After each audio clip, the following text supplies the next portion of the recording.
Acknowledgements. We would like to thank Bert DeLeo, Murray Edelman, Mark Nazon, Bill Pastreich, and Howard Zinn for reading and commenting on this manuscript at various stages in its preparation. And our particular thanks to S.M. Miller, who both encouraged us to write this book and introduced us to George Wiley. Contents. Cover. Title page. Copyright. Acknowledgements. Introduction. Chapter 1 The Structuring of Protest. Chapter 2 The Unemployed Workers Movement. Chapter 3 The Industrial Workers Movement. Chapter 4 The Civil Rights Movement. Chapter 5 The Welfare Rights Movement. About the authors. Introduction to the paperback edition. In the reviews that appeared during the interval between the publication of the hardcover and the paperback editions of Poor People's Movements, a number of critics took issue with some of the conclusions we reached. In this brief introduction to the paperback edition, we take the opportunity of continuing the debate. Point 1. Perhaps the singular contribution of the intellectual tradition of the left, as it has developed since the 19th century, has been to bring working-class people fully into history, not simply as victims but as actors. The left has understood that working-class people are a historical force and could become a greater historical force. And the left has understood that the distinctive form in which that force expresses itself is the mass movement.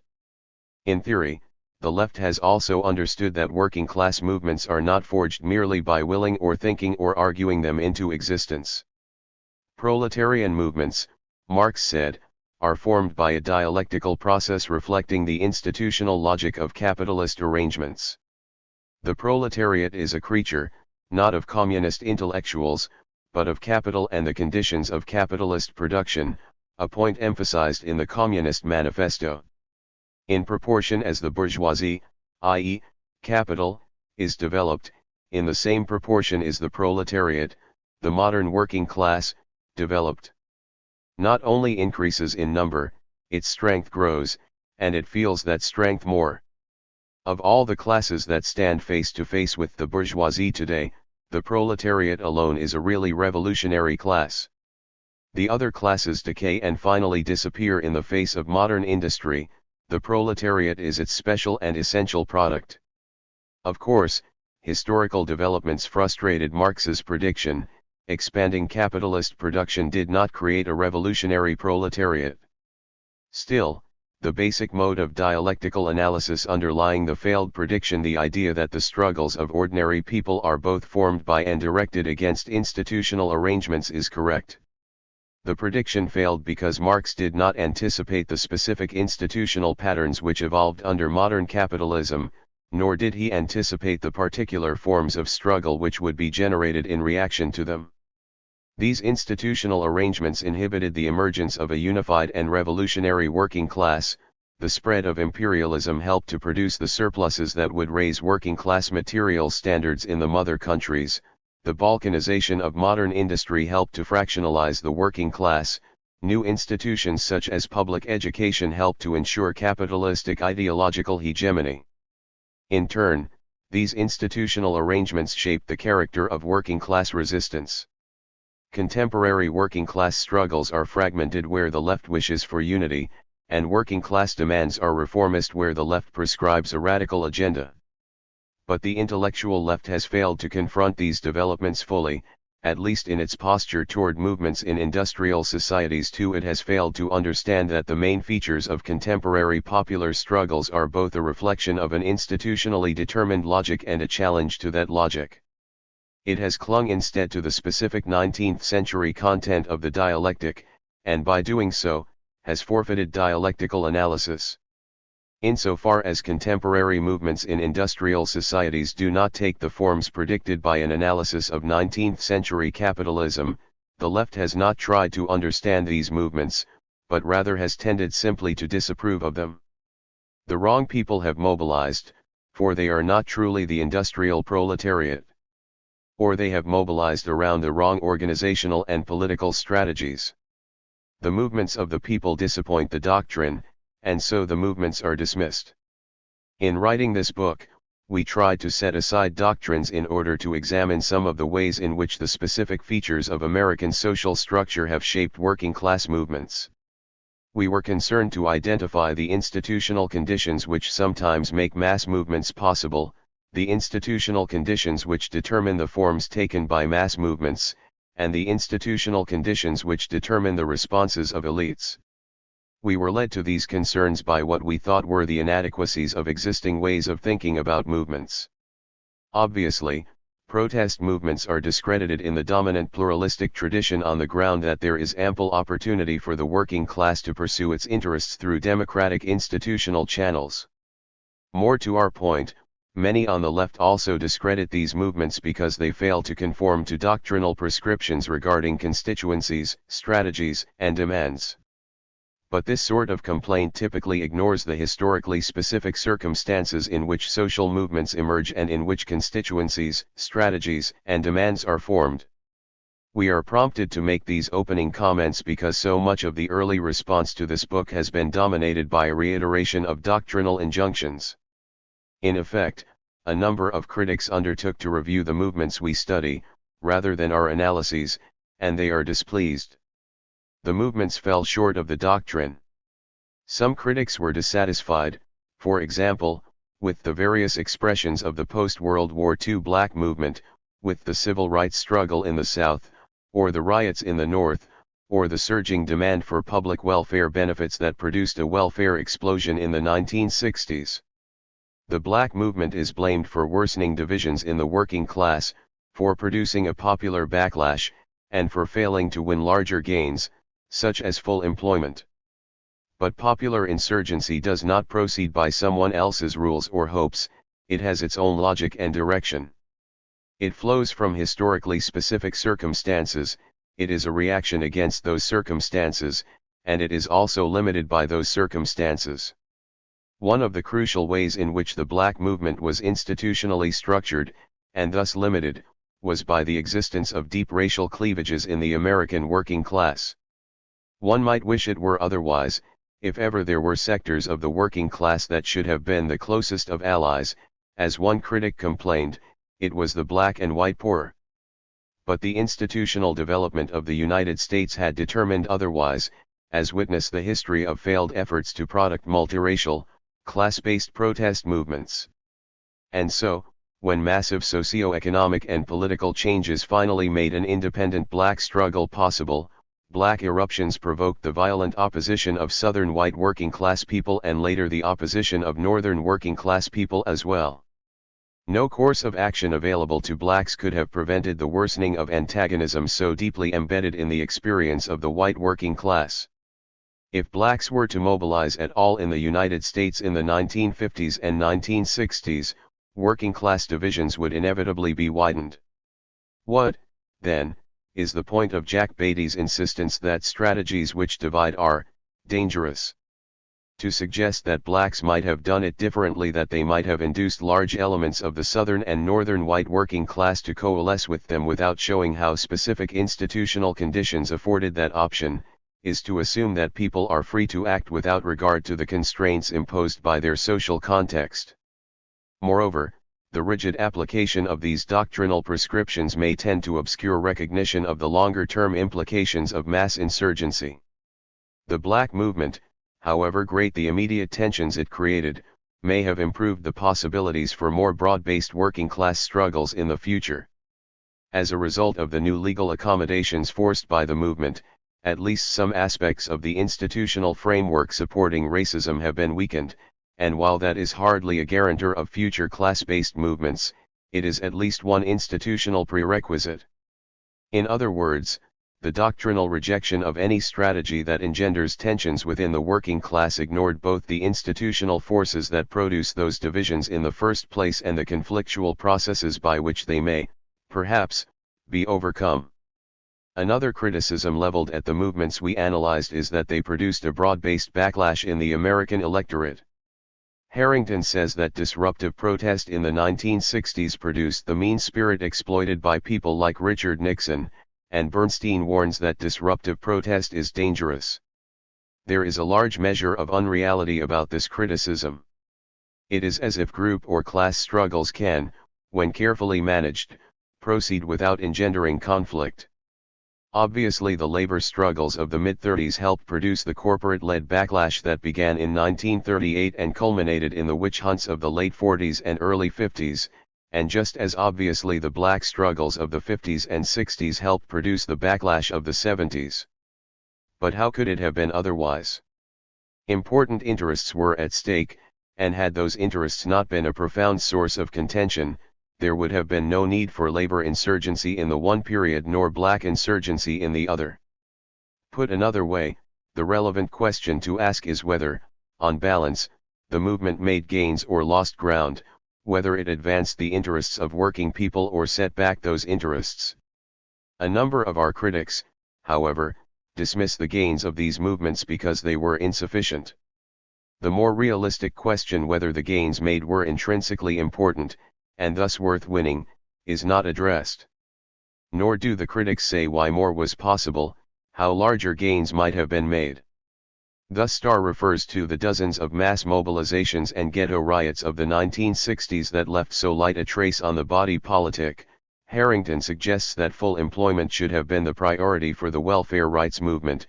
Brightman faults the insurgency of the period for failing to move us toward a new social order, and Hobsbawm says of what was won in the 60s that it is not negligible, but it is not what we wanted. Our view is different. What was won must be judged by what was possible. From this perspective, the victories were considerable. For blacks in the South, political rights were achieved, and that meant, at the deepest level, a substantial reduction in the use of terror in the social control of blacks. At the bottom of the black community, the poor acted against the relief system, and by doing so they ensured their survival in a society which plainly would continue to deny them alternative means of supporting themselves. 3 Nor did the participants in the relief movement of the 1960s prefer welfare. Together with Harrington, they plainly preferred decent jobs at decent wages. But they understood the political facts of their lives rather more clearly than Harrington. The unemployed poor in this period lacked the power to force programs of full employment. What difference would it have made, then, had they proclaimed full employment their central goal? One is reminded here of the struggles of the unemployed in the Great Depression. The Workers' Alliance of America called both for full employment and for the abolition of the profit system. But these large goals aside, the fact is that the Workers' Alliance of America could not even manage to keep relief benefits flowing to the unemployed. In other words, to criticize a movement for not advocating or reaching this goal, or that one without even the most casual appraisal of its political resources, is an exercise in self-righteousness. Perhaps, as Barrington Moore suggests in a recent book, there are suppressed historical alternatives, political options that were institutionally available but that were not exercised by a movement's leadership. 4 But it is the merit of Moore's approach that he does not treat this matter in doctrinal terms, abstracting movements and the options of their leadership from a given historical context with all of its contradictory limitations and constraints. He analyzes the case of the German Social Democratic Party in the years following World War I. To avert a communist takeover, the SPD claimed that it was compelled to coalesce with the military and industrial elites, a decision that subsequently helped bring the Nazis to power. Moore asks whether an alternative to the totalitarianism of left or right was possible, such as some form of democratic socialism, and concludes that it was. He argues, for example, that the vulnerability of the SPD stemmed in part from its failure to take control of the policing function, an action that was clearly within its grasp, with the result that it became dependent on the German military for the maintenance of order. In other words, he tries to show what the suppressed alternatives were, and to show that these were grounded in empirically demonstrable institutional conditions. It is just such careful analysis of actual political possibilities and limitations that the critics of the gains won in the 1930s and 1960s fail to make. To be sure, what was won was not enough, neither the gains of the one period nor those of the other. It is not what we wanted. But it is far from being negligible. And overall, it is what seemed possible.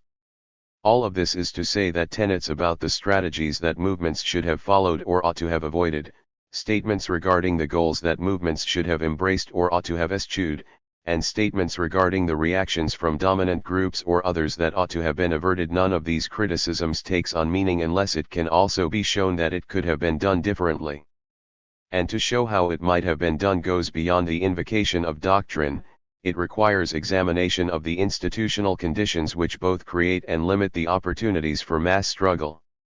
It is to such an examination that we hope to contribute with this book. If features of social context influence the course of movements, so too do the organizational forms that are developed within movements. Here, however, organizers and leaders exercise some measure of discretion. They play a role in setting the directions of internal organizational development. And it is our criticism of the way such discretion has typically been employed that has caused the severest upset among reviewers. The upset was, perhaps, not surprising, for our critique of organizational efforts offended central tenets of left doctrine. In the main, the left has held that formal mass membership organizations are the correct vehicles by which the working class can drive toward power, at least in non-revolutionary situations. This view is so deeply imprinted on the tradition of the left that debates about political strategy have been virtually confined to the question how to build such bureaucratically structured membership organizations. The strategic usefulness of this organizational form, its effectiveness as a vehicle for influence, has been treated as axiomatic. In 3 of the 4 movements we analyze, organizers and leaders created mass membership organizations. Experience with these membership organizations provides a historical basis for examining their usefulness. We draw several conclusions from this historical experience. First, it was not formal organizations but mass defiance that won what was won in the 1930s and 1960s. Industrial workers, for example, forced concessions from industry and government as a result of the disruptive effects of large-scale strikes. Defiant blacks forced concessions as a result of the disruptive effects of mass civil disobedience. Second, because they were acutely vulnerable to internal oligarchy and stasis and to external integration with elites, the bureaucratic organizations that were developed within these movements tended to blunt the militancy that was the fundamental source of such influence as the movements exerted. And finally, for the most part, the formal organizations collapsed as the movements subsided. This is an important point, since critics of movements complain of their short life, as if formal organizations provided a more enduring alternative form for working class mobilization. To be sure, the unions that emerged in the 1930s did become permanent, and as we say in Chapter 3, they have been useful in protecting the interests of workers. Still, the unions are obviously no exception to the oligarchical and integrative tendencies exhibited by formal membership organizations. In any case, it was the unique advantages afforded by their location in the mass production industries that made the sustained organization of workers possible, and these situational advantages are not available to most other working class and lower class groups. Now all of this may be unsettling, but it is not startling. Our conclusions are very similar to those reached by Robert Michels decades ago on the basis of his analysis of the organizational imperatives that accounted for the conservative tendencies of the German social democracy. The intellectual left has dealt with Michels largely by ignoring him. But the dilemmas to which he pointed persist. Our critics are dealing with our analysis in a similar way, dismissing it by fiat. A good book with a bad point, Starr says, and he goes on to characterize us as guilty of the adoration of spontaneity. Our critique of the mass membership bureaucracy is thus treated as if we eschewed any form of coherent and coordinated mass action. Another reviewer says we must try harder, as if organizational imperatives can simply be willed away. Bernstein argues that the dilemmas to which we point lie not in the fact of organization but in the nature of its leadership, but it is our point that the imperatives of mass membership organizational maintenance characteristically create the kind of leadership Bernstein deplores. Hobsbawm acknowledges the main points of our analysis, suggesting that they constitute a powerful contribution to the cause of realism, only to conclude that the argument is unsatisfactory because the poor need, more than ever, not only a strategy of effective pressure but policies and bodies capable of carrying out policies. The poor need a great deal, but they are not likely to be helped to get it when we ignore the weaknesses in received doctrines revealed by historical experience. If we acknowledge those weaknesses, we may do better. We may then begin to consider alternative forms of organizations through which working class people can act together in defiance of their rulers in ways that are more congruent with the structure of working class life and with the process of working class struggle, and less susceptible to penetration by dominant elites. The mass membership bureaucracy was, after all, not invented by the left, but is rather a form through which the left emulated the modes of organization that exist in the capitalist society the left seeks to transform. That it should be defended so uncritically seems odd. July 1978. FFP. RAC. 1. The following reviews are referred to in the text. Jack Beatty, The Nation, October 8, 1977, J. Barton Bernstein, The Chronicle of Higher Education, March 27, 1978, Carol Brightman, 7 Days, January 1978, Michael Harrington, The New York Times Book Review, December 11, 1977, E. J. Hobsbawm, The New York Review of Books, March 23, 1978, and Paul Starr, Working Papers, March/April 1978. 2. By contrast, left-wing analyses of peasant movements are oriented precisely toward understanding the influence of specific societal arrangements on those movements, with a measure of insight that perhaps benefits from the relative absence of 19th-century Marxist thought on the subject. See, for example, Eric R. Wolfe, Peasant Wars of the 20th Century, or James C. Scott, The Moral Economy of the Peasant. 3. R. C. Cobb's comment on the peasantry in Napoleonic France seems appropriate here. Few of whom have ever experienced hunger, have no business blaming poor people for accepting, even gratefully, the products of bourgeois charity. And it would be indecent to upbraid the affame of the past for allowing themselves to be bought out of what historians have decreed were forward-looking movements by the grant of relief. The Police and the People, p. 320. 4. Injustice, the social basis of obedience and revolt. Introduction. This book is about several protest movements that erupted among lower-class groups in the United States during the middle years of the 20th century.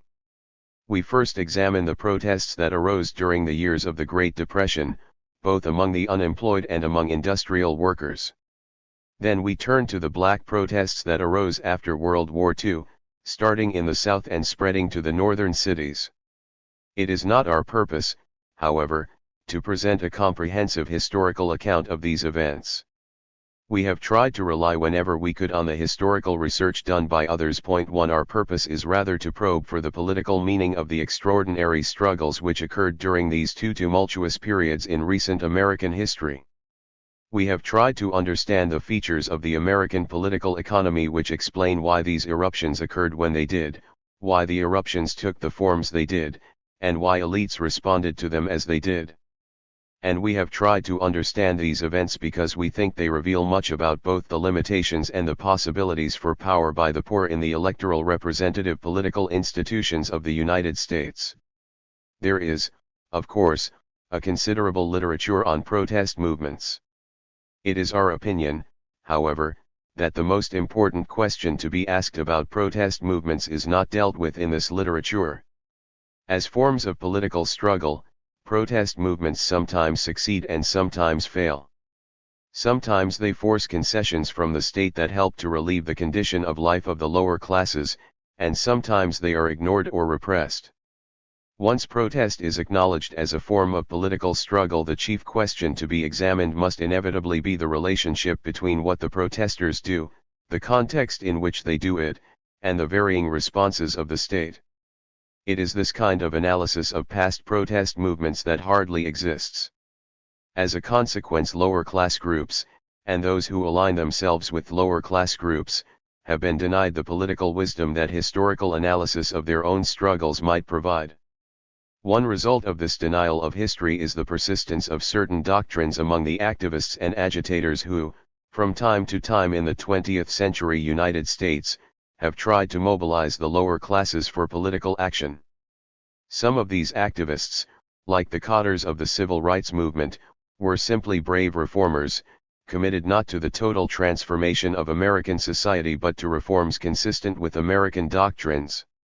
Others, like many of the organizers in the Depression movements, were socialists of one kind or another who saw particular protests as only a first step in a longer-term revolutionary struggle. But whatever their overarching ideology, activists have usually concentrated their efforts on developing formally structured organizations with a mass membership drawn from the lower classes. What underlies such efforts is the conviction that formal organization is a vehicle of power. This conviction is based on several assumptions. First, formal organization presumably makes possible the coordination of the economic and political resources of large numbers of people who separately have few such resources. Second, formal organization presumably permits the intelligent and strategic use of these resources in political conflict. And third, formal organization presumably ensures the continuity of lower-class political mobilization over time. This, in brief, is the model of mass-based, permanent organization which has dominated efforts to build political power among the lower classes. Since the essence of this model of political action is that formal organization will ensure regular, disciplined, and continuing contributions and participation from its members, the model depends for its success on the ability of organizations to secure incentives or sanctions that will command and sustain the required contributions and participation from masses of people. The presumption of most reformers and revolutionaries who have tried to organize the lower classes is that once the economic and political resources of at least modest numbers of people are combined in disciplined action, public or private elites will be forced to yield up the concessions necessary to sustain and enlarge mass affiliation. The model has not succeeded in practice, as the studies in this book reveal. The model has not succeeded because it contains a grave flaw. The flaw is, quite simply, that it is not possible to compel concessions from elites that can be used as resources to sustain oppositional organizations over time. In part, activists do not recognize the flaw inherent in the mass-based permanent organization model because they are attracted to the possibility of organizing the lower classes at extraordinary times, at moments when large numbers of lower-class people are roused to indignation and defiance and thus when a great deal seems possible. Organizers do not create such moments, as we will be at some pains to explain later, but they are excited by them, and the signs of the moment conspire to support the organizer's faith. One such sign is the sheer excess of political energy among the masses, which itself breathes life into the belief that large organizations can be developed and sustained. Another is that, in the face of the threat of popular insurgency, elites may offer up concessions that would otherwise have seemed improbable, the victories needed to sustain organization thus seem ready to be won. Most important of all in affirming the viability of the model, elites are likely at times of mass disturbance to seek out whatever organizations have emerged among the insurgents, soliciting their views and encouraging them to air grievances before formal bodies of the state. While these symbolic gestures give the appearance of influence to formal organizations composed of lower-class people, elites are not actually responding to the organizations, they are responding to the underlying force of insurgency. But insurgency is always short-lived. Once it subsides and the people leave the streets, most of the organizations which it temporarily threw up and which elites helped to nurture simply fade away. As for the few organizations which survive, it is because they become more useful to those who control the resources on which they depend and to the lower class groups which the organizations claim to represent. Organizations endure, in short, by abandoning their oppositional politics. Our main point, however, is not simply that efforts to build organizations are futile. The more important point is that by endeavoring to do what they cannot do, organizers fail to do what they can do. During those brief periods in which people are roused to indignation, when they are prepared to defy the authorities to whom they ordinarily defer, during those brief moments when lower class groups exert some force against the state, those who call themselves leaders do not usually escalate the momentum of the people's protests.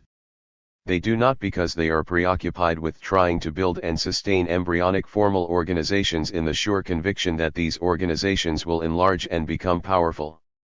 Thus the studies that follow show that, all too often, when workers erupted in strikes, organizers collected dues cards; when tenants refused to pay rent and stood off marshals, organizers formed building committees; when people were burning and looting, organizers used that moment of madness to draft constitutions. The study of past movements reveals another point of equal importance. Organizers not only failed to seize the opportunity presented by the rise of unrest, they typically acted in ways that blunted or curbed the disruptive force which lower-class people were sometimes able to mobilize.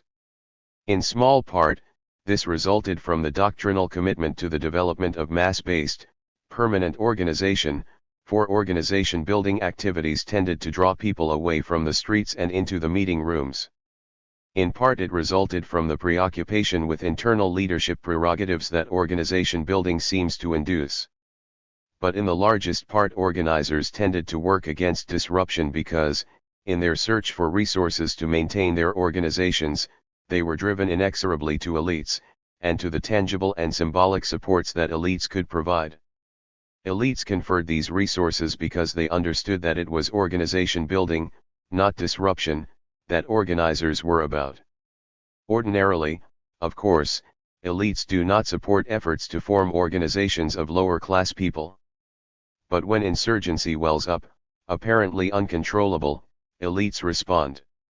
And one of their responses is to cultivate those lower-class organizations which begin to emerge in such periods, for they have little to fear from organizations, especially from organizations which come to depend upon them for support. Thus, however unwittingly, leaders and organizers of the lower classes act in the end to facilitate the efforts of elites to channel the insurgent masses into normal politics, believing all the while that they are taking the long and arduous but certain path to power. When the tumult is over, these organizations usually fade, no longer useful to those who provided the resources necessary to their survival. Or the organization persists by becoming increasingly subservient to those on whom it depends. Either way, no lesson seems to be learned.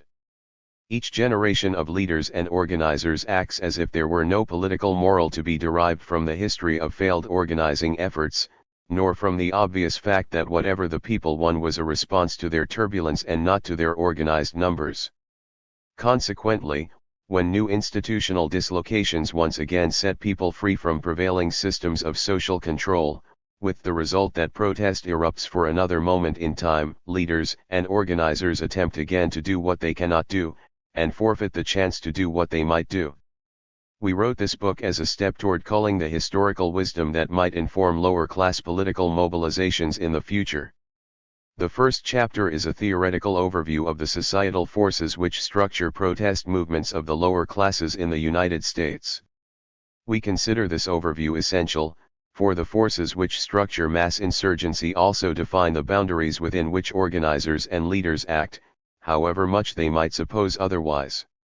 It is our belief that many past organizing efforts foundered because they failed to take account of the profound ways in which the social structure restricts the forms of political action in which the lower classes can engage, and having failed to recognize these limitations, organizers and leaders also failed to exploit the opportunities afforded by lower class mobilizations when they did occur.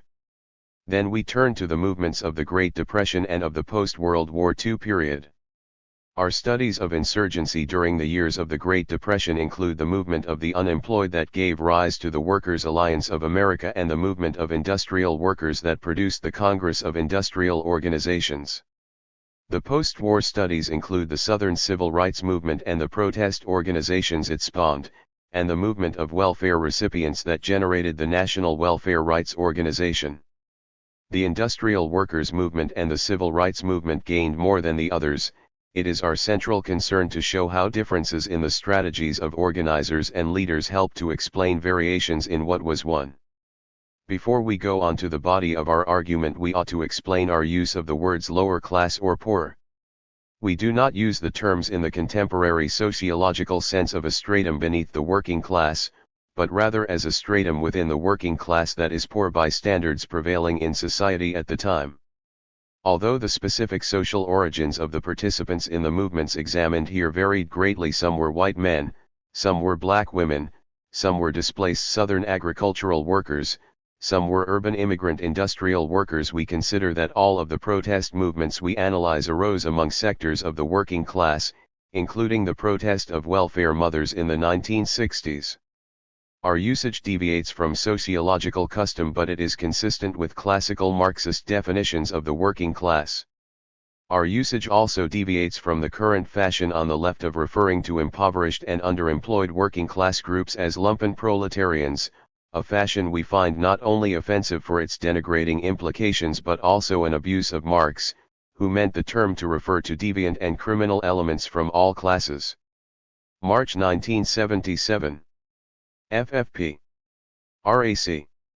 1. The chapters on the movement of industrial workers and the civil rights movement are based on secondary sources because a great deal of historical work has been done on these movements. Less has been done on the movement of the unemployed in the Great Depression, and in that chapter we rely on both secondary and primary sources. The chapter on the welfare rights movement is based on our direct knowledge of and involvement in this movement, supplemented by the relatively few studies that have been done.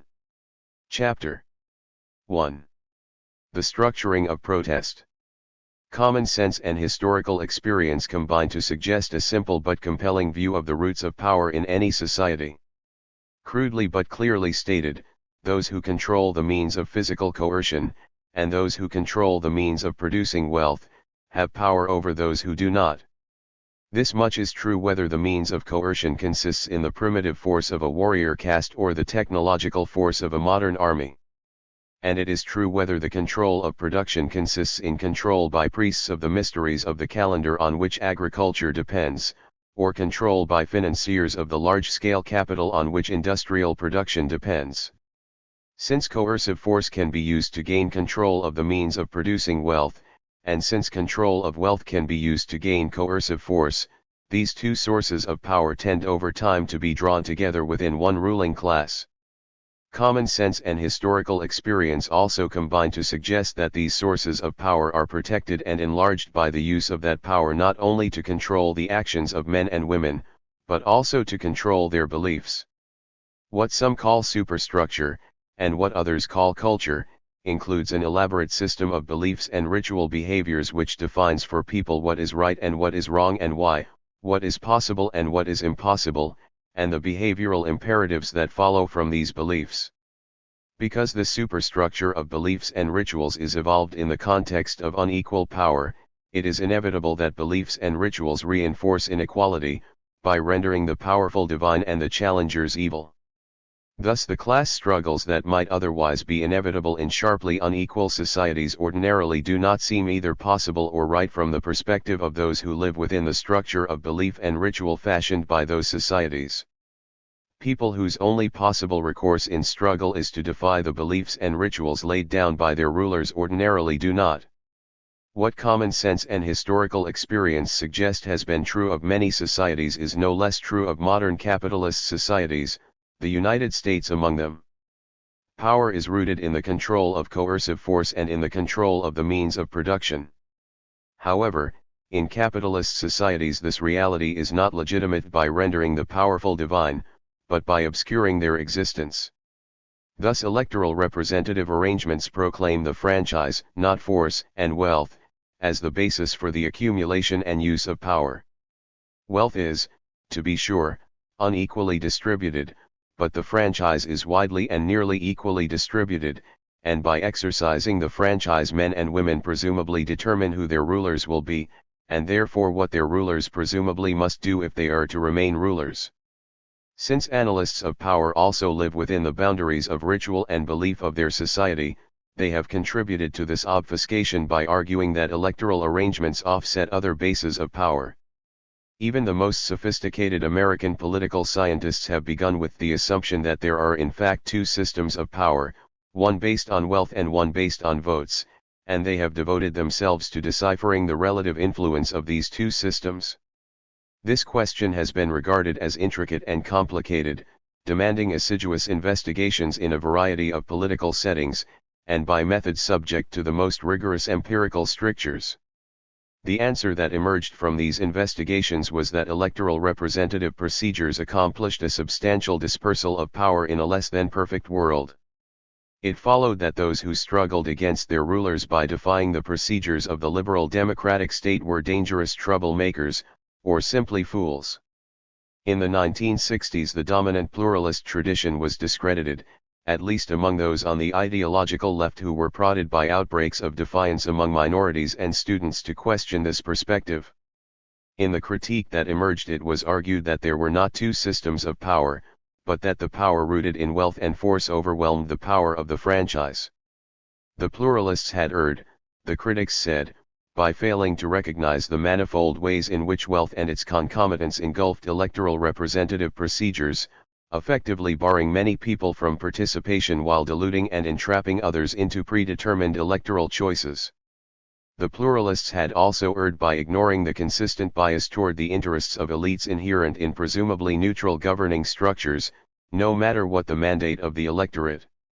We do not wish to summarize the critique, which was by no means simple, or all of a piece.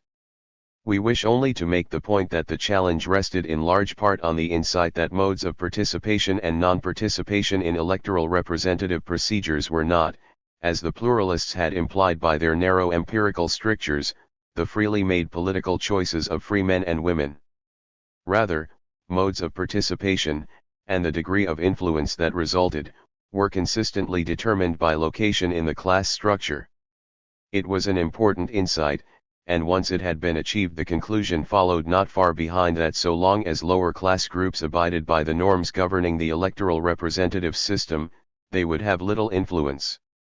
It therefore became clear, at least to some of us, that protest tactics which defied political norms were not simply the recourse of troublemakers and fools.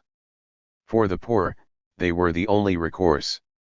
But having come this far, we have gone no further.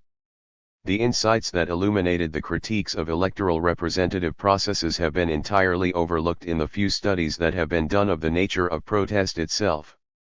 From an intellectual perspective, it is a startling oversight.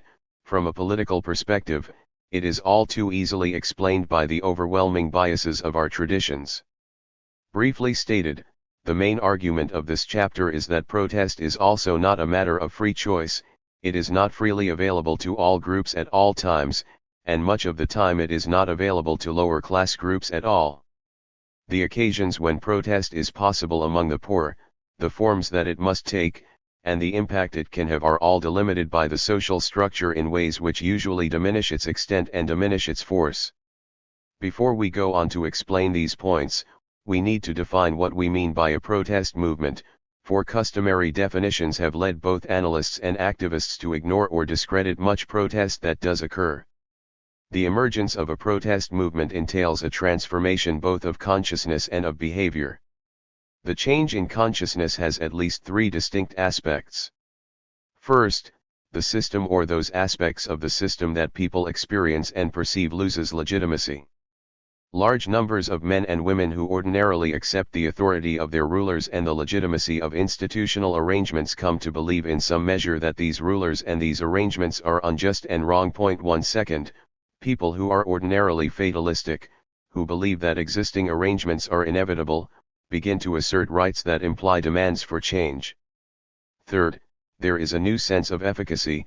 People who ordinarily consider themselves helpless come to believe that they have some capacity to alter their lot. The change in behavior is equally striking, and usually more easily recognized, at least when it takes the form of mass strikes or marches or riots. Such behavior seems to us to involve two distinguishing elements. First, masses of people become defiant, they violate the traditions and laws to which they ordinarily acquiesce, and they flaunt the authorities to whom they ordinarily defer. And second, their defiance is acted out collectively, as members of a group, and not as isolated individuals. Strikes and riots are clearly forms of collective action, but even some forms of defiance which appear to be individual acts, such as crime or school truancy or incendiarism, while more ambiguous, may have a collective dimension, for those who engage in these acts may consider themselves to be part of a larger movement.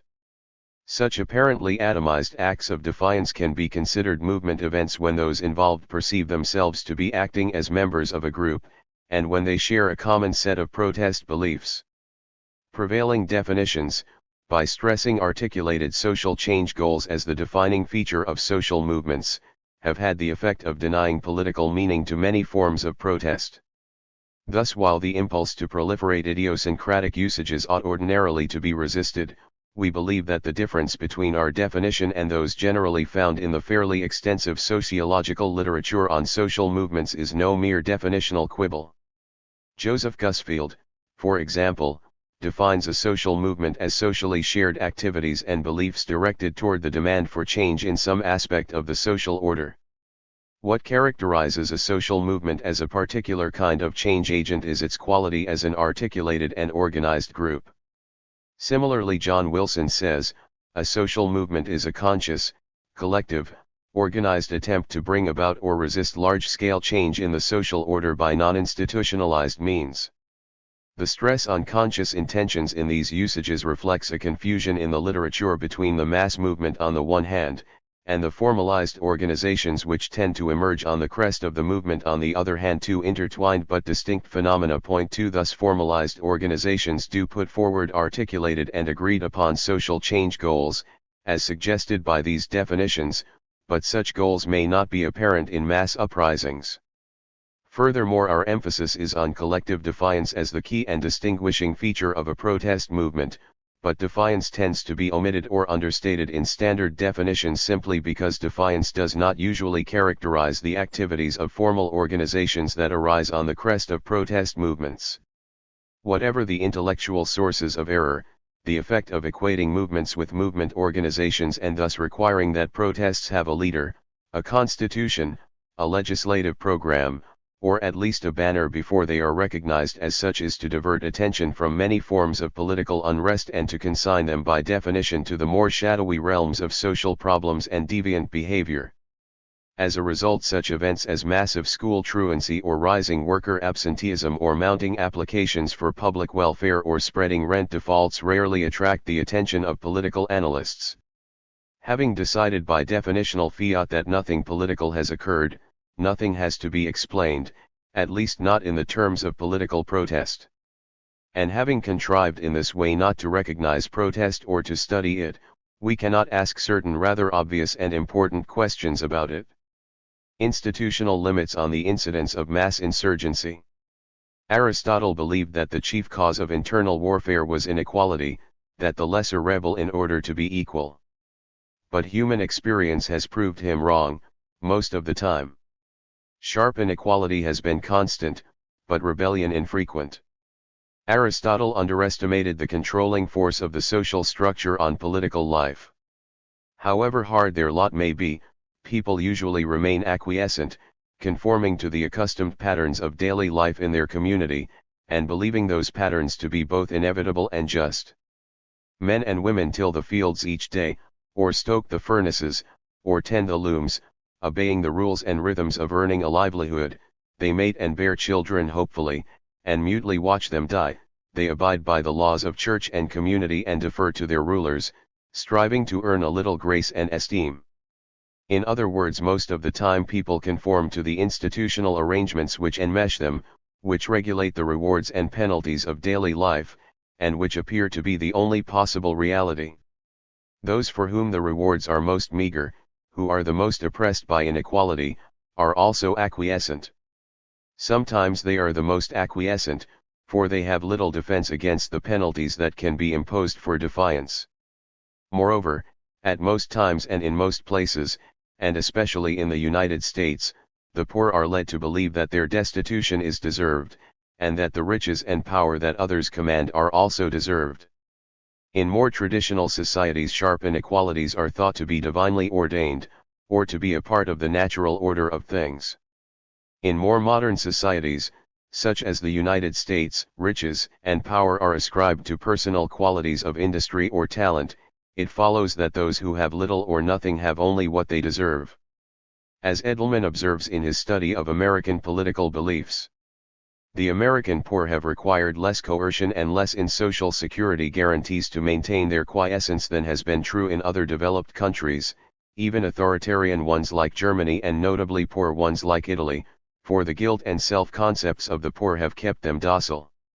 Ordinarily, in short, the lower classes accept their lot, and that acceptance can be taken for granted, it need not be bargained for by their rulers. This capacity of the institutions of a society to enforce political docility is the most obvious way in which protest is socially structured, in the sense that it is structurally precluded most of the time. Sometimes, however, the poor do become defiant. They challenge traditional authorities, and the rules laid down by those authorities. They demand redress for their grievances. American history is punctuated by such events, from the first uprisings by freeholders, tenants, and slaves in colonial America, to the post-revolutionary debtor rebellions, through the periodic eruptions of strikes and riots by industrial workers, to the ghetto riots of the 20th century. In each instance, masses of the poor were somehow able, if only briefly, to overcome the shame bred by a culture which blames them for their plight.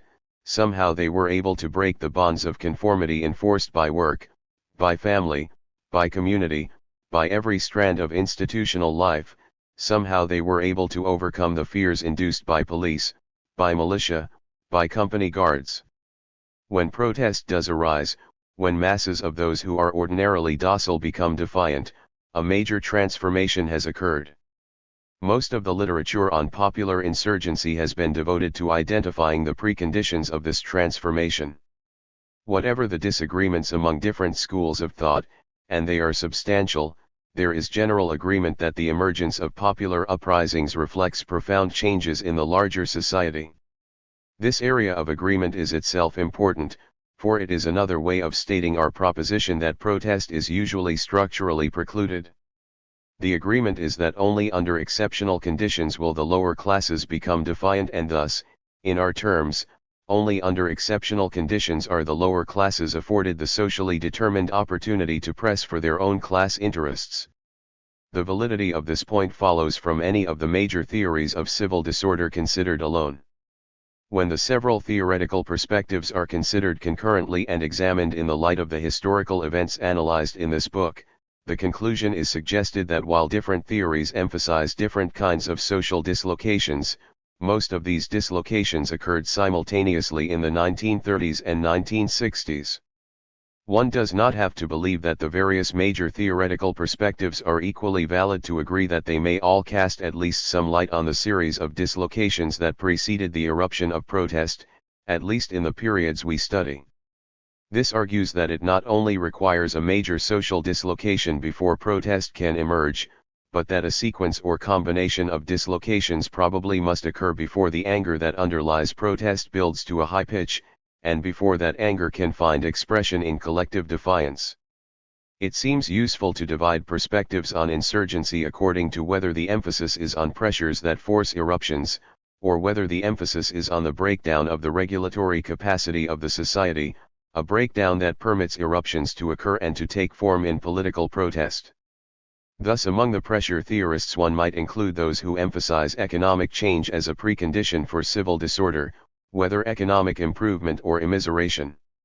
Sharp economic change obviously disturbs the relationship between what men and women have been led to expect, and the conditions they actually experience. If people have been led to expect more than they receive, they are likely to feel frustration and anger. Some analysts, following de Tocqueville, emphasize the frustration produced by periods of economic improvement which may generate expectations that outpace the rate of actual economic gain. Others, following more closely in the tradition of Marx and Engels, emphasize that it is new and unexpected hardships that generate frustration and anger, and the potential for civil strife. However, this disagreement, as others have noted, is not theoretically irreconcilable. Whether one stresses that it is good times or bad times that account for turmoil among the lower orders may be more a reflection of the empirical cases the author deals with, and perhaps of the author's class sympathies, than of serious conceptual differences. Point 6. Both the theorists of rising expectations and those of immiseration agree that when the expectations of men and women are disappointed, they may react with anger. And while sudden hardship, rather than rising expectations, is probably the historically more important precondition for mass turmoil, both types of change preceded the eruptions noted in the pages that follow. Point 7. Still other pressure theorists focus not on the stresses generated by inconsistencies between economic circumstance and expectation, but follow Parsons in broadening this sort of model to include stresses created by structural changes generally, by inconsistencies between different components of action leading to outbreaks of what Parsons labels irrational behavior. The breadth and vagueness of this model, however, probably make it less than useful. As Charles Tilly comments, there is enough ambiguity in concepts like structural change, stress and disorder to keep a whole flotilla of philologists at sea for life. The major flaw, in our view, in the work of all pressure theorists is their reliance on an unstated and incorrect assumption that economic change or structural change is extraordinary, that stability and the willing consensus it fosters are the usual state of affairs. Economic change, and presumably also structural change, if one were clear as to what that meant, are more the usual than the occasional features of capitalist societies. Nevertheless, historical evidence suggests that extremely rapid economic change adds to the frustration and anger that many people may experience much of the time. The other major set of theoretical perspectives on popular uprising emphasizes the breakdown of the regulatory capacity of social institutions as the principal factor leading to civil strife. These explanations also range broadly from social disorganization theorists such as Hobsbawm, who emphasizes the breakdown of the regulatory controls implicit in the structures and routines of daily life, to those such as Kornhauser, who argues that major societal changes, depression, industrialization, urbanization, break the ties that bind people to the multiple secondary associations that ordinarily control political behavior, to those who focus on divisions among elites as the trigger that releases popular discontents.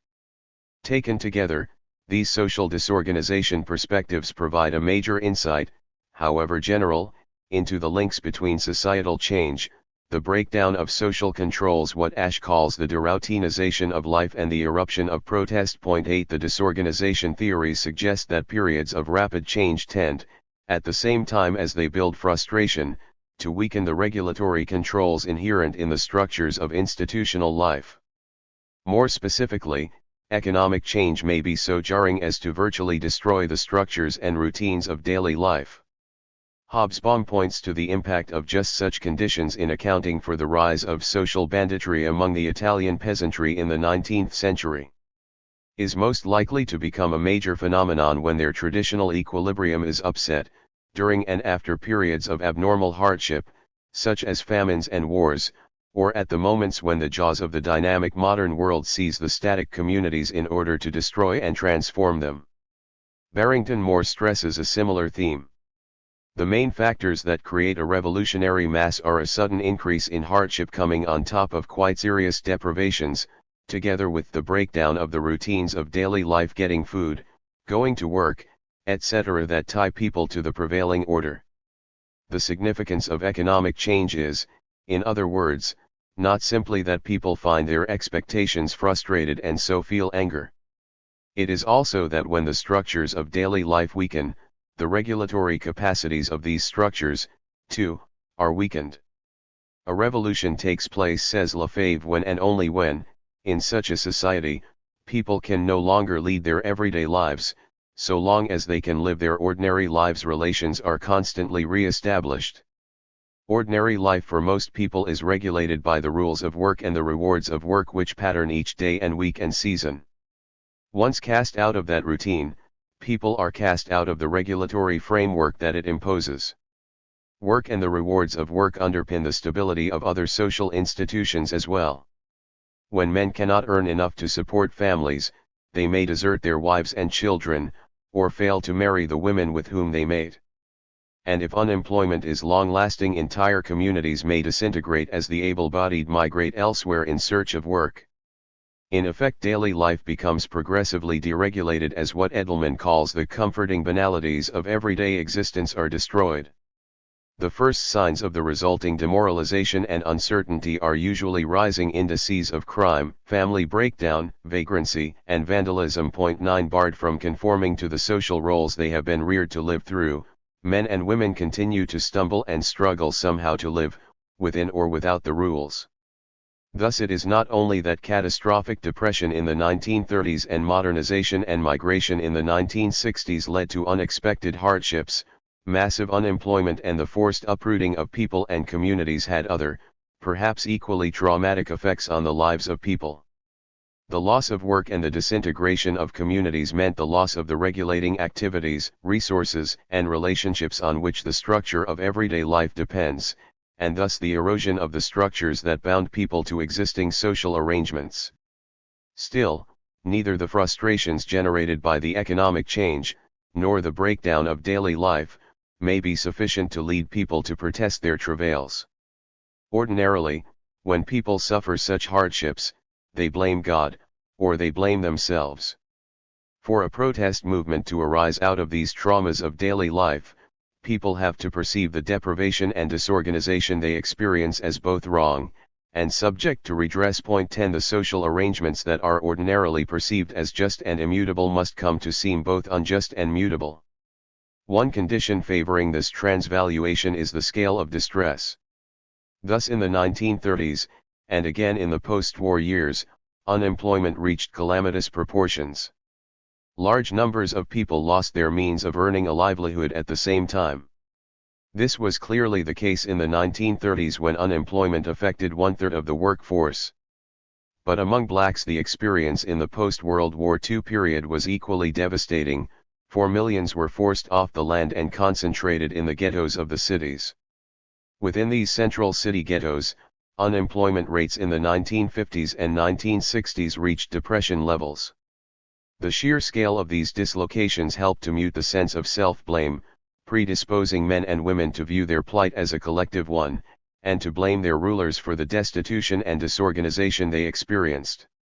This transvaluation is even more likely to take place, or to take place more rapidly, when the dislocations suffered by particular groups occur in a context of wider changes and instability, at times when the dominant institutional arrangements of the society, as people understand them, are self-evidently not functioning. When the mammoth industrial empires of the United States virtually ground to a halt in the early 1930s and the banks of the country simply closed their doors, the American way could not be so fully taken for granted by the masses of impoverished workers and the unemployed. Similarly, while the institutional disturbances that preceded the black movements of the 1960s were not dramatically visible to the society as a whole, they were to the people who were uprooted by them. For blacks, changes in the Southern economy meant nothing less than the disintegration of the ancien regime of the feudal plantation, just as the subsequent migratory trek to the cities meant their wrenching removal into an unknown society. Finally, as these objective institutional upheavals lead people to reappraise their situation, elites may contribute to that reappraisal, thus helping to stimulate mass arousal, a process that has often been noted by social theorists. Clearly, the vested interest of the ruling class is usually in preserving the status quo, and in preserving the docility of the lower orders within the status quo. But rapid institutional change and upheaval may affect elite groups differently, undermining the power of some segments of the ruling class and enlarging the power of other segments, so that elites divide among themselves. This dissonance may erode their authority, and erode the authority of the institutional norms they uphold. If, in the ensuing competition for dominance, some among the elite seek to enlist the support of the impoverished by naming their grievances as just, then the hopes of the lower classes for change will be nourished and the legitimacy of the institutions which oppress them further weakened. 11. Indeed, even when elites play no actual role in encouraging protest, the masses may invent a role for them. Hobsbawm describes how peasants in the Ukraine pillaged the gentry and Jews during the tumultuous year 1905. They did so, however, in the firm conviction that a new imperial manifesto had directed them to take what they wanted. An account by a landowner makes the point. Why have you come? I asked them. To demand corn, to make you give us your corn, said several voices simultaneously. I could not refrain from recalling how I had treated them for so long. But what are we to do? Several voices answered me. We aren't doing this in our name, but in the name of the Tsar. It is the Tsar's order, said one voice in the crowd. A general has distributed this order of the Tsar throughout the districts, said another. 12 Nor is this tendency only observable among Russian peasants. Crowds of welfare recipients demonstrating for special grants in New York City in May 1968 employed a similar justification, inciting each other with the news that a rich woman had died and left instructions that her wealth be distributed through the welfare centers. These events suggest that people seek to legitimate what they do, even when they are defiant, and the authority of elites to define what is legitimate remains powerful, even during periods of stress and disorder. Our main point, however, is that whatever position one takes on the causes of mass unrest, there is general agreement that extraordinary disturbances in the larger society are required to transform the poor from apathy to hope, from quiescence to indignation. 13 On this point, if no other, theorists of the most diverse persuasions agree. Moreover, there is reason to think that a series of concurrent dislocations underlay the mass protests of the 1930s and 1960s. And with that said, the implication for an understanding of the potential for political influence among the poor becomes virtually self-evident. Since periods of profound social dislocations are infrequent, so too are opportunities for protest among the lower classes. The patterning of insurgency. Just as quiescence is enforced by institutional life, and just as the eruption of discontent is determined by changes in institutional life, the forms of political protest are also determined by the institutional context in which people live and work. This point seems self-evident to us, but it is usually ignored, in part because the pluralist tradition defines political action as essentially a matter of choice. Political actors, whoever they may be, are treated as if they are not constricted by a social environment in deciding upon one political strategy or another. It is as if the strategies employed by different groups were freely elected, rather than the result of constraints imposed by their location in the social structure. In this section, we turn, in the most preliminary way, to a discussion of the ways in which the expression of defiance is patterned by features of institutional life. The electoral system as a structuring institution. In the United States, the principal structuring institution, at least in the early phases of protest, is the electoral representative system. The significance of this assertion is not that the electoral system provides an avenue of influence under normal circumstances. To the contrary, we shall demonstrate that it is usually when unrest among the lower classes breaks out of the confines of electoral procedures that the poor may have some influence, for the instability and polarization they then threaten to create by their actions in the factories or in the streets may force some response from electoral leaders. But whether action emerges in the factories or the streets may depend on the course of the early phase of protest at the polls. Ordinarily, defiance is first expressed in the voting booth simply because, whether defiant or not, people have been socialized within a political culture that defines voting as the mechanism through which political change can and should properly occur. The vitality of this political culture, the controlling force of the norms that guide political discontent into electoral channels, is not understood merely by asserting the pervasiveness of liberal political ideology in the United States and the absence of competing ideologies, for that is precisely what has to be explained. Some illumination is provided by certain features of the electoral system itself, by its rituals and celebrations and rewards, for these practices help to ensure the persistence of confidence in electoral procedures. Thus it is significant that the franchise was extended to white working-class men at a very early period in the history of the United States, and that a vigorous system of local government developed. Through these mechanisms, large proportions of the population were embraced by the rituals of electoral campaigns, and shared in the symbolic rewards of the electoral system, while some also shared in the tangible rewards of a relatively freely dispensed government patronage. Beliefs thus nurtured do not erode readily. Accordingly, One of the first signs of popular discontent in the contemporary United States is usually a sharp shift in traditional voting patterns. Point 14. In a sense, the electoral system serves to measure and register the extent of the emerging disaffection.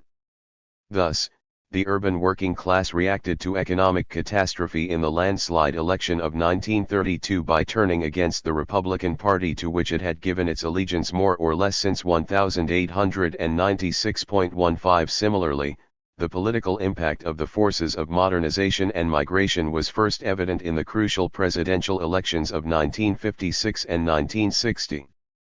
Urban blacks, who had voted Democratic in successively larger proportions since the election of 1936, began to defect to Republican columns or to stay away from the polls. These early signs of political instability ordinarily prompt efforts by contending political leaders to placate the defecting groups, usually at this stage with conciliatory pronouncements. The more serious the electoral defections, or the keener the competition among political elites, the more likely that such symbolic appeasements will be offered. But if the sources of disturbance and anger are severe, and only if they are severe and persistent, conciliations are likely merely to fuel mass arousal, for in effect they imply that some of the highest leaders of the land identify with the indignation of the lowly masses.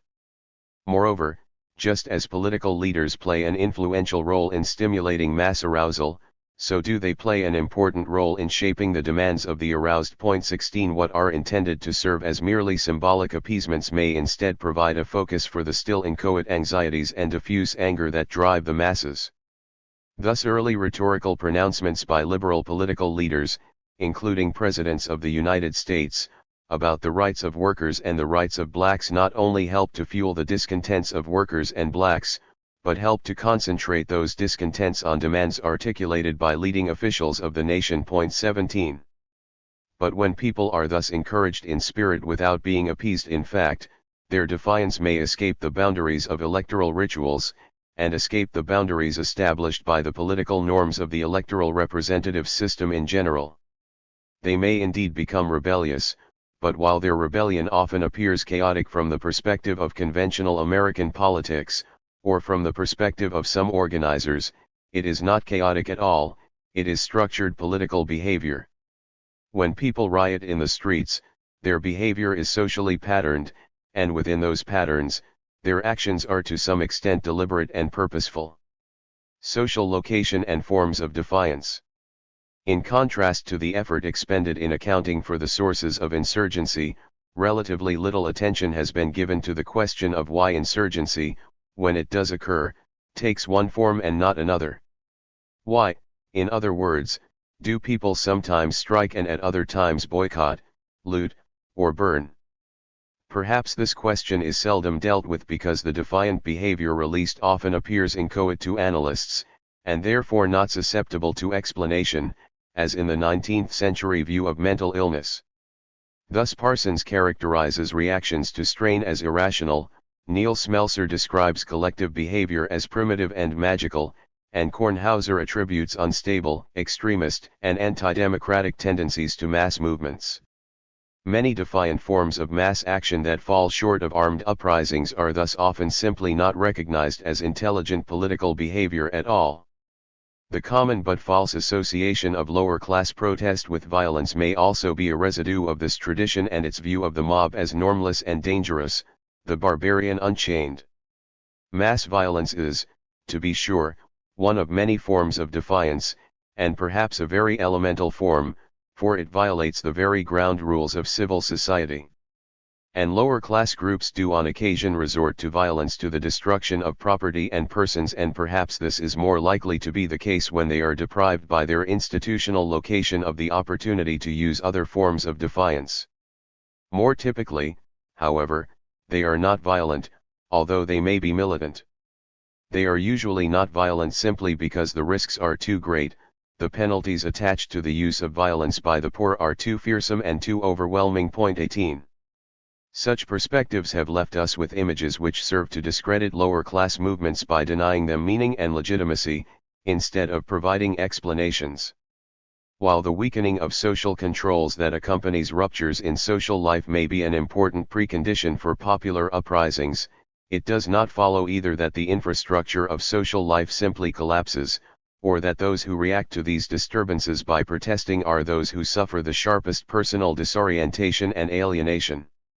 To the contrary, it may well be those whose lives are rooted in some institutional context, who are in regular relationships with others in similar straits, who are best able to redefine their travails as the fault of their rulers and not of themselves, and are best able to join together in collective protest. 19 Thus, while many of the Southern blacks who participated in the civil rights movement were poor, recent migrants to the Southern cities, or were unemployed, they were also linked together. In the Southern Black Church, which became the mobilizing node of movement actions. 20. Just as electoral political institutions channel protest into voter activity in the United States, and may even confine it within these spheres if the disturbance is not severe and the electoral system appears responsive, so do other features of institutional life determine the forms that protest takes when it breaks out of the boundaries of electoral politics. Thus, it is no accident that some people strike, others riot, or loot the granaries, or burn the machines, for just as the patterns of daily life ordinarily assure mass quiescence, so do these same patterns influence the form defiance will take when it erupts. First, people experience deprivation and oppression within a concrete setting, not as the end product of large and abstract processes, and it is the concrete experience that molds their discontent into specific grievances against specific targets. Workers experience the factory, the speeding rhythm of the assembly line, the foreman, the spies, and the guards, the owner and the paycheck. They do not experience monopoly capitalism. People on relief experience the shabby waiting rooms, the overseer, or the case worker, and the dole. They do not experience American social welfare policy. Tenants experience the leaking ceilings and cold radiators, and they recognize the landlord. They do not recognize the banking, real estate, and construction systems.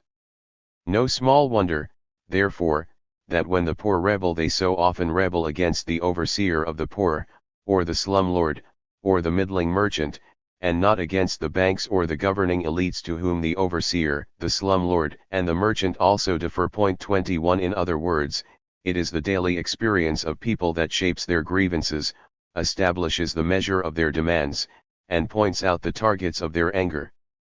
Second, institutional patterns shape mass movements by shaping the collectivity out of which protest can arise. Institutional life aggregates people or disperses them, molds group identities, and draws people into the settings within which collective action can erupt. Thus, factory work gathers men and women together, educates them in a common experience, and educates them to the possibilities of cooperation and collective action. 22 Casual laborers or petty entrepreneurs, by contrast, are dispersed by their occupations, and are therefore less likely to perceive their commonalities of position, and less likely to join together in collective action. 23. Third, and most important, institutional roles determine the strategic opportunities for defiance, for it is typically by rebelling against the rules and authorities associated with their everyday activities that people protest. Thus, workers protest by striking. They are able to do so because they are drawn together in the factory setting, and their protests consist mainly in defying the rules and authorities associated with the workplace. The unemployed do not and cannot strike, even when they perceive that those who own the factories and businesses are to blame for their troubles. Instead, they riot in the streets where they are forced to linger, or storm the relief centers, and it is difficult to imagine them doing otherwise. That they should do otherwise, however, is constantly asserted, and it is in such statements that the influence of the pluralist view becomes so evident. By denying the constraints which are imposed by institutional location, protest is readily discredited, as when insurgents are denounced for having ignored the true centers of power by attacking the wrong target by the wrong means. Thus, welfare administrators admonish recipients for disrupting relief offices and propose instead that they learn how to lobby in the state legislature or Congress. But welfare clients cannot easily go to the state or national capital, and when a few do, they are of course ignored. Sometimes, however, they can disrupt relief offices, and that is harder to ignore. In the same vein, a favorite criticism of the student peace movement, often made by erstwhile sympathizers, was that it was foolish of the students to protest the Vietnam War by demonstrating at the universities and attacking blameless administrators and faculties. It was obviously not the universities that were waging the war, critics argued, but the military-industrial complex. The students were not so foolish, however. The exigencies of mass action are such that they were constrained to act out their defiance within the universities where they were physically located and could thus act collectively, and where they played a role on which an institution depended, so that their defiance mattered. Since our examples might suggest otherwise, we should note at this juncture that the tendency to impute freedom of choice in the evolution of political strategies is not peculiar to those who have large stakes in the preservation of some institution, whether welfare administrators or university professors. Nor is the tendency peculiar to those of more conservative political persuasion. Radical organizers make precisely the same assumption when they call upon the working class to organize in one way or another and to pursue one political strategy or another, even in the face of overwhelming evidence that social conditions preclude the exercise of such options. Opportunities for defiance are not created by analyses of power structures. If there is a genius in organizing, it is the capacity to sense what it is possible for people to do under given conditions, and to then help them do it. In point of fact, however, most organizing ventures ask that people do what they cannot do, and the result is failure. It is our second general point, then, that the opportunities for defiance are structured by features of institutional life. Point 24. Simply put, people cannot defy institutions to which they have no access, and to which they make no contribution. The limited impact of mass defiance. If mass defiance is neither freely available nor the forms it takes freely determined, it must also be said that it is generally of limited political impact. Still, some forms of protest appear to have more impact than others, thus posing an analytical question of considerable importance. It is a question, however, that analysts of movements, especially analysts of contemporary American movements, have not generally asked. The literature abounds with studies of the social origins of protesters, the determinants of leadership styles, the struggles to cope with problems of organizational maintenance. Thus protest seems to be wondered about mainly for the many and fascinating aspects of social life which it exposes, but least of all for its chief significance, namely, that it is the means by which the least privileged seek to wrest concessions from their rulers. Point 25. It is our judgment that the most useful way to think about the effectiveness of protest is to examine the disruptive effects on institutions of different forms of mass defiance, and then to examine the political reverberations of those disruptions. The impact of mass defiance is, in other words, not so much directly as indirectly felt. Protest is more likely to have a seriously disruptive impact when the protesters play a central role in an institution, and it is more likely to evoke wider political reverberations when powerful groups have large stakes in the disrupted institution. These relationships are almost totally ignored in the literature on social movements. There are no studies that catalogue and examine forms of defiance, the settings in which defiance is acted out, the institutional disruptions that do or do not result, and the varying political reverberations of these institutional disruptions. The limits of institutional disruption. To refer to an institutional disruption is simply to note the obvious fact that institutional life depends upon conformity with established roles and compliance with established rules. Defiance may thus obstruct the normal operations of institutions. Factories are shut down when workers walk out or sit down, welfare bureaucracies are thrown into chaos when crowds demand relief, landlords may be bankrupted when tenants refuse to pay rent. In each of these cases, people cease to conform to accustomed institutional roles, they withhold their accustomed cooperation, and by doing so, cause institutional disruptions. By our definition, disruption is simply the application of a negative sanction, the withdrawal of a crucial contribution on which others depend, and it is therefore a natural resource for exerting power over others. This form of power is, in fact, regularly employed by individuals and groups linked together in many kinds of cooperative interaction, and particularly by producer groups. Farmers, for example, keep their products off the market in order to force up the price offered by buyers. Doctors refuse to provide treatment unless their price is met. Oil companies withhold supplies until price concessions are made. 26. But the amount of leverage that a group gains by applying such negative sanctions is widely variable.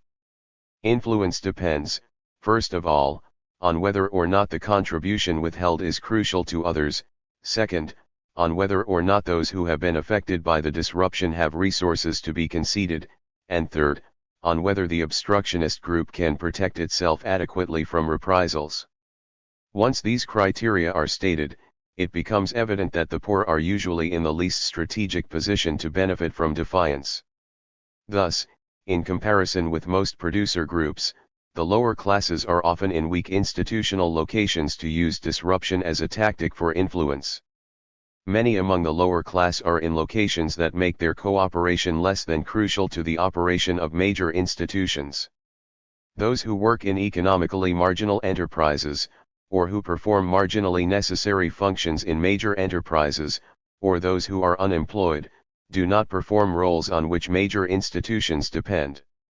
Indeed, some of the poor are sometimes so isolated from significant institutional participation that the only contribution they can withhold is that of quiescence in civil life. They can riot. Moreover, those who manage the institutions in which many of the lower classes find themselves often have little to concede to disruptors.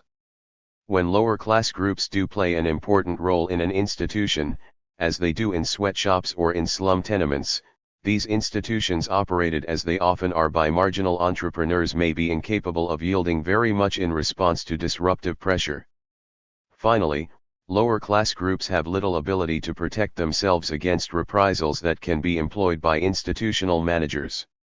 The poor do not have to be historians of the occasions when protesters have been jailed or shot down to understand this point. The lesson of their vulnerability is engraved in everyday life. It is evident in every police beating, in every eviction, in every lost job, in every relief termination. The very labels used to describe defiance by the lower classes, the pejorative labels of illegality and violence, testify to this vulnerability and serve to justify severe reprisals when they are imposed. By taking such labels for granted, we fail to recognize what these events really represent: a structure of political coercion inherent in the everyday life of the lower classes. We can now comment on the association of disruption with spontaneity, perhaps another relic of traditional ways of thinking about lower class uprisings, although here the issue is a little more complicated.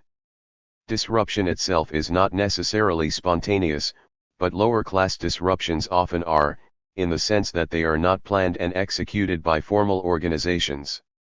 In part, this testifies to the paucity of stable organizational resources among the poor, as well as to the cautious and moderate character of such organizations as are able to survive. But even if formal organizations existed, and even if they were not committed by the exigencies of their own survival to more cautious tactics, the circumstances that lead to mass defiance by the lower class are extremely difficult to predict, and once defiance erupts, its direction is difficult for leaders to control. Rosa Luxemburg's discussion of the mass strike is pertinent. The mass strike is not artificially made, not decided out of the blue, not propagated, but rather it is an historical phenomenon which at a certain moment follows with historical necessity from the social relations. If anyone were to undertake to make the mass strike in general, as one form of proletarian action, the object of methodical agitation, and to go house to house peddling this idea in order gradually to win the working class to it, it would be as idle, as profitless, and as crazy an occupation as it would be to seek to make the idea of the revolution or of the barricade struggle into the object of a particular agitation. Still, if the lower classes do not ordinarily have great disruptive power, and if the use of even that kind of power is not planned, it is the only power they do have. Their use of that power, the weighing of gains and risks, is not calculated in boardrooms. It wells up out of the terrible travails that people experience at times of rupture and stress. 27 And at such times, Disruptions by the poor may have reverberations that go beyond the institutions in which the disruption is acted out. The limits of political disruption. It is not the impact of disruptions on particular institutions that finally tests the power of the poor, it is the political impact of these disruptions. At this level, however, a new set of structuring mechanisms intervenes, for the political impact of institutional disruptions is mediated by the electoral representative system. Responses to disruption vary depending on electoral conditions. Ordinarily, during periods of stability, governmental leaders have three rather obvious options when an institutional disruption occurs. They may ignore it, they may employ punitive measures against the disruptors, or they may attempt to conciliate them. If the disruptive group has little political leverage in its own right, as is true of lower class groups, it will either be ignored or repressed. It is more likely to be ignored when the disrupted institution is not central to the society as a whole, or to other more important groups. Thus, if men and women run amok, disrupting the fabric of their own communities, as in the immigrant slums of the 19th century, the spectacle may be frightening, but it can be contained within the slums. It will not necessarily have much impact on the society as a whole, or on the well-being of other important groups. Similarly, when impoverished mobs demand relief, they may cause havoc in the relief offices, but chaotic relief offices are not a large problem for the society as a whole, or for important groups. Repression is more likely to be employed when central institutions are affected, as when railroad workers struck and rioted in the late 19th century, or when the police struck in Boston after the First World War. Either way, to be ignored or punished is what the poor ordinarily expect from government, because these are the responses they ordinarily evoke. Point 28. But protest movements do not arise during ordinary periods, they arise when large-scale changes undermine political stability. It is this context, as we said earlier, that gives the poor hope and makes insurgency possible in the first place. It is this context that also makes political leaders somewhat vulnerable to protests by the poor. At times of rapid economic and social change, political leaders are far less free either to ignore disturbances or to employ punitive measures. At such times, the relationship of political leaders to their constituents is likely to become uncertain. Point 29. This unsettled state of political affairs makes the regime far more sensitive to disturbances, for it is not only more likely that previously uninvolved groups will be activated, the scope of conflict will be widened, in Chechnyadur's terminology, but that the scope of conflict will be widened at a time when political alignments have already become unpredictable. Point 30. When a political leadership becomes unsure of its support, even disturbances that are isolated within peripheral institutions cannot be so safely ignored, for the mere appearance of trouble and disorder is more threatening when political alignments are unstable. And when the disrupted institutions are central to economic production or to the stability of social life, it becomes imperative that normal operations be restored if the regime is to maintain support among its constituents.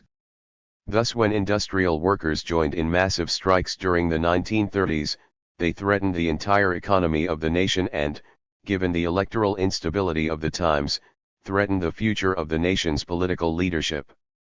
Under these circumstances, government could hardly ignore the disturbances.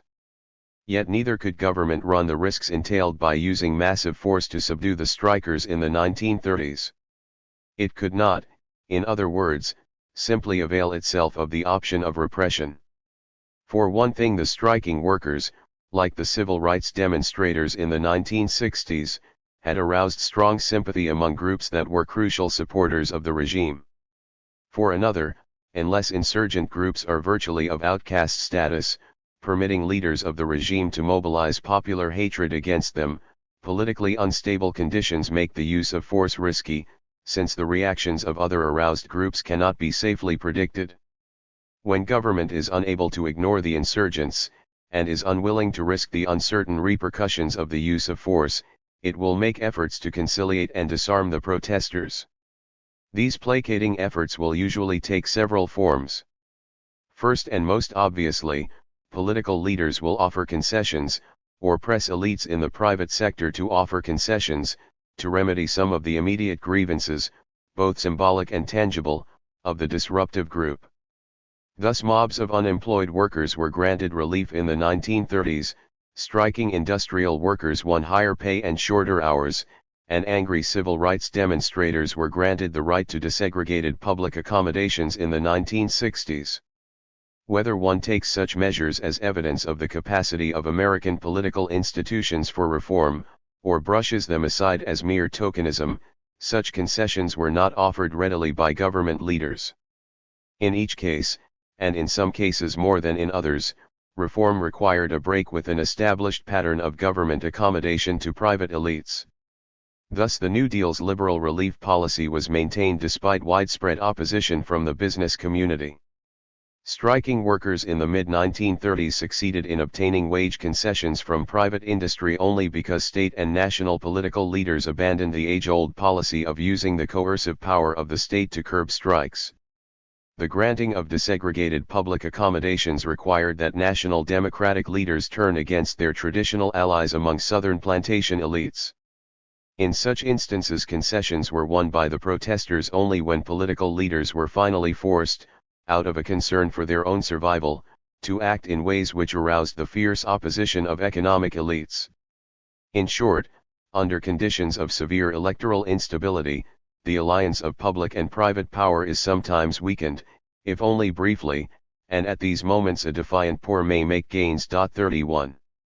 Second, political leaders, or elites allied with them, will try to quiet disturbances not only by dealing with immediate grievances, but by making efforts to channel the energies and angers of the protesters into more legitimate and less disruptive forms of political behavior, in part by offering incentives to movement leaders or, in other words, by coopting them. Thus relief demonstrators in both the 1930s and the 1960s were encouraged to learn to use administrative grievance procedures as an alternative to merely disrupting relief offices, while their leaders were offered positions as advisors to relief administrators. In the 1960s, civil rights organizers left the streets to take jobs in the Great Society programs, and as rioting spread in the northern cities, street leaders in the ghettos were encouraged to join in dialogues with municipal officials, and some were offered positions in municipal agencies. 32. Third, the measures promulgated by government at times of disturbance may be designed not to conciliate the protesters, but to undermine whatever sympathy the protesting group has been able to command from a wider public. Usually this is achieved through new programs that appear to meet the moral demands of the movement, and thus rob it of support without actually yielding much by way of tangible gains. A striking example was the passage of the pension provisions of the Social Security Act. The organized aged in the Townsend movement were demanding pensions of $200 a month, with no strings attached, and they had managed to induce some 25 million people to sign supporting petitions. As it turned out, the Social Security Act, while it provided a measure of security for many of the future aged, did nothing for the members of the Townsend movement, none of whom would be covered by a work-related insurance scheme since they were no longer working, and most of whom would in any case be dead when the payments were to begin some 7 years later. But the pension provisions of the Social Security Act answered the moral claims of the movement. In principle, government had acted to protect America's aged, thus severing any identification between those who would be old in the future and those who were already old. The Social Security Act effectively dampened public support for the Townsend Plan while yielding the old people nothing. Other examples of responses which undermine public support abound. The widely heralded federal programs for the ghettos in the 1960s were neither designed nor funded in a way that made it possible for them to have substantial impact on poverty or on the traumas of ghetto life. But the publicity attached to the programs, the din and blare about a war on poverty and the development of model cities, did much to appease the liberal sympathizers with urban blacks. Finally, these apparently conciliatory measures make it possible for government to safely employ repressive measures as well. Typically, leaders and groups who are more disruptive, or who spurn the concessions offered, are singled out for arbitrary police action or for more formal legal harassment through congressional investigations or through the courts. In the context of much publicized efforts by government to ease the grievances of disaffected groups, coercive measures of this kind are not likely to arouse indignation among sympathetic publics. Indeed, this dual strategy is useful in another way, for it serves to cast an aura of balance and judiciousness over government action.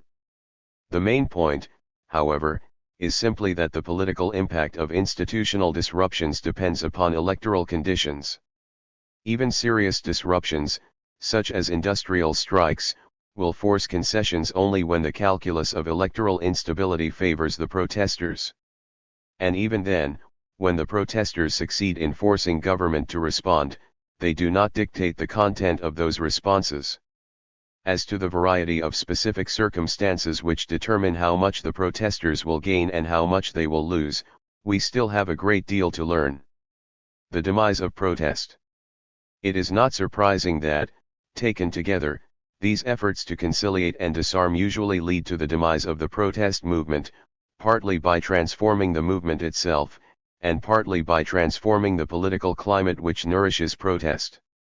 With these changes, the array of institutional controls which ordinarily restrain protest is restored, and political influence is once more denied to the lower class. We said that one form of government response was to make concessions to the protesters, yielding them something of what they demanded, either symbolic or material. But the mere granting of such concessions is probably not very important in accounting for the demise of a movement. For one thing, whatever is yielded is usually modest if not meager. For another, even modest concessions demonstrate that protest works, a circumstance that might as easily be expected to fuel a movement as to pacify it. But concessions are rarely unencumbered. If they are given at all, they are usually part and parcel of measures to reintegrate the movement into normal political channels and to absorb its leaders into stable institutional roles. Thus the right of industrial workers to unionize, won in response to massive and disruptive strikes in the 1930s, meant that workers were encouraged to use newly established grievance procedures in place of the sit-down or the wildcat strike, and the new union leaders, now absorbed in relations with factory management and in the councils of the Democratic Party, became the ideological proponents and organizational leaders of this strategy of normalcy and moderation. Similarly, when blacks won the vote in the South and a share of patronage in the municipalities of the North in response to the disturbances of the 1960s, black leaders were absorbed into electoral and bureaucratic politics and became the ideological proponents of the shift from protest to politics. 33.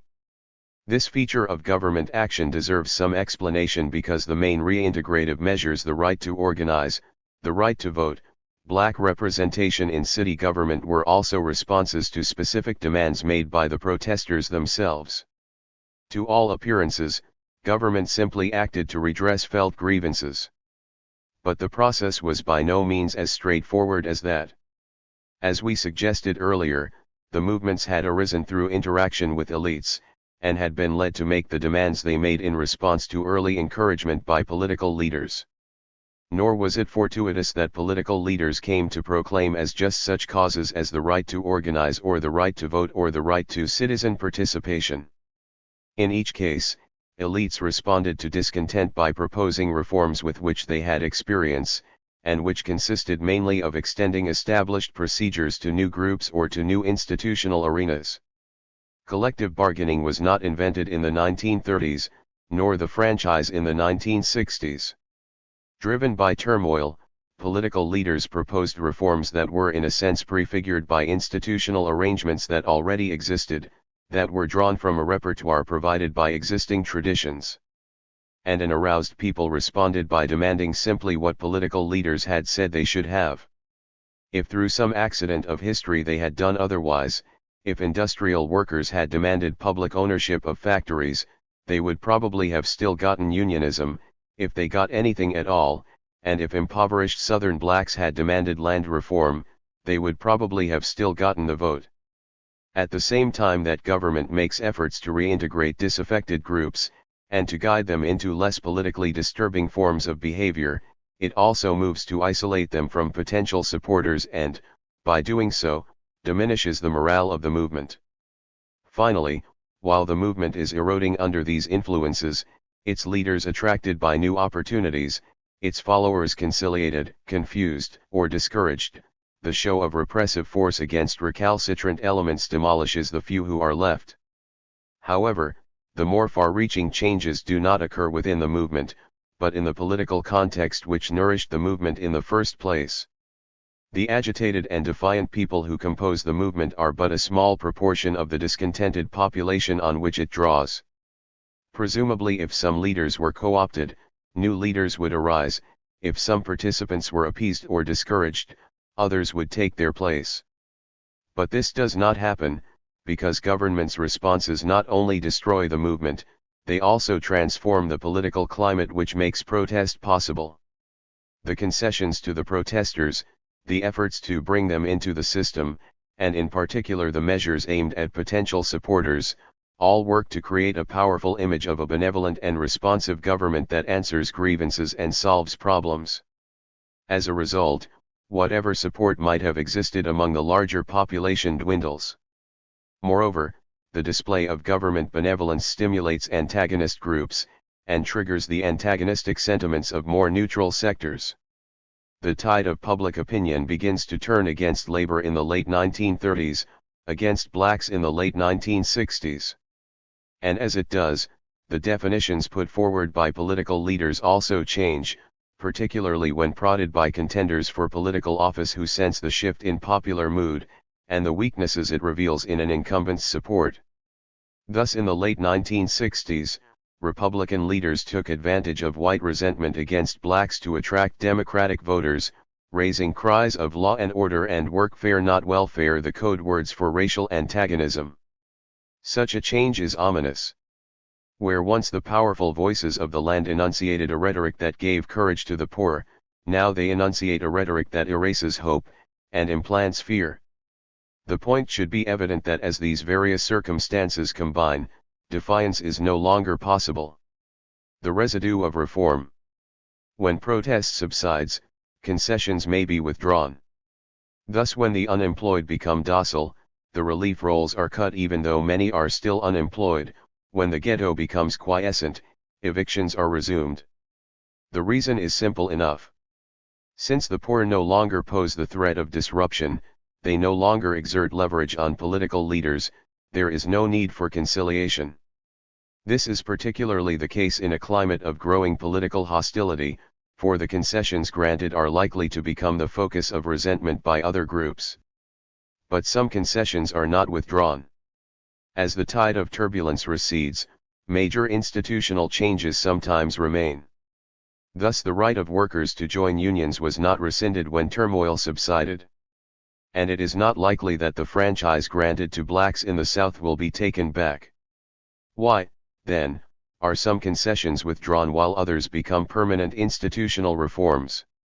The answer, perhaps, is that while some of the reforms granted during periods of turmoil are costly or repugnant to various groups in the society, and are therefore suffered only under duress, other innovations turn out to be compatible with the interests of more powerful groups, most importantly with the interests of dominant economic groups. Such an assertion has the aura of a conspiracy theory, but in fact the process is not conspiratorial at all. Major industrialists had resisted unionization, but once forced to concede it as the price of industrial peace, they gradually discovered that labor unions constituted a useful mechanism to regulate the labor force. The problem of disciplining industrial labor had been developing over the course of a century.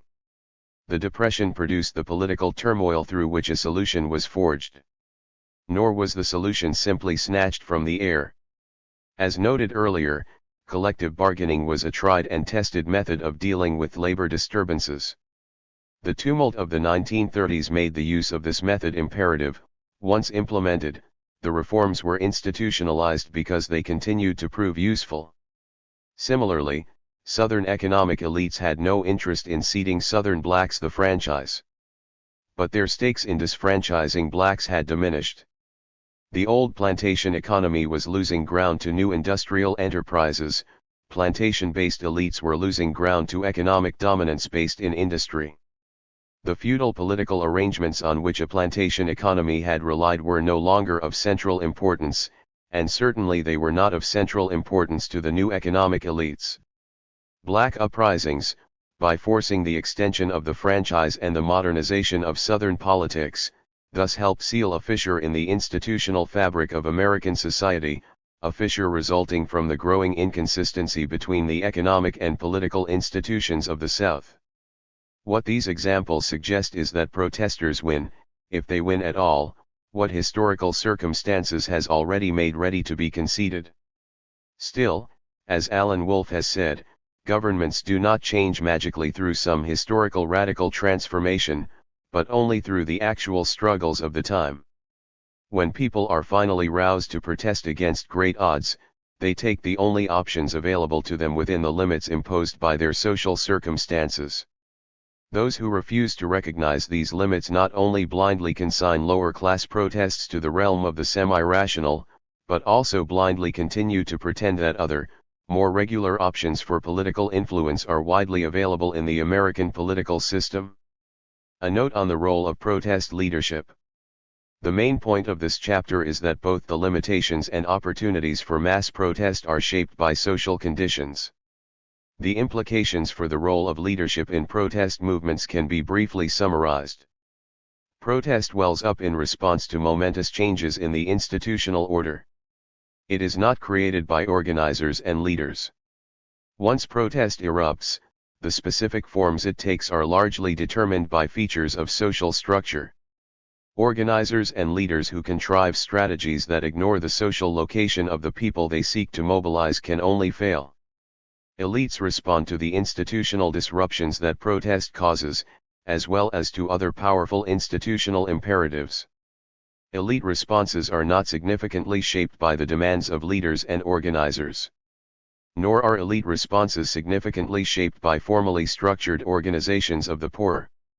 Whatever influence lower-class groups occasionally exert in American politics does not result from organization, but from mass protest and the disruptive consequences of protest. Finally, protest in the United States has been episodic and transient, for as it gains momentum, so too do various forms of institutional accommodation and coercion that have the effect of restoring quiescence. Organizers and leaders cannot prevent the ebbing of protest, nor the erosion of whatever influence protest yielded the lower class. They can only try to win whatever can be won while it can be won. In these major ways protest movements are shaped by institutional conditions, and not by the purposive efforts of leaders and organizers. The limitations are large and unyielding. Yet within the boundaries created by these limitations, some latitude for purposive effort remains. Organizers and leaders choose to do one thing, or they choose to do another, and what they choose to do affects to some degree the course of the protest movement. If the area of latitude is less than leaders and organizers would prefer, it is also not enlarged when they proceed as if institutional limitations did not in fact exist by undertaking strategies which fly in the face of these constraints. The wiser course is to understand these limitations, and to exploit whatever latitude remains to enlarge the potential influence of the lower class. And if our conclusions are correct, what this means is that strategies must be pursued that escalate the momentum and impact of disruptive protest at each stage in its emergence and evolution. With these propositions in mind, we now turn to an analysis of recent protest movements. Chapter 2. The Unemployed Workers Movement. The depression movements of the unemployed and of industrial workers followed a period of economic breakdown that produced distress and confusion in the daily lives of millions of people, and produced contradiction and confusion in the posture of elites. For those still working, the discontents released by economic collapse during the 1930s were expressed in struggles within the factory system, which we will turn to in the next chapter. But the men and women for whom life had changed most drastically and immediately were no longer in the factories. They were among the masses of the unemployed, and their struggle had to take another form, in another institutional context. The Depression saw the rise and fall of the largest movement of the unemployed this country has known, and the institution against which the movement was inevitably pitted was the relief system. At the time of the Great Depression, formal arrangements for relief of the indigent were sparse and fragmented. In many places, including New York City and Philadelphia, there simply was no outdoor relief. Even where public relief agencies existed, what little was actually given was usually provided by private charities. But niggardly aid and fragmented administration did not signify an underdeveloped institution. To the contrary, a national relief system did exist. Despite the diversity of administrative auspices, the norms that guided the giving of relief were everywhere quite similar. The dole was anathema to the American spirit of work and self-sufficiency. Therefore, it should be dispensed to as few as possible and made as harsh as possible to discourage reliance upon it. Accordingly, very little was given, and then only to a handful of the aged and crippled, widowed and orphaned to deserving people who clearly were not able to work. These practices were not only a reflection of harshly individualistic American attitudes. They were also a reflection of American economic realities. Work and self-reliance meant grueling toil at low wages for many people. So long as that was so, the dole could not be dispensed permissively for fear some would choose it over work. Thus, most of the poor were simply excluded from aid, ensuring that they had no alternative but to search for whatever work they could find at whatever wage was offered. And if they found no work, then they would have to survive by whatever means they could. But this much could have been achieved without any relief arrangements at all. The threat of starvation was sufficient. The more important function of the relief system was accomplished, not by refusing relief, but by degrading and making outcasts of those few who did get aid. At the time of the Great Depression, the main legal arrangement for the care of the destitute was incarceration in almshouses or workhouses. In some places the care of paupers was still contracted to the lowest bidder, and destitute orphans were indentured to those who would feed them in exchange for whatever labor they could perform. The constitutions of 14 states denied the franchise to paupers. By such practices the relief system created a clearly demarcated and degraded class, a class of pariahs whose numbers were small but whose fate loomed large in the lives of those who lived close to indigence, warning them always of a life even worse than hard work and severe poverty. The meaning of these relief practices was thus not only in their inhumanity but in the functions they performed in legitimating work in the face of the extreme inequalities generated by American capitalism. For many people work was hard and the rewards few, and the constraints of tradition weak in the face of the transformations wrought by industrial capitalism. The discontent these poor might have felt was muffled, in part, by the relief system and the image of the terrible humiliation inflicted on those who became paupers. The practices called charity were shaped, in short, by economic imperatives, by the need for cheap and docile labor on the farms and in the factories of a burgeoning capitalist society. For the practices of relief to change, this subordination of the institution of charity to the institution of profit had to be ruptured. The wonder of this relief system, however, was that it generated such shame and fear as to lead the poor to acquiesce in its harsh and restrictive practices. In part the poor acquiesced simply because they shared American beliefs in the virtue of work and self-sufficiency, and in the possibility of work and self-sufficiency for those who were ambitious and deserving.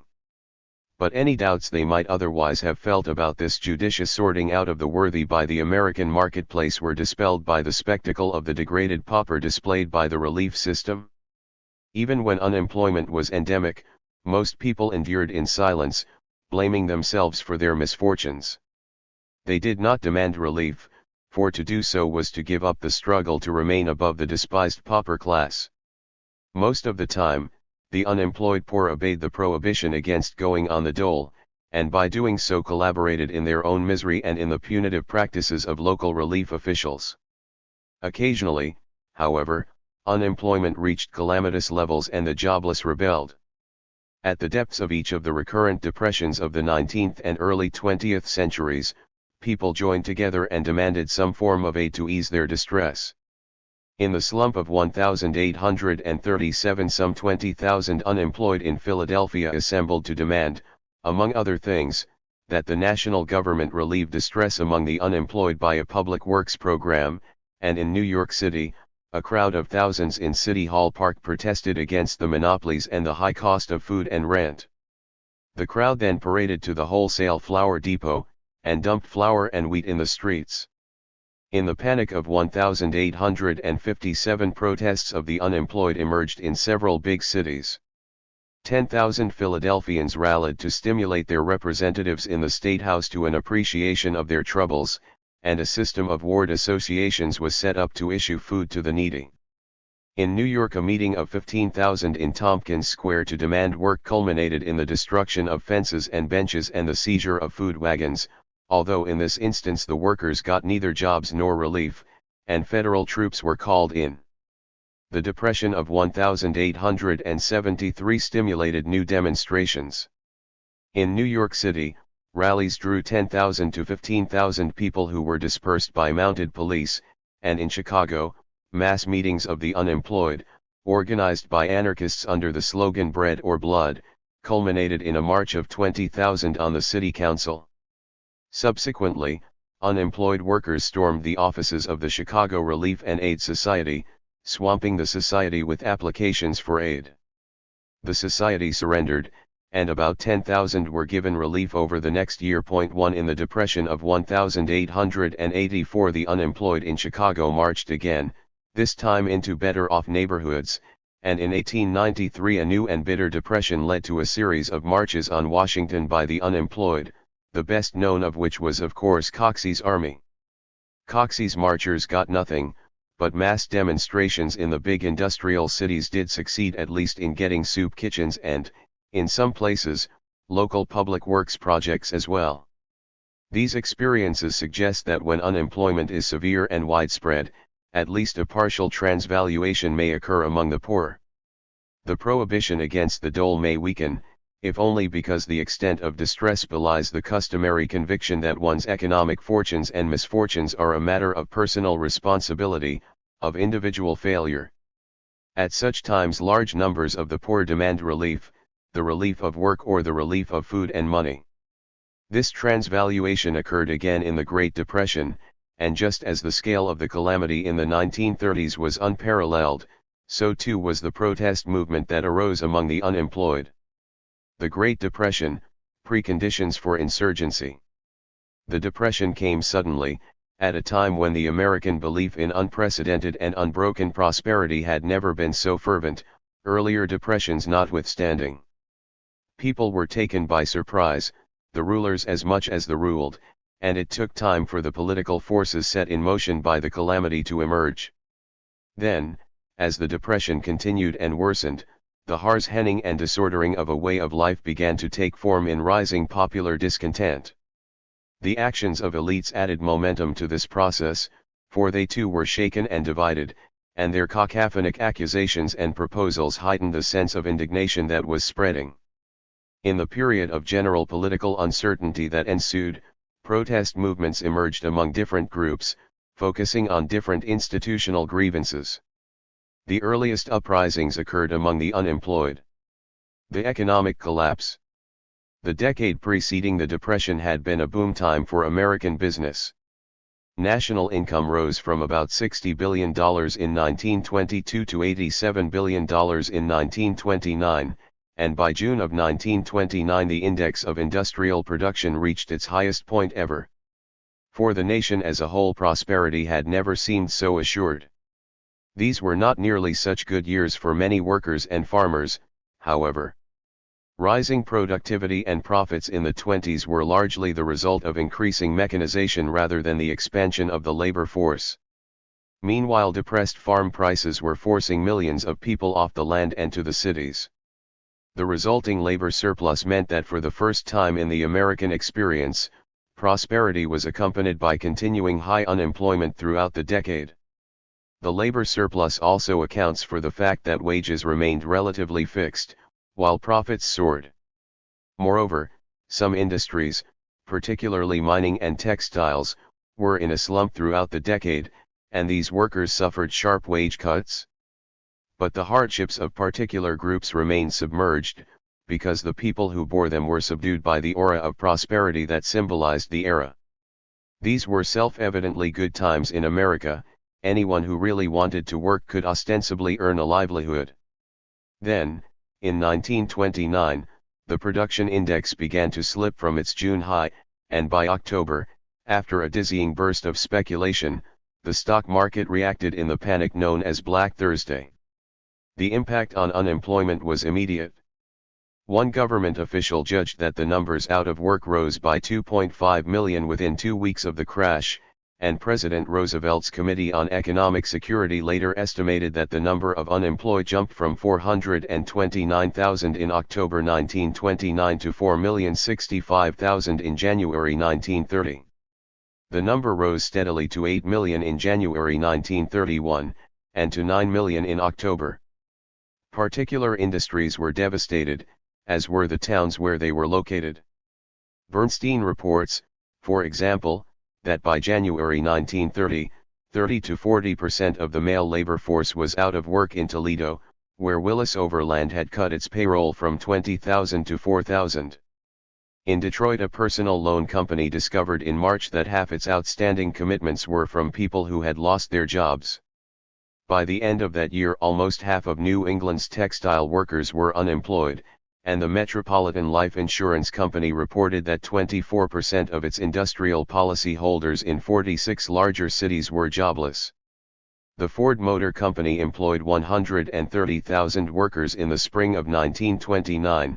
By the summer of 1931 there were only 37,000 left on the payroll. Sidney Hillman reported that at the height of the season in January 1932 only 10% of his New York garment workers were employed. The chronic unemployment of the 1920s had become catastrophic unemployment. Most of the nation's public figures were stubbornly unwilling to recognize the disaster, at least at first. The White House issued messages of reassurance that the fundamental strength of the nation's economic life is unimpaired, that recovery is just around the corner, and that in any case the temporary downturn was being stemmed by modest public works expenditures. Official refusal to recognize the disaster early in the Depression also took form in White House denials that there was very much unemployment at all. If the 1930 census of unemployment did not support such contentions, Hoover argued that it was because the enumerators had to list the shiftless citizen, who had no intention of living by work, as unemployed. 2 If there was not very much unemployment, it followed that there was not very much need for unusual measures to aid the unemployed. Hoover limited himself mainly to offering rhetorical encouragement of local charity efforts. In October 1930 he established an emergency committee for employment, but ignored the recommendation of Colonel Arthur Woods, head of the committee, that the White House seek substantial appropriations from Congress for public works. A second committee, appointed in August 1931, was called the Organization on Employment Relief. But while its name revealed some dim acknowledgement of the problem, its activities, consisting of coordinating local efforts and exhorting American citizens to contribute to local charities, did not. Nor, at first, were local officials much better attuned to the scale of the problem. City leaders in Buffalo, Cincinnati, Kansas City, Milwaukee, and Louisville initiated Make a Job or Man a Block campaigns, assigning the jobless to do snow removal or street cleaning while at the same time allowing them to canvass households for small donations. Philadelphia's mayor appointed a committee to organize the peddling of fruit. Clubs and restaurants in some places began to participate in schemes for saving food leftovers for the unemployed, and some communities set aside plots of land so that the jobless could grow vegetables to ease their plight. The problem was defined as minor and temporary, and so were the gestures made to deal with it. Until 1932 even the newspapers carried little news of the Depression. Middletown newspapers made their first mention in April 1930 under the caption "Factories are recovering from bad slump." As the Depression worsened in 1930 there were stirrings in Congress for federal action to alleviate unemployment by reviving and expanding the United States Employment Service and by expanding federal public works projects. The measures proposed were modest and the Congress elected in the fall of 1930 passed both bills.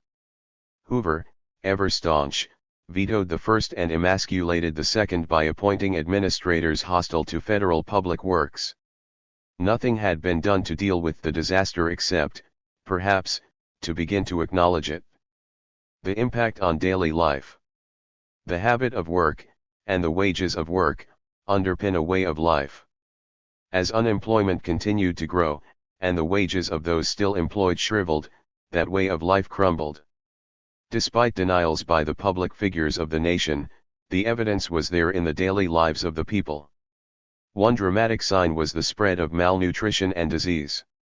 Surveys of school children showed that 1/4 suffered from malnutrition, new patients in tuberculosis clinics almost doubled, and a study by the U.S. Public Health Service revealed that the families of unemployed workers suffered 66% more illness than the families of employed workers. In 1931, New York City hospitals reported about 100 cases of actual starvation. Another sign was the weakening of family life as ties wore thin under the strains and humiliations of poverty. Desertions became common and divorce rates rose, while marriage rates and the birth rate dropped. 3 And as poverty deepened and morale weakened, the crime rate rose, as did drunkenness and sexual promiscuity, and the suicide rate. Without work, and with family life weakened, men and women, especially the young, took to the road. At first the movement was back to the farms. But soon farm income fell precipitously as well, and then there was no place to go except to move on, shunted from town to town. Just how many transients there were is not known, but the Southern Pacific Railroad reported that it had ejected 683,457 people from its trains in 1932. Everywhere shanty towns built of packing cases and junk sprang up. In Oklahoma City the vagrants lived in the river bottom. In Oakland, they lived in sewer pipes that a manufacturer could not sell. In New York they built shacks in the bed of an abandoned reservoir in Central Park and called it Hoover Valley. The rise of protest. Most of the people who were thrown out of work suffered quietly, especially at the start of the Depression, when official denials helped to confuse the unemployed and to make them ashamed of their plight. Men and women haunted the employment offices, walked the streets, lined up for every job opening, and doubted themselves for not finding work. Families exhausted their savings, borrowed from relatives, sold their belongings, blaming themselves and each other for losing the struggle to remain self-reliant. But as the Depression worsened, as the workforces of entire factories were laid off, as whole neighborhoods in industrial towns were devastated, and as at least some political leaders began to acknowledge that a disaster had occurred, attitudes toward what had happened and why, and who was to blame, began to change among some of the unemployed.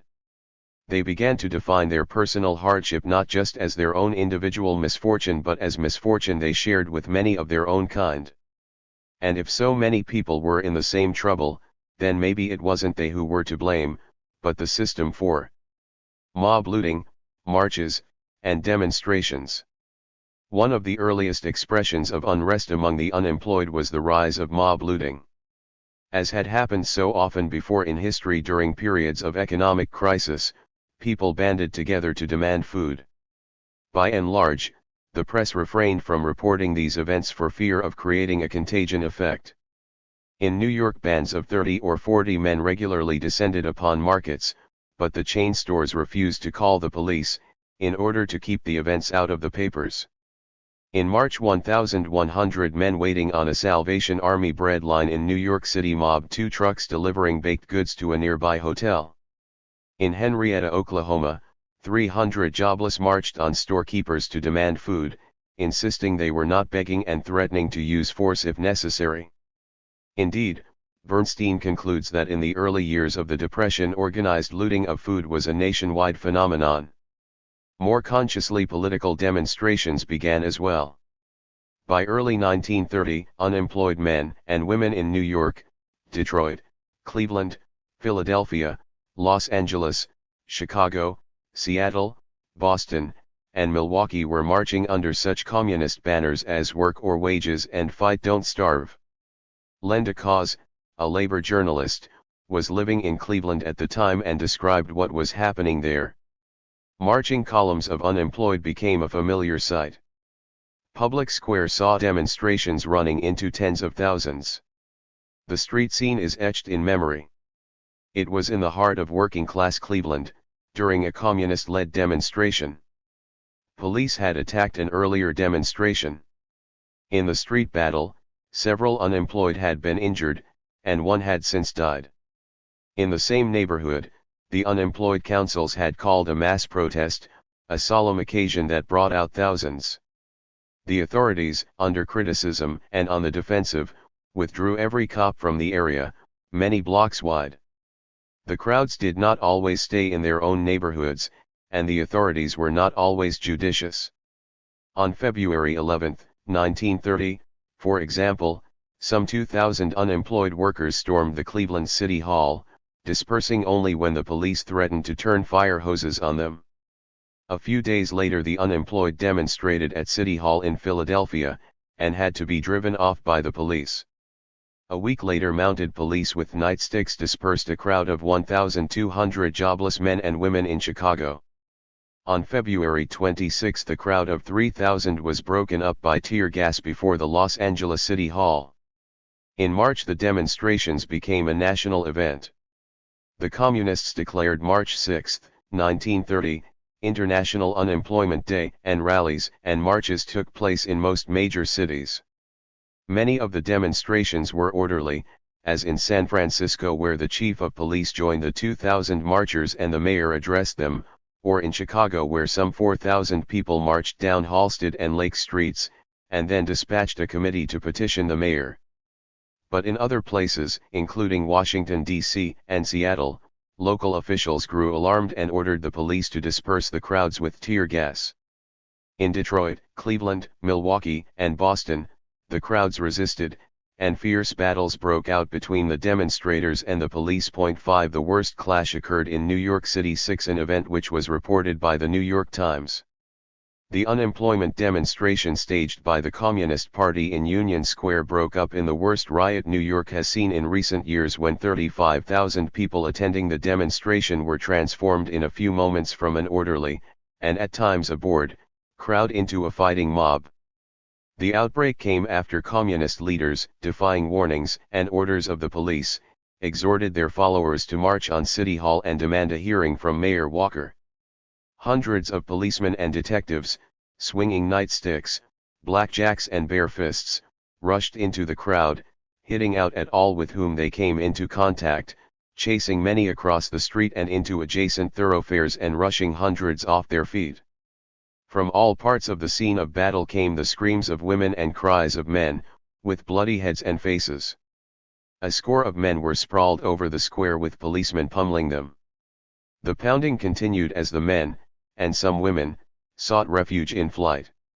The demonstration was sufficiently threatening to prod the mayor to agree to form a committee to collect funds to be distributed to the unemployed. 7 In October 1930 the unemployed gathered again in a mass rally at City Hall Plaza to demand that the Board of Estimate appropriate $25 a week for each unemployed person.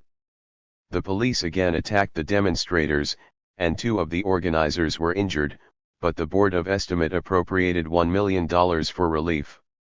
The demonstrations were branded as riots by the press. It was the communist and socialist organizers who misnamed them unemployment demonstrations, said the New York Times. But the unemployed came, whatever the labels of the leaders, and despite the castigation of the press. Lendekau suggests why. The communists brought misery out of hiding in the workers' neighborhoods. They paraded it with angry demands. In hundreds of jobless meetings, I heard no objections to the points the communists made, and much applause for them. Sometimes, I'd hear a communist speaker say something so bitter and extreme, I'd feel embarrassed. Then I'd look around at the unemployed audience, shabby clothes, expressions worried and sour. Faces would start to glow, heads to nod, hands to clap. For some people at least, distress was turning to indignation, an indignation strong enough to withstand official scorn or state force. Communist agitators were helping in that transformation, but the unemployed were ready to respond to any leader who articulated their grievances. When Father James R. Cox, a Pittsburgh priest known as the mayor of Shantytown, called a rally at Pitt Stadium to protest unemployment and demand public works and relief measures, some 60,000 people turned out, and 12,000 followed him on to Washington where he presented their demands to Hoover. 8 And later, in the spring of 1932, thousands of unemployed veterans and their families descended on Washington, D.C. Their songs expressed their disaffection. Mellon pulled the whistle. Hoover rang the bell. Wall Street gave the signal. And the country went to hell. The veterans had in fact not come in a revolutionary or even in a very belligerent spirit. They had come only to plead with the Congress for early payment of pensions due them by law in 1945. The Congress turned them down, Hoover refused to meet with their leaders, and when they still did not leave, he sent the army to rout them. What a pitiable spectacle, said the Washington News, is that of the great American government, mightiest in the world, chasing men, women, and children with army tanks. If the army must be called out to make war on unarmed citizens, this is no longer America. Rent riots. The rising anger among the unemployed took other forms than street marches and riots. Jobless men and women began to defy the local authorities and the rules upheld by these authorities associated with specific hardships. One such kind of defiance was mass resistance to evictions. As unemployment rose, large numbers of families in many places could not pay their rents, and the number of evictions increased daily. 9 In 1930 and 1931 small bands of people, often led by communists, began to use strong-arm tactics to prevent marshals from putting furniture on the street. Sometimes they were successful. Even when they were not, physical resistance was the only resort for people forced from their homes. The rent riots began on the Lower East Side and in Harlem 10 but quickly spread to other parts of the city. The New York Times described an eviction of 3 families in the Bronx on February 2, 1932. Probably because of the cold, the crowd numbered only 1,000, although in unruliness it equaled the throng of 4,000 that stormed the police in the first disorder of a similar nature on January 22. On Thursday a dozen more families are to be evicted unless they pay back rents. Inspector Joseph Leoneri deployed a force of 50 detectives and mounted and foot patrolmen through the street as Marshal Novick led 10 furniture movers into the building. Women shrieked from the windows, the different sections of the crowd hissed and booed and shouted invectives. Fighting began simultaneously in the house and the street. The marshal's men were rushed on the stairs and got to work after the policemen had driven the tenants back into their apartments. Boyer and Moret claim that such tactics succeeded in restoring 77,000 evicted families to their homes in New York City. Chicago was also the scene of frequent rent riots, especially in the black neighborhoods where unemployment reached catastrophic proportions and evictions were frequent. In the brief period from August 11 to October 31, 1931 there were 2,185 cases before renters' court, 38% of which involved blacks. Small groups known as black bugs marched through the streets to mobilize large crowds to reinstall evicted families, sometimes even when the family was not present. 11 Police repression in Chicago was so thorough. 12 That these actions of necessity were virtually spontaneous. During the last part of 1930 the unemployed councils had established headquarters in many of the poorer sections of the city. The meeting halls served as clubhouses where jobless men tired of tramping the streets in search of work came to rest and talk rather than face the trying tensions of the home. These men, establishing mutual relations of identification on the basis of their common misfortune, began to act together to prevent evictions. The demonstrations were entirely unplanned and could not be throttled at the source because the men themselves never knew in advance when or where they would next demonstrate. Someone might come into the hall and tell of a person blocks away who was at that moment being evicted. Their indignation aroused, the men would march in a group down the street, adding the sympathetic and the curious to their number as they marched, until by the time they reached the scene of the eviction, the crowd would have grown in size and temper. The furniture of the unfortunate family would be replaced and the crowd, delighted with its success, would disperse gradually, in small groups. Horace Cayton describes a Chicago rent riot in which he participated. One day in 1931 Cayton was sitting in a restaurant on the South Side and saw through the window a long file of black people, marching in deadly earnest. He joined them and later described what happened. We were met at the street by 2 squad cars of police who asked us where we were going. The black crowd swarmed around the officers. No one moved. Everyone simply stood and stared at them. One officer lost his head and drew his gun, leveling it at the crowd. No threats, no murmurs, no disorder, the crowd just looked at him. There the officer stood. Just then a siren was heard. The whisper went around the riot squad was coming. 4 cars full of blue-coated officers and a patrol wagon. They jumped out before the cars came to a stop and charged down upon the crowd. Nightsticks and billies played a tattoo on black heads.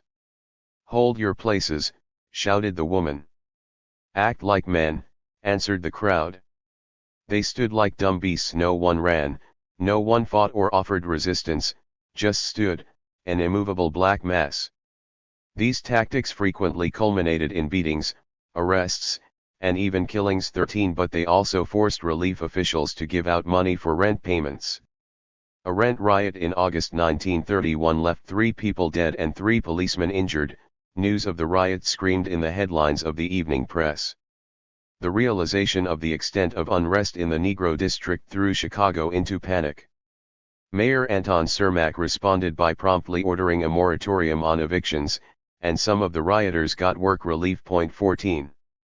Karsh and Garman report that in many places the communists organized gas squads to turn the gas back on in people's houses and electric squads to string wires around the meter after it was shut off by the local utility. In Detroit, it took 100 policemen to evict a resisting family, and later 2 Detroit families who protected their premises by shooting the landlord were acquitted by sympathetic juries. Relief insurgency. There is surely reason to think that it is easier for people to defend their homes against the authorities than to demand relief, simply because Americans are more likely to believe they have a right to their homes than to believe they have a right to handouts, no matter how overwhelming the economic disaster that confronts them. Most of the unemployed resisted the final degradation of asking for relief for as long as they could.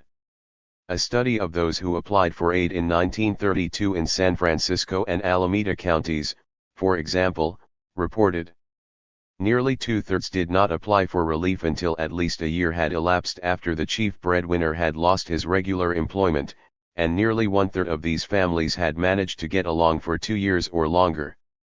By the time they applied for relief, many of these families were in debt to the grocer and the landlord. They had used their pitifully small savings, they had borrowed sums which, though small, could probably never be repaid. Finally, they were defeated in their valiant struggle to maintain their independence. 15. For many, sheer desperation finally forced violation of the prohibition against the dole. For others, it was more than desperation, it was anger. Some people came to believe that if there were no jobs, if the factories and offices and workshops turned them away, then they had a right to the income they needed to survive anyway. Fired by this new indignation, crowds of jobless men and women descended on relief offices, cornered and harassed administrators, and even took over the offices until their demands were met, until money or goods were distributed to them. 16 Laswell and Blumenstock described these early relief actions in Chicago. Hearing that some family had been refused relief or that some particularly needy case was being denied immediate attention, groups would gather and march on the relief stations, demanding action.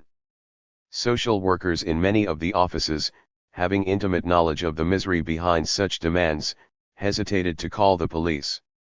Hence at first the relief offices met the demands of the demonstrators, giving Mrs. Jones the food basket which she should have had a week earlier.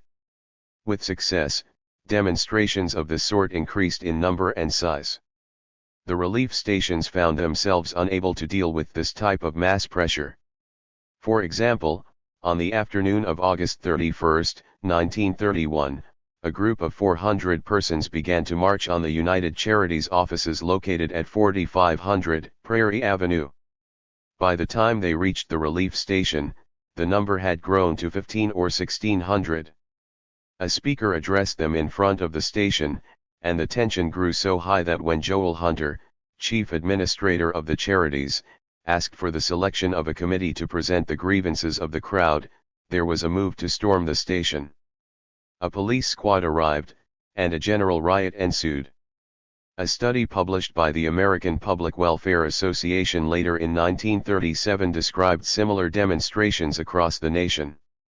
Relief offices were approached by large committees, numbering 10, 15, 20, and sometimes more persons, which demanded immediate audience, without previous appointment and regardless of staff members' schedules. Frequently these large committees were buttressed by neighborhood crowds which gathered outside the relief office and waited while committees within presented demands. Relief officials, who were accustomed to discretionary giving to a meek clientele and were not much governed by any fixed set of regulations, usually acquiesced in the face of aggressive protests. With each abrasive encounter, officials in local and private charities gradually forfeited the discretion to give or withhold aid. Mark Nazon reports some of the incidents. "I stood in the rain for 3 days and the Home Relief Bureau paid no attention to me," a woman declared at a neighborhood meeting in New York City. "Then I found out about the Unemployed Council. We went in there as a body and they came across right quick." The woman at the desk said, "I was rejected," another woman added. "I was crying when Comrade Mins told me to come to the meeting of the Unemployed Council. 1 week later I got my rent check. 17. As the unemployed became more disruptive, even cherished procedures of investigation and surveillance of recipients were relinquished. A news sheet put out by an unemployed group in Port Angeles, Washington, exemplified the new spirit. Home visitors or snoopers are only relief workers on a cash basis. They are picked for their ability as snoopers and stool pigeons only. They ask you so damn many questions that there is nothing personal left to you anyway." As indignation mounted, in other words, some people not only defied the prohibition against going on the dole, but some even began to defy the apparatus of ritualized humiliation that had made that prohibition so effective. And as they did, the movement gathered momentum. Nazon describes the unemployed movement in Harlem during this period. To force the relief system to function more effectively, the unemployed movement settled on a strategy of stimulating disorder. Harlem Council activists organized large groups of jobless workers, took them to the local relief station, and demanded that they receive aid. If the Relief Bureau officials refused to see them or claimed they were out of aid, the demonstrators camped in the Bureau offices and remained there until they received aid or were removed by the police. If police tried to remove the demonstrators or prevent them from entering the bureaus, council tactics became more violent. At one demonstration in late June of 1932, the Amsterdam News reported a group from the Harlem Council broke down the bureau's doors and overturned desks and chairs before the police could arrest them. Other demonstrations ended in pitched battles between police and council activists that resulted in bloodied heads and numerous arrests. In Chicago, spontaneous outbreaks grew in size and frequency, and through them the accumulated tensions and effects resulting from economic deprivation and from newspaper neglect or criticism and police repression became collectivist. The number of demonstrations increased, from 408 in 1931 to 566 in 1932. The demonstrations were also becoming more massive and well organized. On January 11, 1932, simultaneous demonstrations were held at all the relief stations of Chicago. 18 Later that year, some 5,000 men who had been forced to take refuge in municipal lodging houses marched on relief headquarters to demand 3 meals a day, free medical attention, tobacco twice a week, the right to hold council meetings in the lodging houses, and the assurance of no discrimination against unemployed council members. Their demands were granted. Later in 1932, when relief funds were cut 50% by a financially strangled city administration, some 25,000 of the unemployed marched again, this time through the Chicago Loop in a cold, driving rain. The authorities quickly managed to borrow funds from the Reconstruction Finance Corporation, and the cut was rescinded. In Detroit, hundreds of people organized by the unemployed councils gathered at City Hall in August 1931 to demand better food and better treatment from the police at the municipal lodging houses. Just a few months later, the Young Communist League led a march of several thousand on one of the Briggs auto plants to demand jobs and unemployment insurance. Then in March 1932, after the severe winter, unemployed workers in Detroit who had been assembled by communist organizers to march on the Ford River Rouge plant were fired on by Dearborn police. 4 of the marchers were killed, many more were wounded. The press was divided. the Detroit Mirror savagely attacked the riotous marchers, but the Detroit Times accused the police of having changed an orderly demonstration into a riot with death and bloodshed as its toll. 2 days later, some 60,000 Detroit workers marched behind the coffins to the tune of the Internationale. In Atlanta in June 1932, city and county authorities decided to drop 23,000 families from the relief rolls, claiming there were no funds. To maintain a degree of order in the face of this decision, local authorities proceeded to arrest hundreds of farm workers on charges of vagrancy, in order to send them back to the countryside. But when 1,000 of the unemployed rallied at the courthouse, the order to cut the families was rescinded, and additional money was appropriated for relief. 19 In St. Louis, 3,000 of the jobless marched and forced the passage at City Hall of 2 relief bills. Each such protest that succeeded in getting people money added morale and momentum to the movement, and further undermined the doctrine that being on the county was a confession of personal failure, a badge of shame. Local fiscal breakdown. The number of jobless continued to rise. In the big industrial cities, where unemployment was especially severe, the unemployed sometimes comprised voting majorities. Faced with mounting protests, local officials could not remain indifferent.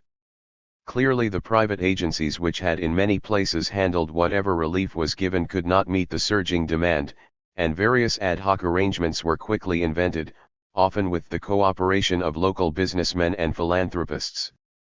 Committees were set up, local citizens were exhorted to contribute to charity drives, and in some places city employees found their wages reduced for contributions to the relief fund. By these methods, expenditures for relief rose from $71 million in 1929 to $171 million in 1931.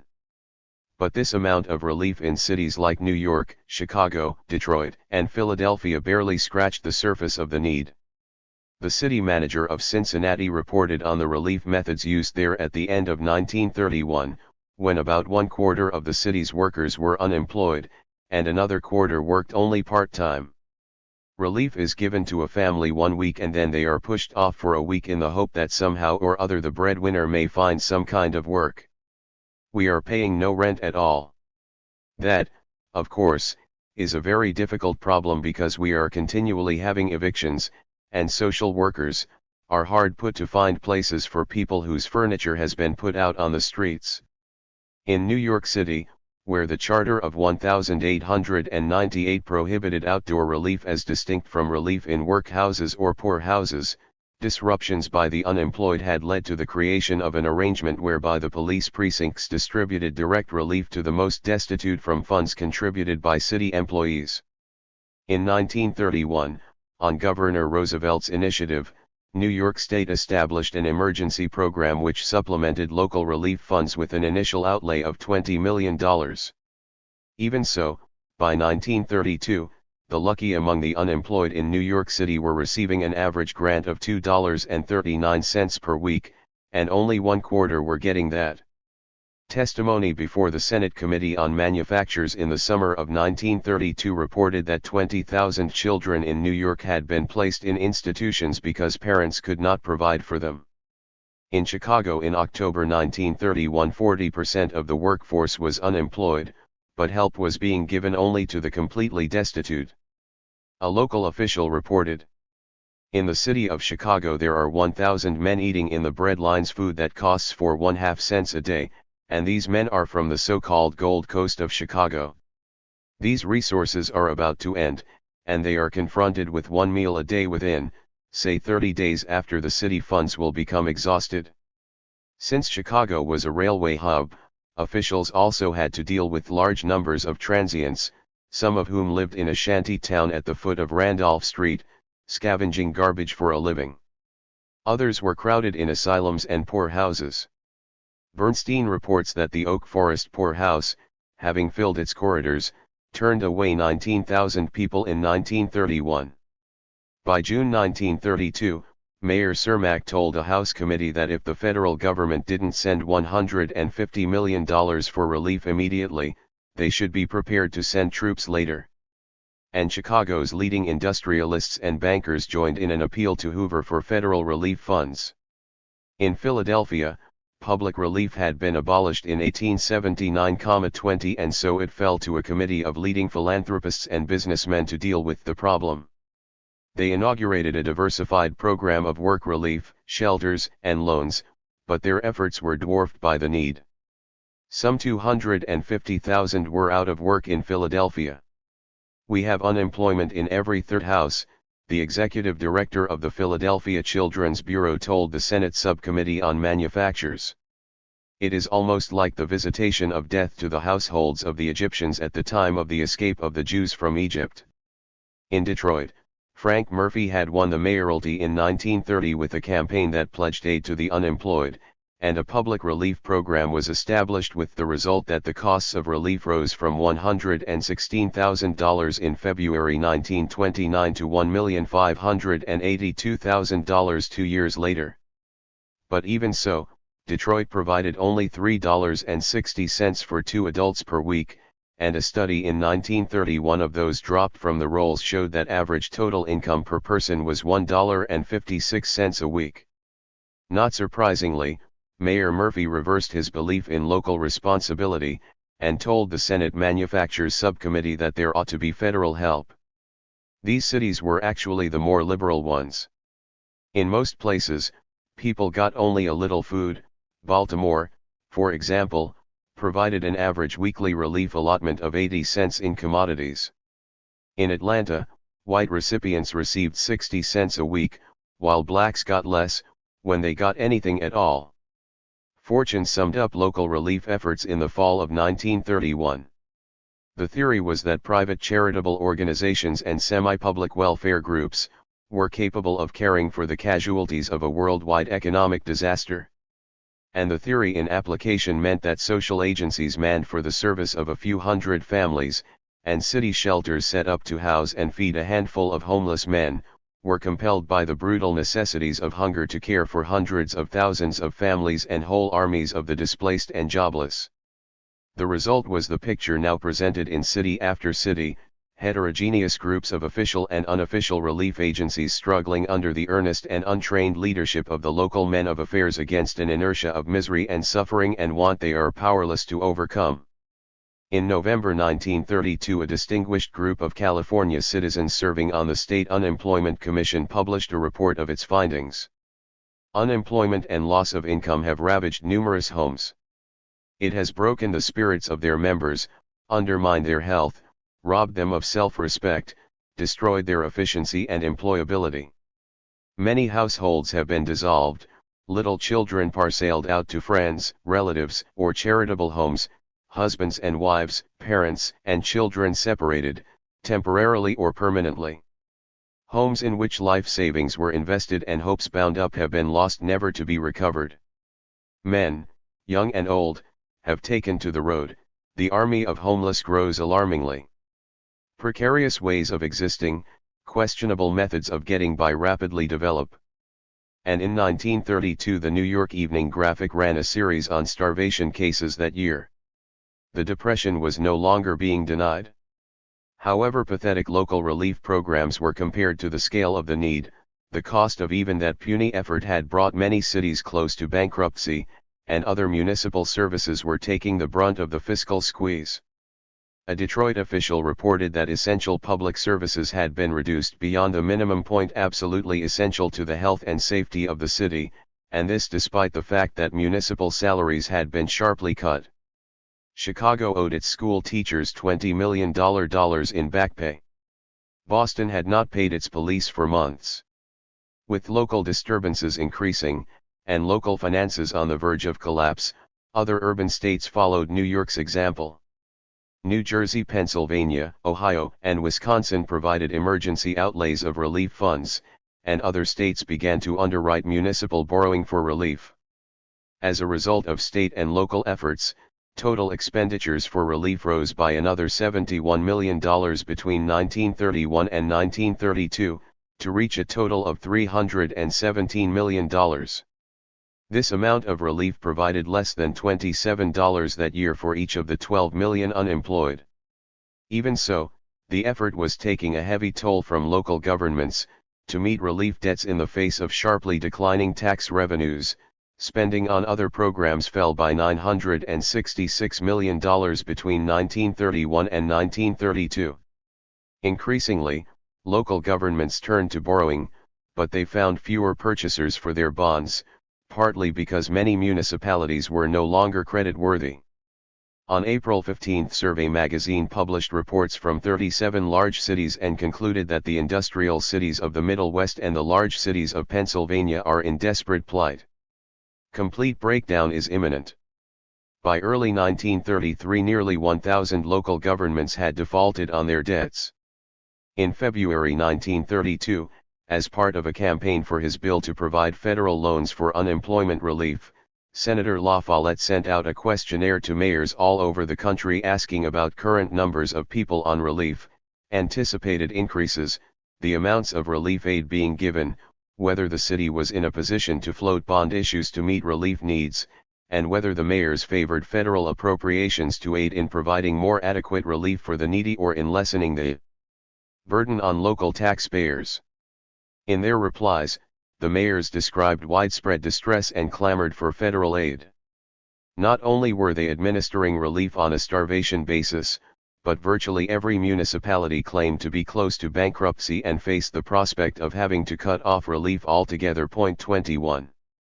Unable to resist the political pressures of the unemployed, local elites had brought their cities to the brink of fiscal collapse. But even so, city budgets could not handle the demand for relief, and so the pressure was not abated, but worsened as unemployment rose. Driven by the protests of the masses of unemployed and the threat of financial ruin, mayors of the biggest cities of the United States, joined by business and banking leaders, had become lobbyists for the poor. Electoral instability and federal response. By November 1932, the political unrest that had spurred local leaders to try to respond to the unemployed spread upward to produce a national political disturbance, the electoral upheaval of 1932. In the avalanche of new legislation that followed, concessions were made to each group in a volatile constituency. What the unemployed got was federal relief. The Republican Party had been in power since the toppling of the Wilson administration in the election of 1920, when Harding carried every major non-Southern city. With Eastern businessmen at the helm, the Republicans ruled securely thereafter, receiving substantial majorities in each election until 1930, their strength concentrated particularly in the urban North. Hoover had won the presidency with a majority of 6.5 million votes.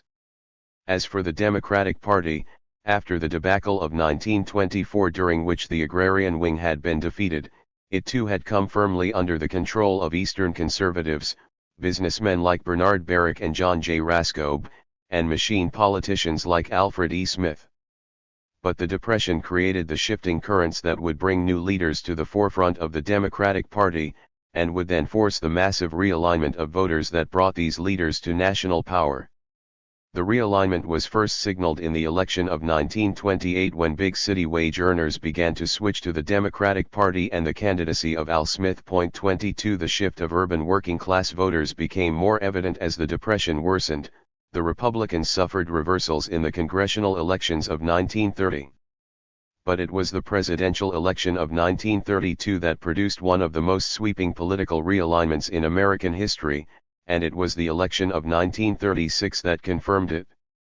The man who rose to power through these dislocations was, of course, Franklin Delano Roosevelt. He won the Democratic nomination from a divided and uncertain Democratic Party on the fourth ballot, and then went on to campaign by making promises to everyone who would listen. 23 What working people listened to were the promises to build from the bottom up and not from the top down, that put their faith once more in the forgotten man at the bottom of the economic pyramid. Roosevelt won with a plurality of almost 7 million votes, capturing the largest electoral majority since 1864, and sweeping in an overwhelmingly Democratic Congress. And much of Roosevelt's majority was concentrated in the big cities of the country, where unemployment and hardship were also concentrated. Economic catastrophe had resulted in a mass rejection of the party in power. In the interim between the election and Roosevelt's inauguration, the index of industrial production sank to its lowest point ever, and the number of unemployed was increasing at the rate of about 200,000 a month, to reach at least 12 million by March 1933. The clamor for federal relief was virtually irresistible. A Social Science Research Council bulletin characterized the situation this way. By the time the new federal administration came into power in 1933, the pressure for more money had become so nearly unanimous that it was politically desirable for congressmen and senators to favor large appropriations for relief. Candidates were elected often on a platform which predicated adequate relief appropriations by Congress. In a message to Congress 3 weeks after the inauguration, Franklin Delano Roosevelt called for a civilian conservation corps, a public works program, and a massive program of federal emergency relief. The Civilian Conservation Corps provided jobs at subsistence wages for a mere 250,000 men.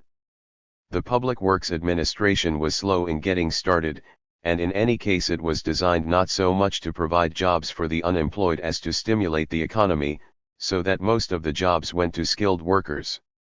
By contrast, the Federal Emergency Relief Act, drawn up by Senators Edward P. Costigan, Robert F. Wagner, and Robert N. La Follette, Jr., allocated $500 million for immediate grants to the states for relief of the unemployed, half of which was to be spent on a matching basis. The act was signed on May 12. Harry Hopkins was sworn in as administrator on May 22, and by the evening of that day, he made the first grants to the states. By early June, 45 states had received federal grants for relief, and total expenditures on relief rose to $794 million in 1933 to $1,489 million in 1934, and to $1,834 million in 1935. When the program was terminated in June 1936, the federal government had spent $3 billion as its share of relief expenditures. 24. It had taken protest and the ensuing fiscal and electoral disturbances to produce federal relief legislation, and it took continued protest to get the legislation implemented. By 1934 many people had been without work a long time, an estimated 6 million for more than a year. And during 1933, 1934, and 1935, groups of the unemployed continued to agitate, and were at least partly responsible for the fact that many states and localities participated in federal emergency relief programs at all. In August 1933, when state appropriations were needed in Ohio, 7,000 jobless marched on the state capitol. In Colorado, when the federal relief funds were discontinued in the winter of 1934 because the state had repeatedly failed to appropriate its share of costs, mobs of the unemployed rioted in relief centers, looted food stores, and stormed the state legislature, driving the frightened senators from the chamber. 2 weeks later, the General Assembly sent a relief bill to the governor, and federal funding was resumed. An attempt in Chicago to cut food allowances by 10% in November 1934 led to a large demonstration by the unemployed, and the city council restored that cut. In the spring of 1935, the federal government withheld relief after Illinois failed to provide its share of funding. When relief offices closed down, the unemployed marched and demonstrated in Chicago and Springfield until the state legislature appropriated funds. Relief was cut in Kansas City, Kansas, later that year, and 2,000 of the unemployed assembled in front of the courthouse where they remained and prayed and sang hymns until a new relief appropriation was voted. These were only the publicized protests. A survey conducted in New York City revealed that almost all of the 42 district relief administrators in New York City reported frequent dealings with unemployed groups, most of them led by communists. These groups were disruptive, shouting, picketing, refusing to leave the relief offices, and the groups frequently won their demands. 5 of the relief offices were observed continuously over a 30-day period, during which 196 demands by unemployed groups were recorded, of which 107 were granted. By the winter of 1934, 20 million people were on the dole, and monthly grant levels had risen from an average of $15.15 per family in May 1933 to an average of $24.53 in May 1934, and to $29.33 in May 1935. Harry Hopkins explained the new government posture toward the unemployed. For a long time those who did not require relief entertained the illusion that those being aided were in need through some fault of their own. It is now pretty clear in the national mind that the unemployed are a cross-section of the workers, the finest people in the land. From disruption to organization. From the onset of the Depression, the potential for unrest among the unemployed attracted organizers and activists from the left. Their approaches to work with the unemployed varied. But they all deplored the loose and chaotic character of the movement, and they all strove to build organization. The communists were first in the field. Indeed, they had been in the field as early as 1921, trying to organize the unemployed into councils of action, but without much success. In 1929 they began a new campaign to form unemployed councils 25 during the winter of 1929 to 1930. Communist organizers worked vigorously, on the bread lines, in the flop houses, among the men waiting at factory gates, and in the relief offices. By mid-1930 the unemployed had become the chief focus of party activity. The party's theoretical journal, The Communist, asserted that those out of work were the tactical key to the present state of the class struggle.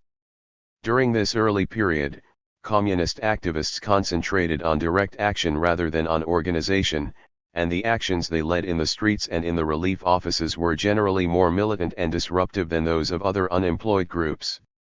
Communists, many of whom were unemployed workers, 26 seized upon every grievance as an opportunity for inciting mass actions, and channeled their formidable self-discipline and energy into the extensive pamphleteering and agitation that helped bring the unemployed together, and helped raise the pitch of anger to defiance.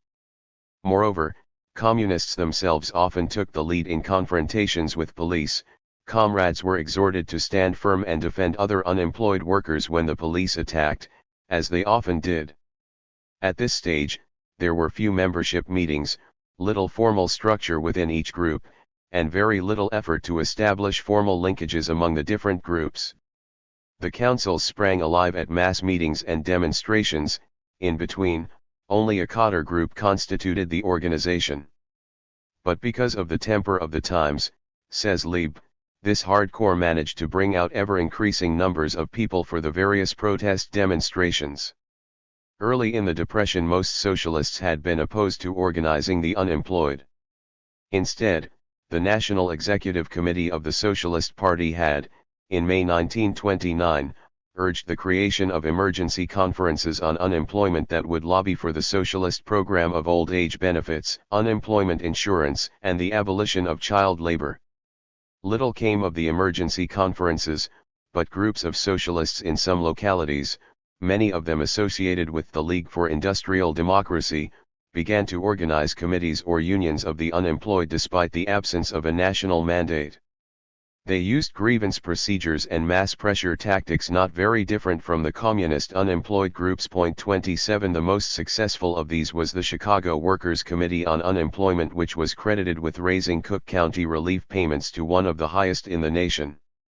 By February 1932, prodded by the success of the communist unemployed councils, and by the local socialist-led organizations that had already emerged, the National Executive Committee of the Socialist Party finally endorsed direct organizing of the unemployed, with the result that socialists in other places, most importantly in New York and Baltimore, began organizing on the model of the Chicago Workers' Committee. These groups later initiated the Workers' Alliance of America, the culmination of the organizational efforts among the unemployed.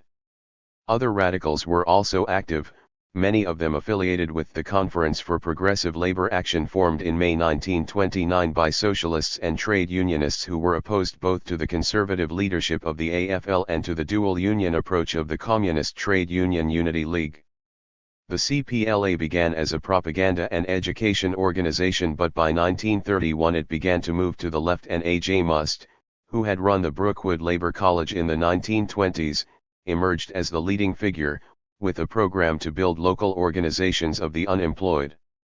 The Must groups, usually called unemployed leagues, flourished particularly in the rural areas and small towns of Ohio, West Virginia, Kentucky, North Carolina, and Pennsylvania, where the approach taken by the Must radicals, at least at the beginning, was non-doctrinaire and oriented toward the immediate needs of the unemployed. The Seattle Unemployment League, a kind of model for many of these efforts, was a particular success, at least briefly. It claimed 12,000 members in Seattle itself by the end of 1931 and a statewide membership of 80,000 by the end of 1932. At first the Seattle group emphasized barter, working for farmers in exchange for produce. But when the harvest season of 1931 was over, and self-help came to an end, the League turned to the city for help. The City Council, uneasy about the growing numbers of League supporters, voted an appropriation of $500,000 for relief, and turned the fund over to the League to administer. During the spring elections of 1932, when an estimated one-third of Seattle's voters were League members, the League supported a slate headed by John F. Dorey, who campaigned with talk of taking huge fortunes away from those who stole them from the American workers, and won with the largest plurality in Seattle history. Once in office, however, Dorey took the administration of relief away from the League and threatened to use machine guns on the unemployed demonstrations, earning himself the name Revolving Dorey.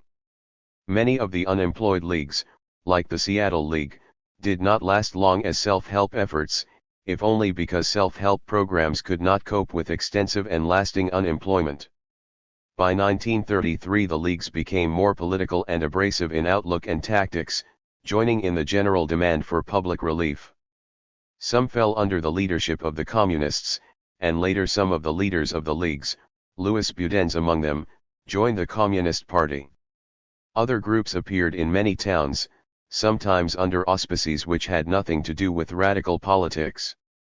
Local politicians, for example, set up clubs in their wards to handle relief grievances on behalf of individual constituents, particularly before elections 28, and in many rural or partially rural areas, groups organized around self-help and barter programs. 29 In Dayton, Ralph Borsodi, a utopian thinker who believed in a return to the land, was engaged by the Council of Social Agencies to organize groups that undertook to produce their own goods. Arthur Moyer, the president of Antioch College, established the Midwest Exchange Incorporated, which encouraged self-help and barter among independent groups. In Harlem, self-help took the form of food collections and rent parties often organized by the churches or by the disciples of Father Divine. 30. In some places, particularly in the coal regions where unemployment was endemic, trade unions helped and even joined with the unemployed.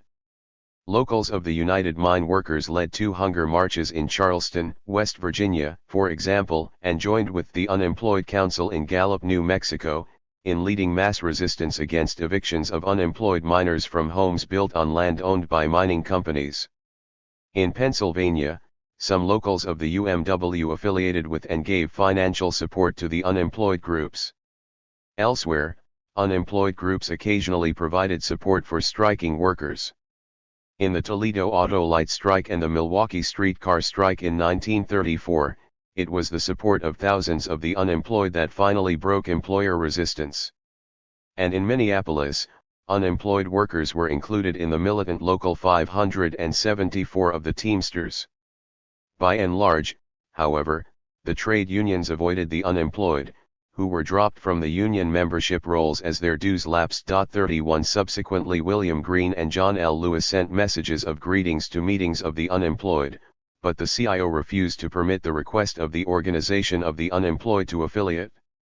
Because of the variegated character of the unemployed movement, membership cannot be accurately estimated, and in any case it probably fluctuated widely. People were attracted by the chances of getting relief, and many dropped out once the needed aid was received. Until February 1934 the unemployed councils did not have either dues or members, adherents were simply called supporters. Still, if any gauge is provided by the group's own claims, the numbers were impressive for a grassroots organization. By 1933 the Ohio Unemployed League claimed a membership of 100,000 distributed among 187 locals throughout the state. The Pennsylvania Unemployed League in 1935 claimed 25,000 members in 12 counties, the Pennsylvania Security League reported some 70,000 members, the Pittsburgh Unemployed Citizens League claimed 50,000 dues-paying members in 50 locals. In Chicago, the unemployed councils alone claimed a membership of 22,000 in 45 local branches, while the socialist-led groups had organized 25,000 jobless by mid-1932. The formation of a national organization. The movement of the unemployed had originated in local communities, in sporadic street demonstrations, in rent riots, and in the disruption of relief centers. Many of the local organizations were loosely structured, held together more by the periodic demonstrations than by regular and formal affiliations. They gathered momentum from direct action victories which yielded money or food or a halt to evictions. But most of the radical leaders of the different groups felt that the looseness of these local groups was a drawback. As early as November 1930, the Communist Party Political Committee criticized the absence of organizational crystallization in the unemployed councils, and a party official complained that despite millions of leaflets and hundreds of meetings, not to speak of the half-dozen demonstrations in every city, organized unemployed councils are almost non-existent. 32.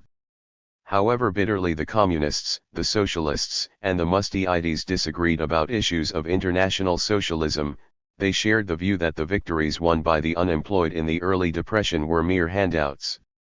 A significant political movement capable of winning major victories depended, they thought, on firmly structured local and state organizations knit together in a national body and with a national program. 33 Instead of disparate local groups disrupting relief offices or leading marches on mayors for handouts, a nationwide poor people's organization should be formed, an organization representing such massive voting numbers as to compel the Congress to enact more fundamental economic reforms. The coming of the New Deal, with a more sympathetic President and Congress, of course, encouraged this approach, for the time seemed propitious to achieve far-reaching change through the electoral system. Moreover, a major shift in Comintern policy in 1935 encouraged this emphasis on organization and electoral strategies among the Communists, who had led the most militant and disruptive of the unemployed groups. 34 The Popular Front Line called upon Communists to seek alliances with the liberal and socialist groups they had previously denounced as social fascists. This quite clearly meant seeking alliances within the New Deal coalition and with the New Deal itself. 35 In fact, there were attempts to form a national organization almost from the start. Stimulated by the successful demonstrations of March 6, 1930, the Communists held a meeting in New York City at the end of March, reportedly drawing together 215 delegates from 13 states, and calling for the formation of an autonomous national unemployment organization. 36 In July, a larger meeting attracting 1,320 delegates was held in Chicago to declare the formation of the Unemployed Councils of the USA. A platform calling for federal unemployment insurance and federal appropriations for relief was adopted, and a formal structure describing the relationship between local, city, county, state, and national groups was elaborated. By 1934 the unemployed councils also adopted a written constitution. Finally, the shift in Comintern policy in 1935 set the stage not only for the development of an organization, but for the development of an organization that would embrace all of the unemployed groups. In the fall of 1932, prompted by the upcoming election, the socialists had also taken steps toward the development of a national organization. 37 The Chicago Workers' Committee called a meeting of all unemployed leagues that we know of except the Communist Party's unemployed councils. The result was the formation of the Federation of Unemployed Workers' Leagues of America, which called on the incoming president and the Congress to enact legislation for direct relief, public works and slum clearance, unemployment and old age insurance, a shorter workday, and the prohibition of child labor. The federation itself was short-lived, but the conviction that a nationwide organization would be a powerful force persisted, and the socialist groups moved to consolidate into state federations during 1934. Meanwhile, in July 1933, 800 delegates from 13 states showed up in Columbus, Ohio, for the first national conference of the unemployed leagues. By this time, the radical intellectual leaders of the Conference for Progressive Labor Action, who had organized the leagues, had become ardent believers in a mass labor party whose goal would be the complete abolition of planless, profiteering capitalism, and the building of a workers' republic. 38. Efforts to weld together a national organization continued throughout 1934. In March, leaders from socialist-led organizations in Baltimore, New York City, Westchester, Pittsburgh, Reading, and Hartford formed the Eastern Federation of Unemployed and Emergency Workers. During the summer and fall of 1934, the groups represented in the Eastern Federation met with the socialist-led state federations from Illinois, Wisconsin, and Florida, and with the MUST groups to plan a demonstration, out of which emerged a provisional national committee to plan for the establishment of a nationwide organization of the unemployed. 39. Finally, at a conference held in Washington in early 1935, a permanent nonpartisan federation of most of the large unemployed organizations in the United States was formed, called the Workers' Alliance of America. Delegates attended from unemployed organizations in 16 states. 40. A constitution was adopted, a dues system and a national executive committee were established, and the executive committee was directed by the conference to negotiate unification with the communist unemployed councils. A second National Workers' Alliance convention in April 1936 drew 900 delegates representing organizations from 36 states, including the unemployed councils. By the end of the year, the alliance claimed 1,600 locals with a membership of 600,000 in 43 states. 41. It was this convention that marked the merging of most major groups of the unemployed, the Workers' Alliance, the unemployed councils, the National Unemployment League, the American Workers' Union, and several independent state groups. David Lasser, the socialist who headed the New York Workers' Committee on Unemployment and who had been chairman of the First Alliance, was again named chairman, and Herbert Benjamin, a communist who had been national secretary of the unemployed councils, was named organizational secretary. The communists in the unemployed councils, by now well into their popular front phase, deferred to the socialists by settling for half as many seats on the new National Executive Board. With these matters resolved, a Washington headquarters was established, and the office and field staff expanded. State unity conventions followed the national meeting and new local organizations began to write the alliance for charters. To all appearances, a great deal had been achieved. A national poor people's organization had been born. The decline of local protest.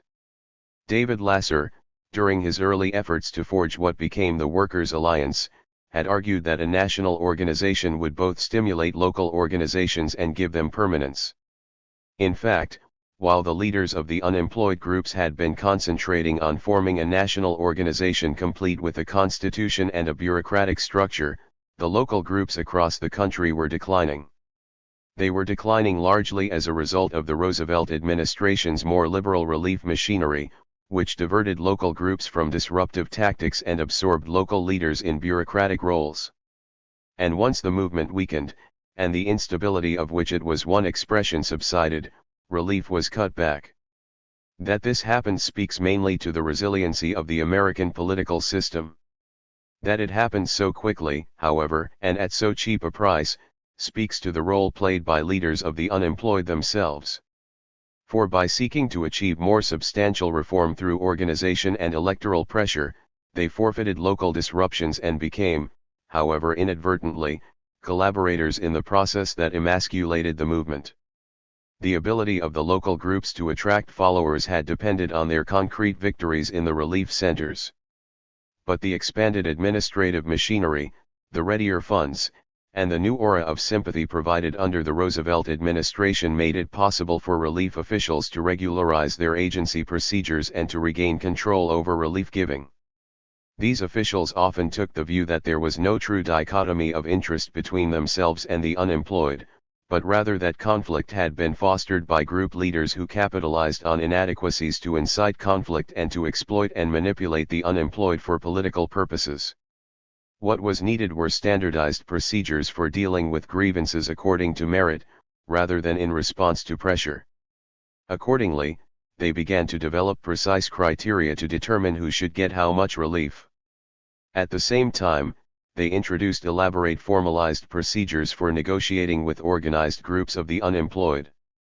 In New York City, for example, guidelines for negotiations specified that unemployed delegations should be limited to 3 to 5 persons, meetings were to be held no more than every 2 weeks and then only with a designated staff member. Unemployed delegations and the clients they represented were never to be seen simultaneously, written answers were forbidden, and finally, no relief was to be given while the delegation was on the premises. Throughout the country, similar rules were laid down, often through negotiations with the unemployed groups themselves. Excerpts from one, prepared by the Pennsylvania State Office of the Consultant on Community Contracts, illustrate the intricacy of the new procedures as well as the benign language in which they were couched. Outline of procedure for the recognition of unemployed and labor organizations and handling their complaints. Representatives of the unemployed organization in each district will be given forms supplied by the relief office on which each inquiry will be clearly set down. The forms are to be made out in duplicate.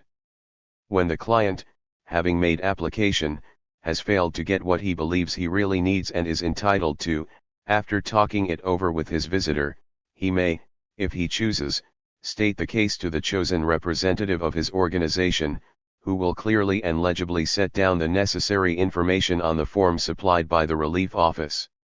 No inquiry will be answered if the client has not first taken the matter up with the visitor. The chosen representative will seek to persuade the client to omit impossible demands, or those involving the change of rules and regulations governing relief over which the local relief office has no control. Each complaint, in duplicate on the form specified, will be submitted to the district supervisor of the relief board at the regular meeting scheduled for this purpose. The meeting in each relief district will take place once a week with a committee not exceeding 5 from the unemployed organization.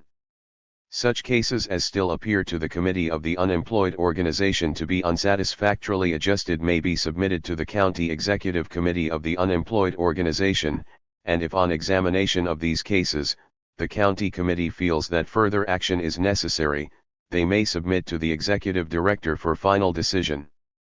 The executive director will receive no complaints which have not conformed to this requirement. The representatives of the unemployed organization will earnestly endeavor to gain a thorough knowledge of policies and regulations and will cooperate in interpreting these to their general membership. Within a short time, the presentation of complaints by committees had replaced mass demonstrations in Pennsylvania.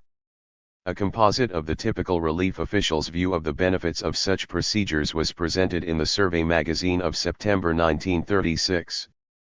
We used to receive whatever sized groups the leaders sent in, rarely less than 25. The result was just a mass meeting with everybody out talking everybody else. Specific charges or grievances were completely lost in speech-making against the general organization of society. Sometimes we'd have half a dozen delegates in a day, keeping the office in a turmoil. There just wasn't time to keep our work going and sit in on all the speech-making. So we insisted that delegations be limited. We now are able to get somewhere. Some relief agencies not only formalized their dealings with the unemployed groups, but saw to it that those dealings took place in a separate complaint office or public relations office, far from the relief centers. Chicago was one of the first places to establish such a system. The unemployed groups there were numerous, the Workers' Committee on Unemployment alone claiming some 63 locals by 1933. Repeated local demonstrations, climaxing in several injuries, inspired the County Bureau of Public Welfare to establish a public relations office in January 1933, at the same time denying the unemployed groups access to local relief stations.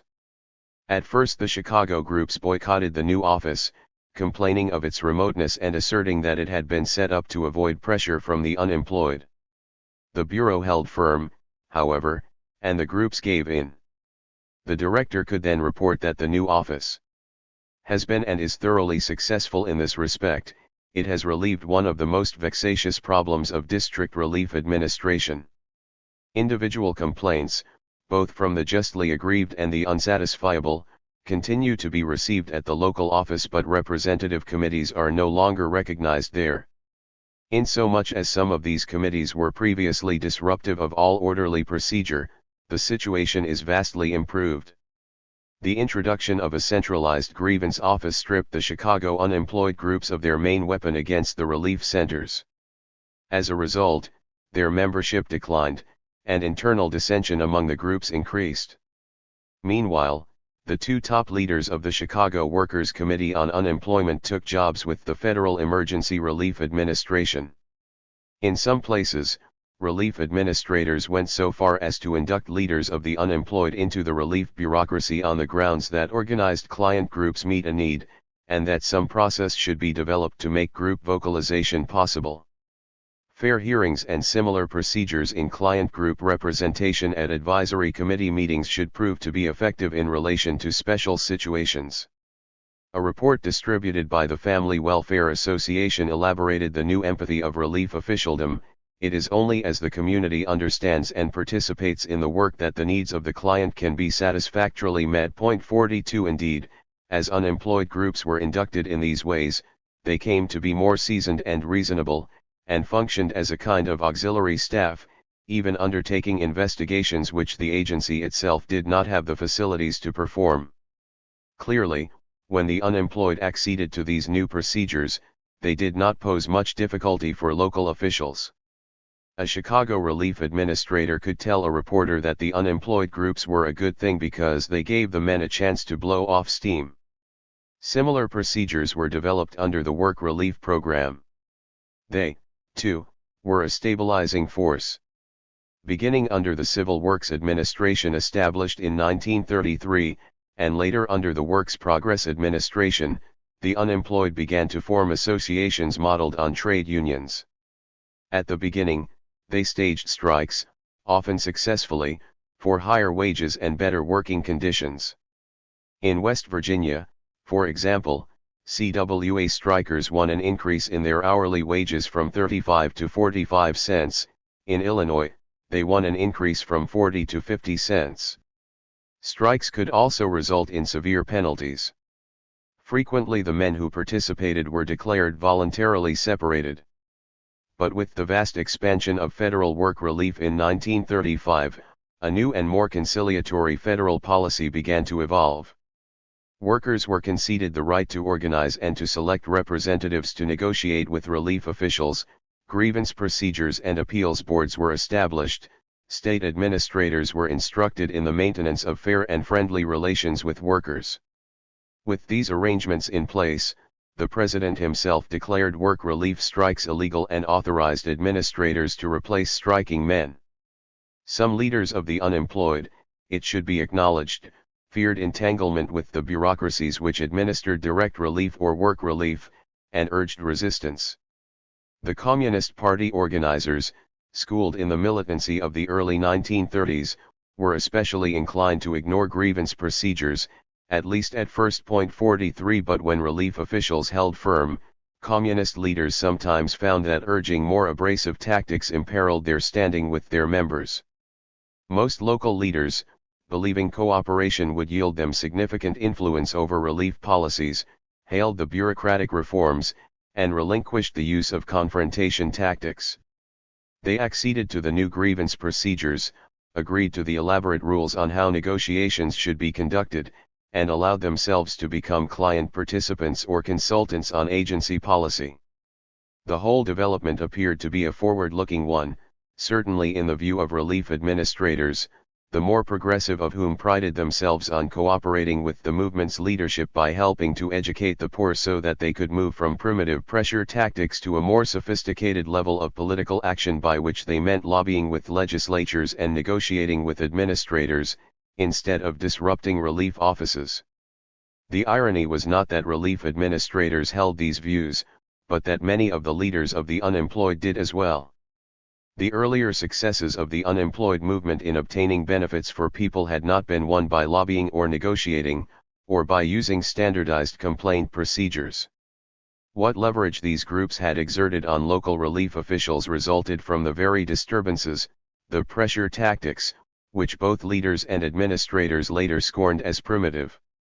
Victories in obtaining relief had been won by mobilizing people for abrasive demonstrations and by demanding benefits on the spot for hundreds of people. By abandoning disruptive tactics in favor of bureaucratic procedures, the movement lost the ability to influence relief decisions in the local offices. No longer able to produce tangible benefits, the alliance also lost the main inducement by which it had activated great numbers of people. There was in the end no mass constituency, however impermanent, in whose name and with whose support it could negotiate. With the force of the movement lost, with its local leaders engaged in bureaucratic minuets, and with its national leaders concentrating on legislative reform through the electoral system, relief officials soon regained control over the relief centers, and the national administration regained control of relief policy. The contraction of relief. Even as radical leaders exerted themselves to form a national organization, dramatic changes had taken place in relief policy. In October 1934, Roosevelt declared that direct relief should be terminated. His message was familiar, echoing as it did age-old beliefs. Continued dependence upon relief induces a spiritual and moral disintegration fundamentally destructive to the national fiber. We must preserve not only the bodies of the unemployed from destitution but also their self-respect, their self-reliance and courage and determination. Accordingly, the federal government must quit this business of relief. Instead of direct relief, the President called for a public works program to provide a job for every able-bodied person, and to that end requested an unprecedented $4 billion appropriation, to be supplemented by $880 million unspent under previous emergency relief appropriations. As for those who could not work, which included some 1.5 million families or individuals currently receiving federal emergency assistance, they would be turned over to the states and localities, as before the New Deal. Under the Social Security Act of 1935, however, the federal government would pay for a share of these state and local relief costs. At first glance, the President's new program seemed a bold reform, bolder by far than the federal relief program, and a victory for the unemployed. The jobless workers of the country would no longer need to subsist on the degrading dole.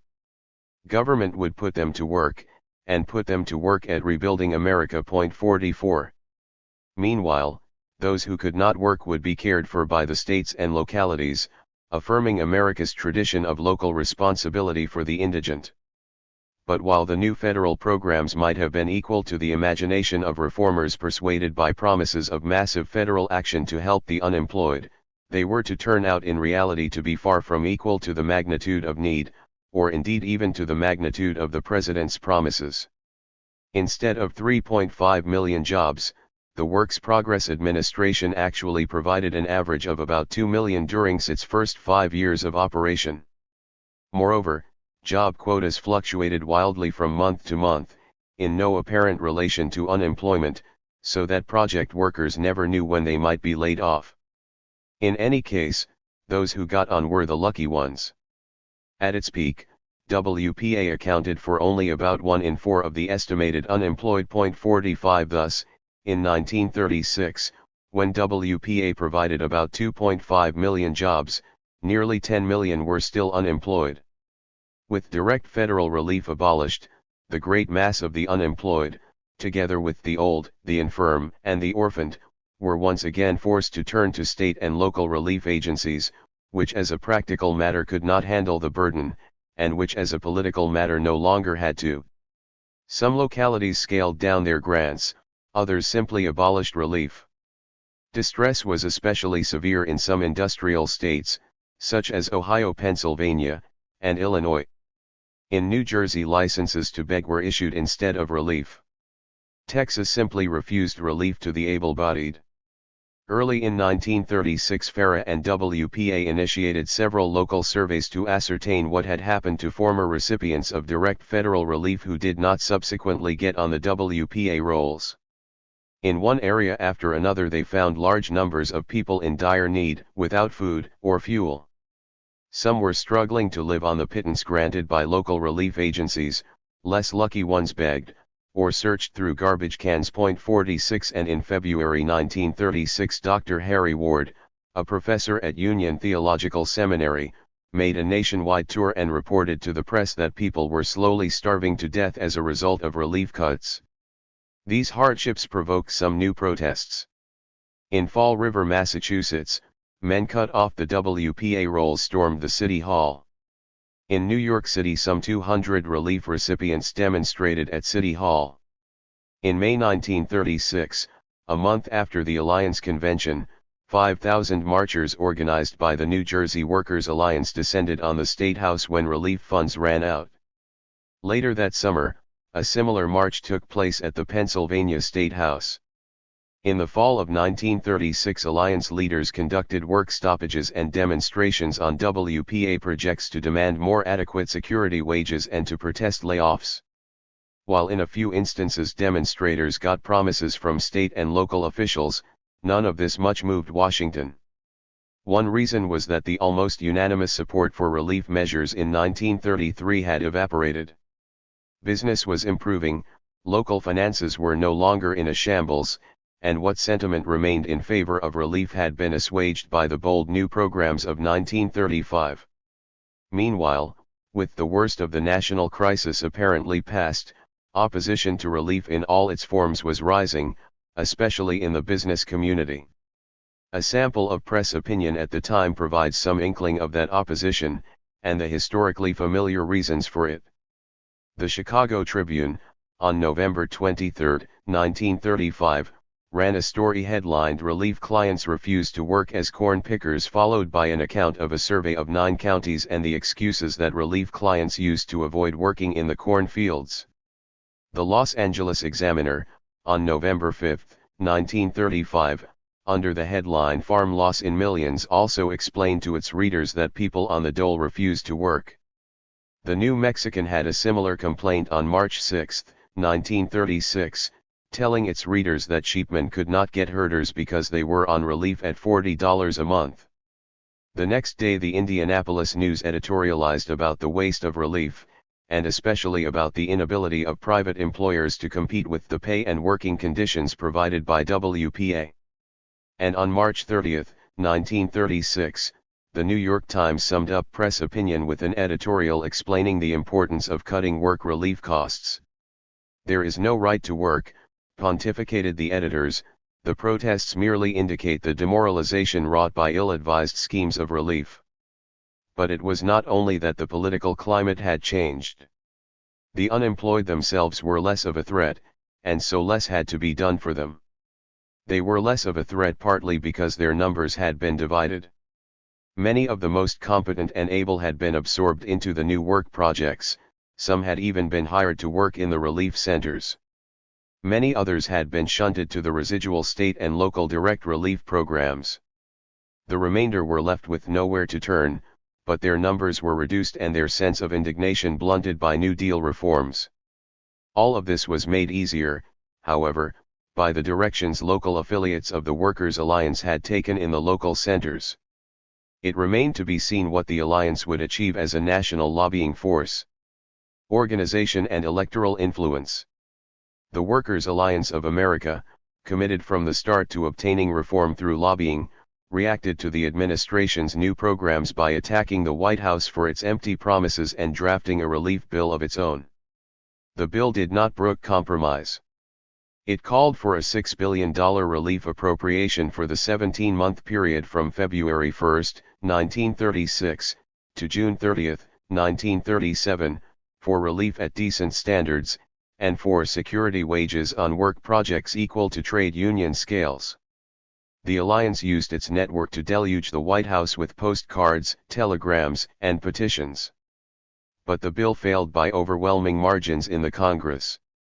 This did not deter the Alliance leaders from the strategy of persuasion and coalition on which they had embarked.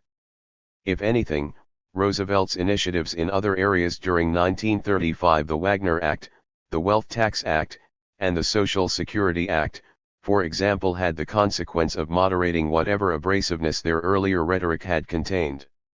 The Second Alliance Convention was held in the Department of Labor Auditorium, and Roosevelt himself was invited to address the delegates. Roosevelt declined, but Nels Anderson, Director of Labor Relations for the WPA, addressed the friendly convention instead. David Lasser subsequently described himself as the New Deal's spur on the left. We had an agreement with Harry Hopkins always to ask for more. But the agreement was to ask, not to get. Aubrey Williams, Hopkins' deputy, scolded an alliance delegation that demanded an increase in WPA wages, instructing them to lay your problems before Congress when it comes back. Don't embarrass your friends. And, in April 1937, when alliance leaders met with Harry Hopkins to again demand an increase in WPA wages, Hopkins simply turned them down. As if following the instructions of New Deal officials, leaders of the alliance, now based in Washington, D.C., began to cultivate relations with several friendly senators and congressmen during the spring of 1937, and regularized its cordial relationship with WPA officials. The alliance had been recognized as the official bargaining agent for WPA workers, and alliance leaders now corresponded frequently with WPA administrators, communicating a host of complaints, and discussing innumerable procedural questions regarding WPA administrative regulations. Some of the complaints were major, having to do with pay cuts and arbitrary layoffs. Much of the correspondence, however, had to do with minute questions of procedure, and especially with the question of whether WPA workers were being allowed to make up the time lost while attending alliance meetings. Alliance leaders also wrote regularly to the president, reviewing the economic situation for him, deploring cuts in WPA, and calling for an expansion of the program. In June 1937, the Third Annual Convention of the Workers' Alliance, meeting in Milwaukee, called for an appropriation of $3 billion for work relief and $1 billion for direct relief, as well as the establishment of a National Planning Commission to plan permanent public works programs. The alliance also sponsored the Schwellenbuch-Allen Resolution, which provided that no WPA worker could be discharged who was unable to find suitable private employment. The resolution never reached the floor of the Congress. In fact, Congress adjourned 2 days before an alliance-sponsored national march reached Washington to lobby for the measure, despite the presence of an advance contingent of hundreds of marchers. 47 Instead, Harry Hopkins agreed to establish another joint committee with the alliance to develop plans for a WPA labor relations board. When a new and severe recession hit in the winter of 1937 to 1938, there was a wave of small demonstrations by the unemployed across the country. But there is no evidence that the National Alliance called for them, or that its local organizers mobilized them. The protests appear to have occurred in cities where the unemployed had not been previously organized. Not much happened in New York or Chicago, for example, which had been former strongholds of alliance groups. 48 Only in Detroit did large numbers gather, and then at a rally sponsored by the newly formed United Auto Workers to protest inadequate relief after layoffs in the auto industry. 49 Undaunted by its earlier legislative failures, the alliance continued to propose legislative programs, and to cement its relations with the administration. In March 1938, the alliance called a national conference on work and security to hammer out a real program of social reconstruction. To ensure receptivity to its proposals, the alliance mobilized itself to support the National Democratic ticket in the fall elections. The lead story in an issue of its newspaper Work dated October 22, 1938, emblazoned with the headline, "Alliance Swings Forces into November Election Campaign," provides a description of these efforts. Acting immediately on the political action program for the Workers' Alliance outlined by 500 delegates at the 4th Annual Convention in Cleveland, alliance locals and state organizations from coast to coast sent in reports of feverish activity on behalf of New Deal, labor and progressive candidates for governors' chairs, state legislatures, and Congress. Leaflets outlining the stake of the nation's jobless and WPA workers in the November elections, mass rallies called jointly by the Alliance and the progressive trade unions, at which pro-labor candidates outlined their programs, house-to-house canvassing, radio programs through every medium. The Workers' Alliance, speaking in the name of 400,000 organized unemployed men and women in the nation, is calling out its members to march to the polls on November 8 and cast ballots for progress. New York City Alliance will climax months of strenuous political activity with a huge and novel parade in which they will demonstrate to the public just how much WPA means to the 175,000 workers and their families on work programs in that city. Pennsylvania Workers Alliance has rallied the entire state organization in a campaign to expose the phony liberalism behind which the Republican Party is masking in the Keystone State primaries, and calling upon the unemployed on relief and WPA to vote for the New Deal, Governor Earl Slate to the man. Minnesota Alliance has begun carrying on a vigorous campaign for Governor Benson and the election of Progressive Farmer Labor Party candidates. Out west, in Montana, the Workers' Alliance has thrown the full weight of its powerful organization behind the campaign to re-elect one of Congress's foremost progressives, Jerry O'Connell. Events would soon demonstrate how powerful the organization was. The electoral efforts of the alliance were not sufficient to command even token responses from the national administration. When the alliance invited Aubrey Williams, deputy administrator of WPA, to speak at its September 1938 convention, he turned them down. When they substituted Father Francis J. Haas, a New Deal official, he cancelled at the last minute, but not before some 100,000 leaflets had been distributed which carried his name. More important, WPA funds were cut in 1939 after Congress had introduced provisions that both reduced WPA wages and compelled workers to be terminated who had been on the WPA rolls for 18 continuous months. The leadership of the alliance, as was its wont, called a National Right to Work Congress, and on June 13 Lasser and Benjamin respectfully submitted the opinions of the assembled delegates of the unemployed to the president. The unemployed, they said, had called for public works and government measures to stimulate the economy, but assured the president that it is the conviction of the people represented in our Congress that the failure to achieve recovery to date could not be laid at the door of your administration. They concluded with this mild reproach. The Congress also asked us to convey to you the feeling of disappointment at the inadequate request for funds for work for the unemployed for the coming 12 months. This disappointment was especially keen because the delegates could not reconcile your request with your generous and sound philosophy on this question, so enthusiastically endorsed by them, and expressed the hope that your administration could see fit, before it is too late, to reconsider its estimate in the light of present-day economic and business conditions. The delegates wished us to convey to you their heartfelt appreciation for your wise and courageous leadership, and to express our earnest hope for a program which will make it possible for them to do their part as Americans to help achieve recovery, security, and plenty for our country and its people. A few weeks later Lasser followed the letter with a telegram. The tone was more urgent, ending with a request for permission to release the telegram to the press. Lasser was informed by the White House to do as he pleased. In fact, the alliance was of no political consequence. The end had already come, and was evident by the Fourth Annual Convention in September 1938, which drew only 500 delegates. The long succession of legislative defeats, and the bureaucratic envelopment which caused a decline of grassroots protests, had taken their toll. Membership and militancy had ebbed. Cleavages among the various factions widened, embittered and frustrated, the disparate groups that remained began to fall out. In 1940 David Lasser resigned to take a job with the WPA, and a year later the Workers' Alliance of America was quietly dissolved. The Workers' Alliance of America had lofty aspirations. Until 1937 its constitution called for abolition of the profit system, although its language became more moderate as its commitment to the New Deal became more ardent.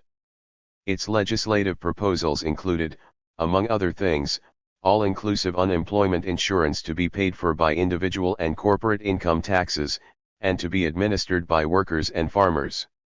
Communists, socialists, Mustyites, Trotskyites, and other unaffiliated radicals had agreed on the importance of building a national organization to exert electoral pressure for these reforms. 51 But even while the alliance leaders were taking pride in their organizational structure and their dues-paying membership, and were inventing far-reaching legislative reforms, their local affiliates had become entangled in bureaucratic procedures and were declining. That leadership failed to understand that government does not need to meet the demands of an organized vanguard in order to assuage mass unrest, although it does have to deal with the unrest itself. One way that government deals with unrest is through the vanguard. By creating a political climate that encouraged faith in the possibility of national electoral influence, the New Deal destroyed the incentive of the leaders of the unemployed to exacerbate disorder. 52 And by instituting procedures on the local level that subverted the use of disruptive tactics, the New Deal undermined the ability of the leaders of the unemployed to exacerbate disorder. Once that process had unfolded, the Workers' Alliance of America no longer mattered, one way or the other.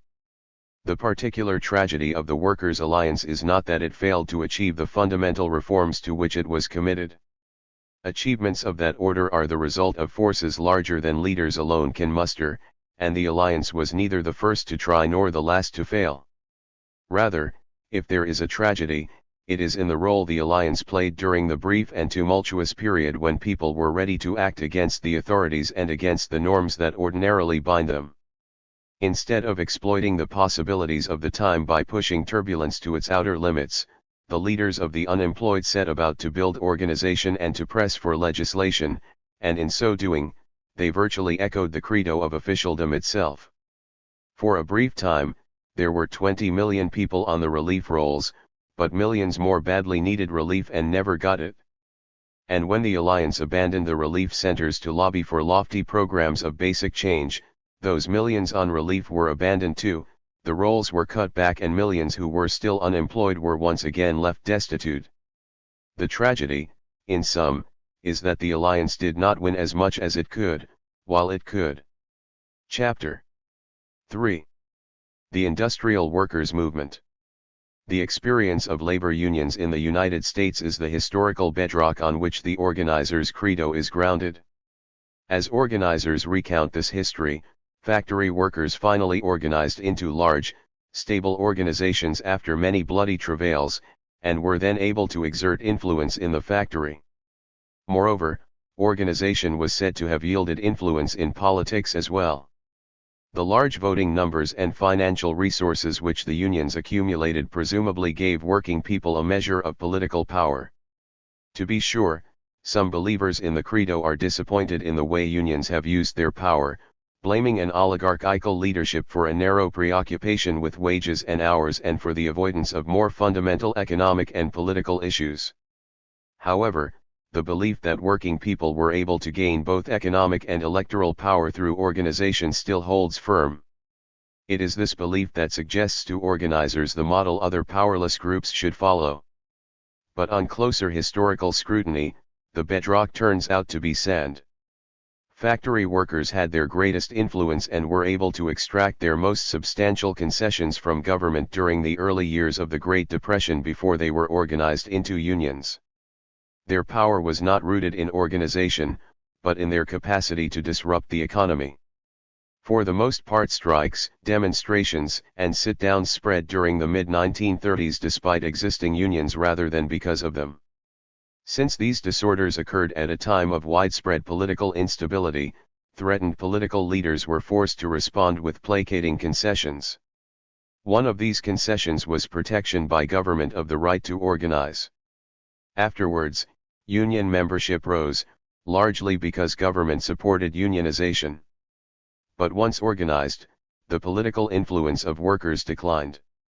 The unions not only failed to win new victories from government commensurate with the victories of unorganized workers during the 1930s, but those already won were whittled away. Before we go on to offer our explanation of why industrial workers became a political force during the Depression, we need to say a little about their lack of force before the Depression. The state against labor. When industrial workers band together, they have power in their dealings with capital, or so it would seem. Their power is of course the disruptive power of the strike. If workers withhold their labor, production is halted and profits dwindle, and employers are pressured into making concessions. Moreover, as economic concentration proceeds, and the scale of enterprises and their interpenetration increases, the power of labor ought to increase as well. Not only do large-scale enterprises facilitate collective action among workers, but the impact of strikes is more severe, reverberating throughout an interdependent and concentrated economy. All this may seem to be true in principle, but in historical fact it has not been. Between the onset of rapid industrialization at the end of the 19th century and the Great Depression, the history of strikes in mass production industries was largely a history of failure. 1. The explanation of this failure has preoccupied students of labor history. The interpretations which have resulted tend to fasten on divisions in the American working class which inhibited the solidarity necessary for effective strike action, to the corrosive effect of the business cycle on labor unity, deep status and ethnic conflicts among workers, the divisive effects of the promise and reality of upward mobility, and the oligarchical and exclusionary character of such unions as did exist. We will briefly review each of these explanations, for we think they help to explain the weakness of strike power. There can be no doubt that solidarity was essential to the effectiveness of strikes, for without it striking workers were easily replaced and production was easily continued. And there can be no doubt that American workers were divided. These divisions had their roots in features of the American economy and in the characteristics of the American working population, as well as in deliberate practices of employers designed to exacerbate divisions in order to turn workers against each other. With this review made, however, we will go on to argue that divisiveness among American workers fails to account adequately for the defeat of labor struggles. In instance after instance, worker struggles did not collapse from lack of internal unity, they were smashed by the coercive power of the state. First and most obviously, worker solidarity was influenced by market conditions. Workers could join together in strikes and slowdowns more readily when business prospered and when the demand for labor was strong. But during periods of depression, men and women were laid off, wages were cut, and hours were lengthened. Defensive strikes and riots sometimes erupted during depressions, but they usually had little effect. Not only did employers find it easier to resist strikes when trade was slow and there was less to be lost by halting production, but with jobs scarce, workers were forced to undersell each other in the scramble for employment. Workers' associations which emerged during boom times were unable to resist these forces, they were usually simply wiped out when the market fell. 3. Second, solidarity was also inhibited because the American working population was fragmented by intense divisions determined by occupational status, by race, and by ethnicity. The result was a commensurately weak recognition of class commonalities. To some extent, these divisions were a natural and inevitable result of the heterogeneous origins of the American working population. But it was also the policy of employers to take advantage of such distinctions, to elaborate them, and by doing so, to weaken working-class solidarity. Thus it is well known that the status-conscious artisans of the 19th century looked down upon the growing stratum of unskilled workers created by industrialization.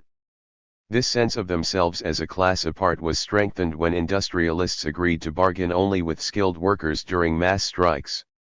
By the end of the 19th century, as advancing mechanization drove many skilled workers into the ranks of the unskilled, and as a series of large-scale industrial strikes were defeated, status anxieties and simple fear combined to heighten craft exclusiveness among the remaining skilled workers. 4 Even as this leveling process went forward, the advantages of occupational and status distinctions appear to have been recognized by industrialists, and under the banner of scientific management. Some industries adopted the deliberate policy of elaborating job distinctions, both hierarchically and horizontally, thus multiplying divisions among workers. 5. Status and job distinctions were often aggravated by racial and ethnic differences, and race and ethnicity also became the basis on which employers divided workers who were similarly situated. The expanded need for unskilled labor was filled by a vast increase in immigration, first from Ireland and Northern Europe, later from Southern Europe, then from Eastern Europe. The immigrants provided a virtually bottomless reservoir of helpless and poverty-stricken workers on which employers could draw. The regular flow of immigrants was assured by powerful industrial lobbies which opposed any restrictions on free labor. 6 Between 1860 and 1920, 28.5 million immigrants came to the United States. As low-paid foreigners began to squeeze out higher-paid Native American workers in many occupations, ethnic antagonisms were added to the antagonism between the skilled and the unskilled, further dissipating any sense of a common fate among workers. Nor were employers innocent in promoting these effects. Different immigrant groups were regularly pitted against each other, one group being used to underbid the wages of the other. Commons wrote of a visit he paid to a Chicago employment office in 1904. I saw, seated on benches around the office, a sturdy group of blonde-haired Nordics. I asked the employment agent, "How comes it you are employing only Swedes?" He answered, "Well, you see, it is only for this week. Last week we employed Slovaks. We change about among different nationalities and languages. It prevents them from getting together. We have the thing systematized." Brecker cites a Carnegie plant manager writing in 1875, "My experience has been that Germans and Irish, Swedes and what I denominate buckwheats, judiciously mixed, make the most effective and tractable force you can find." As late as 1937, the Jones and McLaughlin Steel Corporation maintained rigid segregation between nationality groups, skillfully playing one off against the other. 7 Such practices were, of course, far more likely to be resorted to during strikes, when immigrants and native blacks were used as strike breakers. 8. Third, in comparison with Europe, workers in America had greater opportunities for both economic and geographic mobility, at least until the end of the 19th century. Wages in the new country were higher. As manufacturing expanded, opportunities seemed to abound, at least for the lucky, the skilled, the ambitious, and at least during periods of prosperity. 9 Moreover, for those who were not destitute, there was the opportunity for free land and free mining in the West. 10 Commons noted that the leaders of defeated labor struggles in the East could often be found on the free land of the West. Indeed, the Homestead Act, which opened up the public domain in the West, is generally regarded as a concession to labor, a concession which did not improve the lot of factory workers, but which gave a few of them the alternative of not being factory workers. Opportunity for advancement or for land thus drained off some of the more discontented and perhaps the more able, and also helped to sustain among those left behind the hope that they too could move upward, that their future lay not with collective struggles of the present, but with the individual opportunities of a future day. Still another factor inhibiting and weakening industrial struggles was the status-conscious and oligarchical character of those workers' organizations that did develop. These were usually local unions of artisans whose ability to organize owed much to a tradition of brotherhood and pride in craft, as well as to the leverage that such organized craftsmen could exert in industries where they controlled entry into their occupations. These sources of strength, however, encouraged them to ignore and even to scorn the growing mass of unskilled workers. Moreover, the inevitable tendencies toward oligarchy, noted by Michaels in Europe, seem to have been stronger within the craft unions in the United States, perhaps because class consciousness was weaker, mobility strivings sharper, and the business ethos more widely shared by workers and their leaders. 11 Over time, the leaders of craft unions came to function more as labor contractors than as labor leaders, depending more on collusive arrangements with employers for the maintenance of their leadership positions than on a united and militant following. 12 The result was a leadership that was less and less inclined to engage in strikes or agitation, and less interested in recruiting a mass following. When mass strikes did occur, they were often opposed by established union leaders, some of whom went so far in the big strikes of the late 19th and early 20th centuries as to encourage their members to engage in strike breaking. In the preceding paragraphs, we have tried to summarize the prevailing explanations of American labor's inability to make much progress before the Great Depression. It is our view, however, that explanations pointing to divisions among industrial workers miss the main point. Mass strikes did occur, and the strikers often held fast, obdurate in the face of overwhelming economic necessity. The ultimate enfeeblement of workers was not just their lack of solidarity, and their consequent lack of economic power, but their lack of political power. Whatever force workers mounted against their bosses, whatever their determination and their unity, they could not withstand the legal and military power of the state, and that power was regularly used against them. During the colonial period, industrial codes established maximum wages, declared work compulsory, and forbade the combination of workmen for the purpose of raising wages. The courts continued to view unions as criminal conspiracies until 1842. As time went on, the laws regulating labor softened, but the practices of government did not. Until the Great Depression, striking workers were regularly subject to court injunctions and criminal prosecutions. Point 13 And what could not be done by law was done by military force. Company troops, deputized for the occasion by local sheriffs, state militia, and federal troops, were all deployed time and again to attack strikers and to protect strike breakers. In the face of this kind of opposition, strikes were bound to fail, no matter whether the workers were united or not. Some of the bitterest examples of the use of force by government against strikers occurred during the severe depressions of the late 19th century, when unemployment and wage cuts made people desperate, and the scale of the calamity forged a unity among workers which led to epidemics of protests. In 1877, when 4 years of severe depression had led to sharp wage cuts and left perhaps 1 million industrial workers unemployed, a strike on the Pennsylvania and Baltimore and Ohio railroads led to riots that swept through a dozen major rail centers, escalating to open conflict between workers and troops. When local police and state militia were unable to handle the disturbances in Pittsburgh, for example, police and militia were openly sympathetic with the mob that was burning railroad property to the ground. 3,000 federal troops were rushed from city to city under the direction of the War Department. Order was finally restored, leaving 26 dead in Pittsburgh, where the mob openly resisted, 13 dead and 43 wounded in Reading, Pennsylvania, 19 dead and more than 100 wounded in Chicago. Property damage reached about $5 million. It was subsequent to these upheavals that the huge National Guard armories were constructed in the heart of America's big cities. A decade later, a new depression triggered another, even greater, uprising of workers, and again the strikes were broken with the aid of police and militia, justified this time by the Haymarket bombing incident. The scenario was reenacted again in the Depression of the 1890s, when wage cuts and rising unemployment in manufacturing and transportation precipitated strikes involving some 750,000 workers, primarily in steel, in mining, and in the railroad industry. In Pennsylvania, the governor called out 7,000 troops to deal with the Homestead steel workers.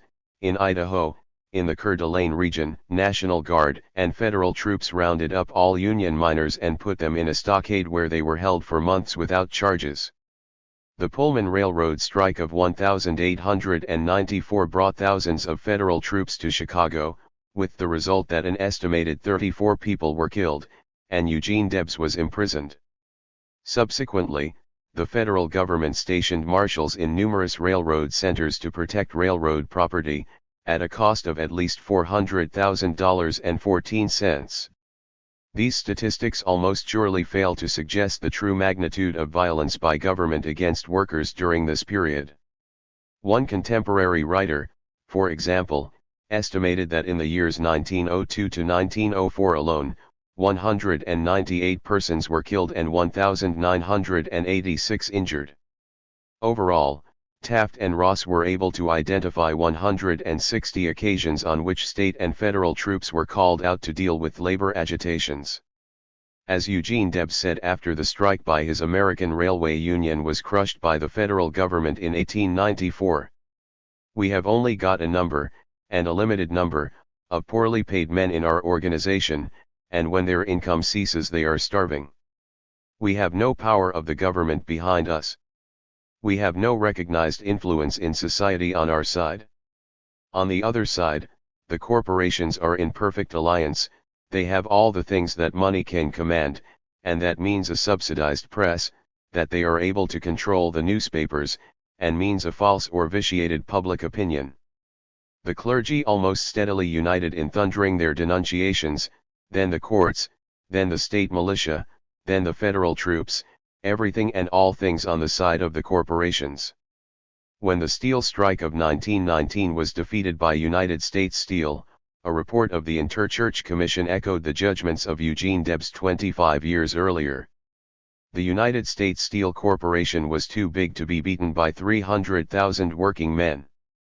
It had too large a cash surplus, too many allies among other businesses, too much support from government officers, local and national, too strong influence with social institutions such as the press and the pulpit. It spread over too much of the earth, still retaining absolutely centralized control, to be defeated by widely scattered workers of many minds, many fears, varying states of pocketbook, and under a comparatively improvised leadership. In a handful of instances, government remained neutral or supportive, and that spelled the difference between the success or failure of strikes. For example, during the uprisings of the 1890s, while federal and state troops were being used to break strikes elsewhere, the UMW called a national strike in an effort to organize the central competitive coal fields.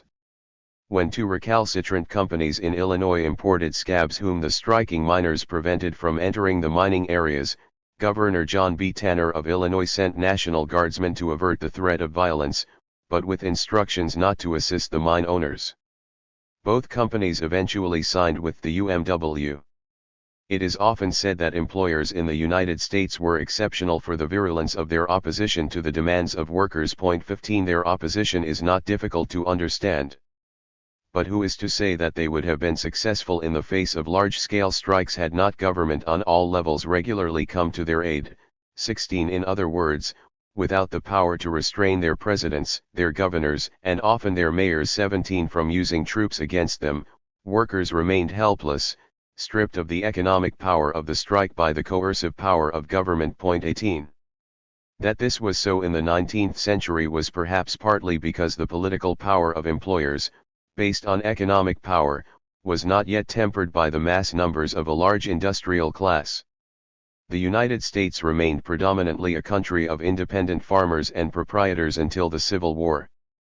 Moreover, even after industrialization had advanced, and even after the number of wage workers grew, a rural, small proprietor view of American life, and of the role of private property in American life, continued to dominate the political culture. By 1880, wage and salaried employees accounted for 62% of the labor force, and farmers and small proprietors accounted for only 37%. But these numbers were still submerged by a political ideology that, by denying the realities of economic concentration, may have thwarted the popular emergence of urban, working-class interests, at least on the national and state levels. Perhaps a more important factor than American political culture in accounting for the absence of class-oriented politics was the development of political institutions that created the illusion of popular participation and influence. Long before an industrial working class had developed, American workers were given the franchise, in most states by the 1820s.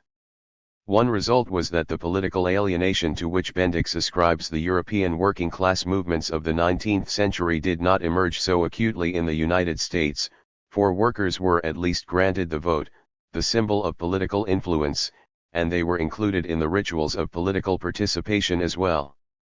Thus artisans reacted to the Depression of 1828 to 1831 by forming workingmen's parties. Particularly in New York and Philadelphia. 19 They created a stir sufficient to produce some concessions, such as the end of imprisonment for debt and free public schools. Meanwhile, leaders of the Workingmen's Party in New York City were inducted into Tammany. These precedents were to be repeated and expanded as the working class enlarged. Big city machines were able to win and hold the allegiance of workers by absorbing their leaders and by conferring favors and symbols that sustained the loyalties of workers on individual, neighborhood, and ethnic basis. This not only prevented the emergence of industrial workers as a political force directed to class issues, but it actually freed political leaders on all levels of government to use police, militia, and troops against striking workers without jeopardizing working-class electoral support. In the 1930s, this pattern was broken and government was forced to make accommodations to industrial workers, as industrial workers. Stoughton Lynd puts the change succinctly, not only in the 1890s but equally in the period after World War I, the national government smashed emerging industrial unions. In the 1930s the national government sponsored them. The structural changes that presaged this new accommodation had been proceeding rapidly as industrialization increasingly dominated American life. The transformation was complete and precipitate. In 1860 the United States ranked behind England, France, and Germany in the value of its manufacturing products. By 1894 the United States was not only in the lead, but its manufacturing products nearly equaled those of England, Germany, and France together. In the next few years, concentration proceeded apace, as mergers and consolidation resulted in the creation of corporations with billions of dollars in assets. By 1904 the top 4% of American concerns produced 57% of the total value of industrial products. And by 1910 overall investment in manufacturing had increased 12-fold over 1,860. As a result, the number of workers employed in industry also increased to about 40% of the labor force, and these workers were concentrated in ever larger industrial empires. 20 Taken together, these changes set the stage for the successful struggles of the 1930s. The advance of industrialization meant that when the economic collapse of the 1930s occurred, no sector of the economy was insulated, and no sector of the population spared. The discontents which galvanized workers also affected virtually the entire population, with the result that worker agitations were more threatening to political leaders. At the same time the industrial working class itself had enlarged, and its role in the economy had become more central, so that workers themselves were more menacing when insurgent. But if these structural changes created the preconditions for a political accommodation by government to industrial workers, the change was not to come until the workers themselves rose up in defiance with such disruptive effects that they forced the hand of the state. Depression and the preconditions for insurgency. Publicly the White House responded to the crash of 1929 and to rapidly mounting unemployment by issuing a steady stream of good cheer, declaring that the economy was fundamentally sound and that employment was picking up. Privately, however, Hoover was apparently less sanguine. In late November he called a conference of leading industrialists at which he described the situation as serious, and urged industry to help minimize panic by maintaining the existing level of wages. For the first year, at least, most of the nation's big corporations cooperated, and wages held relatively firm for those still working. But the depression rapidly worsened to the point that industry approached collapse. By 1932 half of all manufacturing units had closed down, production fell by 48%, reported corporate income fell from $11 billion to $2 billion, the value of industrial and railroad stock fell by 80%, and the numbers out of work continued to rise. 21 An estimated 8 million were jobless by the spring of 1931, 13.5 million by the end of 1932, and over 15 million, or one-third of the workforce, in 1933. With declining production and widespread unemployment, the policy of maintaining wage levels was doomed. Smaller companies began to cut wages first. By the fall of 1931, when the net income of the nation's 550 largest industrial corporations had declined by 68%, United States Steel announced a 10% wage cut, and the rush to cut wages was on.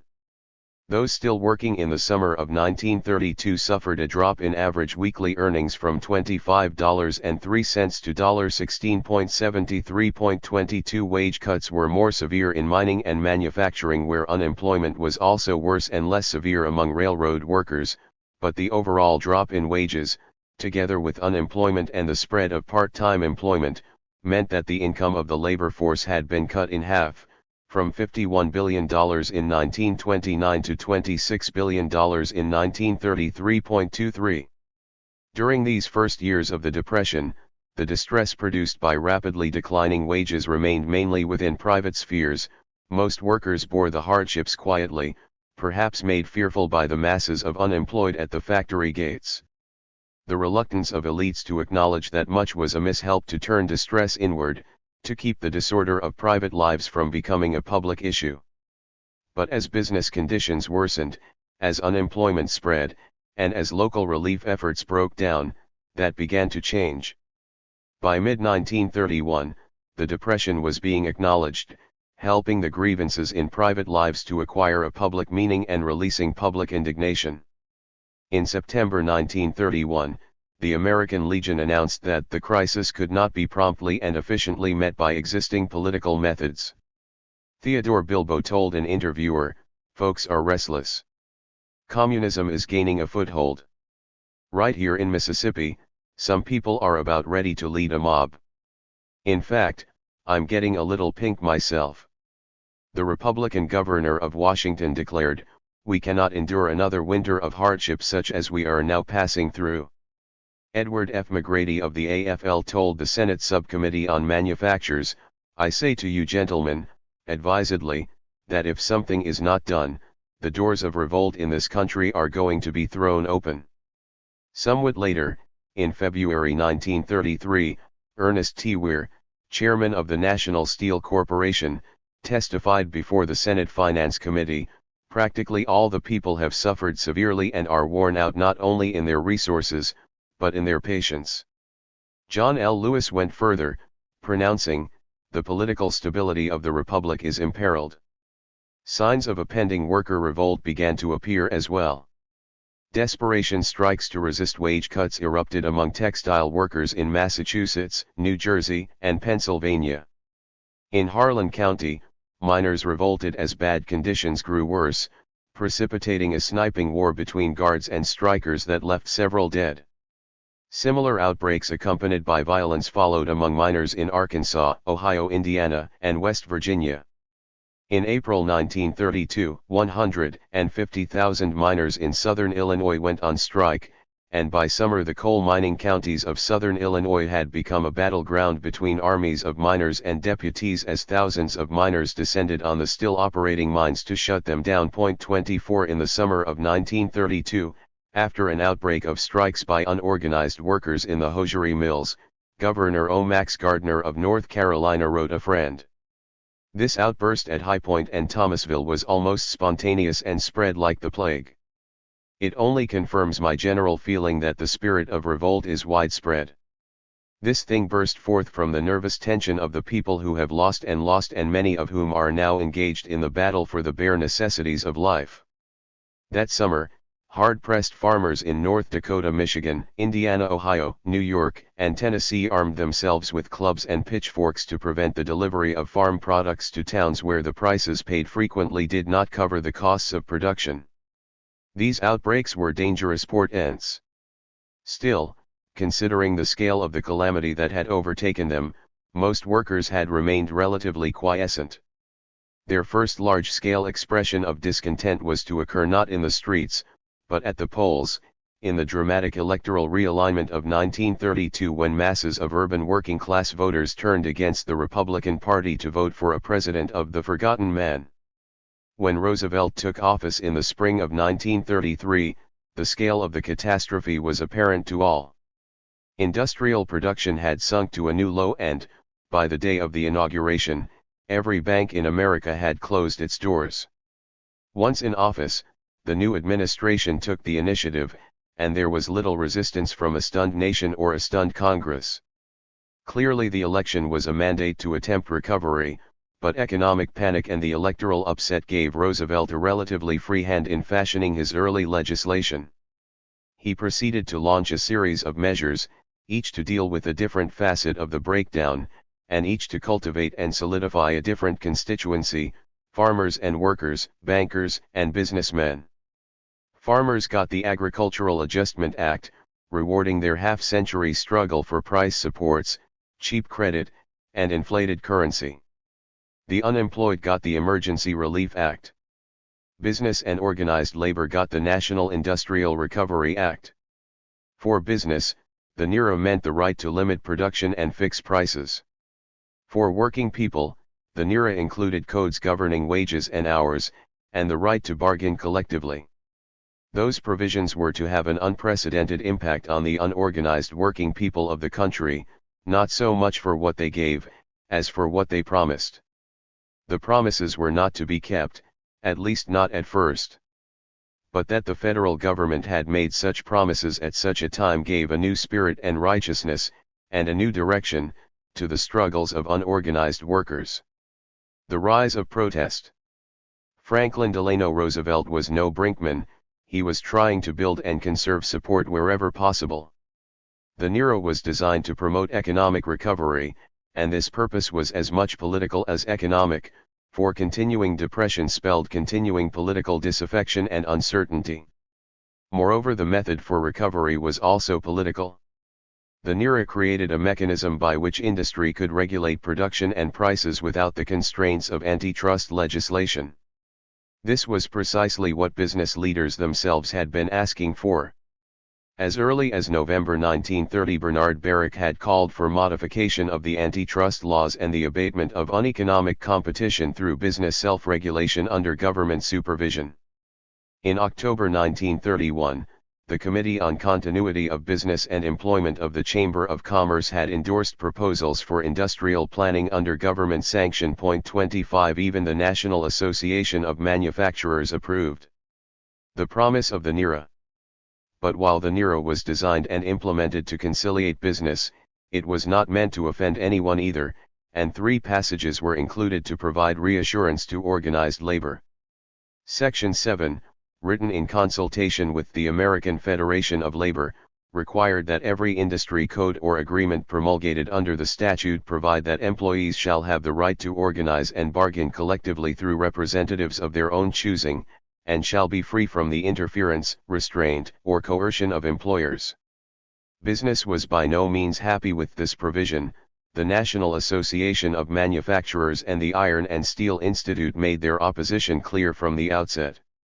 But the Chamber of Commerce took a different tack and privately agreed with the AFL on an exchange of support. In other words, some business leaders were reluctantly prepared to allow the NERA to proclaim the right to organize and bargain collectively in exchange for the very large concessions that business gained under the Act. In addition, labor was granted Section 7 and, providing for the regulation of minimum wages and maximum working hours, and prohibiting the employment of children. 26. There was in fact considerable precedent for the principles enunciated in the NERA.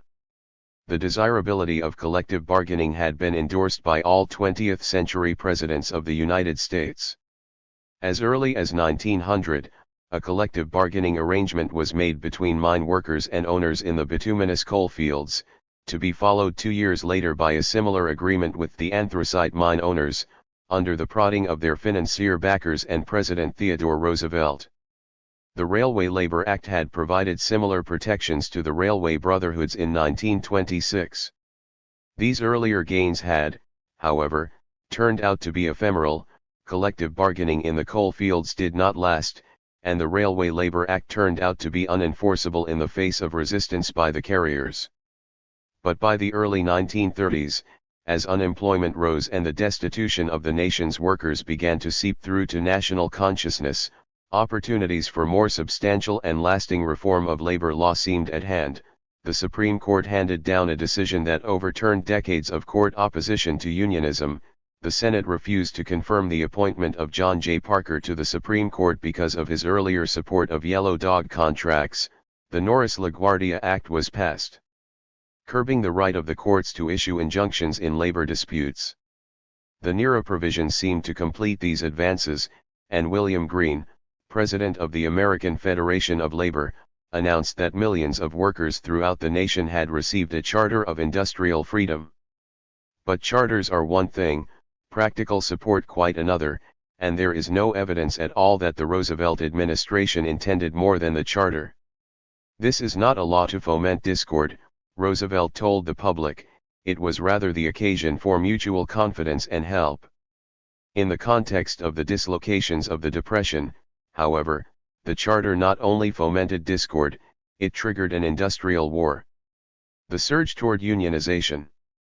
Even before Franklin Delano Roosevelt's inauguration, there were premonitions that sharp wage cuts and lengthening working hours would produce worker protests, as had often happened before. The first signs were spreading strikes in the textile mills and the mines, industries that had been depressed throughout the 1920s and then slumped further with the onset of bad times. 27 It was, however, the inauguration of a president who promised to look to the forgotten man and the passage of legislation which promised to protect the forgotten industrial worker that gave the discontented an elah, a righteousness, that they had not had before. The impact on workers was electrifying. It was as if incipient struggles had now been crowned with an aura of what Root called natural justice. Felt grievances became public grievances, for the federal government itself had declared the workers' cause to be just. There is, for example, the story of a group of workers at the Philco radio plant who organized a walking, hunting, and fishing club under the leadership of a 21-year-old named James Carey, and then went to the president of Philco to demand a contract, insisting the NERA had made collective bargaining a matter of national policy. When the Philco official disagreed, the workers promptly climbed in a couple of old automobiles and went off to Washington, absolutely convinced they would be proven right. 28 In industries that had already been organized, somnolent unions sprang to life. The ranks of the United Mine Workers had dwindled in the 20s as a result of the decade-long slump in the coal industry, and then were almost decimated by the Depression. After passage of NERA, John L. Lewis, head of the mine workers, moved into action, committing the entire UMW treasury and 100 organizers. Sound trucks were dispatched into the coal fields blaring the message, "The President wants you to unionize." Bernstein quotes a UMW organizer in June 1933, "These people have been so starved out that they are flocking into the union by the thousands. I organized 9 locals Tuesday. Within 2 months, UMW membership jumped from 60,000 to 300,000, and paid-up memberships reached 528,685 in July 1934. The International Ladies Garment Workers Union quadrupled its membership, reaching 200,000 in 1934. The Amalgamated Clothing Workers, which had reported 7,000 dues-paying members at its low in 1932, added 125,000 new members. And the Oil Field, Gas Well and Refinery Workers Union, which in 1933 claimed only 300 members in an industry employing 275,000, established 125 new locals by May 1934. In non-unionized industries there was a virtual uprising of workers for union membership. The Executive Council of the AFL reported to its 1934 convention, workers held mass meetings and sent word they wanted to be organized. The result was that almost 200 local unions with 100,000 members sprang up in the automobile industry, about 70,000 joined unions in the Akron rubber plants, about 300,000 textile workers joined the United Textile Workers of America, and an estimated 50,000 clamored to join the Steel Union, organizing themselves in lodges named for the promise, New Deal, NRA, or Blue Eagle. Harvey O'Connor, a labor newspaperman and former Wobbly, tells how it happened in the steel mills. So in 1933 along came the New Deal, and then came the NRA, and the effect was electric all up and down those valleys.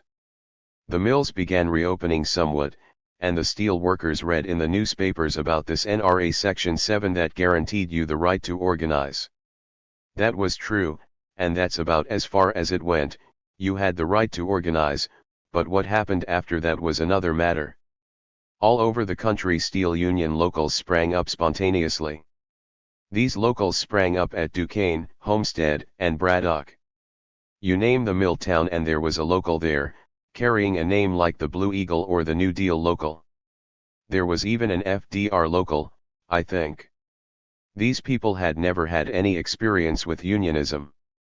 All they knew was that, by golly, the time had come when they could organize and the government guaranteed them the right to organize. But the guarantee was not to be kept.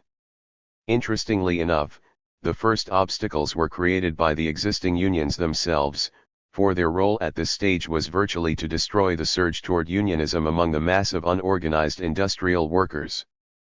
The unions impede unionization. When the Depression struck, the AFL was nearly half a century old. It had been formed in the 1880s as a federation of national craft unions, and its dominant leaders were the presidents of the large craft unions, Bill Hutchison, boss of 300,000 carpenters, who had once hired strike breakers to preserve his rule, Dan Tobin, $20,000 a year president of the Teamsters, 29 John Frey, aging head of the aging molders, Matthew Wall, of the photo engravers. The membership of the AFL reached a peak of about 5 million in 1920, when the unions could claim to represent 17% of the American workforce, then fell off during the Depression of 1921, and stood still during the apparent prosperity of the 20s. The oligarchs, their positions well secured, were not much perturbed. At the turn of the century the AFL had become closely allied with the National Civic Federation, representing the big financiers and businessmen who sought a reasonable cooperation of labor and capital. During the 1920s, this rapprochement with industry became virtually complete. Matthew Wall, an AFL vice president, became the acting president of the National Civic Federation, and the AFL reversed its historic opposition to scientific management, resolved that increases in wages should be linked to increases in productivity, stressed union management cooperation 30 and undertook a campaign to purge communist influences in its member unions. Strike activities virtually ceased. Meanwhile, the mass of industrial workers remained unorganized. With the Depression, however, union membership sank to a new low of 2,126,000 or about 9% of the workforce 31, and at first the clamor of rank-and-file industrial workers begging for unionization seemed to arouse the enthusiasm of the AFL leadership. President William Greene described Section 7 as a Magna Carta for labor and boasted that membership would reach 10 million, and then 25 million. The AFL slogan would be, he proclaimed, organize the unorganized in the mass production industries.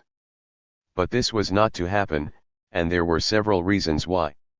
One was the predominance in the AFL structure of the large craft unions, for whom jurisdictional preoccupations were paramount. The workers who, with good faith and enthusiasm, were rushing to join unions, were assigned to what were called federal locals in the AFL structure.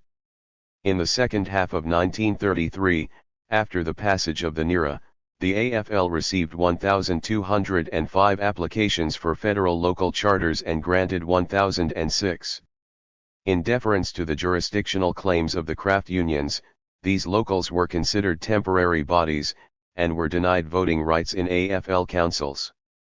Moreover, ostensibly because they were organized on a plant basis and not by craft 32, it was understood that the members of federal locals would ultimately be divided up among the craft unions who staked out their jurisdictional claims, sometimes splitting the newly organized workers in a factory among as many as 15 or 20 different unions, with the result that they were hopelessly divided among competing organizations and incapable of action. Whatever the difficulties it caused, the effort of the big craft unions to claim the new unionists for themselves was natural enough. But even this was done half-heartedly. To the oligarchs of the AFL, the new members spelled trouble. These leaders maintained their preeminence on the basis of the members whose allegiance they claimed and on whose apathy they could count. It was one thing to boast of organizing 10 million of the unorganized, but quite another to welcome masses of unsettling newcomers either into existing organizations made secure by stasis, or even worse, into new and competitive unions within the AFL structure. In October 1933, a convention of the AFL Metal Trades Department denounced the AFL leadership for chartering federal unions, asserting that this condition, if allowed to continue, will completely demoralize, if not actually destroy, the various international unions' charter and jurisdictional rights. Moreover, the oligarchs were accustomed not only to internal stability, but to external conciliation, and the signs of militancy among the unorganized suggested a mode of conflict that had become distasteful to many of the AFL leaders. Bill Collins, an AFL representative, sent to win the auto workers to the AFL banner in the face of a trend toward independent unionism, told the auto manufacturers, "I never voted for a strike in my life." Finally, there was the age-old contempt for the unskilled, which served to justify the organizational preoccupations of the AFL leadership. Collins is said to have confided to Norman Thomas, "My wife can always tell from the smell of my clothes what breed of foreigners I've been hanging out with." 33 Tobin, leader of the Teamsters, wrote during the crest of the NERA agitations, "The scramble for admittance to the union is on. We do not want to charter the riffraff or good-for-nothings, or those for whom we cannot make wages or conditions. We do not want the men today if they are going on strike tomorrow." The actions of Michael F. Tighe, president of the Amalgamated Association of Iron, Steel, and Tin Workers, representing in 1933 some 50,000 skilled men in a steel industry employing some 500,000 workers, are an example. Tighe had helped to break the 1919 steel strike by signing an agreement for his handful of skilled workers while the bulk of the steel workers were still out on strike. Now, as men rushed to join his union, he seemed at first more confused than anything else, then condemned the walkouts by new unionists at 2 steel works, denounced a committee set up by the rank and file to organize strike machinery, and finally simply expelled 75% of his new members. Meanwhile, to show his good intentions, Tighe sent a letter to the steel mill owners asking them to lend an ear to the workers asking for recognition, assuring them he had only one purpose, that of advancing the interests of both employer and employee. The letter was not answered. By the summer of 1935, Tighe reported a total membership of 8,600 in the entire steel industry. Similarly, the new rubber unions, concentrated in Akron, found their members divided between 19 craft locals. Demoralized, their membership fell from a peak of about 70,000 in 1934 to 22,000. The ranks of the auto unions shrank from an estimated 100,000 to 20,000, or 5% of the more than 400,000 workers in the industry. The United Textile Workers of America, having reached a membership of 300,000 in the summer of 1934, claimed only 79,200 members by August 1935. The Union of Mine, Mill, and Smelter Workers, a descendant of the militant Western Federation of Miners, had gained 49,000 recruits under a new young leadership. With no AFL organizers in sight, they called a strike in May 1934 and 6,600 men walked out at the Anaconda Copper Mine Company in Butte and Great Falls. The AFL Buildings and Metal Trades Department arrived on the scene and negotiated a settlement for 600 craftsmen, soon to be divided among 16 craft unions, and the strike was scuttled. By summer 1935, membership in the mine, mill, and smelter workers was down to 14,000. After a debacle at the AFL convention in the fall of 1935 over the issue of the industrial unionism, John L. Lewis and several other union leaders withdrew to form the Committee for Industrial Organization, later to split with the AFL and declare itself the Congress of Industrial Organizations. It included the small federal auto and rubber worker locals which had reluctantly been granted industrial charters by the AFL in 1934, but charters so hedged in as to protect the claims of the craft unions and the authority of the AFL leadership. Like the AFL, the CIO leaders announced they would encourage and promote organization of the workers in the mass production and unorganized industries of the nation. What they would do, however, still remained to be seen. Men and women had flocked to the unions, to the promise of labor power through organization. They had handed over the high dues that the AFL demanded of its federal locals and then found themselves confused by the jurisdictional tangles their leaders imposed on them, and discouraged by the moderation and conciliation their leaders demanded of them. At this stage, organization failed, and perhaps for that reason, the workers' movement grew. Industry resists unionization. Whatever the reluctance the AFL leadership showed in dealing with the mass of unorganized industrial workers, they at least applauded the promises the NERA made to labor. Employers took a different view. They had allowed the promises to be made grudgingly, in return for the concessions that the NERA provided to business, and they had no intention of seeing the promises fulfilled. The less controversial of the legislative concessions to labor had been the provisions governing wages and hours, but, since employers dominated the code authorities that fixed minimum wages and maximum hours for each industry, these provisions were also the more easily undermined in practice. Some codes simply neglected to mention minimum wages. Where the codes did specify wages and hours, particular manufacturers easily gained exemptions by pointing out the peculiar conditions obtaining in their industry or business, while others used the stretch out to evade standards. Nevertheless, there were some improvements overall after the passage of the legislation and the establishment of the National Recovery Administration. 34 average hours of labor per week declined from 43.3 to 37.8, and average annual earnings in manufacturing, mining, and construction increased from $874 in 1933 to $1,068 in 1935. From the outset, industry had viewed Section 7, which presumably gave workers the right to organize and bargain collectively, as the more serious threat, and industry leaders moved quickly to emasculate the provision. Some corporations flatly prohibited unionization, many more began to set up employee representation plans. These plans, or company unions, had become popular in the 1920s, and by 1928 an estimated 1.5 million workers were included. But between 1933 and 1935, new company plans proliferated. 35 As the demand for unionization escalated despite these devices, companies began to maintain blacklists and simply fired known union members by the thousands, despite the ostensible protections afforded by Section 7. And increasingly, in the face of the upsurge of worker militancy, employers resorted to the techniques of violence and espionage, to barbed wire fences and sandbag fortifications, to well-armed and well-financed citizen associations, to special deputies and the massive use of labor spies. 36 Subsequent testimony before a subcommittee of the Senate Committee on Education and Labor, chaired by Senator La Follette, indicated that American industry had hired 3,781 labor spies between 1933, 1937, 37. The cost of anti-union agents in 1936 alone was put at $80 million. The struggle escalates.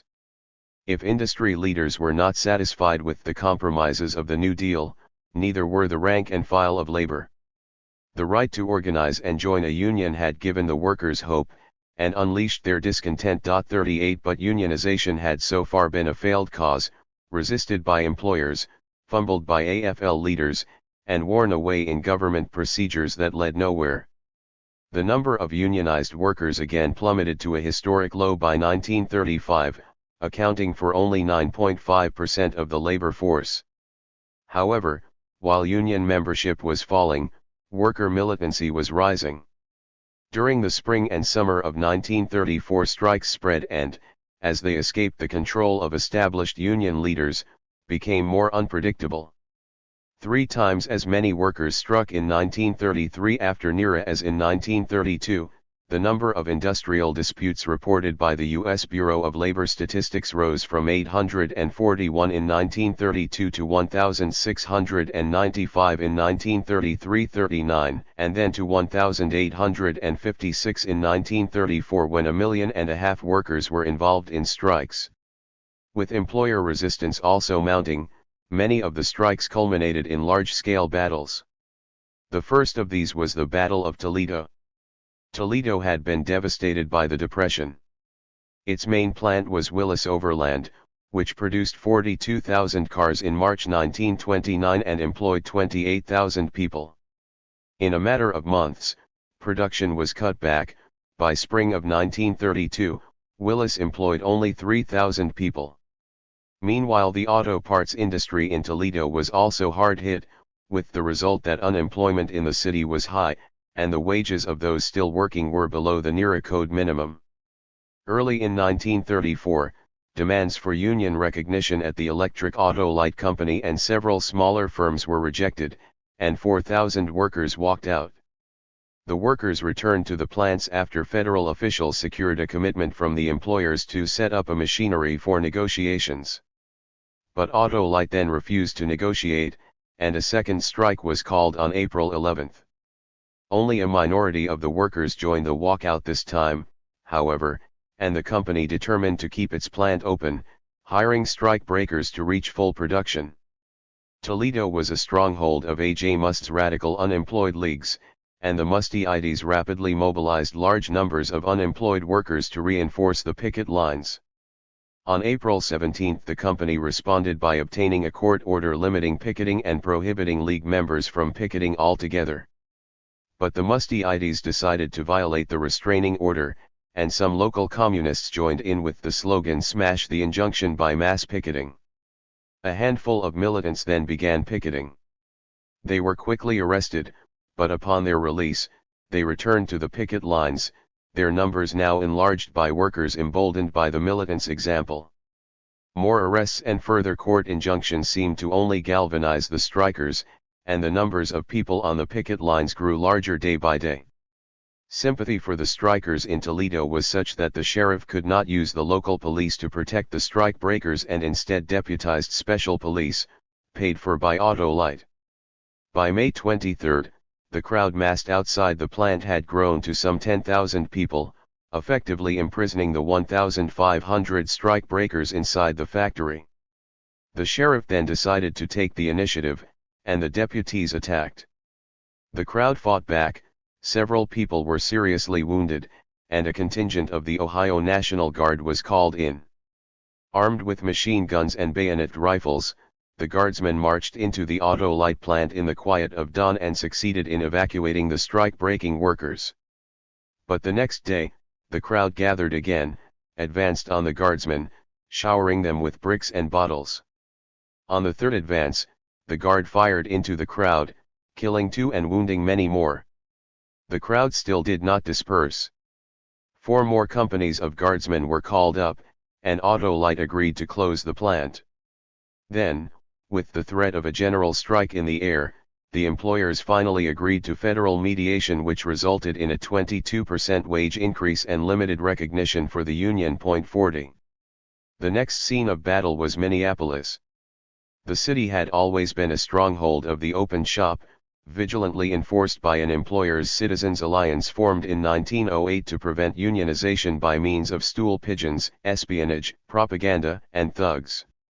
During 1933, when a third of the workforce in Minneapolis was unemployed and the wages of those still working had been cut, a handful of local Trotskyist militants, members of the Socialist Workers' Party, gained control of Teamsters Local 574 and began to sign workers up.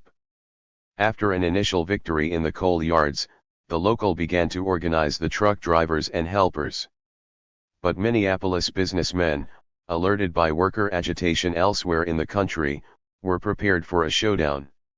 When Local 574 presented its demands to the trucking employers, the Citizens Alliance stepped in and promised to smash the strike. The union's demands were summarily rejected.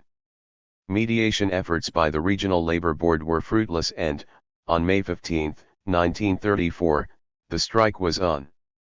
The Alliance promptly swore in 155 special officers, prompting workers in Minneapolis to rally behind the truck drivers, many of them by going on strike themselves.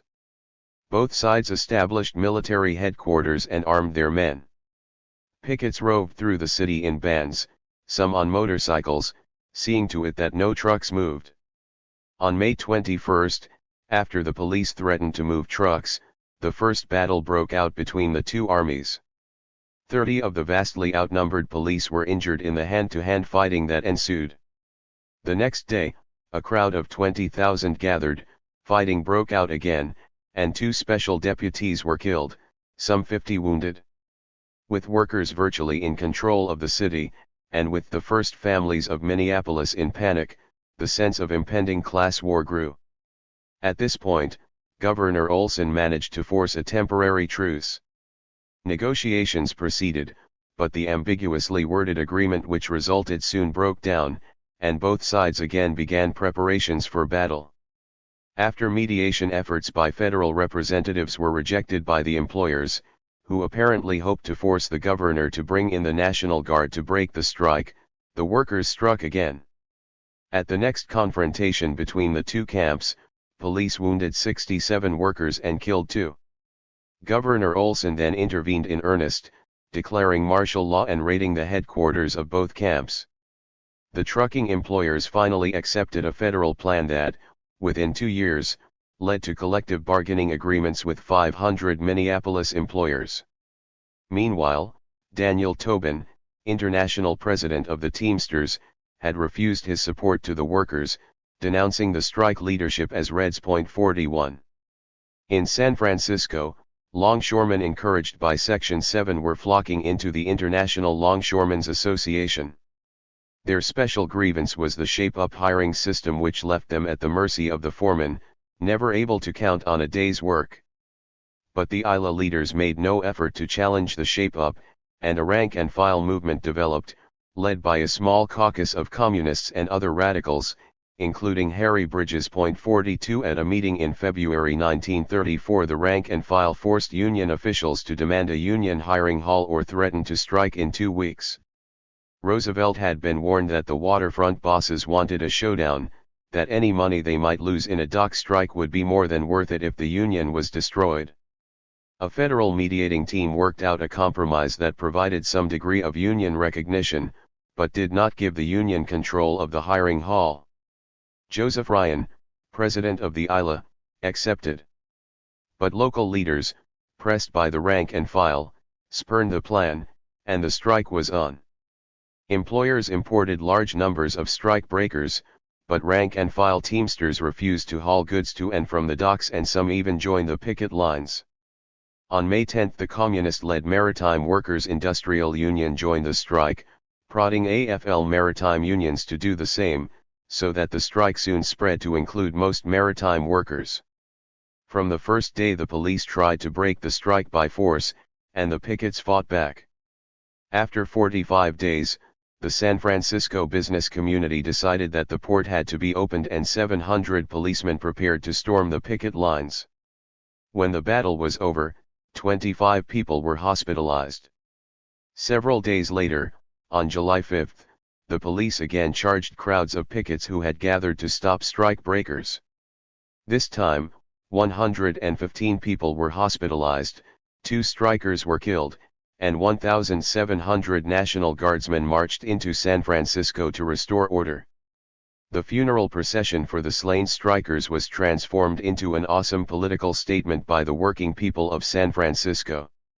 A writer who observed the occasion described it: in solid ranks, 8 to 10 abreast, thousands of strike sympathizers. Tramp, tramp, tramp. No noise except that. The band with its muffled drums and somber music. On the marchers came hour after hour 10, 20, 30,000 of them. A solid river of men and women who believed they had a grievance and who were expressing their resentment in this gigantic demonstration. In the upswell of anger and sympathy, the momentum for a general strike grew. By July 12 some 20 unions had voted to strike, and Hugh Johnson announced a civil war in San Francisco. But the strike folded after 4 days, undermined by the local AFL Central Labor Council that had been forced to take on the leadership of a general strike of which it wanted no part.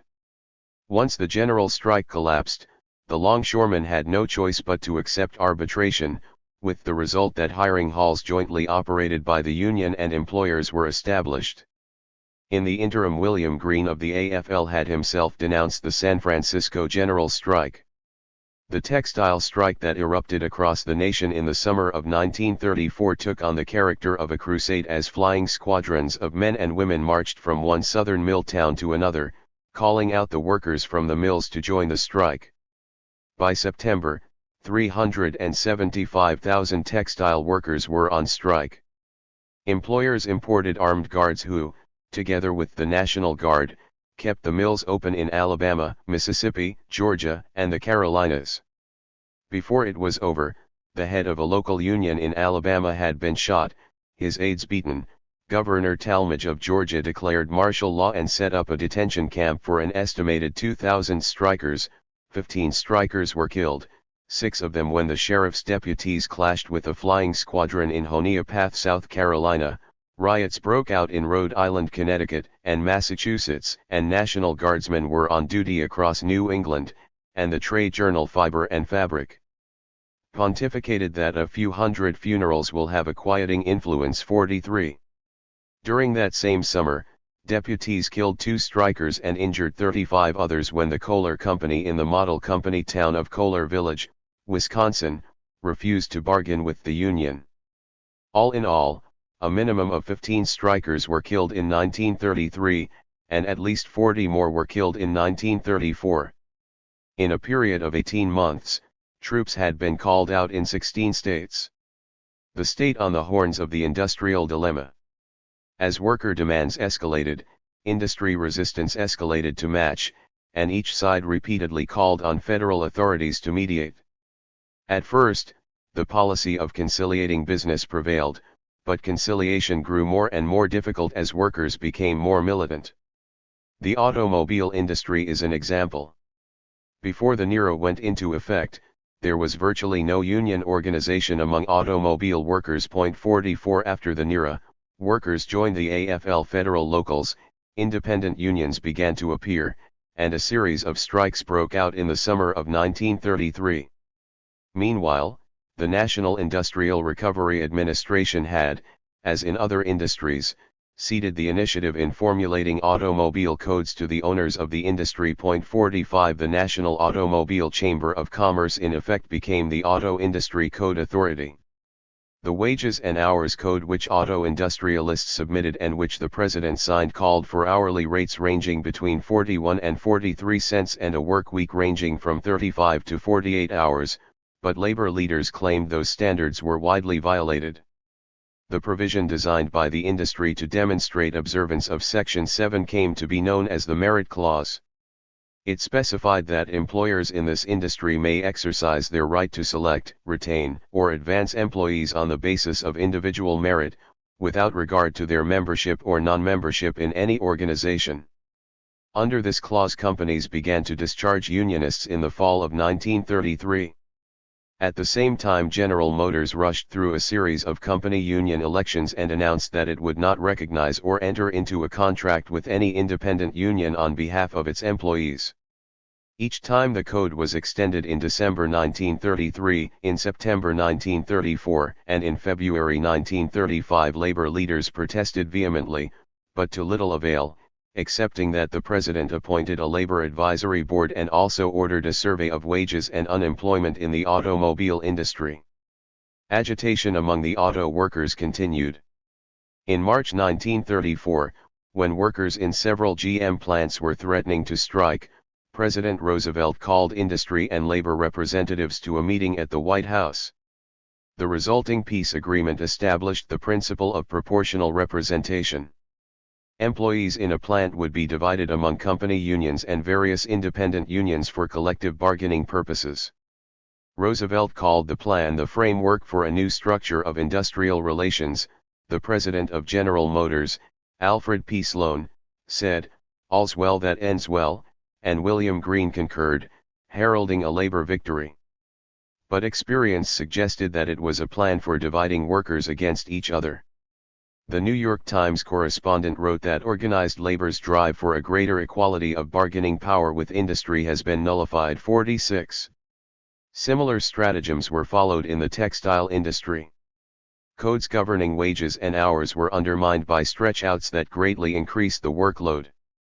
Despite the supposed protections of Section 7, thousands of unionists were fired, and the Cotton National Textile Industrial Relations Board disposed of worker complaints simply by referring them to the industry's Textile Institute. Meanwhile, the NRA sanctioned an industry-wide cut in production which reduced employment and wages still further. The inevitable strike was temporarily averted when the NRA promised a survey and a seat on the Textile Board for the United Textile Workers.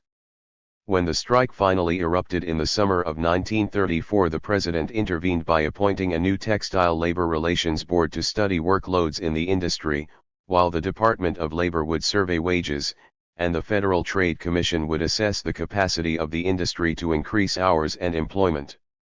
United Textile Workers leaders called off the walkout, claiming a victory. 47 The strikers returned to the mills only to find that thousands of their numbers were barred from re-employment and evicted from their company houses by the mill owners. 48 In the steel industry, the National Labor Board, pressed by strikes in Weirton and Clairton, finally ordered an employee election, but the employers refused to abide by the order.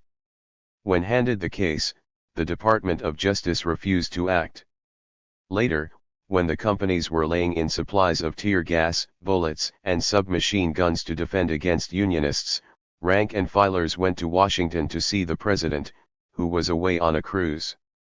This time the workers rejected the offer of the NRA chief, General Hugh Johnson, and instead wrote the president that they thought it useless to waste any more time in Washington on the national runaround. But while the federal government was conciliating businessmen through this period, it was also showing an unprecedented concern and restraint in dealing with labor. To an extraordinary extent at this time, writes Bernstein, the laboring people of the United States looked to the federal government and especially to Roosevelt for leadership and comfort. In the uncertain climate of the time, however, labor support could not simply be taken for granted. Accordingly, Roosevelt attempted to appease demands by workers. Even the unfilled promises and evasive studies of the NRA were an effort at appeasement and a sharp contrast with the court injunctions and federal troops of an earlier era. As complaints from labor leaders over violations of 7 became more bitter, the National Labor Board was established to settle employer-worker disputes. Senator Robert F. Wagner, an ally of labor, was appointed chairman, and the NLB became an advocate of the right to organize and of the principle of collective bargaining. Despite some initial successes, the NLB lacked legal authority and could do nothing when employers simply defied it, as happened in several major cases in late 1933. In February 1934, the NLB, which had been authorized mainly to hold discussions, was empowered to conduct employee elections, and, later in 1934, a resolution sponsored by Wagner led to the reorganization of the board into the National Labor Relations Board. None of these changes proved very effective in the face of employer resistance, particularly since the Department of Justice showed considerable reluctance to prosecute cases referred to it by the board. Even in election cases, where the NLRB had clear authority, employers delayed compliance and stalled in the courts. By March 1935, none of the cases referred to the Department of Justice had resulted in a judgment. But with industrial war escalating, the policies of conciliating business while placating labor could not last. The administration could not ignore the battles that were raging between industry and labor, if only because industrial peace was essential for recovery. And once entangled, it could not take sides without alienating one camp or the other. When strikes and riots broke out in the coal mines controlled by the steel companies in the summer of 1933, Hugh Johnson forced a settlement to which Lewis agreed but which the miners themselves rejected. The steel industry and the UMW were soon locked in conflict. The New York Times reported 100,000 miners on strike, and negotiations under the auspices of the NRA were leading nowhere. With coke stocks dangerously low, the steel executives finally insisted on the president's intervention. But whatever they expected from this intervention, the resulting agreement hardly pleased them.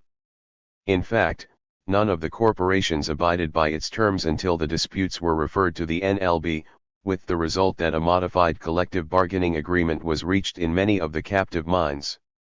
Nor could the administration stay aloof from the battles of 1934 in Toledo, Minneapolis, and San Francisco, in which the business community was stiffly opposed to worker demands, and to federal proposals for settlement.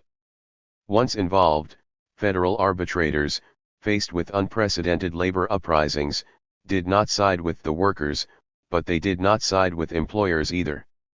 That was enough to prove the undoing of the policy of business conciliation. Although most businessmen had supported Hoover in 1932, at least some prominent leaders among them had endorsed Roosevelt, and others quickly joined when Roosevelt reopened the banks, cut government spending, and legalized beer within a month of taking office. As for the NERA, the U.S. Chamber of Commerce itself had endorsed the philosophy of a planned economy before the election, and in 1933 its delegates gave Roosevelt a standing ovation. Meanwhile, at least partly thanks to the privileges granted industry under the NERA codes, overall business conditions were improving. By the spring of 1934 the index of industrial production had picked up sharply, particularly in industries covered by the codes. Industry leaders regained their confidence and, as they did, became increasingly disgruntled with the turmoil set in motion in their own house by the New Deal labor policy. Just prior to the congressional elections of 1934, a group of major business leaders, including Alfred P. Sloan and William S. Knudsen of General Motors, Edward F. Hutton and Colby M. Chester of General Foods, J. Howard Pugh of Sun Oil, Sewell L. Avery of Montgomery Ward, and the DuPonts, joined with several political leaders who had been dethroned by the New Deal to form the American Liberty League, an organization dedicated to protecting property rights from the radicalism of the New Deal. Roosevelt's policy of conciliation notwithstanding, business had thrown down the gauntlet. But the election of 1934 was a New Deal sweep, bringing the Democratic margin to 45 in the Senate, and to 219 in the House, the most overwhelming victory, the New York Times declared, in the history of American politics. The state concedes to labor power. At this stage, implacable business opposition made the administration far more responsive to demands from other groups in its constituency. The New Deal brain trust Raymond Moley wrote recently of Roosevelt. No man was less bound by ideology in approaching national problems. The strategy he adopted sometime in 1935, devised with the collaboration of Edward J. Flynn, was to gather into the Democratic Party many minorities, including the labor unions, through policies calculated to win the urban masses, while he held the farmers in line with cash benefits. Roosevelt and his advisers had originally thought of labor concessions primarily in terms of unemployment relief and insurance, old age pensions, and wages and hours protections. But rank and file agitation set new terms, and the terms would have to be met if labor was to be kept in line. Federal response, the Wagner Act. By 1935, with worker-employer battles mounting, it was clear that conciliation had failed. The administration had lost business support and, if worker demands went unappeased, it stood in danger of losing some labor support as well. In the spring of 1935, the NERA and the president were being denounced by all sides. Labor's public enemy number one is Franklin D. Roosevelt, said Haywood Broun. The Supreme Court brought matters to a head on May 27, 1935, for it declared the NERA unconstitutional, thus scuttling the New Deal's chief economic program. With even that protection gone, unemployment increased, wages dropped, and hours lengthened. And the election of 1936 was on the horizon. In the spring of 1934, Senator Robert Wagner had introduced a bill to establish a new labor relations board that, unlike its predecessors, would have enforcement machinery. The board would be authorized to hold employee elections, to prohibit employers from engaging in practices to coerce or restrain employees, and to require employers to negotiate with the designated representatives of a majority of the workers in any bargaining unit. The bill gave the board the power to issue cease and desist orders, with recourse to the circuit courts in cases of non-compliance. 49 Businessmen rose up in protest and Wagner found few supporters for his measure in Congress. The president also refused his support, opting instead for Public Resolution No. 44, which established the National Labor Relations Board. As Edelman says of Roosevelt, he invariably failed to support labor legislation actively until he was convinced it had adequate political support, and he sometimes sabotaged pro-labor policies already declared to be the law because of strong business pressure. Always fairly sure the country would follow him on relief and recovery measures, he vacillated longest on long-range reform, for business and the middle class were most hostile here. Because he deliberately cultivated contacts with the whole gamut of group interests, he knew better than his predecessors what was politically expedient and what timing was indicated. A year later the timing was right, and labor agitation had helped make it so. When Wagner introduced a revised version of the bill that was to become the National Labor Relations Act, the measure found ready support. Since labor's right to organize had long been upheld in principle, proponents of the bill had little difficulty finding arguments, adding only that the bill was important as a means of achieving economic balance by preserving purchasing power, and as a bulwark against communism.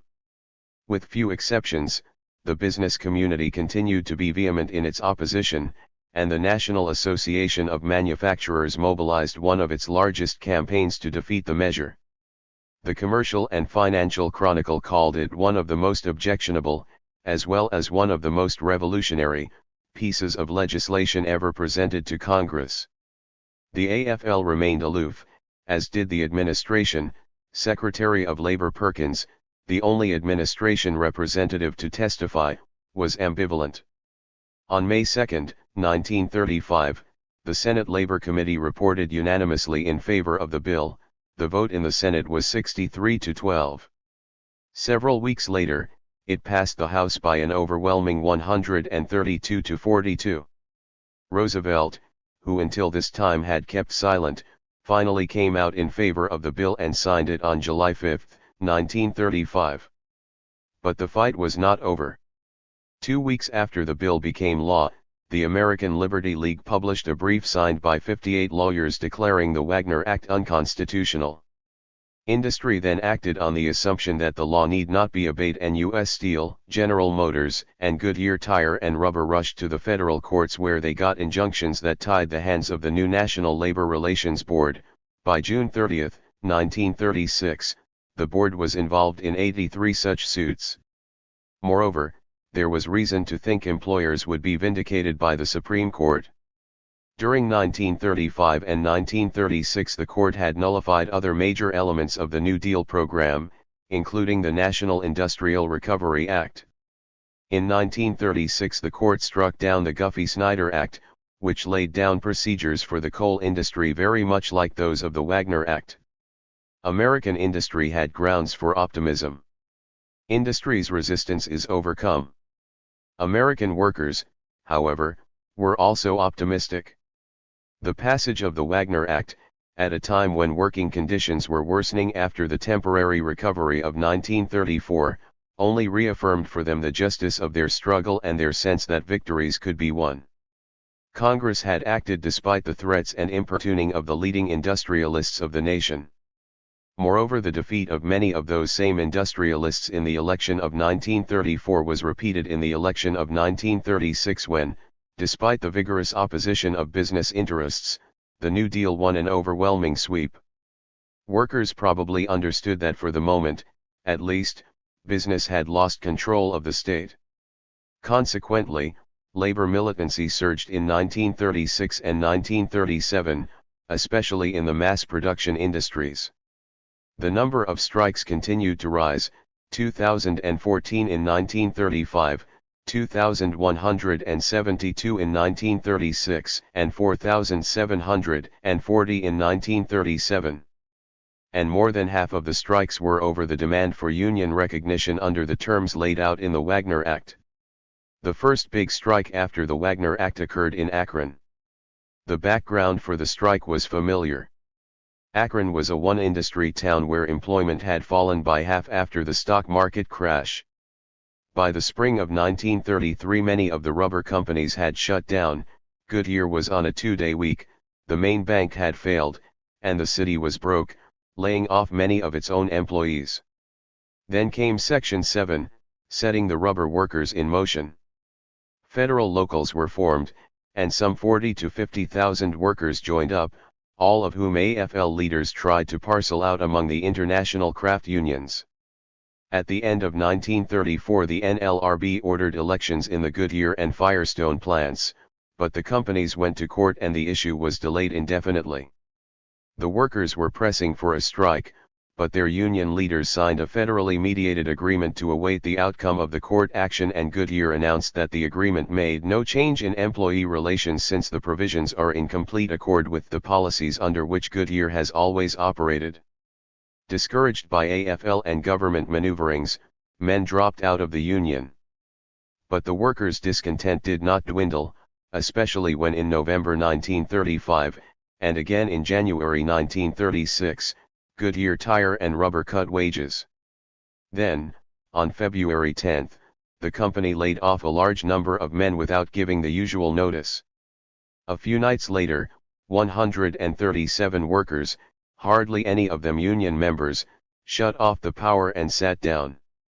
Local rubber worker union officials persuaded the sit-downers to leave, but 1,500 Goodyear workers met and voted to strike. The word went out, workers began to gather in the bitter cold, and by morning the 11-mile perimeter of the Goodyear plant was circled by pickets. Few of the 10 to 15,000 who struck were members of the Union 50, but the factory was at a standstill. Meanwhile, the picketers were digging in, building over 300 shanties for protection against the winter winds, from which they flew American flags, again named for the promise: Camp Roosevelt, Camp John L. Lewis, Camp Senator Wagner.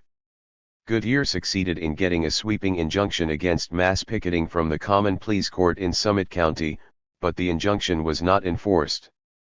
When the sheriff threatened to open the plant with a force of 150 deputies, thousands of workers armed with clubs and sticks massed before the gates and the deputies withdrew. Later the rumor spread that a law and order league would attack the picket lines, but the rubber workers armed again, and the threat never materialized. Goodyear then turned to Governor Davie for troops, but a state election was approaching. Popular sentiment in Akron was with the strikers, and the Akron Central Labor Union declared there would be a general strike if force was used. The governor agreed there was no justification for calling out the militia. At the end of February, Assistant Secretary of Labor McGrady arrived on the scene to mediate. He recommended that the strikers return to work and submit the issues to arbitration. Some 4,000 workers met at the Armory and jeered the proposal down, singing out "No, no, 1,000 times no." In the fourth week of the strike, Goodyear Tire and Rubber agreed to a settlement that granted reinstatement of the discharged employees, reduction of the work week, and recognition of union shop committees. 51. The next outbreak was in the automobile industry, in the giant industrial empire of General Motors, controlled by the DuPonts and J.P. Morgan. 52 GM had always stood firmly and successfully against unionism, partly by virtue of an elaborate program of welfare capitalism inaugurated during the upsurge of union activity following World War I. With the onset of the Great Depression, the welfare programs eroded, and after 1933 GM relied more on a vast spy network in its plants to discourage union activities. According to the La Follette Committee, GM was the best customer of the labor spy agencies, and its expenditure for espionage rose as unionization activities increased, totaling at least $1 million between January 1934 and June 1936. But if labor spies made the men fearful, they also made them angry, given the temper of the times. There were other grievances as well. Hourly wages in the auto industry were relatively high, but employment was extremely irregular, and workers suffered from severe economic insecurity. Between September 1933 and September 1934, for example, fully 40% of GM workers were employed less than 29 weeks, and 60% earned less than $1,000. Workers were even more incensed over the speed UPS and model changeovers which exhausted them and which, they felt, meant the company was getting more profits for less work. By 1933 spontaneous strikes began to spread in the industry. John Anderson, a rank-and-file leader of the time, gives an account of such a walkout.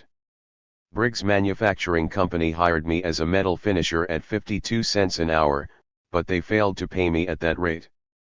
The first week I got 45 cents an hour.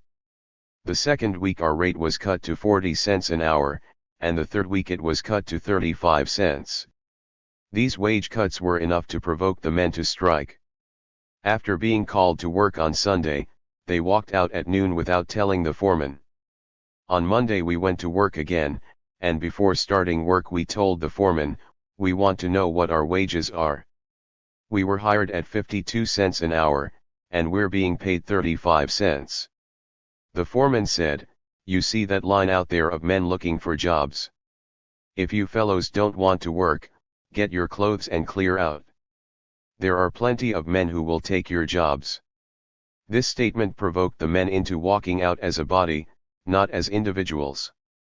They had no organization, they had no one to speak for them. There were several hundred of them milling around in the street wondering what to do. I got on a car fender and suggested we demand the 52 cents an hour promised on our hiring slips. I was blacklisted as a result of the strike. I learned that as a result of the strike the wages of metal finishers had been raised to 60 cents an hour. After the passage of Section 7, auto workers had begun to join unions. Many of them had joined the AFL Federal Union .53 but, under the constraining effects of AFL policies and government conciliation of the auto industry, total union membership had rapidly declined, to only 5% of the workers in the industry by early 1935. Still, unionized or not, with the passage of the Wagner Act, the landslide New Deal victory in the election of 1936, and the successes of the rubber workers in Akron, the auto workers' courage rose and ferment increased. By the fall and winter of 1936 each minor offense by management fell like whiplashes on aggrieved men chafing for action. There is the story, for example, of an early sit-down in Flint that was triggered when a union man who protested a firing was led through the plant by a foreman, apparently to be discharged. As he walked the length of the belt line, his face communicated the message, and every worker turned from the moving row of auto bodies until 700 men were idle. The company rehired the discharged man before work was resumed. 54 Brief walkouts and sit-downs at the Chrysler Corporation, at the Bendix plant in South Bend, and at the Midland Steel and the Kelsey Hayes plants in Detroit ended with some degree of union recognition. In this mood, the struggle with General Motors was bound to come. Although the fledgling United Automobile Workers, by now affiliated with the CIO, had assigned Wyndham Mortimer, a communist rank-and-file leader from Cleveland, to begin an organizing campaign in Flint some months earlier, the GM strike actually began relatively spontaneously, erupting in different places at about the same time. 55 Several outbreaks at the Atlanta GM plant culminated in a strike on November 18, 1936, when the rumor spread that management intended to lay off several men for wearing union buttons.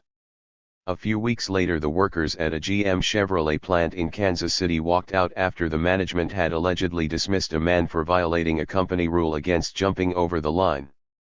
On December 28 the small group of workers sat down on the line in the GM Fisher Body plant in Cleveland, and 7,000 people stopped working. Then, on December 30, about 50 workers sat down in the Fisher Body plant in Flint, presumably because of a management decision to transfer 3 inspectors who had refused to quit the union. That night the workers in a second and larger body plant in Flint also sat down on the line, and the Flint sit-down strike was on at a time when the union could claim as members only a small minority of Flint workers. 56 The strike spread to other cities. Sit-downers took over the GM Fleetwood and Cadillac plants in Detroit, and a lamp factory in Indiana. Walkout strikes were called in St. Louis, Janesville, Norwood, Kansas City, and Toledo. By January 1, 1937, 112,000 of GM's production workers were idle. Flint, the main battleground of the strike, was the center of the GM empire, and a GM town. The corporation controlled about 80% of the jobs. GM's upper crust was the town's upper crust, and most of the political officials were former GM employees or stockholders. Accordingly, when company guards tried to bar the strike supporters from delivering food to the men inside the plant, they were quickly reinforced by Flint police and a battle ensued. The police used tear gas and guns, the strikers returned their fire with streams of water from GM fire hoses, and with automobile hinges, bottles, and rocks.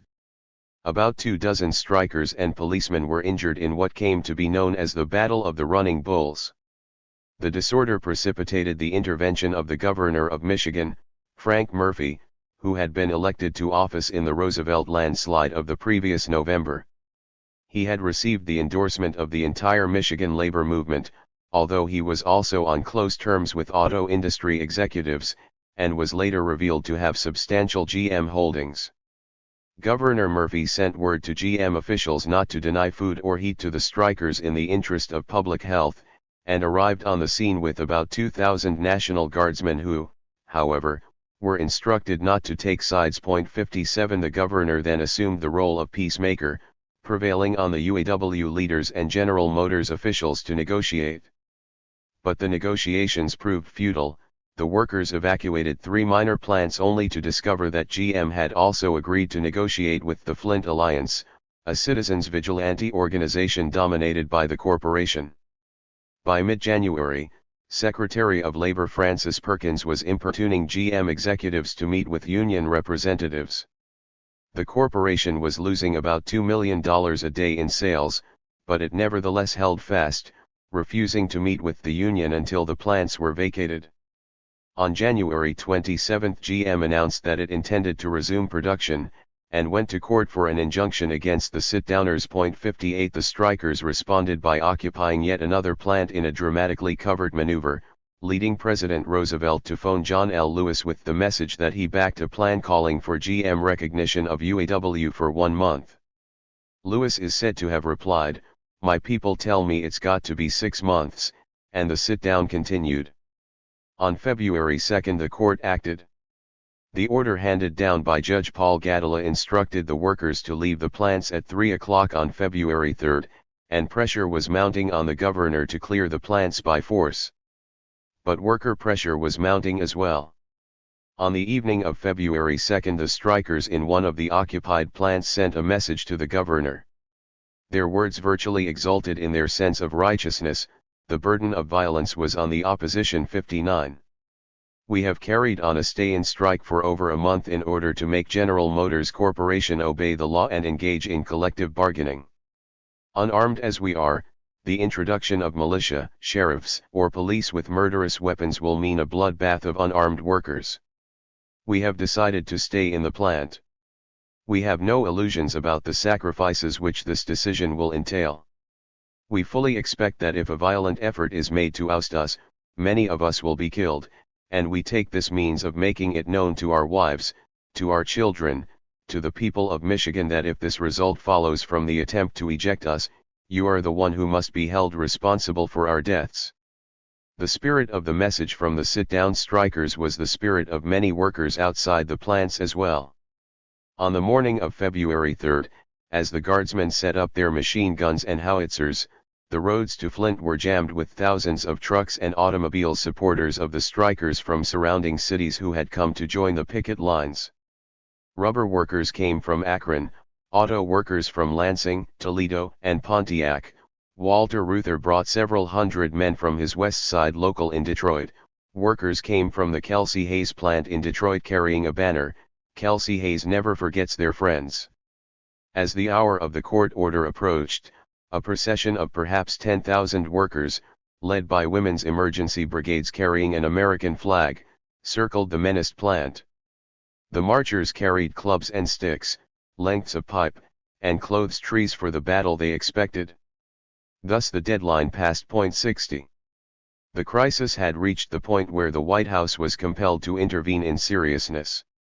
At Roosevelt's request, and coaxed by the Secretary of Labor, corporation executives met with CIO and auto union leaders, and in the agreement that resulted, the union won a 6-month period of what amounted to exclusive recognition in the 17 plants closed by strikes. 61. A similar sequence of events occurred in the Chrysler plants only a few short weeks after the GM strike was settled. When discussions between Chrysler and UAW leaders bogged down, 60,000 workers struck, 2/3 of them by sitting down in Chrysler factories. The strikers held the plants for 30 days, defending their occupation with massive picketing. An attempt by the local sheriff to enforce a court order for evacuation of the plants was responded to by 30,000 to 50,000 mass strikers who encircled the plants. An agreement was finally signed with Chrysler early in April. Within a year, the UAW claimed 350,000 members. Steel workers were also in motion. Wages in steel had fallen sharply from a weekly average of $32.60 in 1929, to $13.20 in 1932 for those lucky enough to work at all.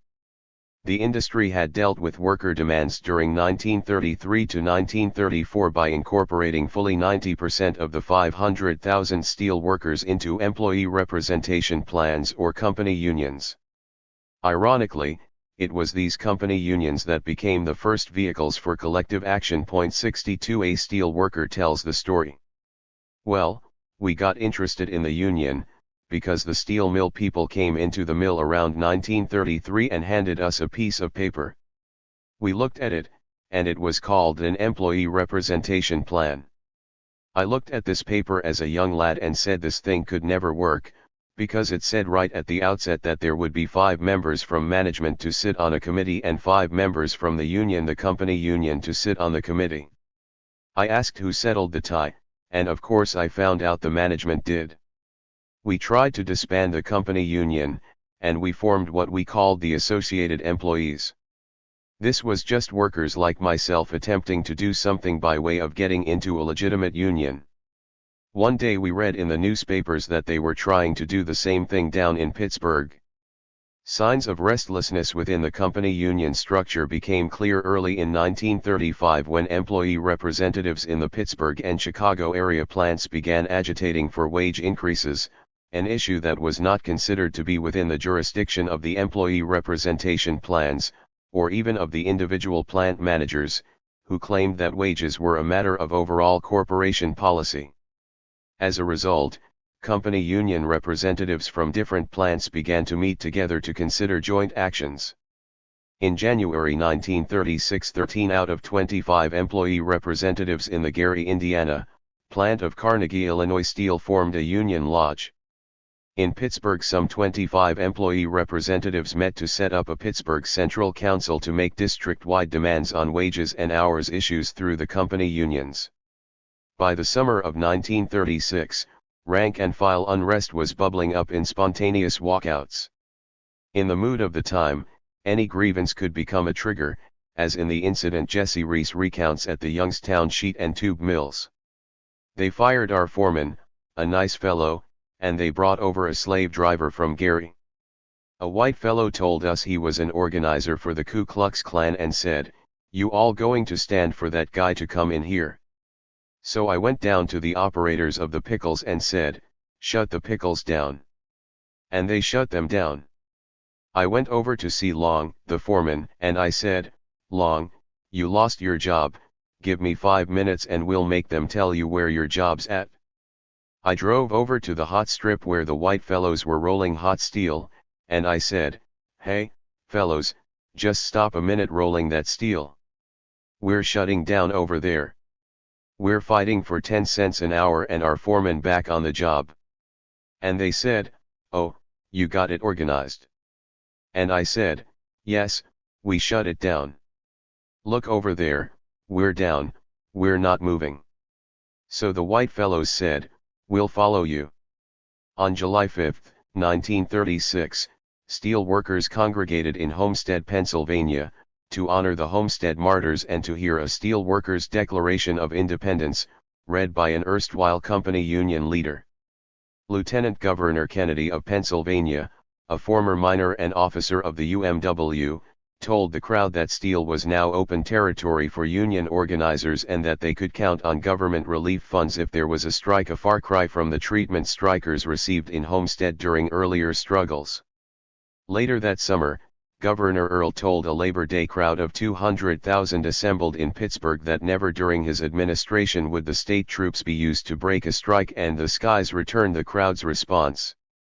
It was in this context that the CIO launched the Steel Workers Organizing Committee, putting 433 organizers into the field and suspending the customary dues and initiation fees to sign men up.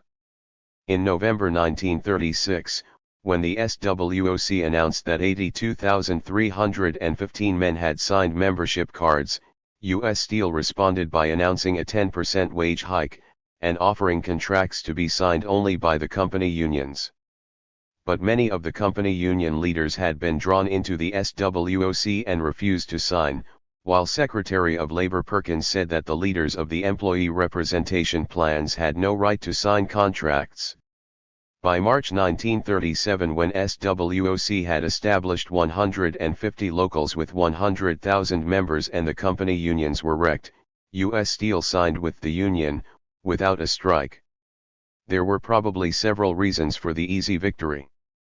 GM had capitulated only a few weeks earlier, After its production had ground to a complete halt 63, and U.S. Steel must have been worried by the losses a strike would cause at a time when the prospects of a war in Europe had created a booming demand for steel. Worker agitation in the steel mills was interfering with production just when U.S. Steel was negotiating vast contracts for armaments with the British, who were insisting on a guarantee of uninterrupted production. Unionism was a way to offer that guarantee, as Myron Taylor, head of U.S. Steel, had learned from the agreement signed in the captive mines in 1933.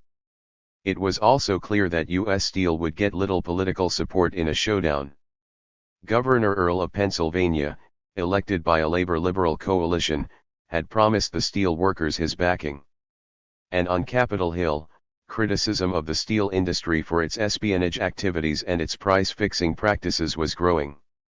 Finally, unlike the men who headed other steel companies, Myron Taylor was not a steel man, but had been installed by the financiers who dominated his board, and he appeared to have the flexibility and sophistication to respond to new conditions with new methods. 64 Unionization quickly followed in U.S. Steel subsidiaries, and in some other independent steel companies. By May 1937, SWOC membership had reached 300,000 and over 100 contracts had been signed. Little Steel, including the National Steel Corporation, Republic, Bethlehem, Inland Steel, and the Youngstown Sheet and Tube Corporation, did not sign. In late May 1937, the SWOC called 70,000 men out on a strike, which was ultimately broken by the police and troops provided by hostile state and local governments. Local governments in Johnstown, Pennsylvania, in Canton and Youngstown, Ohio, and in Chicago cooperated openly with the steel corporations. 65 In Chicago, police interfered with peaceful picketing from the beginning of the strike, and when strikers held a straggly Memorial Day march to protest an anti-picketing order and the arrest of pickets, the police shot them down, killing 10 and wounding 90. 66 In Ohio, Governor Martin L. Davey announced that troops would be used to open the mills, and the National Guard moved systematically across the state to break up picket lines and arrest local strike leaders. Altogether, the Little Steel strike left 16 dead and 307 injured, according to Senator La Follette. The La Follette Committee report summed up the record of the struggle at the Republic Steel Corporation Plant 67. A mobilization of men, money, and munitions occurred which has not been approached in the history of labor disputes in recent times. Although known to be incomplete, the committee has assembled data showing that a total of 7,000 men were directly employed as guards, patrolmen, deputy sheriffs, National Guardsmen, city police, and company police on strike duty.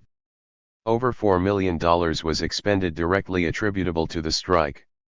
A total of $141,000 worth of industrial munitions was assembled for use. As in the Flint sit-downs, the workers looked to the president for help, but on June 30, 1937, the press quoted Roosevelt's response, "A plague on both your houses." In mid-July the strike was lost. It was the last of the Depression battles, and spelled the end of an era. But while the Little Steel strike was lost in the mills, the movement of which it was a part produced the political concessions that were later to force union recognition by government tribunal. 68. Throughout 1936, sit-down strikes and walkouts raced through industry and business. In 1936 there had been only 48 sit-down strikes. In 1937 there were about 500 such strikes lasting more than a day and involving about 400,000 workers. The peak came in March, when 170 sit-down strikes were in progress, affecting some 170,000 workers. There must have been many more of shorter duration, for the sit-down was becoming the workers' ready weapon, as the song of the movement suggested. When they tie the can to a union man, sit down. Sit down. When they give him the sack, they'll take him back, sit down. Sit down. When the speed up comes, just twiddle your thumbs, sit down. Sit down. When the boss won't talk, don't take a walk, sit down. Sit down. The tactic was admirably suited to the unorganized struggle of the mid-1930s. A small number of workers could sit down on the line and stop production, without benefit of much advance planning or advance commitment. With workers controlling the plant, employers could not import strike breakers. In cases like General Motors, where many specialized factories depended on each other, a few sit-down strikes could, and did, stop an entire corporation. Thus, relatively small-scale and spontaneous actions could bring management to heel. Most of the sit-down strikes ended with gains for the workers. 69 Moreover, in the climate of the time, the sit-down, itself nonviolent, did not usually precipitate police action. 70 And so the tactic spread, from factory workers to sales girls, to hospital workers, garbage collectors and watchmakers, to sailors, farmhands, opticians, and hotel employees. An AFL business agent for the hotel and restaurant employees recalls. You'd be sitting in the office any March day of 1937, and the phone would ring and the voice at the other end would say, "My name is Mary Jones, I'm a soda clerk at Liggett's, we've thrown the manager out and we've got the keys. What do we do now?" And you'd hurry over to the company to negotiate, and over there they'd say, "I think it's the height of irresponsibility to call a strike before you've even asked for a contract," and all you could answer was, "You're so right." By the fall of 1937, there were cases of operators in projection booths of movie theaters who locked themselves in and stopped the shows until their demands were met. Still more workers took part in walkout strikes. Before 1937 was over, nearly 2 million workers had engaged in labor struggles in that year alone, more than half of them to secure union recognition. The strikes that spread through the country in 1936 and 1937 were victorious as economic struggles, but they were victorious only because a century-long accommodation between government and economic elites had been broken. The workers' movement had exerted sufficient political force to protect the economic force of the strike. The rubber workers in Akron, the auto workers in Flint, the steel workers in Pennsylvania all had been able to overcome employer resistance only because governors dependent on the support of aroused workers were reluctant to send troops against strikers. And in Youngstown and Chicago, where state and local governments were hostile, the little steel strike was lost, the workers' economic power once more destroyed by government firepower. Despite a new dive in the economy in 1937, the Department of Labor reported that wages of rubber workers increased by 1/3 over 1934, with the greatest increases in the lower wage brackets. The 6-hour day was established in many rubber plants. The SWOC won wage increases in steel that led to an industry-wide minimum of $5 a day, and the industry's wage bill increased by 1/3 over 1929. In the auto industry, workers won a 75 cents an hour minimum and a 40-hour week. Maritime workers were earning a peak wage of $72.50 a month. Overall, in October 1937, Philip Murray estimated $1 billion had been added in wages, $250 million in steel, $100 million in automobiles, about $60 million in textiles, $6 million in transport, and $12 million in electrical appliances. 71 Nearly a million workers had won a 35 or 36-hour week. The political impact of rising worker agitation was also evident in the concessions wrung directly from government. Federal regulation of wages and hours had been an issue since the abortive NERA codes, and had figured again in the 1936 election campaign. Late in 1937, after a new dive in the economy, Roosevelt began to push hard for a wages and hours bill. When the House Rules Committee, dominated by Southern congressmen who had good reason to worry about the impact of minimum wage legislation in the South, prevented the measure from coming up for a vote in the regular session, Roosevelt called Congress back for a special session. Finally, in January 1938, the Fair Labor Standards Act became law, affecting some 300,000 workers who were earning less than the 25 cents an hour minimum, and some 1,300,000 workers whose official work week was over the 44-hour standard established by the law. The new Depression of 1937 to 1938 helped prompt several other measures to ease and appease labor, most importantly an increase in activity by the Public Works Administration, an expansion of the work relief rolls, the introduction of the federal public housing program, and a step up of the due date for the first Social Security payments from 1942 to 1939. But of all these measures, it was the Wagner Act and federal support of unionization that was most important in shaping the workers' political future. After business broke with Roosevelt in 1935, the president not only lent his support to the act, but appointed pro-labor members to the NLRB. Then in April 1937, several months before the debacle of the Little Steel Strike, the Supreme Court handed down its decision upholding the Wagner Act in National Labor Relations Board vs. Jones and Laughlin Steel Company. With that decision, the protection of government for the right of labor to organize and to bargain collectively was reaffirmed. From disruption to organization. The Wagner Act not only placed the ultimate authority of the state behind the right of workers to join unions and bargain collectively, it also established a series of mechanisms through which that authority was enforced.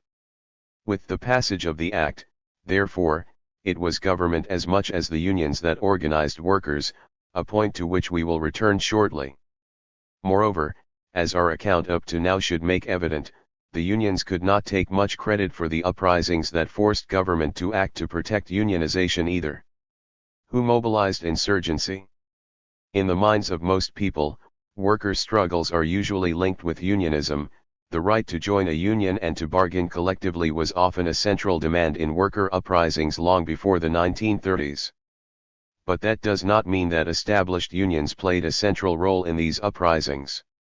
In fact, some of the fiercest struggles in the 19th and early 20th centuries occurred when the unions were weakest and sometimes despite the resistance of established union leadership. 72 But while existing unions could not often be credited with the great worker struggles of the pre-Depression years, there were nevertheless organizers in these struggles. Some of these organizers were insurgents from the rank and file, others were radicals whose vision of an alternative future helped to account for their exemplary courage. Wherever these organizers came from, their vision helped goad workers into protest, and their courage gave workers heart and determination. In the struggles of the 1930s, a similar pattern emerged. Many of the workers' battles were mounted to win union recognition. But neither the battles nor the victories were the result of existing union organization or union leadership. In fact, the rising number of strikes after 1934 paralleled the decline in union membership as the AFL scuttled its own federal unions. Thus the battles in Toledo, Minneapolis, and San Francisco occurred either in the aftermath of failed unionization drives, or before unionization had taken hold. The textile strike of 1934 erupted among the rank and file after union leadership had settled with the industry, and later the United Textile Workers disclaimed any responsibility for the flying squadrons through which the strike had spread. The massive walkout of rubber workers at Goodyear in 1936 occurred when the United Rubber Workers had shrunk to a weak and small union. 4 days after the strike had begun, URW officials were still claiming it was not their affair. Later, when 15,000 men were on strike, the CIO sent organizers, funds, and negotiators. Bernstein writes that these experienced unionists guided the bargaining and restrained the mountaineers' natural tendency to violence. But it was the mountaineers' willingness to use violence in the face of violence that won the strike. After the abortive experiences with the AFL during 1933 and 1934-73, only a tiny percentage of auto workers had joined the newly named United Automobile Workers. When the sit-downs began in 1936-74, the leaders of the new union were not quite in control of the wave of strikes that shook the industry.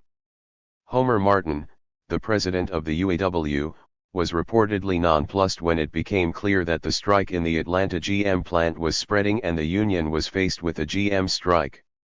John L. Lewis, who had by this time broken with the AFL and established the Committee of Industrial Organizations, is said to have tried to head off the sit-downs, and CIO spokesman Charles Howard had told the 1936 UAW convention that the CIO was not even considering the possibility of a strike in the auto industry, as we preach industrial peace. According to J. Raymond Walsh, later research and education director for the CIO High Command, preoccupied with the drive in steel, tried in vain to prevent the strike. 75 Once the sit-down started, the CIO leaders came quickly after, rushing to catch up with and capture the spontaneous outbreaks of angry men and their local leaders. The vast ambition and keen instincts that had led Lewis to sense the opportunity for organizing industrial workers also led him to support the sit-downs once they had occurred, and to take over the negotiations with GM leaders. In steel, where the CIO had intended to begin organizing, the workers were already prepared for action and often searched out Lewis and the SWOC. I became president of the Associated Employees, and then we heard about a man named John Lewis who was very interested in trying to organize the unorganized. I wrote him a letter and said we had an independent union that would like to join up. He wrote back and told me if I held my short tail in he'd be down there in the near future and he'd send a man by the name of Philip Murray. John Sargent, another steel organizer, recounts the situation at Inland Steel. Without a contract, without any agreement with the company, without any regulations concerning hours of work, conditions of work, or wages, a tremendous surge took place. We talk of a rank-and-file movement. The beginning of union organization was the best type of rank-and-file movement you could think of. John L. Lewis sent in a few organizers, but there were no organizers at Youngstown Sheet and Tube. The union organizers were essentially workers in the mill who were so disgusted with their conditions and so ready for a change that they took the union into their own hands. For example, as a result of the enthusiasm of the people in the mill, you had a series of strikes, wildcats, shutdowns, slowdowns, anything working people could think of to secure for themselves what they decided they had to have. Lend a cause captures the temper of the movement. The workers were waiting for CIO, pounding on its doors long before CIO was ready for them. I heard the pounding as soon as I started with CIO late in 1935 in delegations, on the phone, in the mail, in the news. It came from within the AFL, and from all the unorganized industries. We heard from auto and rubber workers, seamen, from radio, electrical, shipyard, furniture, textile, steel, lumber workers, from gas, coke, glass, and quarry workers, from sharecroppers, newspapermen. All said CIO, let's go. Who, then, was mobilizing men and women in the plants and the shipyards and the shops to say CIO, let's go. In many industries rank-and-file organizers emerged, apparently thrust naturally into leadership by the sheer force of the workers' movement. In a number of industries, these rank-and-file leaders were also ideological radicals, socialists of one variety or another, whose militancy owed some of its fervor to their larger commitment to societal transformation, and to the moral and tangible support they received from like-minded radicals. In many strikes, radicals who were not workers also joined in by providing a variety of supportive services to the strikers. Thus members of the old industrial workers of the world were active in some of the early auto strikes in 1933. In 1934, Mustiites and communists took the lead in encouraging strikers in Toledo to defy the courts. Trotskyists led the mobilization of striking Teamsters in Minneapolis, and communists and other radical rank-and-file longshoremen spurred the San Francisco dock strike, while a communist-dominated Maritime Workers' Industrial Union helped to spread the walkout. Of all the radical groups, the communists are generally agreed to have been the most influential 76, and they were clearly an instigating force in the automobile and maritime industries, where small communist nuclei served as key centers of agitation and mobilization. It may be useful, therefore, to pause to understand the role of the communists, and how they came to play it. The Communist Party entered the Depression after a decade of isolation and decline. 77 At the beginning of the 1920s, the party had established the Trade Union Educational League, dedicated to working within AFL unions to build industrial union organizations. During this period, the communists were virtually alone in their support of several desperation strikes in textiles and in mining. Through the painful isolation of the 20s, writes Paul Burrell, the communists had tried first one formula, then another, in their attempts to reach the masses. By the end of the decade, the series of failures and a campaign of communist expulsions by the AFL coincided with a change in Comintern policy, leading the party to adopt a new strategy of establishing independent unions. The Trade Union Educational League was reconstituted as the Trade Union Unity League in 1928, and some of the bitter early strikes of the Depression were led by communists affiliated with TUUL. As early as 1928, the scattering of communists in the auto industry, perhaps only 2 or 3 in a factory, began publishing shop papers named the Ford Worker, Packard Worker, Hudson Worker, and the Fisher Body Worker, and otherwise pressed to build the Auto Workers Union, now affiliated with TUUL. It was a slow, difficult, unglamorous task. A meeting called after the wage cuts in the Briggs Waterloo plant drew only 2 workers. A week later, a second meeting was held with only 4 workers. They decided to organize first around a single grievance, the practice of having men work 2 lathes. The small nucleus of workers continued to meet and regularly distributed small leaflets which were passed hand to hand inside the plant. The communists worked with the mainly defensive auto strikes of this period, but they did not lead them and, as one party leader said at the time, they did not really get a foothold in the factories. The rise of worker defiance after the passage of the NERA created a new opportunity for the communists. Workers were angry and hopeful, eager for action, and rank-and-file communists helped them to act. As the unionization drive gained momentum during 1934 and 1935, the party, determined to work within the union movement, abandoned dual unionism, softened its criticism of the AFL, and communists within the plants downplayed the party's political line in favor of an emphasis on workplace grievances. 78 At this stage, the communists approached the issue of unionism as agitators from below, trying to goad the workers on by exposing the compromises of the New Deal 79 and of the AFL leadership. Insisting that if workers were to win concessions, they had to rely on mass action and not upon the promises of the NRA and high-paid officials. During this period, in other words, the communists worked to build the movement, to stimulate anger and to encourage defiance. Because they worked to build the movement yielded the communists some influence, at least while the defiant upsurge among the ranks continued. Kieran reports, for example, that before the GM strike a nucleus at the Cleveland Fisher Body Shop had a dozen or so members, but then the nucleus grew to 50. The persistence and determination of the communists during the years of isolation and defeat before the Depression were now being redeemed. But the workers, and the communists, were fighting for unionization, and it was the CIO that emerged the victor from the struggle. It was Lewis' genius to sense the unrest of the time and to move to capture and lead it, willingly sweeping in the communist organizers whose discipline and fervor were helping to build his organization. John L. Lewis and the Congress of Industrial Organizations did not create the strike movement of industrial workers, it was the strike movement that created the CIO. In the longer run, it did this mainly by forcing the federal government to protect unionization by law, and to enforce that protection administratively.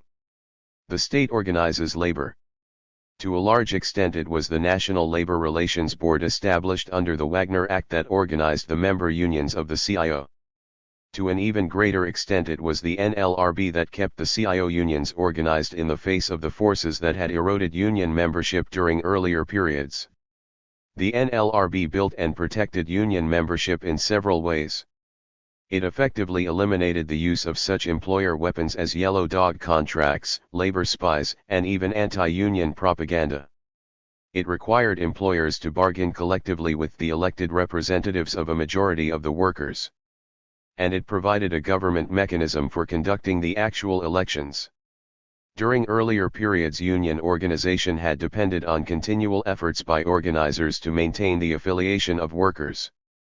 These efforts, difficult at best, were doomed when employers could easily replace workers.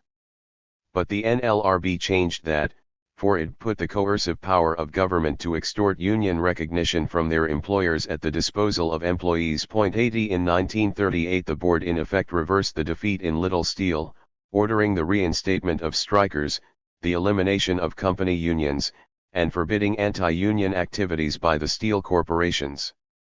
Altogether in its first 5 years the NLRB handled nearly 30,000 cases, settling 2,161 strikes, and holding 5,954 elections and card checks in which 2 million workers voted. By 1945 the board had handled 74,000 cases involving unfair labor practices and employee representation issues, and had held 24,000 elections to determine collective bargaining agents for 6 million workers. As a result, union membership grew. By the end of 1937 the CIO could claim 32 affiliated national and international unions, including the giant mass production unions in steel, autos, coal, and rubber. In addition, it had chartered 600 local industrial unions and 80 state and city central councils. Membership had grown from less than 1 million in December 1936 to 3,700,000. Meanwhile, the AFL also prospered, sometimes because employers rushed to sign up with an AFL union in order to ward off the more militant CIO 81, and membership in affiliated AFL unions rose to about equal that of the CIO. 82 Just as quickly, the organizational apparatus of the unions expanded. By 1937 the CIO had established a network of 48 regional offices staffed by several hundred field representatives. The consequences of organization. The spirit generated by mass strikes had helped build the industrial unions. The disruptive political force exerted by mass strikes had compelled the federal government to establish a framework that would protect the unions over time. But once established, the unions in turn did not promote disruption, either in economic or in political spheres. Organization and economic power. To the contrary, the unions undertook from the outset to maintain internal discipline in the factories in exchange for recognition. This in fact was their trump card in bargaining with management at a time when spontaneous work stoppages were plaguing industry. Thus the principal GM negotiator at the end of the Flint sit-downs complained bitterly that there had been 18 sit-downs in GM plants in the previous 20 days. The agreement that GM signed with the UAW obligated the union to ensure that there would be no work stoppages until an elaborate grievance procedure had been exhausted, and UAW officials had given their approval. 83. The CIO had never actually endorsed sit-downs, but with recognition it disavowed them. The communists, by now well into their popular front phase and some of them into the union bureaucracy as well, endorsed the call for union discipline. Wyndham Mortimer issued a statement early in 1937 saying, "Sit-down strikes should be resorted to only when absolutely necessary." And the Flint Auto Worker, edited by communist Henry Krauss, editorialized that the problem is not to foster strikes and labor trouble. The union can only grow on the basis of established procedure and collective bargaining. Accordingly, both the GM and the U.S. Steel contracts signed later in 1937 prohibited local strikes. Mattels and Higgins offer a similar explanation of the United Electrical Workers' early successes in negotiating contracts with General Electric and Westinghouse. At General Electric, there was a tremendous restlessness among the workers in the company plants. Countless complaints piling up. Spontaneous stoppages more the rule than the exception. This was poor business for a company which had always operated on the principle that its contented workforce meant steady production and a steady flow of profits. Swope and GE had to be aware that the old system of paternalism had broken down, and that something was needed to take its place if production and profits were to be maximized, especially in tight depression conditions. At Westinghouse, constant stoppages, sit-downs, slowdowns, and piled-up grievances plagued production, as workers became steadily more militant and aggressive. So much so that the company began to get rumblings of dissatisfaction from various plant managers, who favored reaching agreements with the union if only to get on with the business of production. Westinghouse top officers had miscalculated. While Swope's GE agreement with the union had instituted orderly grievance procedure, the Westinghouse foremen and managers were up to their necks in snarls. It made sense, Bernstein points out, to negotiate with responsible union officials like John L. Lewis, rather than with desperate local groups. If particular industrialists realized the advantages of unionism only under extreme duress, the federal government soon ensured the wide adoption of the union alternative with the passage of the Wagner Act. "We learn from experience," said William M. Liserson, testifying in favor of the act, "that the only way we will ever have peace, is to say that, employees have the same right to associate themselves and act through a body that the investors have." Taft and Ross sum up the whole of federal labor policy in just these terms. A fundamental purpose of the national labor policy, first enunciated by the Wagner Act and confirmed by its subsequent amendments in the Taft-Hartley and Landrum-Griffin Acts, was the substitution of orderly procedures for trials of combat. But in balancing the public interest in the peaceful settlement of industrial disputes with the freedom of labor and management to work out their problems in light of their needs and experience, the law did not outlaw the exercise of economic force. However, this approval of the strike, the picket line, and the maintenance of hard bargaining lines by employers and unions was limited by the establishment of specified rules of conduct imposed on all parties. And the unions kept their part of the bargain. Between contracts, the unions tried to curb work stoppages and maintain production.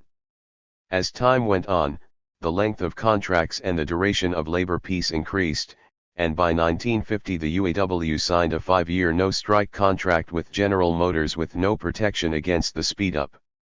In 1956, George Meany, president of the now-merged AFL-CIO, boasted to the National Association of Manufacturers, "I never went on strike in my life, I never ordered anyone else to run a strike in my life, I never had anything to do with a picket line."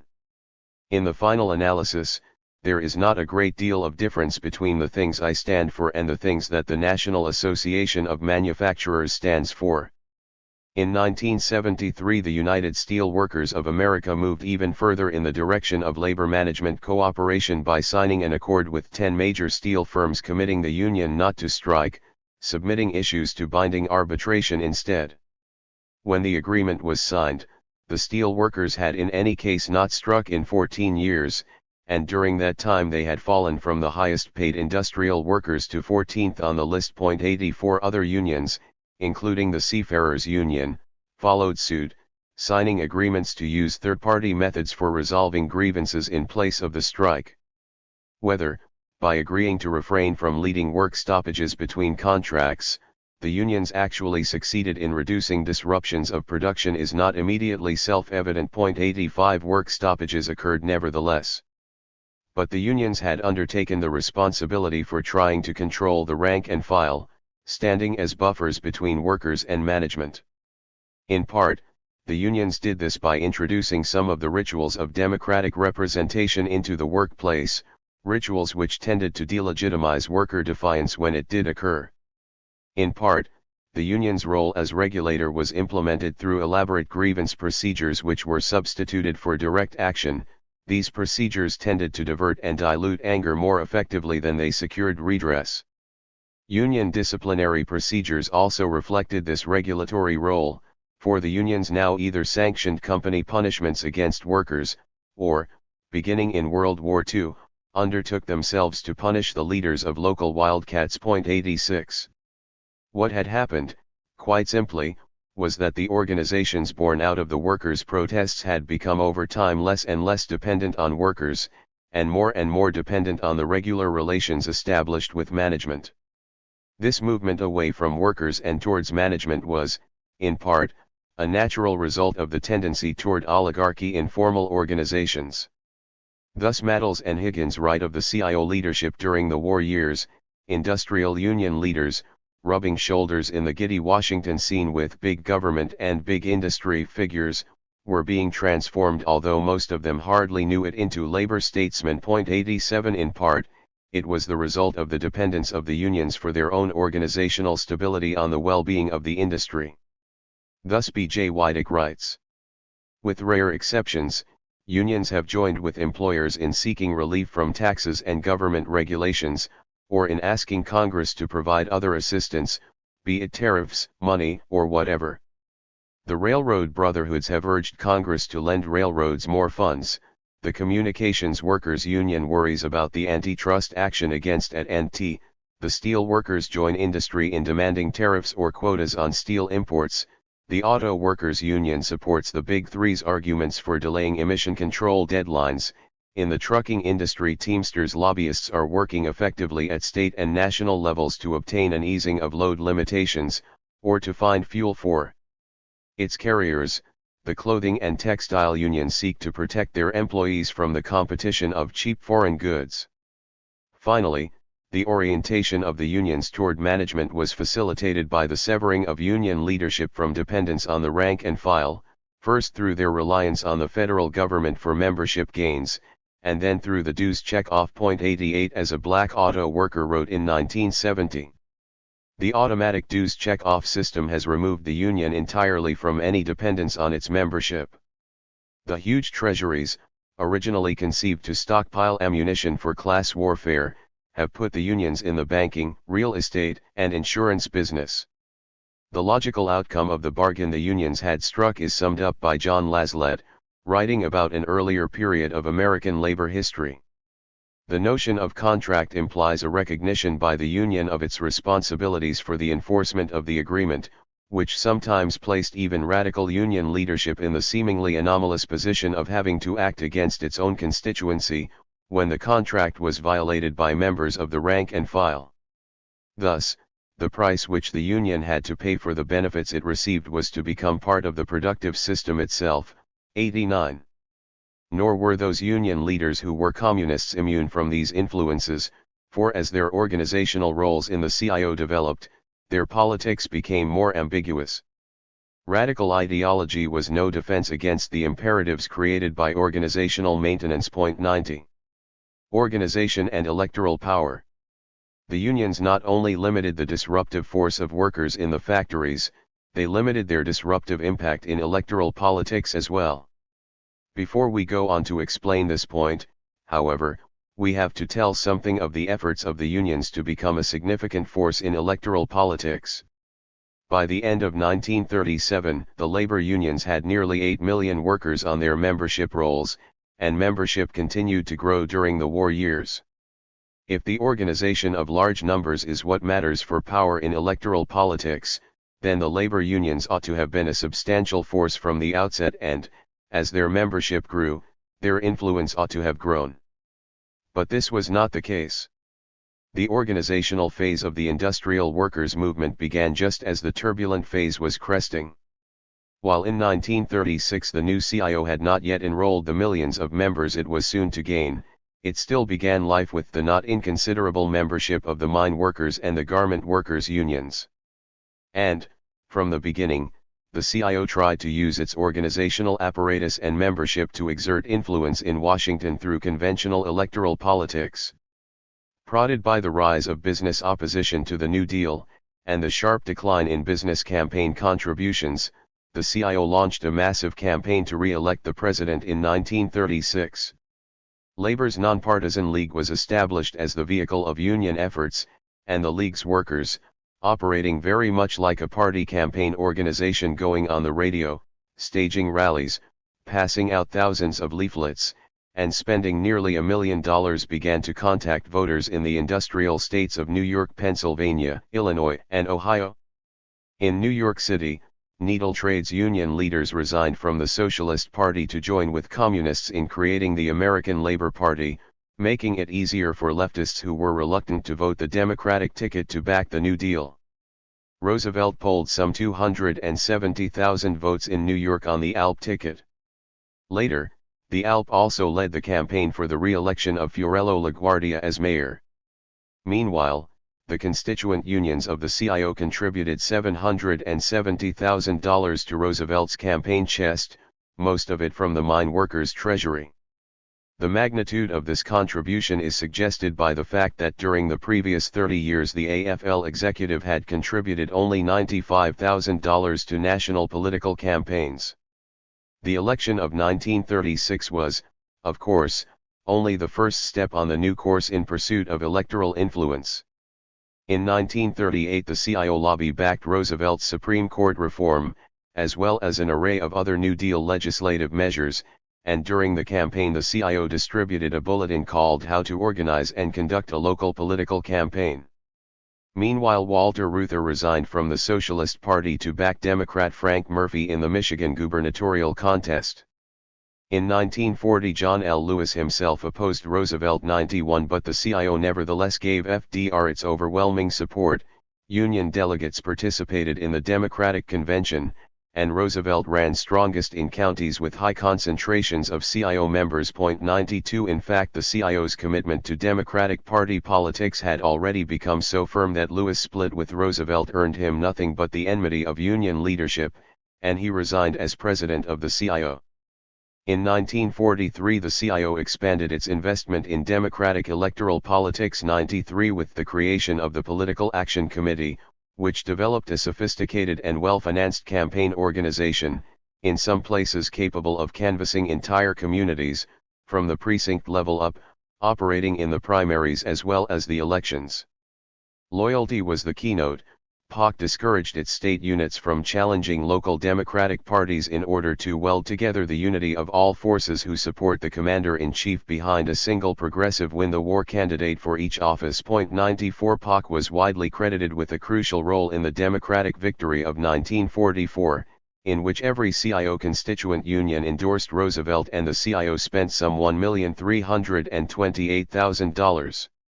In 1948, the AFL followed the CIO lead by forming Labor's League for Political Education, which cooperated with POC on campaign activities.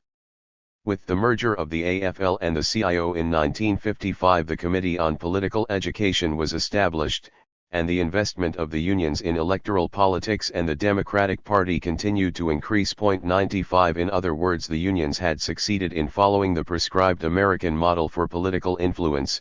They had enlisted ever larger numbers of workers as members, and had combined the financial and voting resources of those members to exert influence through the channels of the electoral system. The question is, what did they get for their troubles? In fact, from the outset, organized labor got very little. Lewis thought that his dramatic gestures of support in the 1936 election, including the huge contribution to campaign expenses, would win Roosevelt's support in the auto and steel struggles. During the Flint sit-downs, Lewis named the quid pro quo he expected. For 6 months, the economic royalists represented by General Motors contributed their money and used their energy to drive this administration out of power. The administration asked labor for help and labor gave it. The same economic royalists now have their fangs in labor. The workers of this country expect the administration to help the workers in every legal way, and to support the workers in General Motors plants. Lewis' assessment was accurate.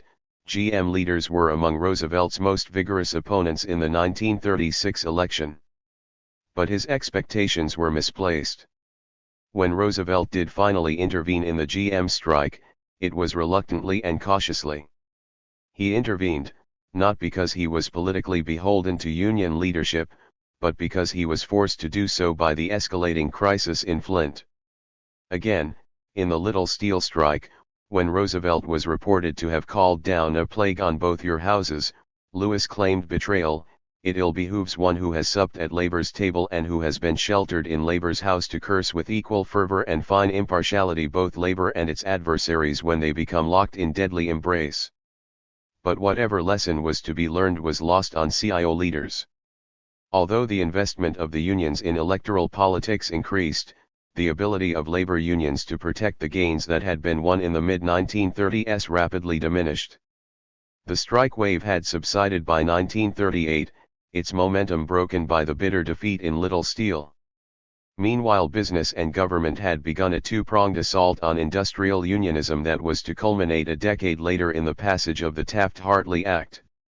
One prong was the launching of a red-baiting campaign that severely weakened the unions internally by stimulating bitter factionalism and ultimately resulted in the purging of more militant communist elements. The other prong was a campaign to limit the new protections won for unions under the Wagner Act. The Red Purge in the CIO that is ordinarily located in the post-war McCarthy period actually began in 1938. It was merely interrupted by the war years, and then resumed vigorously in the late 1940s. The beginning of the campaign was signaled in 1938 by widely publicized hearings of the House Un-American Activities Committee under Chairman Martin Dice. John Frey testified and the New York Times headlined his message the next day, "Communists Rule the CIO."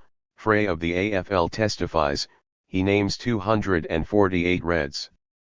Meanwhile, the CIO was assaulted by unfavorable press and radio commentary depicting the unions as violent and communistic, or at the very least, irresponsible, while the National Association of Manufacturers financed the printing of 2 million copies of a pamphlet which depicted John L. Lewis holding a picket sign aloft that read, "Join the CIO and build a Soviet America." By 1939 the signs were clear that the political tide had turned and measures to erode the concessions that labor had won began to be implemented. Under pressure from Southern Democrats and Republicans in Congress, the NLRB was reconstituted to eliminate its pro-labor members. 96 The Supreme Court ruled that sit-downs were illegal, and state legislatures began to pass laws prohibiting some kinds of strikes and secondary boycotts, limiting picketing, outlawing the closed shop, requiring the registration of unions, limiting the amount of dues unions could charge, and providing stiff jail terms for violations of the new offenses. By 1947 almost all of the states had passed legislation imposing at least some of these limitations. World War II did not interrupt the campaign to curb labor gains, but it greatly confused the issues by allowing government and industry to define questions of labor policy as questions of patriotism. In fact, the policies of the Roosevelt administration toward its staunch labor allies during the war years clearly revealed how much the influence of the rank and file had diminished. When war preparation began in earnest after the election of 1940, the demand for labor suddenly soared. This was a boom such as American workers had not seen for a long time.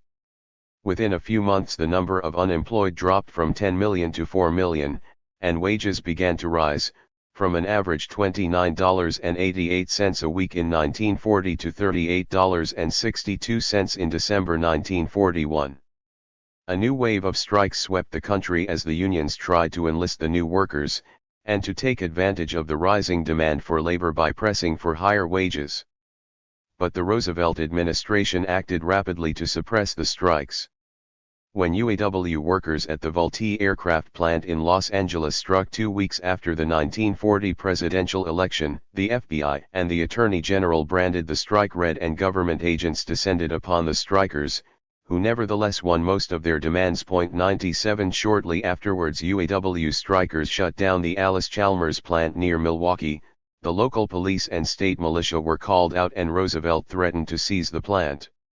When 20,000 CIO woodworkers went on strike in the Northwest and decided not to return to work on terms dictated by the federal government, the press branded it a communist strike. When 12,000 UAW workers struck North American Aviation in Los Angeles, Roosevelt ordered some 3,000 troops to take over the plant, and the strike was broken. In the fall of 1941 John L. Lewis, who had denounced Roosevelt bitterly for sending troops to stab labor in the back, called a strike in the captive coal mines owned by the major steel companies. A federal mediation board ruled against the workers, but Lewis responded by calling out 250,000 other coal miners, and the strike was won. After the attack on Pearl Harbor, Roosevelt dealt with the increased labor militancy by taking advantage of the upsurge of patriotic feeling to secure a no-strike pledge from the CIO and AFL. A war labor board was established to handle industrial disputes for the duration, and wages were to be set by the federal Little Steel formula in a program calling for equality of sacrifice of corporations, consumers, and workers. In fact, corporate profits zoomed, prices shot up, and wages lagged behind. 98 By 1943 worker restiveness was scarcely controllable, and the number of wildcats escalated rapidly. 99 But union leaders by and large kept their no-strike pledge, and the chairman of the War Labor Board called the policy an outstanding success. It was a success, for union officials were now themselves denouncing and containing the wildcats. 100. Lewis and the miners bucked the trend. After rank-and-file walkouts early in 1943, Lewis demanded a $2 a day increase with no stretch-out or speed-up, and pay for time traveled underground. The mine owners refused to negotiate, the press screamed traitor, Roosevelt threatened to use federal troops, but the miners nevertheless walked out. Reminded of the no-strike pledge, Lewis said it was not a strike, but that the miners would simply not trespass on company property if they had no contract. Roosevelt seized the mines, but the miners stayed out. He then demanded legislation that would permit the federal government to draft strikers, while Congress passed the Smith-Connolly Act curbing strikes. 101 When the miners finally went back to work, they had won most of their demands. But what they had won by force of their belligerency in the mines, and not by their influence in the White House or in the halls of Congress. Of the 219 Democratic congressmen who had voted for Smith-Connolly, 191 had been supported by POC. While efforts were made to muzzle strike power during the war, union leaders themselves were courted by government and industry, and the federal government continued to protect the ability of the unions to retain and enlarge their membership. This was not surprising, for the unions were performing a valuable service. A member of the War Labor Board commented on this issue, by and large, the maintenance of a stable union membership and responsible union discipline makes for keeping faithfully the terms of the contract, and provides a stable basis for union management cooperation for more efficient production.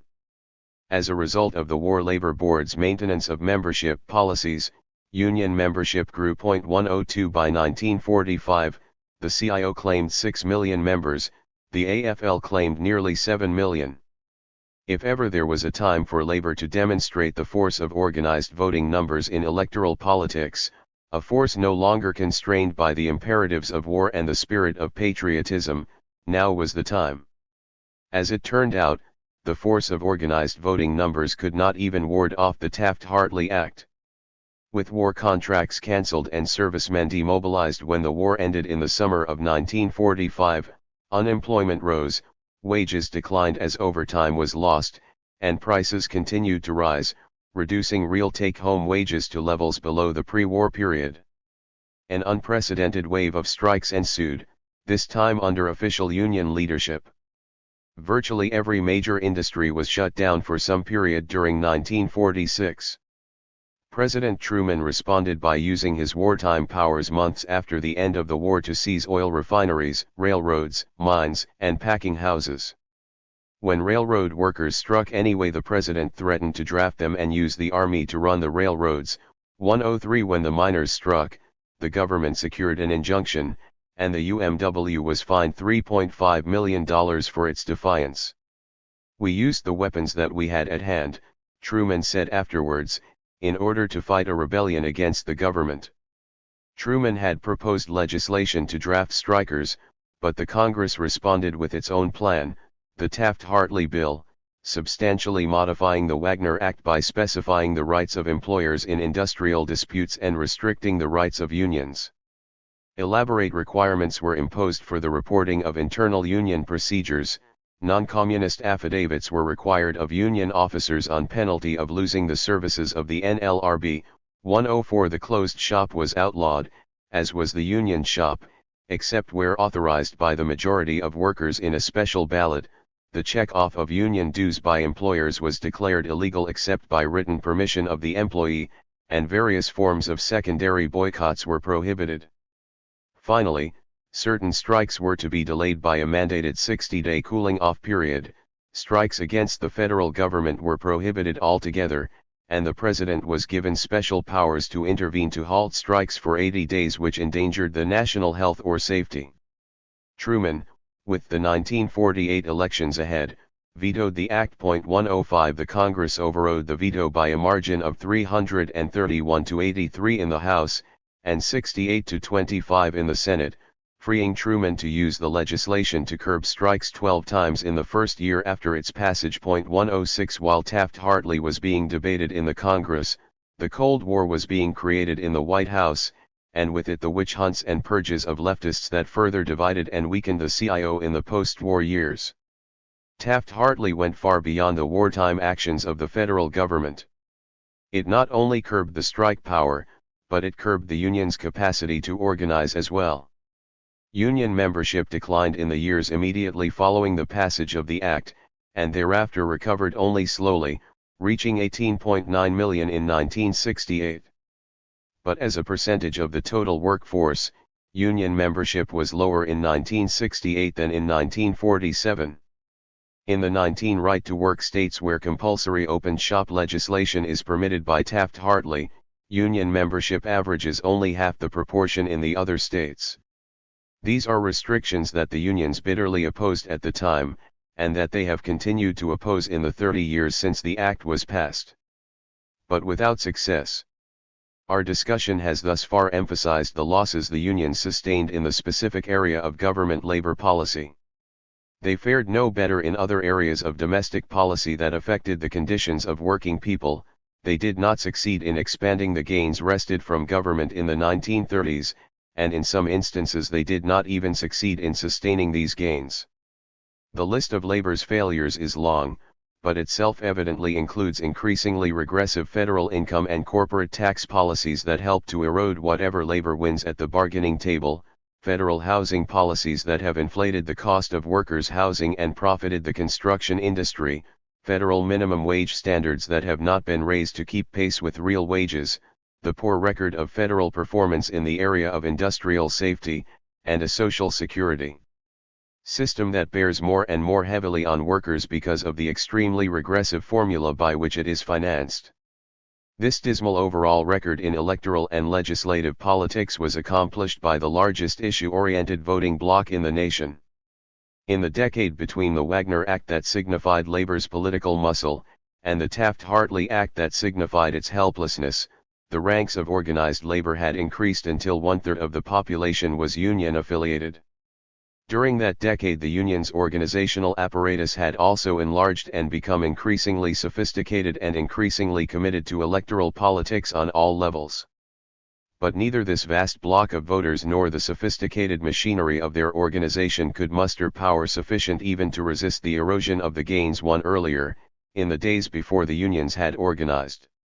Why? The answer is twofold. In part, it was that in the absence of a movement, the unions were not really capable of delivering the voting bloc they claimed to represent. The strike movement of the 1930s, by contrast, threatened to mobilize workers as voters in a way that overrode the usual multiple appeals of party, section, and ethnicity. While the labor vote had shifted to the Democratic column in the election of 1932, that vote was still insecure, and the industrial struggles waged by workers made it more insecure. The strike movement threatened electoral disruption. But once the movement subsided, it was the Democratic Party, not the unions, that gained the ability to command the allegiance of working-class voters and name the issues for which allegiance would be traded. In the absence of the extraordinary fervor provoked by a mass protest, the unions played at best a subsidiary role in disciplining the working-class vote. 107. Moreover, there is substantial evidence that the unions really did not try to use the pressure their voting members represented to force mass concessions from electoral leaders. Union leaders became more dependent on the Democratic Party than the party was on them. Acting accordingly, union leaders promoted partisan allegiance, and by doing so, blunted the electoral impact of worker discontent. The unions became the legitimate political voice of industrial workers, and that legitimate voice spoke out repeatedly against strikers, and in support of democratic leaders. Thus during the war years, worker discontent did not diminish. The war boom strike wave of 1941, and the wildcats of 1943, were each successively larger than the other, and larger than the strike wave of 1937. But discontented workers exerted little electoral force, and the less so because their own leaders supported the national government's policies. When the CIO woodworkers struck in 1941, Philip Murray, who had taken Lewis' place as head of the CIO, denounced the woodworkers' leadership, echoed press charges of communism, and demanded that the strike be called off. When the UAW workers struck North American Aviation the same year, UAW's aviation director Richard Frankenstein called the strike communist-inspired on national radio, and later addressed a meeting of strikers to order them back to work. It was after the workers booed Frankenstein and ignored his order that Roosevelt called out the troops, apparently with the approval of Sidney Hillman. 108 When Roosevelt seized the mines during the 1943 UMW strike to break the Little Steel formula, the executive board of the CIO repudiated Lewis and the UMW, and congratulated Roosevelt for his veto of the Smith-Connolly Act despite the fact that the legislation reflected Roosevelt's own public proposals. In other words, even when the unions failed to curb economic disruptions by workers, they succeeded in muting the electoral impact of those disruptions. Conclusion. The circumstances which led to the uprisings of industrial workers, and gave them force, were rooted in the economic and social dislocations of the Depression. Catastrophic unemployment and the sharp decline of wages made workers restive in the first place. The early moves by political elites to deal with the economic catastrophe, and with the electoral instability bred by catastrophe, only legitimized worker discontents, helping to escalate an industrial war. Still the federal government temporized, trying to appease both business and labor. But workers, seized by the spirit of the movement, refused to be appeased and, with industrial disorder increasing, the federal government's policy failed. The disgruntled business community deserted the Democratic Party, clearing the way for concessions to labor. Then, with the workers' movement still unabated, and with violence by employers escalating, reluctant political leaders finally chose sides and supported labor's demands. The disruptive tactics of the labor movement had left them no other choice. They could not ignore disruptions so threatening to economic recovery and to electoral stability, and they could not repress the strikers, for while a majority of the electorate did not support the strikers, a substantial proportion did. 109 And many others would have reacted unpredictably to the serious bloodshed that repression would have necessitated. And so government conceded the strikers' main demand, the right to organize. It is not likely that the worker agitations of the 1930s would have broken out under more stable economic conditions, and it is not likely that they would have had the force they did under more stable political conditions. In other words, it required the widespread dislocations of a deep depression for the workers' movement to emerge, and to give it disruptive force in electoral spheres. Such times are rare and certainly not of anyone's deliberate making. Moreover, disruptive political strategies, even during the infrequent periods when they are possible, are unpredictable and costly. The workers of the 1930s had no guidelines on which to rely and from which to gain assurance and protection, for their struggles defied the conventions of political influence and thereby also eschewed the protections afforded by these conventions. The workers paid heavily for their defiance, in thousands arrested, hundreds injured, and many killed. But then, they also won. That industrial workers did in fact win in the 1930s, and that they won only through mass struggle, is underplayed in some radical interpretations.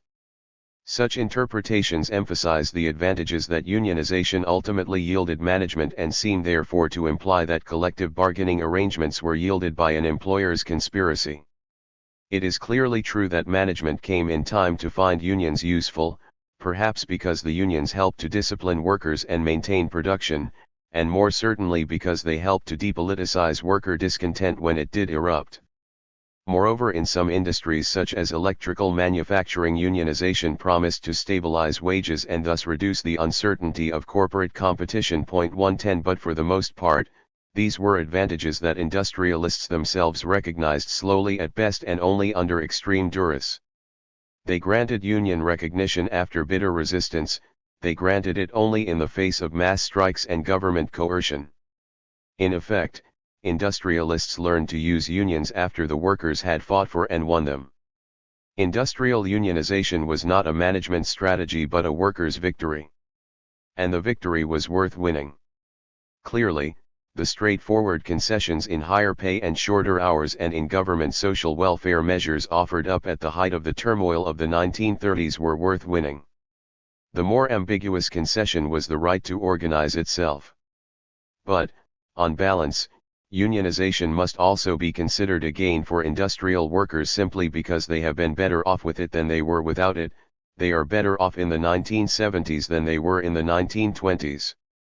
They are better off because unions still lead strikes, they still use some disruptive leverage, and because they do, most workers in the mass production industries have held their own in economic spheres.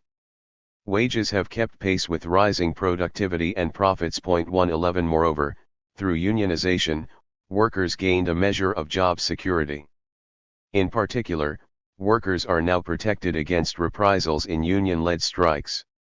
On the other hand, unionization also ritualizes and encapsulates the strike power, thus limiting its disruptive impact on production, and limiting the political reverberations of economic disruptions as well. And the unions themselves have never exerted direct influence in electoral spheres comparable to the electoral influence of the workers' movement of the 1930s. Industrial workers are by any measure the exemplary case of mass-based permanent organization. No other stratum of the lower class has comparable opportunities for organization on so large a scale. The main reason is that no other group possesses comparable disruptive power. Labor won from elites the resources necessary to sustain a mass organization precisely because the enormous disruptive power of the strike had to be contained. Having been ceded the right to organize, including especially the legal sanction to coerce workers into union affiliation, labor could solve its organizational maintenance problem. Through coerced affiliation, a mass base has been successfully sustained. But what other group in the lower class has the disruptive power to enable it to win equivalent resources for organizational maintenance? Industrial workers are also the exemplary case by which to test beliefs about the effectiveness of mass-based organization in electoral spheres. Through organization, labor ostensibly commanded vast resources for political influence, millions of organized voters and multimillion-dollar treasuries from dues. Still, these resources yielded them little in the electoral process. What, then, of the potential for electoral influence of the more typical lower-class organization, usually with a few hundred or a few thousand members at best, and usually on the verge of bankruptcy? As for the labor experience itself, the political moral seems to us clear, although it is quite different from the moral that organizers are wont to draw. It can be stated simply: the unorganized disruptions of industrial workers in the 1930s produced some political gains, but the organized electoral activities of the unions could not sustain them. New gains await a new protest movement, a new outbreak of mass defiance capable of spurning the rules and authorities of the workplace and of politics, and capable of spurning the rules and authorities of the union system as well. Chapter 4. The Civil Rights Movement. World War II brought the Great Depression to a rapid end. Booming war production was followed by rapid economic expansion in the post-war years which, together with Keynesian macroeconomic policies, produced a degree of stability and prosperity in the lives of many American workers. These improved economic conditions, coupled with the growth of industrial unionism, moderated unrest among the industrial working class. The next great struggles occurred among blacks, many of whom were outside, or at the very bottom of, the industrial working class. The black struggle was waged for two main goals. One was to secure formal political rights in the South, especially the right to the franchise; the other was to secure economic advances. In retrospect, it is clear that the main victory was the extension of political rights to Southern blacks. Beginning in the 1940s, the federal courts reversed historic doctrines and began to undercut the legality of Southern caste arrangements, a trend that culminated in the 1954 Supreme Court decision which declared racially separate schools unconstitutional because they were inherently unequal. Then, between 1957 and 1965, 4 civil rights bills were enacted which, taken together, finally granted a broad range of democratic political rights to blacks, and provided the mechanisms to enforce those rights. As a consequence, public accommodations were desegregated, blacks began to serve on the Southern juries which had for so long provided immunity to Southern whites employing terror against blacks, and the franchise was finally granted. From a historical perspective, a long leap forward had been made. In the South, the deepest meaning of the winning of democratic political rights is that the historical primacy of terror as a means of social control has been substantially diminished. 1. The reduction of terror in the everyday life of a people is always in itself an important gain. Myrdal has emphasized that threats, whippings, and even serious forms of violence have been customary caste sanctions utilized to maintain a strict discipline over Negro labor. But now, with the winning of formal political rights, the reliance on terror, on police violence, on the lynch mob, on arbitrary imprisonment has greatly diminished as the method of controlling blacks. Why this historic transformation came about, and the role of the civil rights movement in producing it, is the subject of this chapter. By contrast, economic gains were limited. Many blacks entered the middle class, taking advantage of the liberal employment policies of both public and private institutions which the turbulence of the period produced. For most poor blacks, however, occupational conditions did not much improve. For many of them the main gain was the winning of liberalized welfare practices to ensure their survival despite widespread unemployment and underemployment. That gain, and the movement which won it, will be discussed in the next chapter. In the largest sense, political modernization in the South followed from economic modernization. Throughout the 20th century, industrialization had been advancing in the states of the Outer South and in some cities of the Deep South. Point 2. Meanwhile, in the rural areas of the Deep South, mechanization and new agricultural technologies swept over the traditional plantation system, especially in the post-World War II period. These economic transformations rendered the semi-feudal political order that prevailed in much of the South obsolete, the vestige of a labor-intensive plantation system that was passing into history. The economic changes that made traditional patterns of political domination archaic also generated the force to bring new political arrangements into being. Changing economic circumstances, and the demographic and social ramifications that soon followed, created mounting unrest among masses of blacks, eventually culminating in a black struggle against the Southern caste system. By the mid-1960s, national political leaders finally responded to the rising tide of black protest and imposed modernizing political reforms on the South. That they could do so was a measure both of the underlying economic transformation which had occurred, and of the force of black insurgency. In the analysis which follows, we have focused on the relationship between economic change, mass unrest, and the national electoral system. If political reforms throughout the South were made possible by change in the Southern economy, and if economic change, by producing mass unrest, also made those reforms imperative, it was the electoral system that registered and mediated the pressures and which yielded the reforms. Political rights were finally conceded to Southern blacks by a national Democratic Party whose leaders had for decades consistently refused to interfere with caste arrangements in the South. Then, in a series of actions culminating in the mid-1960s, Democratic presidents and a Congress dominated by Democratic majorities forced political reforms on the Southern wing of their party. It is our view that the civil rights movement was a vital force in this process because of the impact of its disruptive tactics on the electoral system. By defying caste domination, and by thus provoking Southern whites to employ terroristic methods that were losing legitimacy, the civil rights movement succeeded in exacerbating electoral instabilities which had already been set in motion by economic modernization in the South. The National Democratic Party bore the brunt of these electoral conflicts and weakening party allegiances. The party's electoral majority had been eroding in the post-war years as polarization between Southern whites on the one hand and blacks and Northern white liberals on the other, worsened.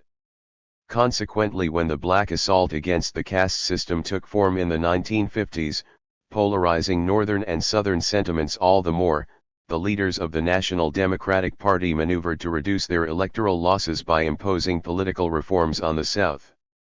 By this time there was no other way that the profound conflicts dividing the Northern and Southern wings of the party could be lessened. Nor, except by enfranchising blacks and incorporating them in the Southern wing of the party, could democratic strength in the South be regained. Point 3. We turn, then, to an amplification of these points. Blacks in the Southern political economy. No group in American society has been as subjected to the extremes of economic exploitation as blacks. Each change in their relationship to the economic system has mainly represented a shift from one form of extreme economic subjugation to another, from slaves to cash tenants and sharecroppers, from cash tenants and sharecroppers to the lowest stratum in an emerging southern rural free labor system, and, finally, to the status of an urban proletariat characterized by low wages and high unemployment. In effect, the black poor progressed from slave labor to cheap labor to no labor at all. In one period of American history after another, conflict has broken out among white dominants for control over the changing forms of economic exploitation of blacks, from the debate among the framers of the Constitution as to whether blacks were men or property, to the Free Soil conflict which brought on the Civil War, to the inconclusive Hayes-Tilden election and the Compromise of 1877, which restored Southern white hegemony and the Democratic Party in the South, to the massive resistance movement led by Southern elites against the national government in the post-World War II era. In each period, ascendant elites employed the powers of the national and local governments to enforce the subjugation of blacks. The entire apparatus of government, its legislatures, its judiciaries, its executive branches has been mobilized to perpetuate caste arrangements in the South and segregation and discrimination in the North.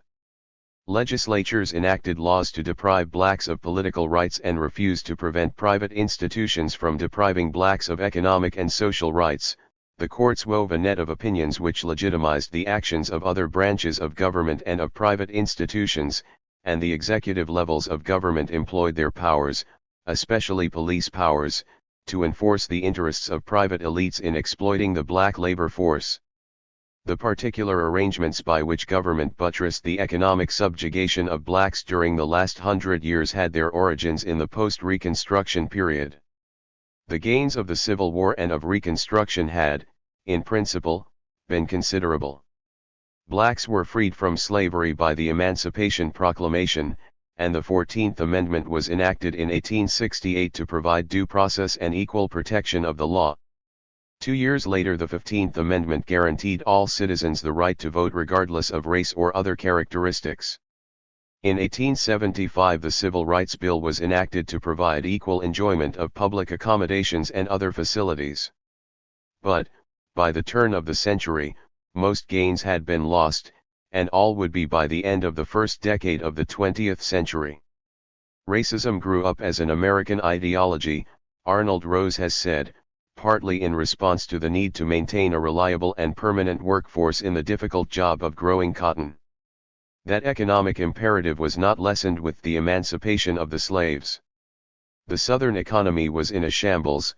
The restoration of the plantation system depended on once again securing a reliable and permanent workforce, and one that could be made to work on terms not much different than those which had prevailed during slavery. Although legal slavery was no longer possible, a roughly equivalent status of economic serfdom was. During the last third of the 19th century and the first decade of the 20th, Southern elites, with the acquiescence of their Northern counterparts, forged the system of political domination required to return blacks to servitude. Moreover, the resolution of the blacks' economic role vitally affected the place of the poor white in the Southern economy. For all practical purposes, the withdrawal of federal troops in 1877 freed the South to restore caste relations between blacks and whites. This transformation was achieved at the state and local level through mob and police violence, through legislative measures, and through court rulings, all tacitly or explicitly condoned in the North and by the federal government. The hallmark of white violence against blacks has been the lynch mob. Mob violence was among the most fundamental means by which the black was restored to servitude in the post-Reconstruction era, for the evidence of race conflict and violence, brutality, and exploitation in this period is overwhelming. It was, after all, in the 80s and early 90s that lynching attained the most staggering proportions ever reached in the history of that crime. The mobs, of course, were composed mainly of poor whites, leading Cox to conclude that poor whites themselves may be thought of as the primary instrument of the ruling class in subjugating the Negroes. For it was also the case that the police agents of the South achieved national renown for their tactics of terror against blacks. Sometimes they led lynch mobs. More commonly, they simply made it known that they would not interfere with mob actions led by others. As the 19th century came to a close, legislation was widely enacted to isolate and stigmatize blacks, thus legitimizing their economic exploitation. 5 Segregated arrangements soon pervaded every aspect of Southern life, from schools to cemeteries. These legislative enactments were approved by the Supreme Court, which found in 1883 that the Civil Rights Bill of 1875 was unconstitutional, and in 1896, in an opinion that was to affirm the validity of segregation for more than half a century, the court established the legal fiction that racial segregation was not in violation of the 14th Amendment provided the facilities afforded blacks were equal. Finally, the vote was gradually denied to blacks by a variety of measures, including literacy and property tests, poll taxes, and grandfather clauses, and these actions were spurred by the Supreme Court, which found in 1898 that a plan advanced by Mississippi to disenfranchise blacks was not unconstitutional. By the end of the first decade of the 20th century, the movement to restore caste arrangements had succeeded. It was a movement which, by then, found support in virtually all walks of Southern life, from the disillusioned agrarian radicals to the most conservative leaders of the planter class. Most important of all, it found favor among the mass of poor whites who were led by their various leaders to endorse measures to disenfranchise blacks, such as poll taxes and literacy tests, which disenfranchised many of them as well. That this could be so is owed to the great success with which the Southern ruling class played upon economic competition among blacks and whites, for the Southern aristocracy could not endure without the hatred which it perpetuates among the white and black masses, and it by no means unmindful of that fact. Poor whites paid dearly for that hatred, for many of them not only lost certain political rights, but they permitted themselves to be relegated to a condition of economic servitude not much different than that to which they condemned blacks. Thus Perlow points out, while the planters lost much from the Civil War, they had certain compensations. The new system of exploitation, involving free labor, could and was extended to the poor whites as well. As agriculture in the South became more concentrated, hundreds of thousands of small white farmers lost their land. Many became city workers. But many others became wage laborers or sharecroppers on the plantations. They became subject to the same type of extreme exploitation as the Negro farm population. If the Compromise of 1877 marked the beginning of Northern tolerance for Southern practices, that tolerance was not shaken by the renewed subjugation of blacks as the 19th century drew to a close. In part this was because Northern capitalism had entered a new imperialist phase, and racism as an ideology became more important in the North as well.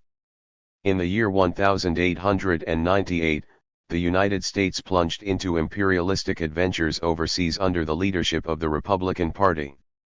These adventures in the Pacific and the Caribbean suddenly brought under the jurisdiction of the United States some 8 million people of the colored races. As America shouldered the white man's burden, she took up at the same time many Southern attitudes on the subject of race. At the dawn of the new century, the wave of Southern racism came in as a swell upon a mounting tide of national sentiment and was very much a part of that sentiment. Landless, illiterate, and without recourse in the law or the political process, blacks were effectively returned to servitude as the 20th century dawned.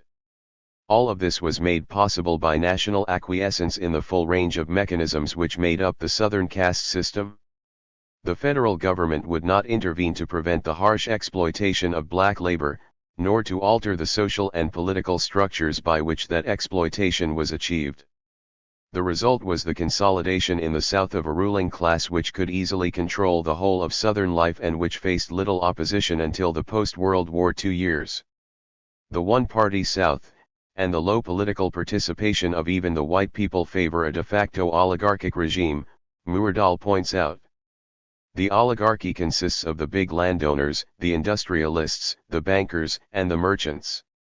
Northern corporate business with big investments in the region has been sharing in the political control by this oligarchy. Given the totalitarian system which prevailed in the South until World War II, no defiant movement could either emerge or succeed in winning concessions. Economic interests could fire and evict and withhold credit at will, white mobs could lynch and burn at will, police agents could beat, maim, and kill at will, political leaders could call up the militia at will, the courts could imprison at will. All of the coercive measures available to public and private elites were employed in their most untrammeled and undisguised form to compel acquiescence by blacks to their station. As Lomax put it, the Negro world was an enclave of terror. Nor were the occasions frequent when force needed to be applied. Defiance was largely precluded by the socializing structures of Southern society, its educational system, its religious institutions, its media, and a culture in which symbols of white supremacy were the hallmark. All were organized to inculcate the belief among blacks that their lot in life was the only rightful one, or, at least, the only possible one. The structure of coercion and of socialization was so formidable that defiance simply could not be contemplated. Even had black insurgency developed on any scale, it would have resulted in bloody repression as long as the national government accommodated to these sectional arrangements. The alliance of the national government and Southern state and local governments was an overwhelming force. It would require some fundamental change, some large transformation, to disrupt this collusion. That transforming force was economic modernization in the South, a force that gradually altered national politics and, by doing so, helped give rise to an insurgent black movement. Economic modernization in the South. Even as caste arrangements were being consolidated in the South at the beginning of the 20th century, large-scale economic forces were at work that would, in time, disrupt those arrangements. The most important effect of these economic forces, for our analysis, was the dramatic shift in the character of black participation in the labor force, together with mass migration out of the South. As to the first, during slavery, practically all Negroes were engaged in Southern agriculture or were household servants. This was still true of 87% in 1900 and 80% in 1910. But in 1960 less than 10% were in agriculture and 15% in domestic services. Regarding migration, more than 90% of blacks lived in the South at the beginning of the 20th century. By 1960 about half lived in the North. In the course of slightly more than a half-century the occupational position of blacks was transformed, and great numbers were redistributed from the agricultural South to the industrial North.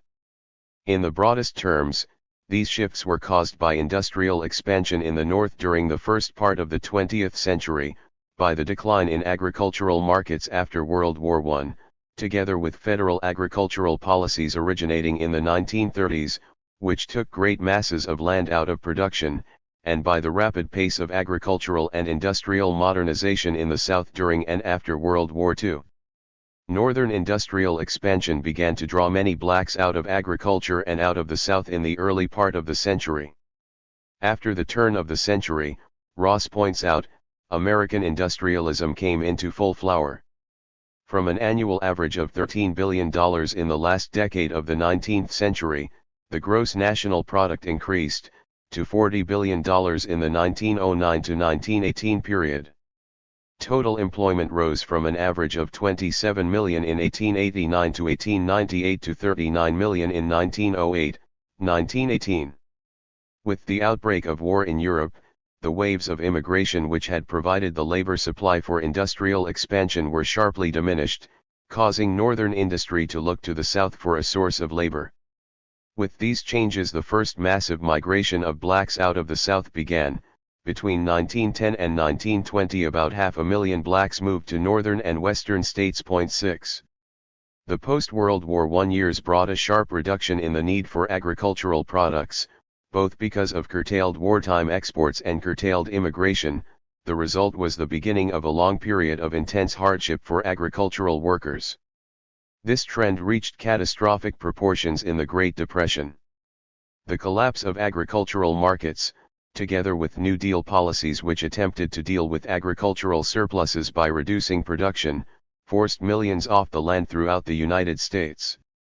In the South, where the vast majority of blacks were still located, cotton land in cultivation declined from 43 million acres in 1929 to 23 million acres in 1939. Negroes in every status, landowners, cash tenants, sharecroppers, and laborers were displaced in large numbers. Under the circumstances, migration was the only choice for many.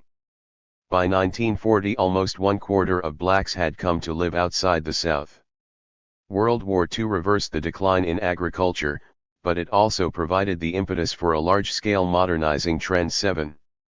The boom of World War II and subsequent war preparations gave Southern landlordism a new lease on life by raising the price of cotton and increasing the profit from the exploitation of sharecroppers and wage labor. At the same time, this boom accelerated the technical development of Southern agriculture. As large-scale purely capitalist farming grew at an unprecedented pace for the South, the anachronism of semi-slave, hand and mule labor on the sharecropper units became more acute. The modernization of Southern agriculture also stimulated increasing concentration of land ownership.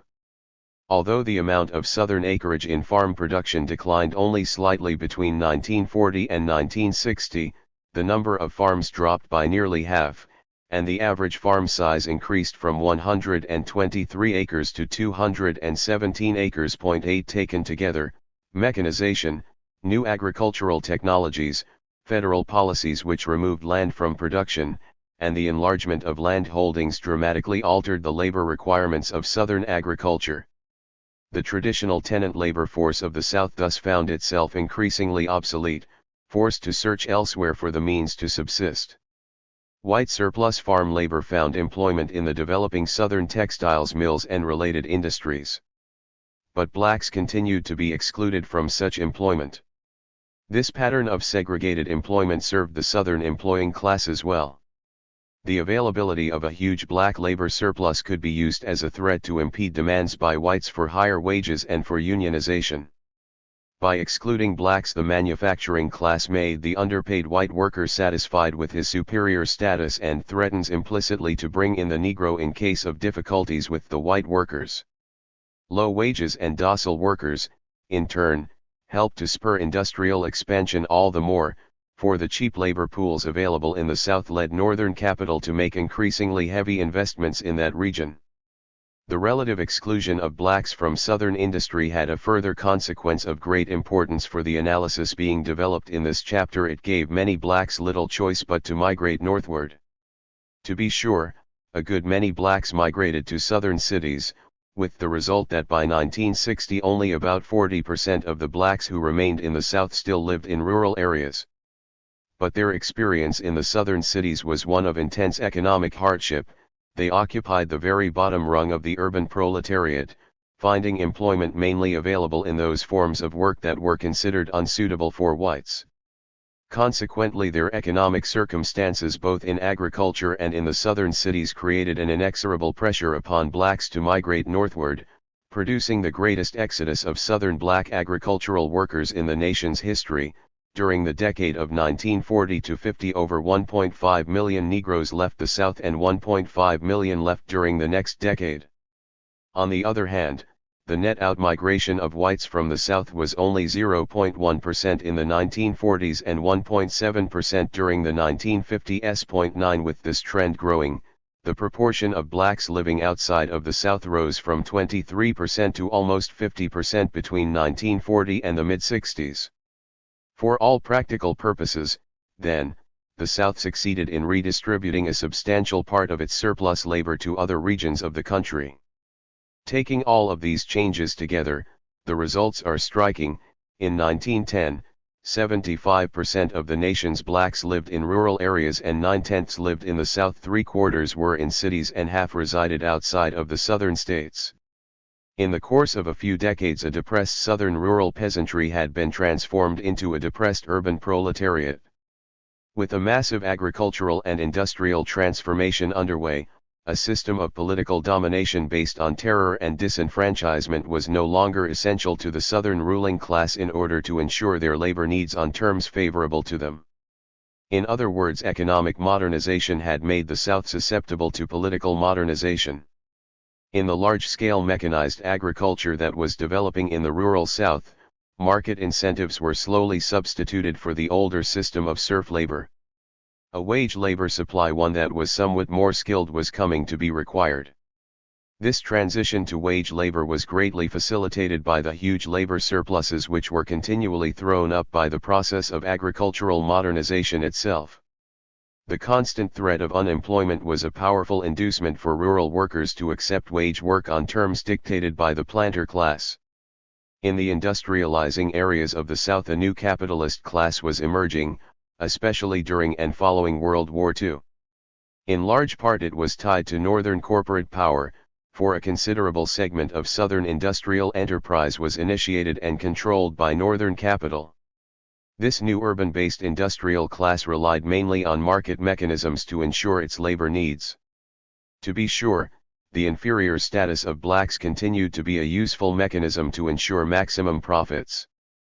But the deliberate exacerbation of racial competition for jobs was a strategy long used by employers to control labor both in the North and in the South, and was far from being equivalent to a system of caste. As a social system to allocate and control labor, in short, Southern caste arrangements were becoming obsolete. It was also the case that the Southern white, whatever his class, had less reason in the post-World War II years to fear the extension of political rights to blacks, including the granting of the franchise. An extensive depopulation of the Black Belt South was well underway as a result of the large northward movement of blacks. Whatever electoral threat blacks might once have represented, migration greatly lessened it. As economic modernization overtook the South, other changes were taking place in the North which also weakened opposition to the extension of formal rights to blacks. As we noted in an earlier section, the imperialistic adventures launched by Northern capitalism at the beginning of the 20th century were in part justified by a racist ideology which borrowed much from the South. But with the rise of communism, the United States was thrown into intense competition for world domination, a circumstance that demanded an ideology of democracy and freedom. By the post-World War II period and the outbreak of the Cold War, this ideology reached full flower in international relations. Increasingly, the circumstances prevailing in the South constituted a national embarrassment, and support for these arrangements by dominant economic elites weakened. Imperialistic requirements which had in one era helped return blacks to servitude thus helped in another era to release them from servitude. The stakes of Northern capitalism in domestic racism also weakened after World War II. Early in the century, as black numbers in the northern industrial centers grew, employers had relentlessly pitted blacks against whites, exacerbating racial tensions in order to weaken working-class solidarity. One measure of the success of this strategy was the outbreak of white mob violence against blacks in the post-World War I period, for some 25 race riots were touched off in American cities during the last 6 months of 1919, as an upsurge of unemployment followed the slowing of war production and the demobilizing of the armed forces. Mobs took over cities for days at a time, flogging, burning, shooting, and torturing at will. During the first year following the war, more than 70 Negroes were lynched, several of them veterans still in uniform. Blacks were slowly forced out of many of the industries where they had obtained wartime employment, and they were excluded from unions as well. To survive, they were pressed all the more to cooperate with non-union employers against white workers. The problem was so extreme that the National Urban League found it necessary in 1919 to enact policies broad enough to permit the autonomous local leagues to proceed as they deemed best to endorse and work with unions, to refer Negroes as strike breakers, or to remain neutral in the struggle between the employing and working classes. By the World War II period, however, Northern capitalism had largely acceded to the unionization of the industrial working class, and to that extent the exploitation of racial cleavages had begun to lose its former utility. This change, together with the growing requirement for a liberal racial ideology with which to meet the threat of communism in international affairs, eroded support for the Southern social system among economic dominants in the North. As the nation approached mid-century, then, the leaders of Northern capitalism and their counterparts in the South no longer had great cause to resist modernizing political trends in the Southern region. Arnold Rose surely overstated the point when he remarked that caste arrangements had become an expression merely of a traditional psychology, but the remark nevertheless contained much truth. Economic modernization and electoral instability. Economic change, by weakening the stakes of agricultural and industrial leaders in the maintenance of caste arrangements, also freed national political leaders to act against those arrangements. By the fourth and fifth decades of the 20th century, the perpetuation of caste arrangements was being reduced to a question of public opinion. In the absence of significant opposition from economic dominance, the question was whether shifts in the alignments of broad electoral groupings would create the necessary pressures to compel national leaders to act. The Democratic Party was the main arena in which this drama of gradually intensifying electoral conflict and realignment was played out. Since the post-Reconstruction period, the one-party South has constituted the regional foundation of the National Democratic Party. Periodic efforts by the Republican Party to revive its political fortunes by mounting a Southern strategy either to forge a coalition between Southern whites and blacks, or simply to garner conservative white voters have foundered on the shoals of a virulent racism inculcated by the Democratic political leaders of the South and by the economic elites whom they served. The poor whites of the South, whatever their populist inclinations, continued in the 20th century to be deeply moved by racial fears and by the slight advantages in economic position and social status which caste arrangements afforded them. Consequently, poor whites continued to align themselves with the ruling class of the South, submerging their own class interests in a political alliance against blacks. The realignment of the Democratic Party in 1932 did not change the politics of the South, for a national coalition was formed that joined together the industrial working class in the North and the one-party agrarian South. But two sources of strain were in the making even as that alliance was formed. For one, Northern urban blacks joined that coalition in 1936. With that shift, the American dilemma became a Democratic dilemma, as it had been a Republican dilemma for more than half a century. Just as the race question had plagued the party of Lincoln, now it was to plague the party of the New Deal and ultimately to divide it along regional lines. But that division would be several decades in the making. In the meanwhile, blacks got little, as a racial group, for their participation in democratic politics, a few leavings of municipal patronage from the local parties, a few symbolic gestures from Democratic presidents. In 1936 the Democratic Party removed the rule that required a two-thirds majority for nominations and thereby also removed the South's veto power over presidential candidates. In the early 1940s a Roosevelt-oriented Supreme Court declared the white primary unconstitutional, and Roosevelt established the Fair Employment Practices Commission. Even such minor concessions, however, marked the beginning of a new posture by national Democratic leaders toward the black cause, and engendered intense antagonism among Southern leaders, thus creating a deep strain between the Northern and Southern wings of the party. The social and economic policies of the New Deal generated a second source of regional strain. New Deal programs to spur recovery and to solidify popular support provoked open conflict with the traditional elites of the South, whose power was based on the plantation economy. This banker, merchant, farmer, lawyer, doctor governing class considered the New Deal a threat to its pervasive control over the structure of Southern rural and small-town life. For these people, the New Deal jeopardized a power that rested on the control of property, labor, credit, and local government. Relief projects reduced dependency, labor standards raised wages, farm programs upset landlord-tenant relationships, government credit bypassed bankers, new federal programs skirted county commissioners and sometimes even state agencies. Southern economic interests did not, of course, eschew the New Deal programs that were of direct benefit to them, they opposed only those programs whose impact would weaken their power. Thus, for example, New Deal agricultural policies paid plantation owners generously to take land out of production, and the owners were glad for the subsidies. But, at the same moment, they opposed the giving of federal emergency relief to the superfluous workforce resulting from the reduction of agricultural activity. The share tenants situation is the impossible one of being forced by the inadequacies of the present system, on the one hand, to seek relief as the only means of keeping alive, and, on the other hand, of having this relief opposed by the landlord because it may spoil him as a tenant, if and when he can be used again. There are other fears back of the landlord's attitude, the fear that the tenant will be removed from the influence of the landowner and learn that he is not entirely dependent on him, and the fear that the relief will raise the standard of living to the extent that bargaining on the old basis will be difficult. It can readily be seen that from the point of view of the landlord, government relief is demoralizing. In response to these two basic sources of strain, independent electors appeared on the ballots of several southern states in 1936.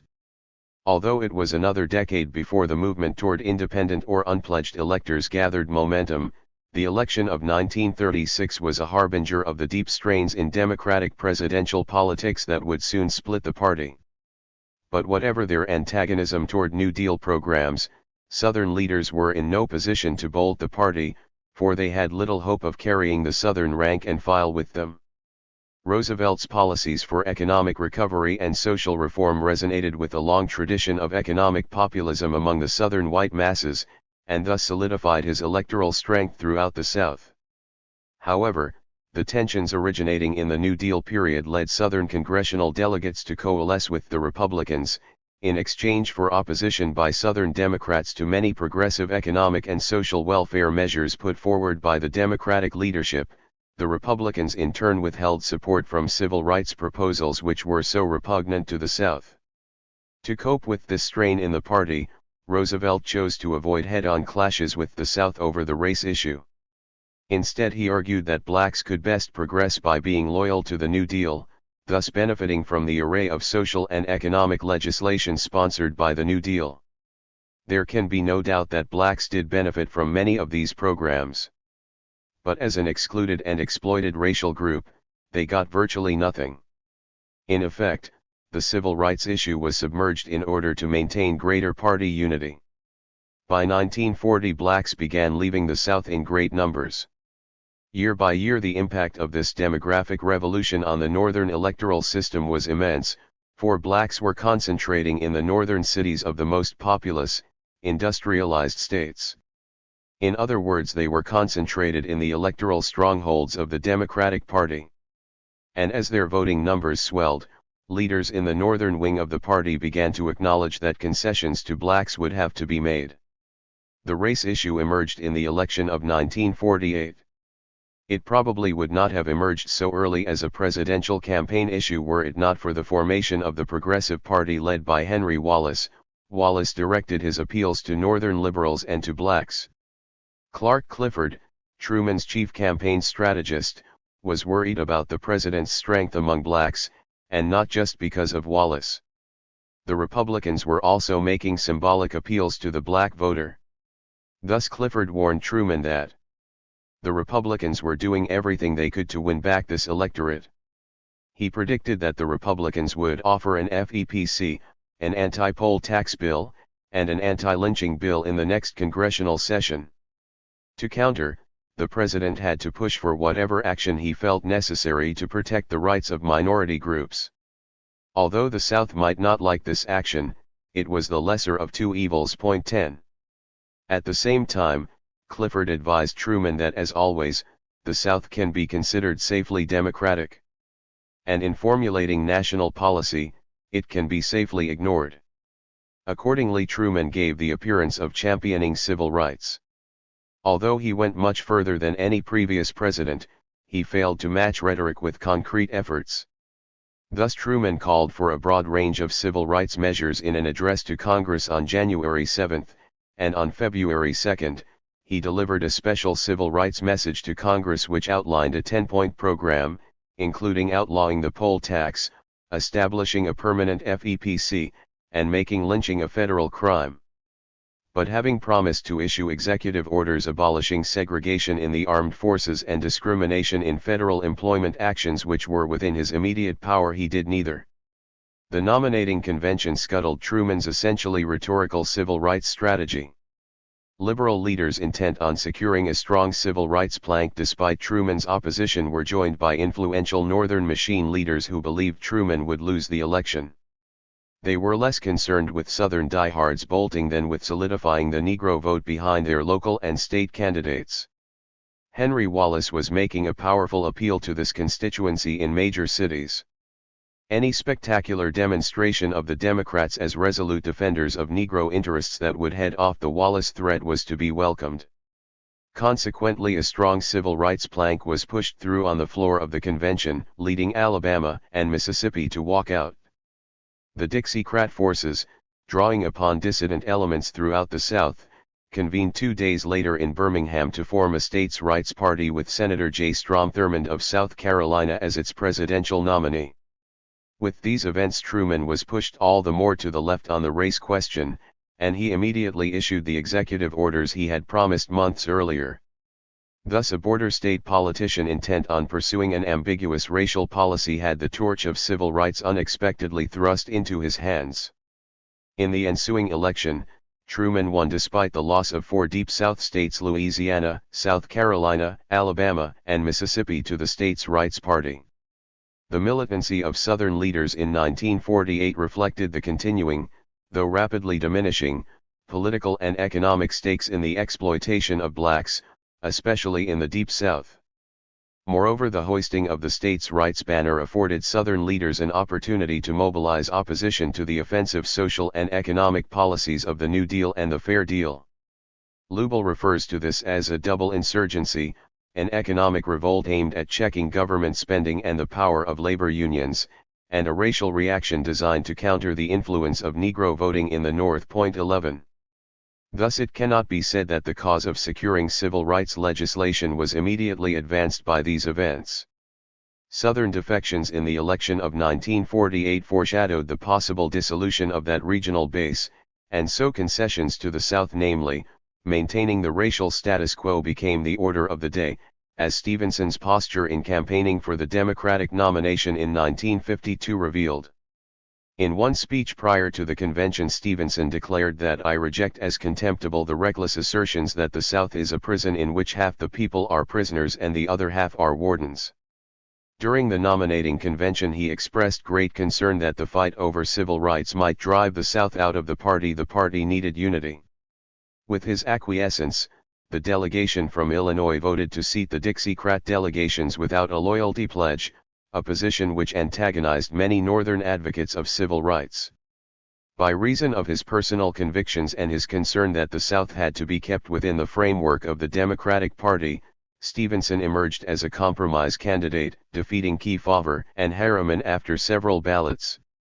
He then named Senator John Sparkman of Alabama as his running mate. Throughout the campaign, Stevenson continued to appease the South, and gave relatively little attention to the black vote in the northern cities.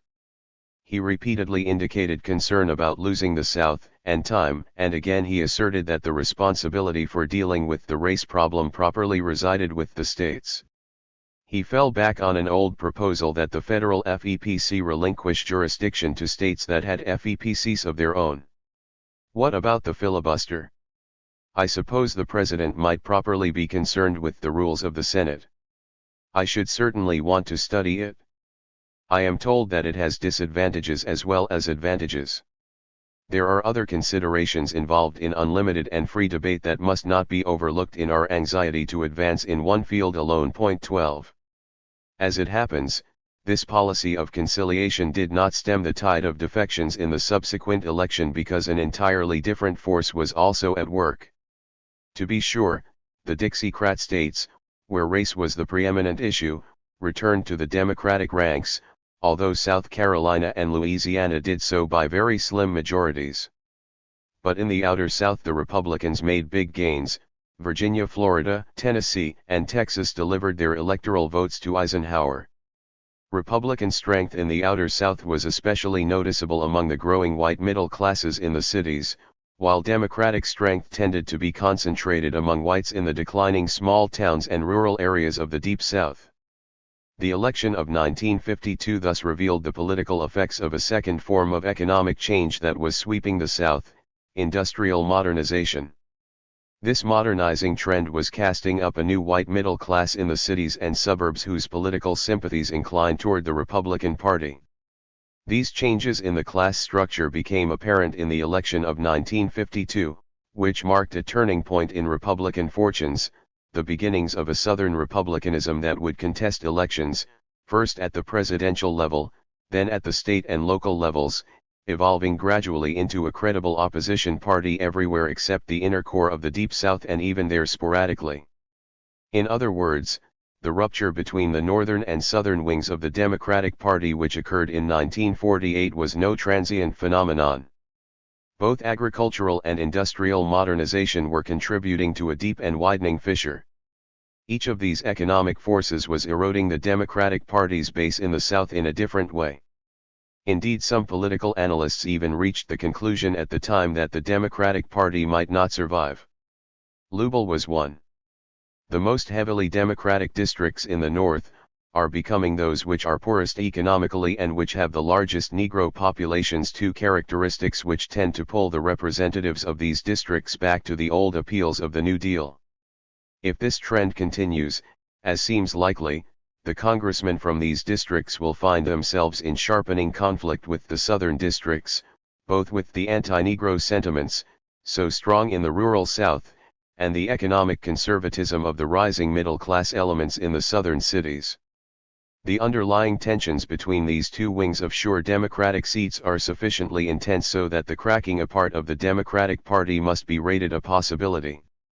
In this prediction, of course, Louisville was wrong. His mistake was partly in failing to take account of the large stakes the dominant leadership of the South, its congressional delegation, had in the Democratic Party. From the start of party splintering in 1948, the Southern congressional delegation kept its distance from third-party adventurism. Continued agitation for an independent political movement came primarily from the citizens' councils and aging Dixiecrat forces at the state and local level.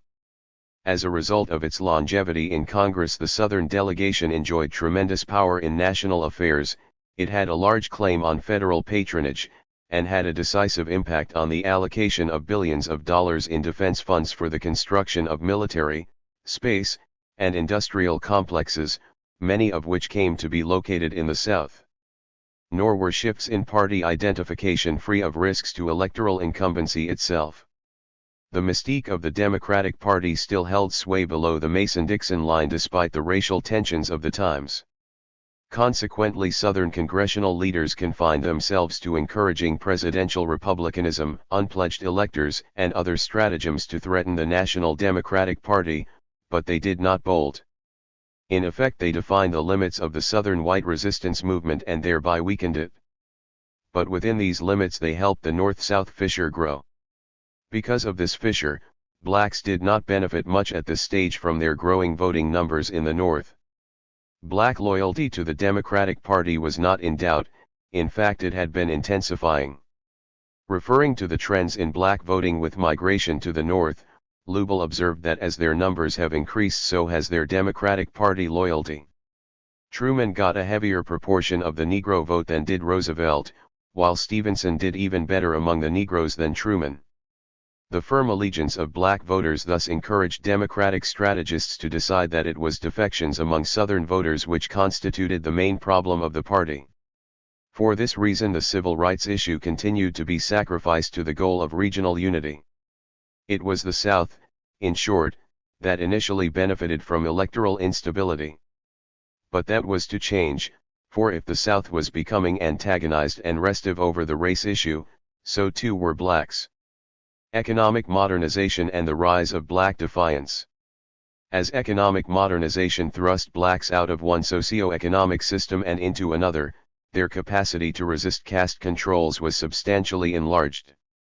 Controls which were so readily enforced in a rural society characterized by dispersion and face-to-face interaction could not be well enforced in the urban community where ghettoization produced concentration and separation. Consequently, behind the walls of segregated isolation, Negroes were better able to build resistance to subordination. The historical process of building resistance to subordination was initiated in the North, where there was no tradition of caste controls and no socially sanctioned tradition of terror against blacks. Since industrialists had encouraged migration to cope with labor shortages and to combat labor insurgency, they entered into a certain kind of alliance with blacks that provided a measure of protection. Political leaders were also restrained from the more extreme forms of racist demagoguery by incipient black electoral influence. The northern urban environment was harsh, to be sure, but it did not preclude protest. Protest emerged simultaneously with mass migration. Freed from feudal controls, blacks began to protest the oppression they had always known. Moreover, segregation in the northern ghettos provided a degree of security and concentrated numbers provided a sense of strength. Thus, with the first large migratory wave in the World War I period, Marcus Garvey was able to draw 1 million northern blacks into his Universal Negro Improvement Association by appeals that converted the Negro American stigmatized identity into the source of his personal worthiness. 13 Have their sense of worth affirmed. At the same time and in many of the same ghettos, Negroes showed a new disposition to fight and defend themselves against the white mobs that terrorized blacks in several dozen American cities as the war ended. Cast in the role of scabs, blacks repeatedly fought white workers for the right to work. During the Depression they confronted the police in eviction actions and joined in the struggles of the unemployed against the relief system. In the great uprisings that led to the Congress of Industrial Organizations, they united with white workers in strikes against those mass production industries where they had gotten an occupational foothold. They combined during World War II to challenge Roosevelt's wartime government with a mass march on Washington movement to protest discrimination in war industry and segregation in the armed forces. In the southern military camps and surrounding communities they engaged in armed combat against whites who attacked them. In other words, once they were free to do so, blacks acted beyond the limits of institutionalized politics to protest their condition. Concentration and separation also generated a black economic base, despite the poverty of most of the black urban wage workers who contributed to that base. One significant result was the gradual emergence of a black occupational sector which was relatively invulnerable to white power, a sector consisting of clergymen, small entrepreneurs, professionals, and labor leaders. In an earlier period, and particularly in southern rural society, very few if any blacks were located in these occupations, and those few were usually dependent on whites. The emergence of an independent leadership sector was accompanied by institutional expansion and diversification, and by greater institutional independence of the white community. This development, too, was made possible by the economic base which resulted from concentration and segregation. Churches acquired mass memberships, fraternal and other communal associations proliferated, small businesses could be sustained, segregated union locals were formed, and a black press could be nourished. These institutions provided the vehicles to forge solidarity, to define common goals, and to mobilize collective action. In the evolving history of black protest, these developing occupational and institutional resources were of crucial importance. The March on Washington movement, instigated by A. Philip Randolph, president of the Brotherhood of Sleeping Car Porters, is an outstanding example. Head of a segregated international union, Randolph could act with considerable immunity from white sanctions, and his union afforded financial resources and organizing talent. Acting as couriers and organizers in the northeastern and midwestern cities where they stopped over, his trainmen instigated rallies and marches to pressure Roosevelt into issuing an executive order establishing a Fair Employment Practices Commission to ensure blacks access to wartime defense employment. The black press, too, was of critical importance, for it almost uniformly supported Randolph and continually featured the movement's activities. With this mobilization underway, greater solidarity across class lines was forged. Were unable to withstand the militant mood of the frustrated group they sought to lead. However reluctantly, the organizing of masses of Negroes to engage in a national direct action demonstration came to be widely agreed upon as a necessary action. It was viewed as a last resort, a dramatic gesture to force the white majority to take notice of the dire distress of its Negro brothers. In these ways, economic modernization, coupled with separation and concentration, both freed blacks from feudal constraints and enabled them to construct the occupational and institutional foundation from which to mount resistance to white oppression. Urbanization had another important effect. Blacks at the bottom of the urban social order were not only loosened from racial controls, they were loosened from social controls more generally. Social disorganization usually accompanies rapid agricultural modernization, and the result of Southern modernization was no different. The fundamental cause was unemployment and underemployment. In the rural South, people may have lived close to the margin of subsistence, but they were nevertheless enmeshed in an economic system. They were also deeply enmeshed in a semi-feudal system of social relations. But with modernization, unemployment spread, driving people into the cities where unemployment and underemployment became a more or less chronic condition for many. 14 In turn, persistent unemployment shredded the social fabric. The impact could be sensed in the gradually rising proportion of families headed by females, for men without work were unable to form and sustain families. As for the men themselves, unemployment deprived them of the meaning of work and removed them from the discipline of work. In this way, agricultural modernization created a depressed and deregulated class, and thus a potentially volatile class from whose ranks civil disorder could erupt. One form that disorder took was rioting. A major riot broke out in Harlem as early as 1935 and again during World War II. As the numbers of blacks in the cities grew, their protests began to produce concessions from political leaders. Each concession, however rhetorical, conferred legitimacy on the goals of the struggle and gave reason for hope that the goals could be reached, with the result that protest was stimulated all the more. The concessions were yielded by Northern political leaders, especially in the Democratic Party and in the federal judiciary. The Great Depression probably marked the beginnings of this new posture by political leaders. Although Roosevelt did all that he could to avoid the civil rights issue directly for fear of antagonizing the South, he gave blacks a sense of national recognition. He did so more in terms of their interests in economic and social injustice than of their title to equal rights. Yet he threw open the gates of hope. But the number of blacks in the North was mounting and protest was intensifying. By World War II, racial concessions had to be made. Despite his uneasiness over how an FEPC would affect defense industries in the South, and the possibility of alienating the Southern congressional delegation, Roosevelt was confronted by the prospect of a march on Washington that would cause considerable national and international embarrassment to a country identified with the struggle for freedom abroad. With the scheduled march only days away, he conceded and signed an executive order establishing an FEPC on June 25, 1941. In the presidential campaign of 1948, the issue of granting blacks basic rights emerged directly and forcefully, thrusting the issue of race to the very center of national politics. With both Truman and Wallace aligned against segregation and discrimination, and with Southern leaders aligned to defend the caste system, the rhetoric of race became more inflamed than during any period since the Civil War. Other segments of the national political leadership stratum also responded in this period. This was nowhere better exemplified than in the opinions of the U.S. Supreme Court. After 1940, the court upheld the rights of blacks to eat in unsegregated dining cars on interstate carriers, to register and vote in Southern white primaries, and to enroll in publicly supported institutions of higher education.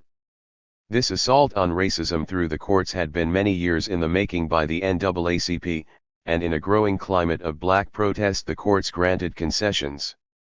By the early 1950s, the Legal Defense Fund of the National Association for the Advancement of Colored People had developed a nearly completed brief against the principle of separate but equal, plus a staff of lawyers with the skill and acumen to plead their case. In the Sipule, Sweat, and McLaurin cases during the first 5 years after the end of the war, they had persuaded the Supreme Court to narrow the definition of equality, so that there remained only the bare principle that segregation was constitutional only if there were real equality. Now the NAACP was ready to attack that principle. The culmination of this judicial repudiation of Southern racism came in 1954 with the striking down of the separate but equal doctrine in public education. It was a sweeping victory, one that was destined to unleash the forces of reaction throughout the South, giving rise to campaigns of massive resistance against federal power by the political leaders of the Southern states. But it had equally large consequences in the black community. The highest court in the land had been compelled to yield the struggle against racism a new and large measure of legitimacy. 15. The concessions forced from Northern leaders by Northern blacks reverberated in the Southern ghettos. By mid-century, Southern ghettos were also swollen with the displaced agricultural poor. Protest had become possible, victories had become possible. Except for freedom from caste relations, all of the structural developments essential to a protest movement that were present in the northern ghettos were also to be found in the southern ghettos: the economic base formed by a wage-laboring class, the consequent occupational and institutional expansion and diversification, the volatile underclass produced by unemployment and underemployment. Concentrated, separated, more independent of white domination than ever before, and with more cause for hope than ever before, Southern urban blacks burst forth in protest. 16. The most dramatic early protest occurred in Montgomery, Alabama. 17 On Thursday, December 1, 1955, Rosa Parks, a seamstress in a local department store, refused to sit in the section of a bus restricted to blacks and was arrested under local segregation ordinances. She was the fifth person arrested that year for violating segregated seating arrangements on the Montgomery buses. Indignation over segregation had been mounting, with the bus company a particular target of anger. Not only were blacks subjected to the indignities of segregated seating, but armed drivers were notoriously abusive and had killed several blacks. There had been some talk of a boycott and even some concrete planning by the Women's Political Council, an organization of middle-class black women who had been influenced by the example of a successful boycott staged in Baton Rouge a year earlier. Various meetings to discuss grievances had been held with the bus company managers, but to no avail. As word of the arrest spread, a remarkably instantaneous mobilization of the black leadership took place, spurred by the heads of the Women's Political Council and by E.D. Nixon, a well-known activist who was both an influential member of the Brotherhood of Sleeping Car Porters and a resident of Montgomery. The Black Ministerial Alliance joined in and preparations advanced rapidly. By mid-afternoon on Friday, 40,000 leaflets calling for a boycott the following Monday morning were being distributed throughout the black community of 50,000 persons. Much of the distribution was done by the drivers for a black taxi company who also agreed to transport passengers for the price of the bus fare. A newspaper reporter who was sympathetic to the black cause managed to place a boycott story on the front page of the Sunday edition of a local white newspaper, and black ministers throughout the community exhorted people from the pulpits to join the boycott. On Monday morning, only 4 days after the triggering arrest, the boycott was nearly 100% effective. In the afternoon, Martin Luther King, a newcomer to the community and thus a figure still not marred by factional identifications, was elected to head a permanent boycott committee, the Montgomery Improvement Association. That night 4,000 blacks, 8% of Montgomery's black population, assembled in a local church to wonder at and to celebrate what they had done. The struggle in Montgomery had begun. In the year before it ended, all of the elements in the upheaval that dominated the South for the next 10 years were revealed. The bus company and local city officials were adamant in refusing to make concessions, and so the black community dug in for a long fight. A carpool, with 48 dispatch points and 42 collection points, was organized, and it operated with remarkable efficiency throughout the year. City officials and white citizen groups, for their part, mounted a campaign of harassment. Riders waiting at the carpool dispatching and collection points were arrested for vagrancy, for hitchhiking, and on other grounds. Car insurance was cancelled. Leaders of the movement lived with constant telephone threats of assassination. The dynamiting of King's home in late January nearly set off a race riot. When King was also arrested for speeding, he was refused bail until hundreds gathered before the jail. City officials tried to prevent Missing in Action from establishing an office to coordinate the affairs of the boycott. Using the excuse of local building and fire ordinances of one kind or another, they forced MIA to move its offices repeatedly until a haven was finally found in a building built and owned by a local union of black bricklayers. Moderate elements in Montgomery were effectively silenced during these events. Even the downtown merchants who were hard hit by the boycott brought only half-hearted pressure for a settlement, for they were immobilized by the openly displayed anger of the white community. When the White Citizens Council invited Senator Eastland to speak in Montgomery in mid-February, some 12,000 people assembled to hear him. And local business leaders had been warned that white boycotts would follow any gestures of conciliation toward the black movement. If positions in Montgomery were thus frozen, the opinions of others beyond Montgomery were not. The Montgomery struggle attracted attention throughout the country and the world. Money poured in from the NAACP, from the United Automobile Workers, and from thousands of individuals, especially in the North. National opinion was all the more aroused when the leaders of the movement were indicted in late February for conspiring to interfere with business. The trial itself attracted worldwide press attention, providing dozens of black witnesses with an opportunity to denounce the Southern caste system before an international audience. The leaders were found guilty in Alabama, of course, but the verdict brought with it invitations for speaking engagements in many northern cities and thus the opportunity to garner northern support. The struggle wore on until, in November, a local court enjoined the carpool. Had that action been taken much earlier, it might have broken the boycott. But midway through the trial, with missing in action leaders awaiting the inevitable negative decision, word was received that the U.S. Supreme Court had declared Alabama's state and local bus segregation laws unconstitutional. The reprisals in the wake of victory were staggering. 4 churches and several homes were dynamited, several shootings occurred, and there were many beatings. The atmosphere of violence so alarmed businessmen whose economic losses were by then considerable that they finally brought effective pressure to bear on the city administration, with the result that 7 whites were arrested for terrorist acts and violence began to subside. The black movement of the post-World War II period had staged its first major battle and won its first major victory: the mobilization of white defiance. The white extremism and violence so characteristic of the South historically and so evident during the course of both the Montgomery boycott and other protests of the period hardly needed encouragement from elites.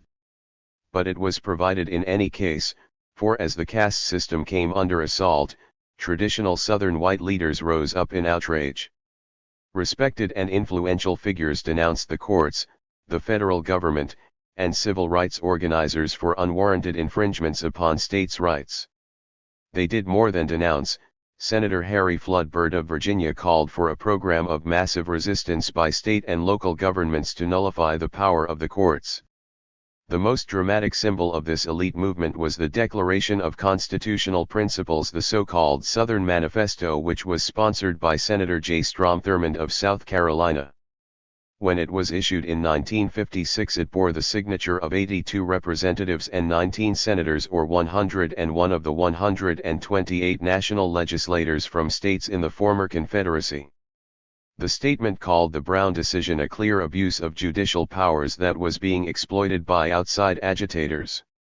The Supreme Court, it was said, undertook to exercise their naked judicial power and substituted their personal political and social ideas for the established law of the land. And the document ended with a pledge to use all lawful means to bring about a reversal of this decision, which is contrary to the Constitution. These and other pronouncements by white Southern leaders had considerable impact.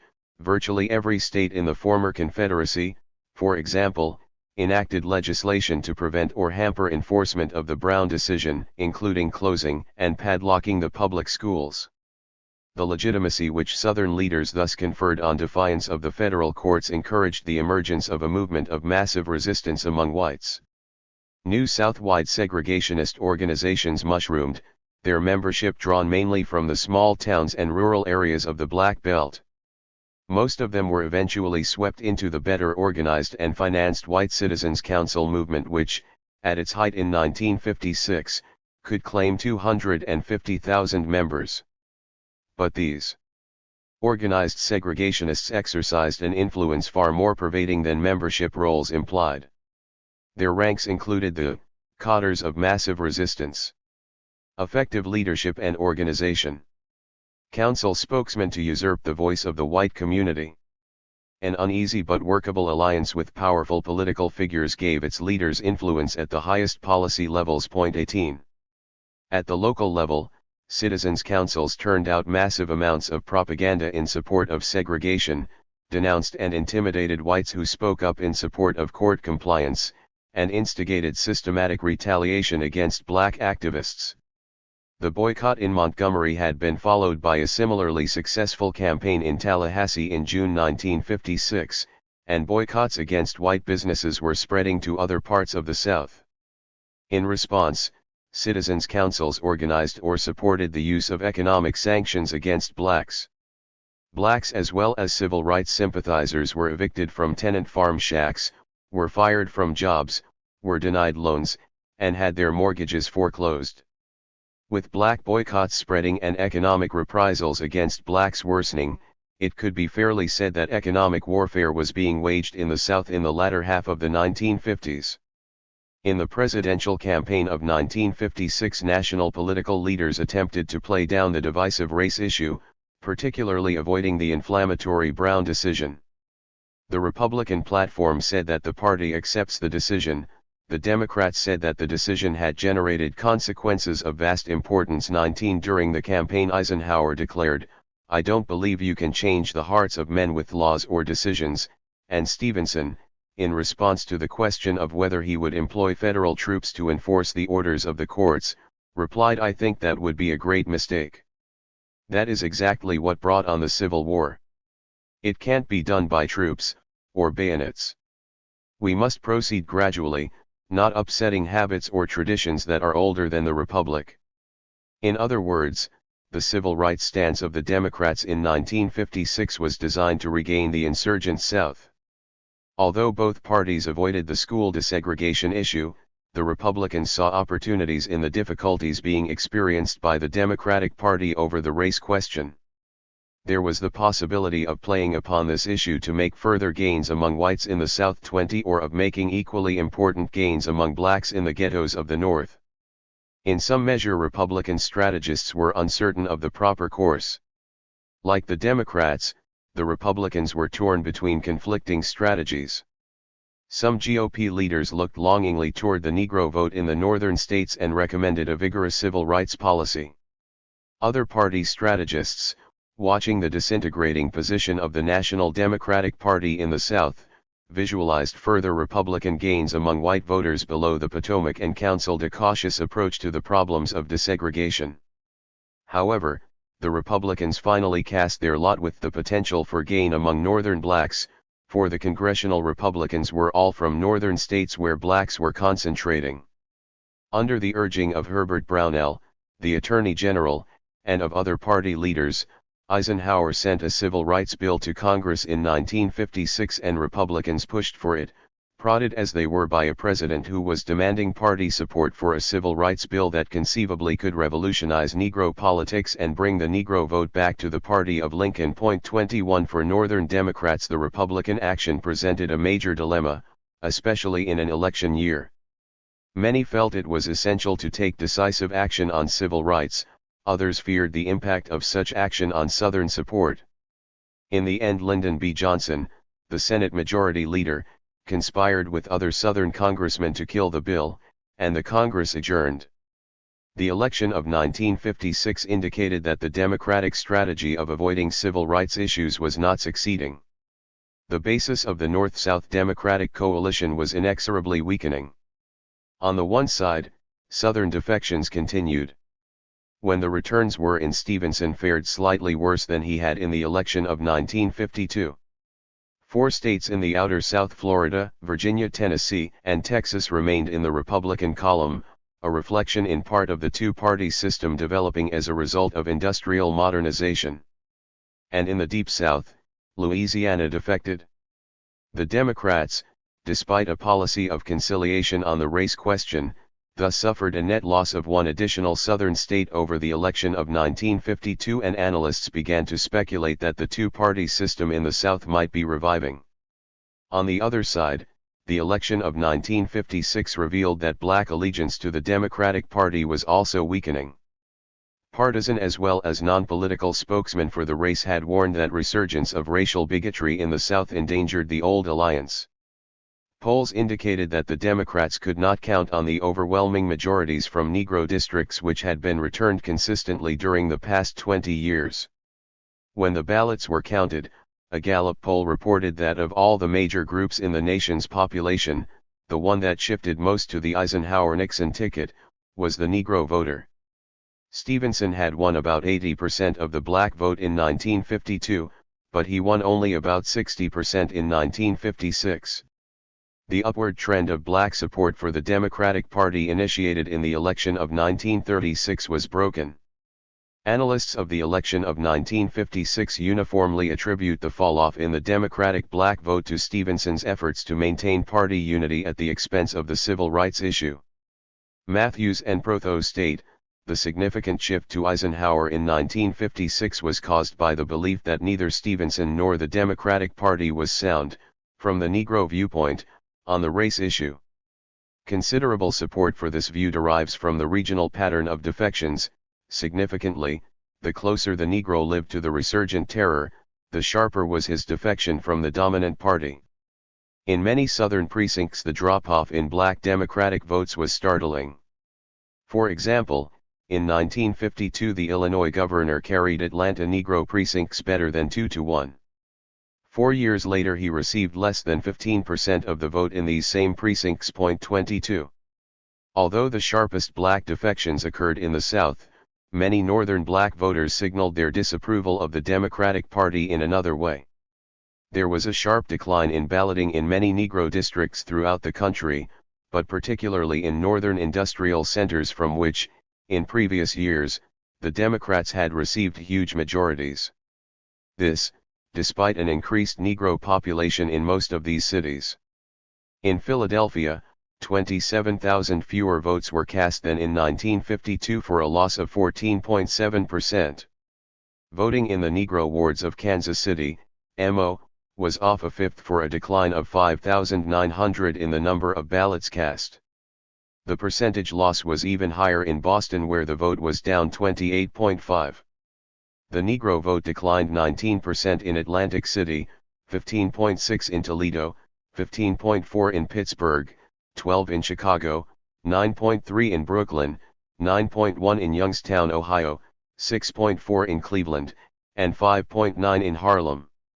In addition to black discontent over the civil rights question, defections and low turnout may also have reflected the fact that the Northern urban Democratic Party apparatus was doing little to assure black allegiance.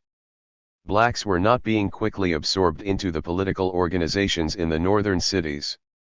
Northern urban political organizations, which drew their main support from working-class and middle-class white groups, were hardly prepared to yield much to their enlarging black constituency. In part this was because racial antagonism among whites in the cities was intensifying as black numbers grew. In part it was because Democratic control of many large cities was assured and did not depend on black votes, so that few urban Democratic leaders felt compelled to mount voter registration campaigns in the ghettos, or to draw blacks into party councils, or to encourage and reward their political participation with patronage. 23 And so, as the numbers of northern blacks swelled, the reins which urban politicians held over the otherwise steadfastly Democratic ghettos fell slack. Black voting defections in 1956 were a cause for alarm, however, among national Democratic political leaders. By the mid-50s, migration had brought a great many blacks into the North. Moreover, some 90% of them settled in the central cities of the 10 most populous industrial states, and thus in states of crucial importance in presidential contests. In a number of these cities blacks had come to be the largest ethnic bloc. From the perspective of potential electoral influence in presidential contests, blacks were strategically concentrated. Moreover, as Southern defections developed in the elections of 1948 and 1952, the Democratic Party became all the more dependent on the Northern vote. Despite the growing importance of the black vote, Democratic leaders had continued to resist granting civil rights concessions. The Northern Democratic leaders recognized that historic injustices had to end, Schlesinger suggests, but they thought that steady and rational progress step by step over a period of years would suffice to satisfy the victims of injustice and contain their incipient revolution. More likely, Democratic leaders simply did not want to further endanger electoral allegiances in the South. Nor, until 1956, did they have to take that risk, for blacks had remained steadfastly loyal. But once the black vote, like the Southern white vote, also became unstable, the Democratic strategy of proceeding cautiously in order not to antagonize the South could no longer succeed. It was not, contrary to what other analysts have said, the rise of a substantial black electoral bloc in the northern states that finally set the stage for civil rights concessions, it was the rise of black defections. One of these concessions was to come in the year immediately following the election of 1956, when Congress enacted the first Civil Rights Act since 1875. Electoral instability played a significant role in the formation of the coalition in Congress which brought about passage of the bill. For the Democrats, there was little choice but to champion the measure. Perhaps the party could afford Southern defections, or black defections, but it could not afford both. For the Republicans, black defections confirmed the potential of their modest civil rights appeals prior to the election. Consequently, the Republicans again seized the initiative and resubmitted the previously rejected Civil Rights Bill. In doing so, they broke ranks again with Southern Democrats. The cleaving of this alliance, which had previously thwarted all efforts to secure civil rights legislation, was a direct consequence of voting defections among Northern blacks. With the Civil Rights Bill once again before Congress, Johnson quickly seized control, and it was he who engineered the necessary compromises to forestall a Southern filibuster. Johnson's evolution on the civil rights question was itself a reflection of the impact of electoral dissensus on the Democratic Party, for until the mid-50s Johnson had consistently refused to support civil rights legislation. Ever since 1937, when he first entered the House, Johnson had voted no on civil rights 100% of the time, no on an anti-lynching bill in 1940, no on a Democratic leadership amendment in 1940 eliminating segregation in the armed services, no on anti-poll tax bills in 1942, 1943, 1945, no in 1946 on an anti-discrimination amendment offered by Representative Adam Clayton Powell of Harlem to the federal school lunch program, yes in 1949 on an anti-Negro amendment proposed by Mississippi's Senator James Eastland to the perennial District of Columbia Home Rule Bill. The list was long, the record unbroken. For Johnson, the rise of the civil rights issue, and of Republican efforts to profit from it, posed an excruciating dilemma. Although his power in the Senate was based on the Southern bloc, he had strong presidential ambitions. To achieve that ambition he had to decide whether he was a Westerner and national Democrat, or a Southerner and regional Democrat. By 1956 Johnson's decision was no longer seriously in doubt. He did not, for example, sign the Southern Manifesto. To continue a course of opposition to civil rights was to foreclose a larger career in national Democratic politics. The evolution of Johnson as the mock champion of civil rights began after the splintering of his hopes in 1956. He got the message: victory lay in the cities, victory lay within the Union blocs, the black blocs, the immigrant blocs, the big city bosses, with the independent voters, and if possible with farm blocs, though that was the last to worry about. Johnson saw that he who gets the South gets naught. LBJ saw that he had to get the magnolia blossom out of his lapel, and he coolly set about it. He would pass a Civil Rights Act. If necessary, he would pass two. The chief problem confronting Johnson was the prospect of a Southern filibuster. It would have to be forestalled. The bill contained provisions which angered the South. On the other hand, Republicans and Northern Democrats were prepared to press for Senate rule changes that would weaken the power of the filibuster if the South obstructed passage of the bill. With each camp fearful of the other's power, Johnson was able to gain support for a compromise bill that was essentially symbolic, and it passed by an overwhelming margin. In other words, the Democratic Party had once again weathered the deep division within its ranks.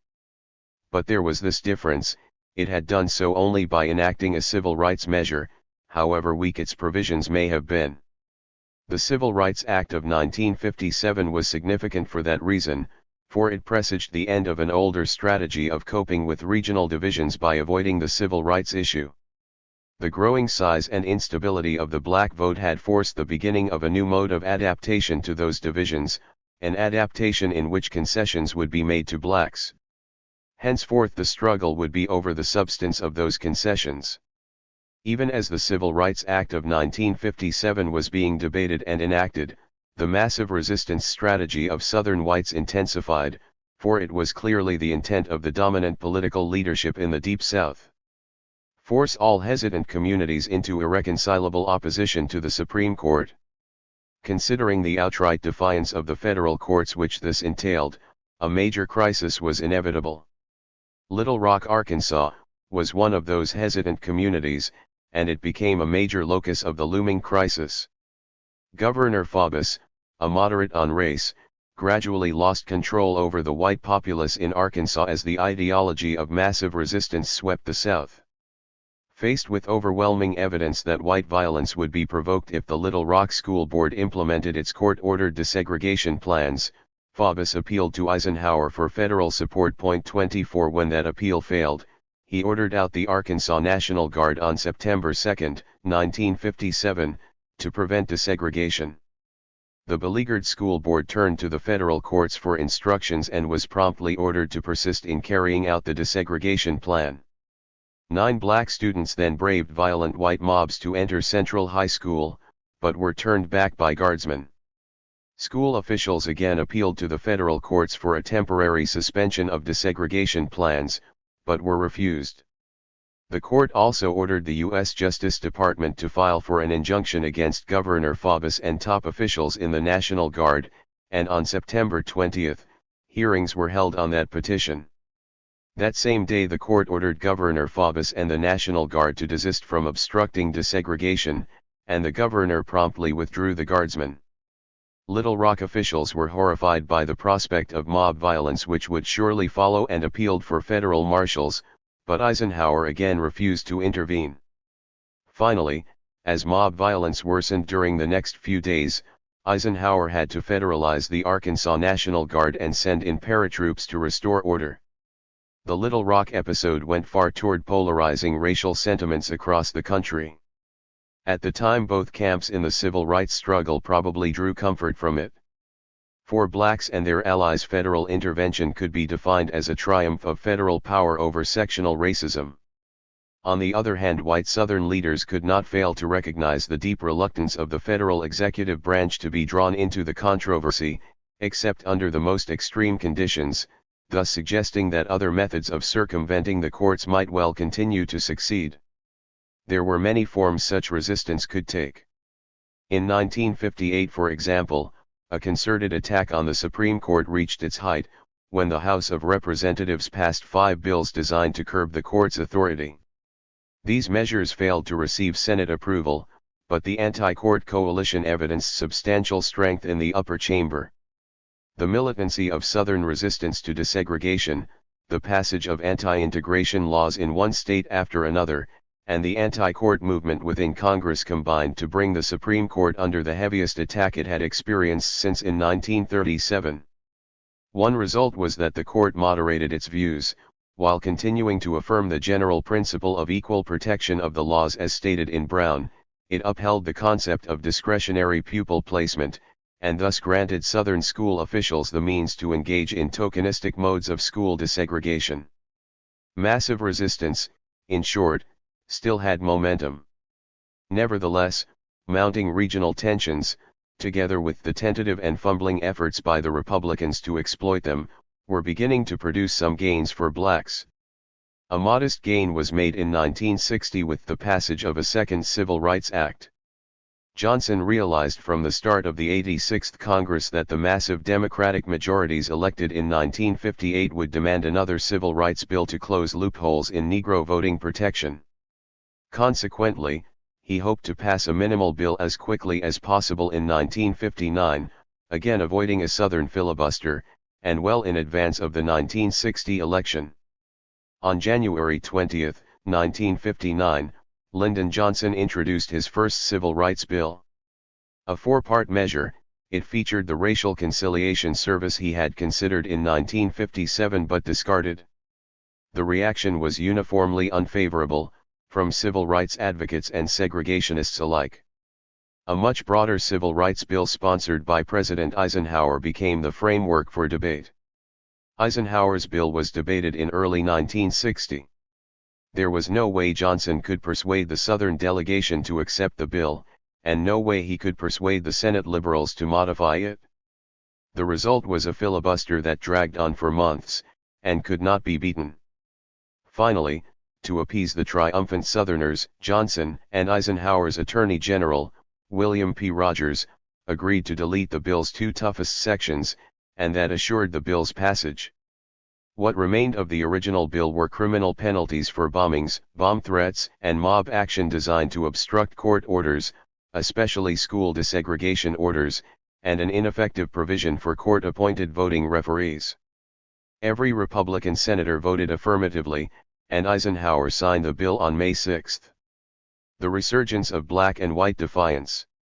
Just as the Democrats were to regain the presidency in 1960, defiance by blacks erupted again, and on an increasingly massive scale. It was no longer mainly the white leaders of the South who provoked confrontations with the federal government. In this period, civil rights activists began to embrace a strategy of using civil disobedience to force local governments into conflict with federal authority. In reaction, white violence worsened, spurred by Southern leaders, especially governors, and acted out by police agents and white mobs.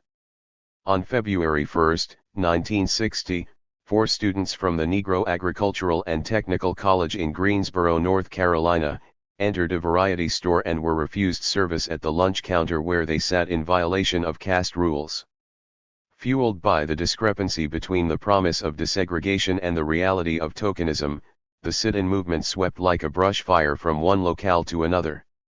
By the second and third weeks of February, similar actions were occurring throughout the state, organized by students from Duke University and North Carolina College. Despite arrests and violence, Fisk University students in Tennessee quickly took up the tactic, as did students from universities located in Atlanta. Within those first few weeks, sit-ins spread to 15 cities in 5 southern states. 25. The spread of the movement to Atlanta was of special significance, for after a series of organizational meetings following the Montgomery boycott, King formed the Southern Christian Leadership Conference and located its offices in Atlanta, where he also took a new pastorate. Quick to see the significance of the student-initiated sit-in movement, SCLC officials offered moral and financial support. In April, with SCLC aid, student delegates from dozens of universities assembled at Shaw University in Raleigh, North Carolina, to form the Student Nonviolent Coordinating Committee. The students who composed SNCC were animated by a belief in the efficacy of civil disobedience. Zinn described them as having tremendous respect for the potency of the demonstration, an eagerness to move out of the political maze of normal parliamentary procedure and to confront policymakers directly with the power beyond orthodox politics, the power of people in the streets and on the picket line. And Clark said that SNCC seems restless with long-term negotiation and the methods of persuasion of the Urban League, and it assumes that the legislative and litigation approach of the NAACP had exhausted its possibilities. Through the summer and fall of 1960, militant SNCC activities mushroomed. No one could say what precisely was happening, or who was involved. There was no organization to monitor protest activities. 26 One participant said, because the students were too busy protesting.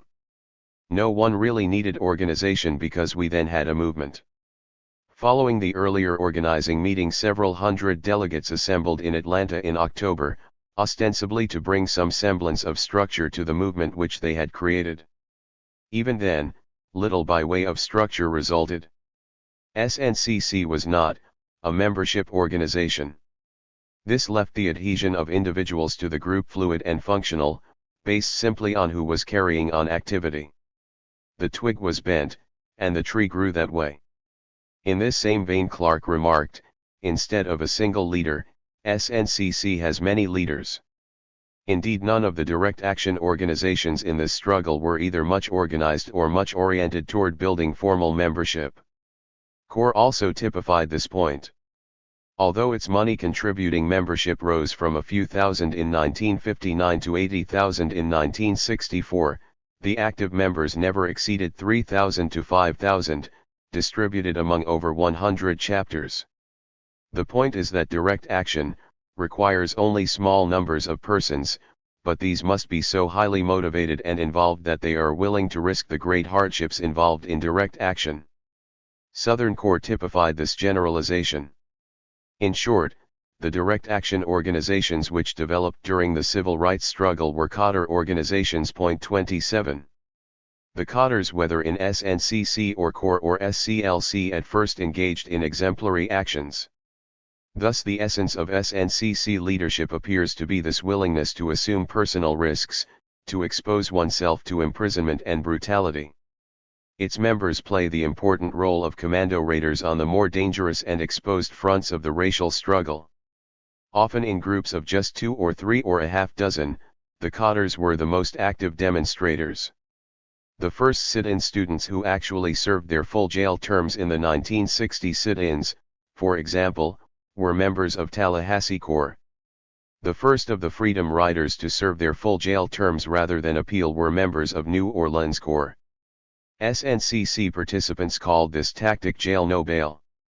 When 10 students were arrested in Rock Hill, South Carolina, in February 1961, the SNCC Steering Committee, meeting in Atlanta, made its boldest organization decision up to that date. 4 people, it was agreed, would go to Rock Hill to sit in, would be arrested, and would refuse bail, as the first 10 students had done, in order to dramatize the injustice to the nation. Jail no bail spread. In Atlanta, in February 1961, 80 students from the Negro colleges went to jail and refused to come out. Such exemplary actions, in turn, inspired a mass mobilization. All over, the number of people on picket lines skyrocketed, but only a few were Corps members. And although SCLC had 65 chapters throughout the South, its formal structure was amorphous and symbolic, so that the large numbers of people drawn to its demonstrations were not members. This mobilization took place mainly through segregated institutions where people were already organized, the black colleges, churches, and ghetto neighborhoods. In the 1960 to 1961 period, the activists from SNCC, Corps, and SCLC were extremely successful in arousing black college students throughout the South. 25% of the black students in the predominantly black colleges in the 11 states of the South participated in the sit-in movement during the first year, according to Matthews and Prothero. And they did so despite constant retaliation. Of these active students, 1 out of every 6 was arrested, 1 of every 20 was thrown in jail. About 1 in every 10 reported having been pushed, jostled, or spat upon. The same proportion was either clubbed, beaten, gassed, or burned. Another 8% were run out of town. Only 11% of the protesters reported that nothing untoward had happened to them. The cadres also mobilized large numbers of poor and middle-class blacks throughout the South for civil disobedience. As a result, over 50,000 people, most were Negroes, some were white, participated in one demonstration or another in 100 cities, and over 3,600 demonstrators spent time in jail in the first year following the lunch counter sit-ins. Presidential efforts to cope with electoral instability. The arrests, the mob violence, and the police brutality that were provoked by these protest activities rapidly created major dilemmas for national political leaders. For example, on October 25, a few days before the presidential election of 1960, King was arrested and convicted for violating a 12-month term of parole which had been meted out for an earlier and minor infraction of the traffic codes. The parole violation consisted of joining students in a sit-in, and the sentence was 4 months at hard labor in the Reidsville State Prison, a penal camp in rural Georgia. Overnight, the White House was deluged with telegrams and letters from governors, congressmen, citizens, and foreign dignitaries, all of whom feared for King's safety at the hands of rural Southern penal officials. President Eisenhower and candidate Nixon weighed the potential electoral gains and losses of intervening, deciding against taking action. Kennedy decided otherwise, and it was that decision which has since been credited by some observers with having turned the election to him. His call to King's wife, together with a call by Robert Kennedy to the judge who had committed King to prison, caused little short of delirium in black communities throughout the nation. Within days of King's prompt release from prison, 2 million copies of a brochure condemning Republican inaction and exalting Kennedy's action were being circulated in the ghettos. On the whole, however, the Democratic presidential campaign was marked by ambivalence on the race issue. Nothing in Kennedy's career suggested that he held strong feelings about the race question. Since Negro rights played so important and dramatic a part in his presidency, historians will always be interested in Kennedy's earlier stand on civil rights. Until the presidential campaign of 1960, Kennedy was not an aggressive fighter for the Negro. During his quest for the vice presidential nomination in 1956, he wooed the Southern delegations and stressed his moderation. After 1956, he sought to keep alive the South's benevolent feeling for him, and his speeches in that region, sprinkled with unflattering references to carpetbaggers like Mississippi Governor Alcorn and praise for LQC Lamar and other Bourbon redeemers, had a faint ring of Claude Bauer's tragic era. In 1957, during the fight in the Senate over the Civil Rights Bill, Kennedy lined up for the O'Mahony Amendment to give trials to those held in criminal contempt of court. Civil rights militants regarded this as emasculating, since those accused of impeding Negro voting would find more leniency in Southern juries than in federal judges. 28. At the nominating convention, a major confrontation with Southern extremists was carefully prevented, for the Kennedy forces avoided antagonizing Southerners with any action beyond a strong civil rights plank. 29. The Republican campaign was marked by a similar ambivalence. Nixon, despite a plank endorsing civil rights in strong language, campaigned vigorously among whites in the South, probably counting on Southern defections in response to the Catholic issue, but also appealing covertly to the segregationist vote. 30. In this muddy situation, Florida, Tennessee, and Virginia defected to the Republicans, and Alabama and Mississippi voted for unpledged electors. As for the black vote, it moved back to the Democratic Party.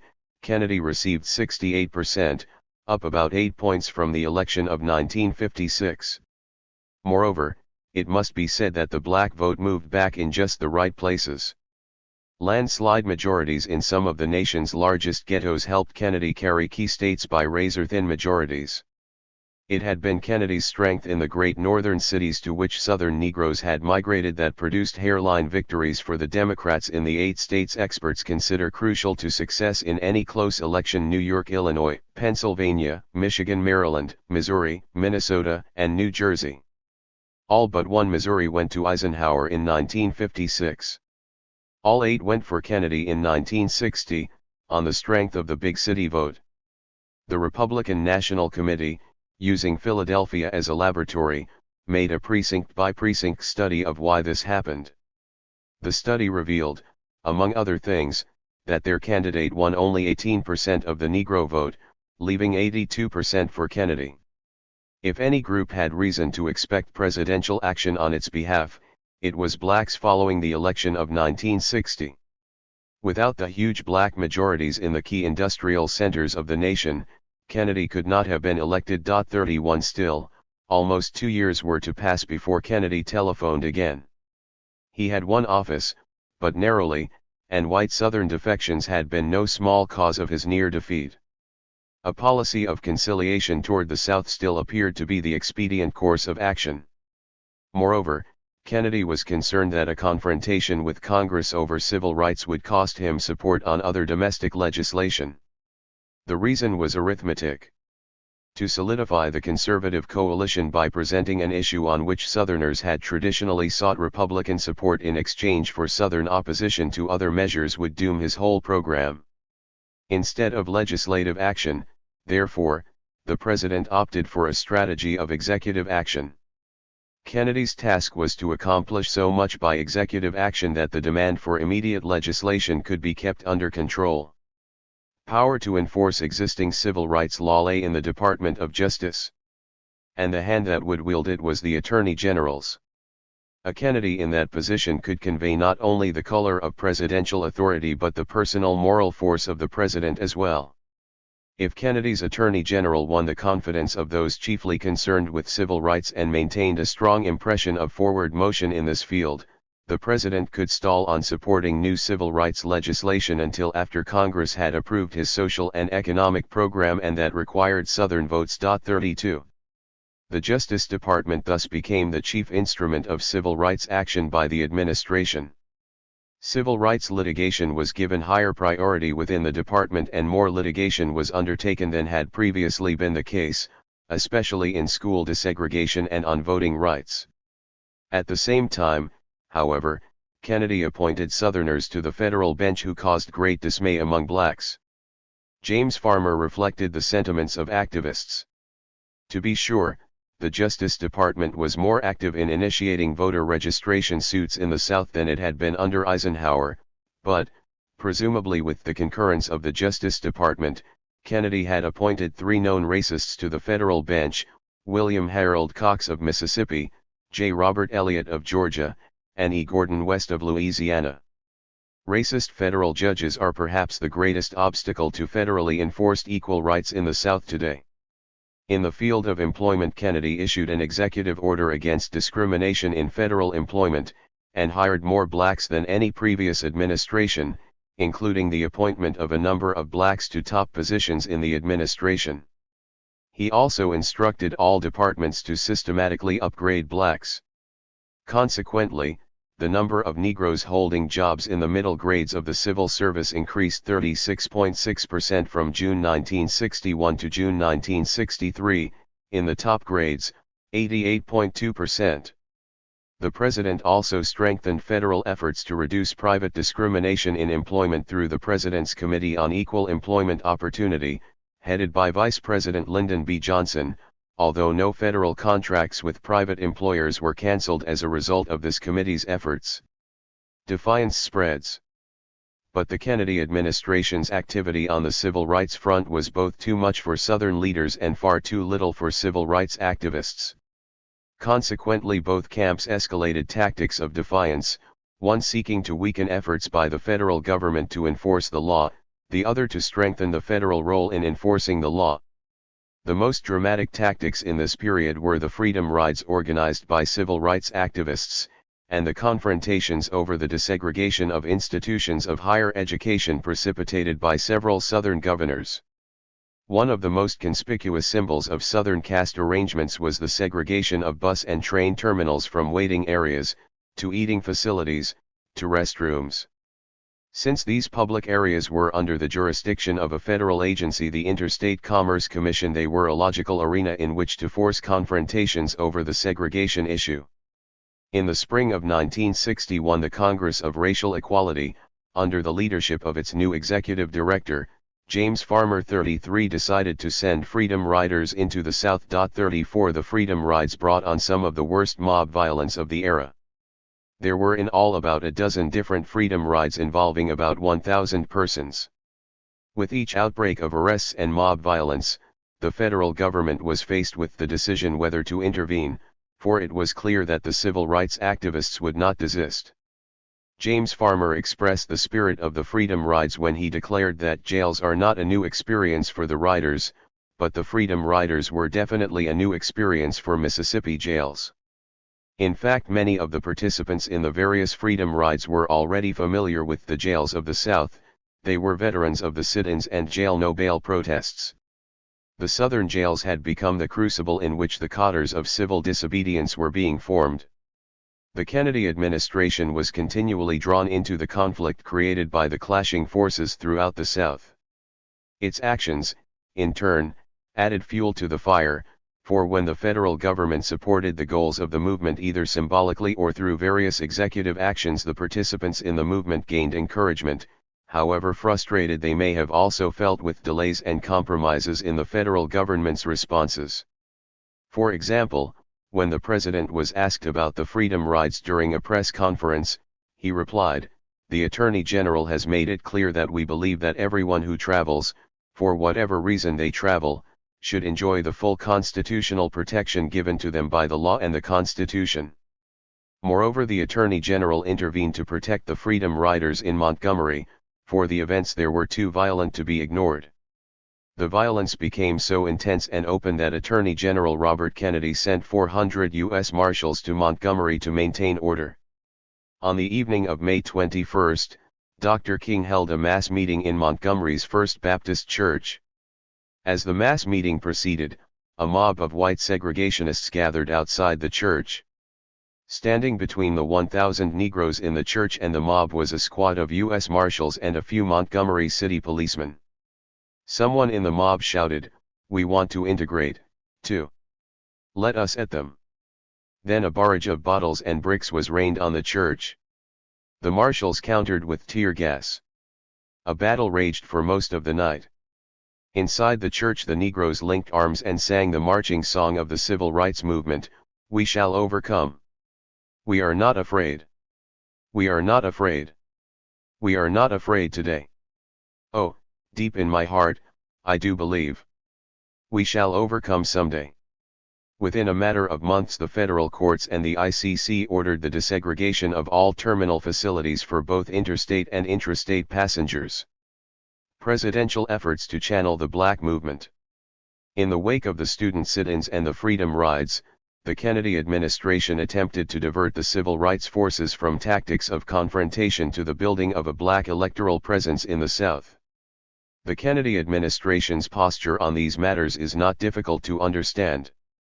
Tactics of confrontation, together with the police and mob violence which they provoked, were polarizing national sentiments. The excesses of Southern police violence and of white mob violence generated one excruciating political dilemma after another for the Kennedy administration as to whether it should intervene to protect civil rights demonstrators and uphold the law. Each intervention, or the lack of it, angered one or the other major constituency in the civil rights struggle, thus worsening the electoral lesion in the Democratic Party. Consequently, the Kennedy administration moved to reduce the level of conflict by attempting to divert civil rights activists away from confrontations over desegregation of schools, waiting rooms, restrooms, parks, and pools which so inflamed white Southerners. They suggested instead that activists concentrate on voter registration for the reason, Schlesinger says, that Negro voting did not incite social and sexual anxieties, and white Southerners could not argue against suffrage for their Negro fellow citizens with quite the same moral fervor they applied to the mingling of the races in the schools. Concentration on the right to vote, in short, seemed the best available means of carrying the mind of the white South.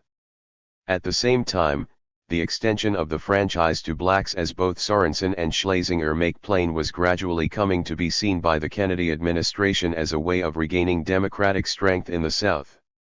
The Southern blacks represented a huge untapped pool of potential Democratic voters, their numbers could offset Southern white defections. It was a strategy that called for giving more emphasis to voting rights. Thus when the ban on poll taxes in federal elections, which had been sought for 20 years, finally passed both houses, was pushed by the President and Democratic National Committee in the state legislatures, and became the 24th Amendment to the Constitution. The number of Negroes and less affluent whites enabled to vote by that measure alone, the President believed, could make a difference in his 1964 re-election race in Texas and Virginia. By the same token, when the President reviewed his Attorney General's report on 2 years of voting progress, he wrote, "Keep pushing the cases." Schlesinger thought he saw in these events a parallel with the early years of the New Deal. A generation ago Roosevelt had absorbed the energy and hope of the labor revolution into the New Deal. Kennedy moved to incorporate the Negro Revolution into the Democratic coalition and thereby help it serve the future of American freedom. The question of helping to serve the future of American freedom aside, there is little doubt that incorporating Southern blacks into the New Deal coalition would help to serve the future of the Democratic Party. Consistent with this political strategy, the Kennedy administration argued in its dealings with civil rights groups that the franchise was the open sesame of all other rights. Accordingly, the proper role of the federal government was to litigate to enfranchise blacks, and the proper role of the civil rights movement was to register blacks to vote. In these dealings, however, the Kennedy administration did more than try to persuade civil rights leaders of the wisdom of this approach. It also mobilized financial inducements in what Schlesinger calls a behind-the-scenes effort of such urgency as to be reminiscent of the campaign to save the Bay of Pigs prisoners. In June 1961, representatives of SNCC, SCLC, the National Student Association, and CORE met with the Attorney General at his invitation. Kennedy asserted that in his opinion voter registration projects would be far more constructive activity than freedom rides or other demonstrations. He assured the conferees that necessary funds would be available through private foundations, and that Justice Department personnel, including FBI teams, would provide all possible aid and cooperation. 35. Within the civil rights movement, these presidential channeling efforts caused both considerable dismay and considerable enthusiasm. While many activists in CORE, SNCC, and SCLC were suspicious of Kennedy's proposal, seeing it as a calculated attempt to divert them from direct action, others had already concluded that direct action was no panacea, and that voter registration would provide a necessary basis for further progress. Others, like King, felt that both approaches were essential. We would agree with the importance of voting rights, but would patiently seek to explain that Negroes did not want to neglect all other rights while one was selected for concentrated attention. This issue nearly split SNCC apart. One faction, which stressed the importance of direct action, was convinced that the Kennedy administration's interest in voter registration was a disguised effort to cool the militancy of the student movement, while the other faction was convinced that voter registration was the key to toppling the caste system in the South. A split was finally averted by insulating each program strategy in a separate division of the organization. One faction continued to pursue confrontation tactics and the other faction undertook voter registration drives. With all of the civil rights organizations responding in some measure to the lure of the ballot and with federal assurances of both funding and protection, a voter registration drive was inevitable. By early spring 1962, the voter education project finally got underway. Designed to last 2.5 years, it cost $870,000, nearly all of which came from the Taconic and Field Foundations and the Stern Family Fund. With less than 25% of the Southern blacks registered at VEP's start, the drive was expected to achieve substantial change in time for the 1964 presidential election. Although the Kennedy administration succeeded in turning many in SNCC and in other civil rights organizations toward voter registration, it did not, as it turned out, succeed in diverting them from the tactics of confrontation. No matter how orthodox their beliefs about the electoral system, the Cotters who went out to register the black poor were nevertheless animated by the elan of the sit-ins and freedom rides, by the tactics of confrontation. Moreover, given their objective of building power through the ballot, it was natural enough that they would choose counties in the heart of the Black Belt where potential black electoral majorities existed. But for just that reason they confronted the most embittered and threatened local political leaders, backed by police agencies whose capacity for unrestrained terror was unique in the nation. Moreover, these leaders brought every available form of economic pressure to bear on the black poor to prevent voter registration, including firings, evictions, and cutting off federal food supplies. As the stream of voting applicants in Greenwood increased, the economic screws were tightened on the Negro community. Winters were always lean in the farming towns of Mississippi, and people depended on surplus food supplied by the government to keep them going. In October 1962, the Board of Supervisors of Leflore County stopped distributing surplus food, cutting off 22,000 people, mostly Negro, who depended on it. Voter registration activists thus entered some southern rural counties where, at the close of a year's work, they could count innumerable arrests and beatings, and even some killings, but they could count no registered black voters. Confronted with this miscalculation, the administration reneged on its promises of federal protection for the voter rights activists. The administration hoped to gain votes in the South, to be sure, but not at the price of worsening the Southern white rebellion against the National Democratic Party. Given this choice, the civil rights activists were sacrificed. Despite extensive documentation of voter rights violations and extensive documentation of violence inflicted upon civil rights activists, the Kennedy administration failed time and again to intervene. To justify its continuing political concern with conciliating the South, the Kennedy administration argued that the federal government lacked the authority to act against Southern governors, law enforcement officials, and other political leaders. In the end, even the Kennedy administration's strategy of litigation foundered, for federal judges in the South were often among the most intransigent. The demonstrable damage these judges inflicted was threefold. First, they cruelly postponed justice, thus further delaying the enforcement of constitutional rights already 100 years overdue. Second, they dealt a severe blow to the civil rights movement, which became increasingly frustrated, fragmentized, and radicalized as a direct result of the open injustice exhibited by the official, federal justice dispensing instrument. Third, through deceit, delay and direct, extra-legal challenges to federal authority, they undermine the Justice Department's fundamental strategy of litigate rather than legislate. As a result, the white massive resistance movement in the South continued to be given wide latitude to fend off the civil rights challenge. As it turned out, the civil rights movement had also miscalculated. Voter registration activities were widely dispersed, and many were conducted in relatively isolated rural areas by activists working in twos and threes. The resulting confrontations were many, but on a small scale, and usually unpublicized.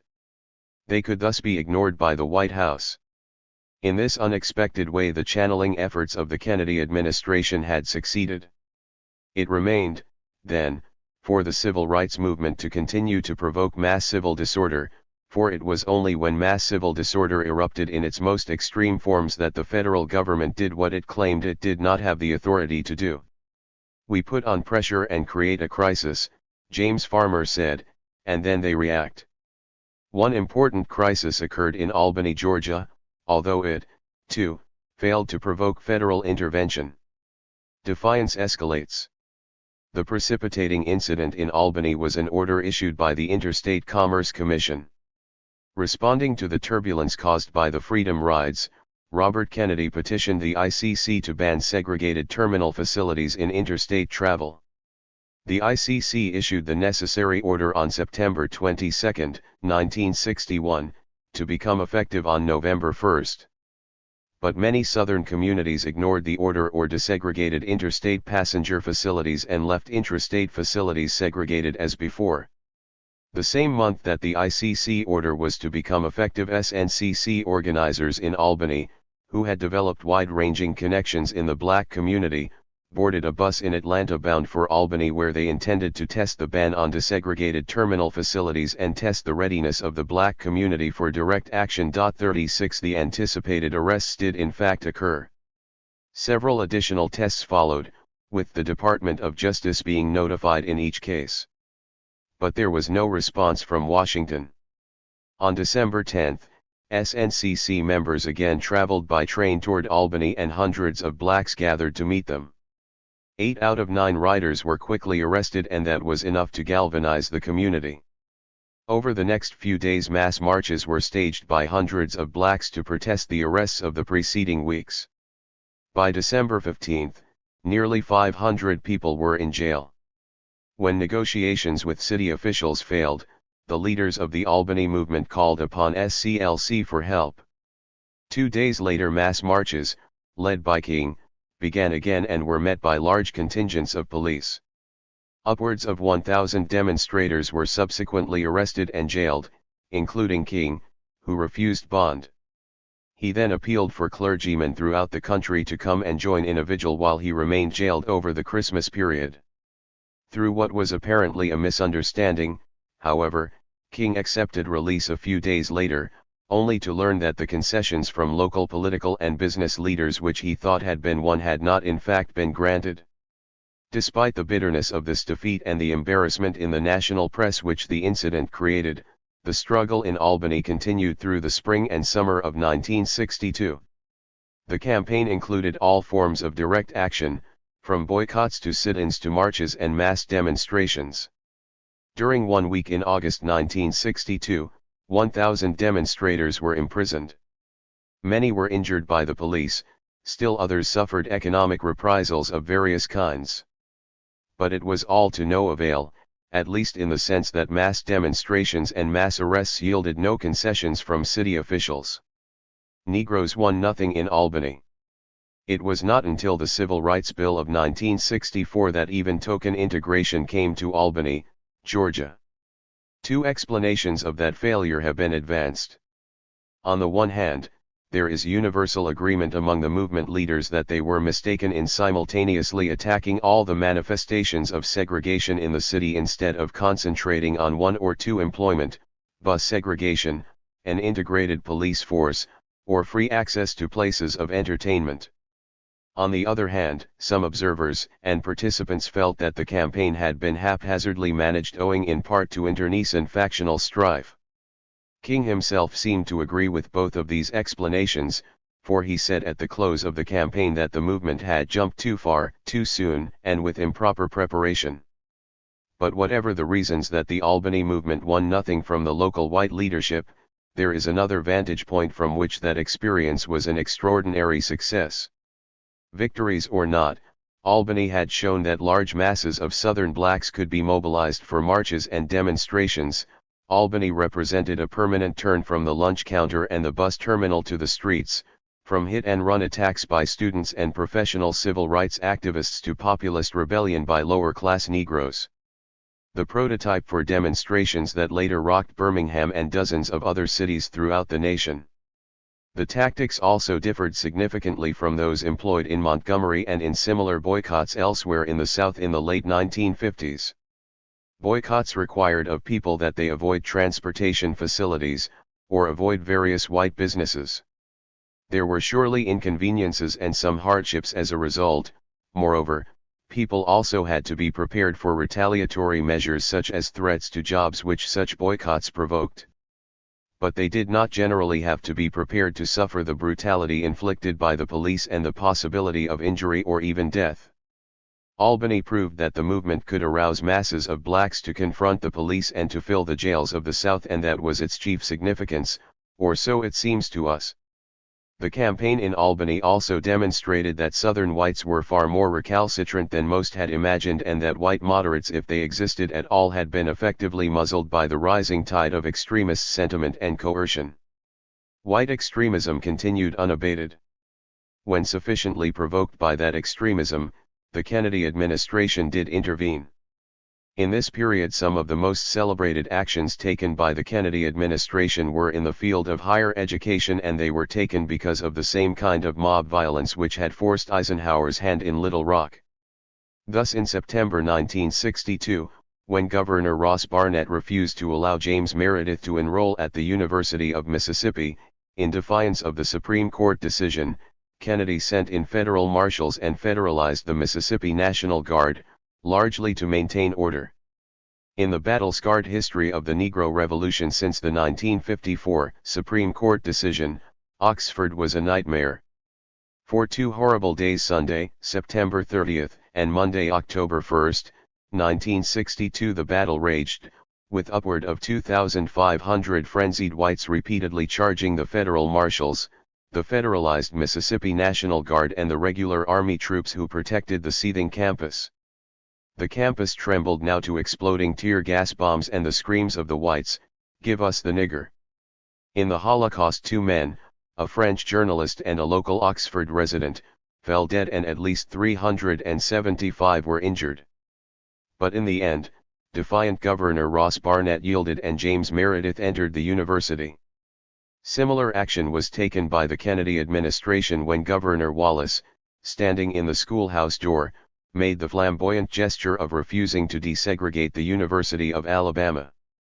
Such a flagrant challenge to federal authority by a Southern governor was not intended to be ignored, and it was not. The winning of political rights.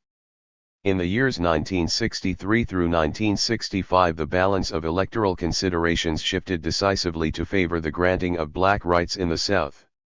In this period, as in no other, the civil rights movement proved its capacity to incite large numbers of Southern blacks to join the struggle, and their actions, in turn, aroused favorable public opinion throughout the country.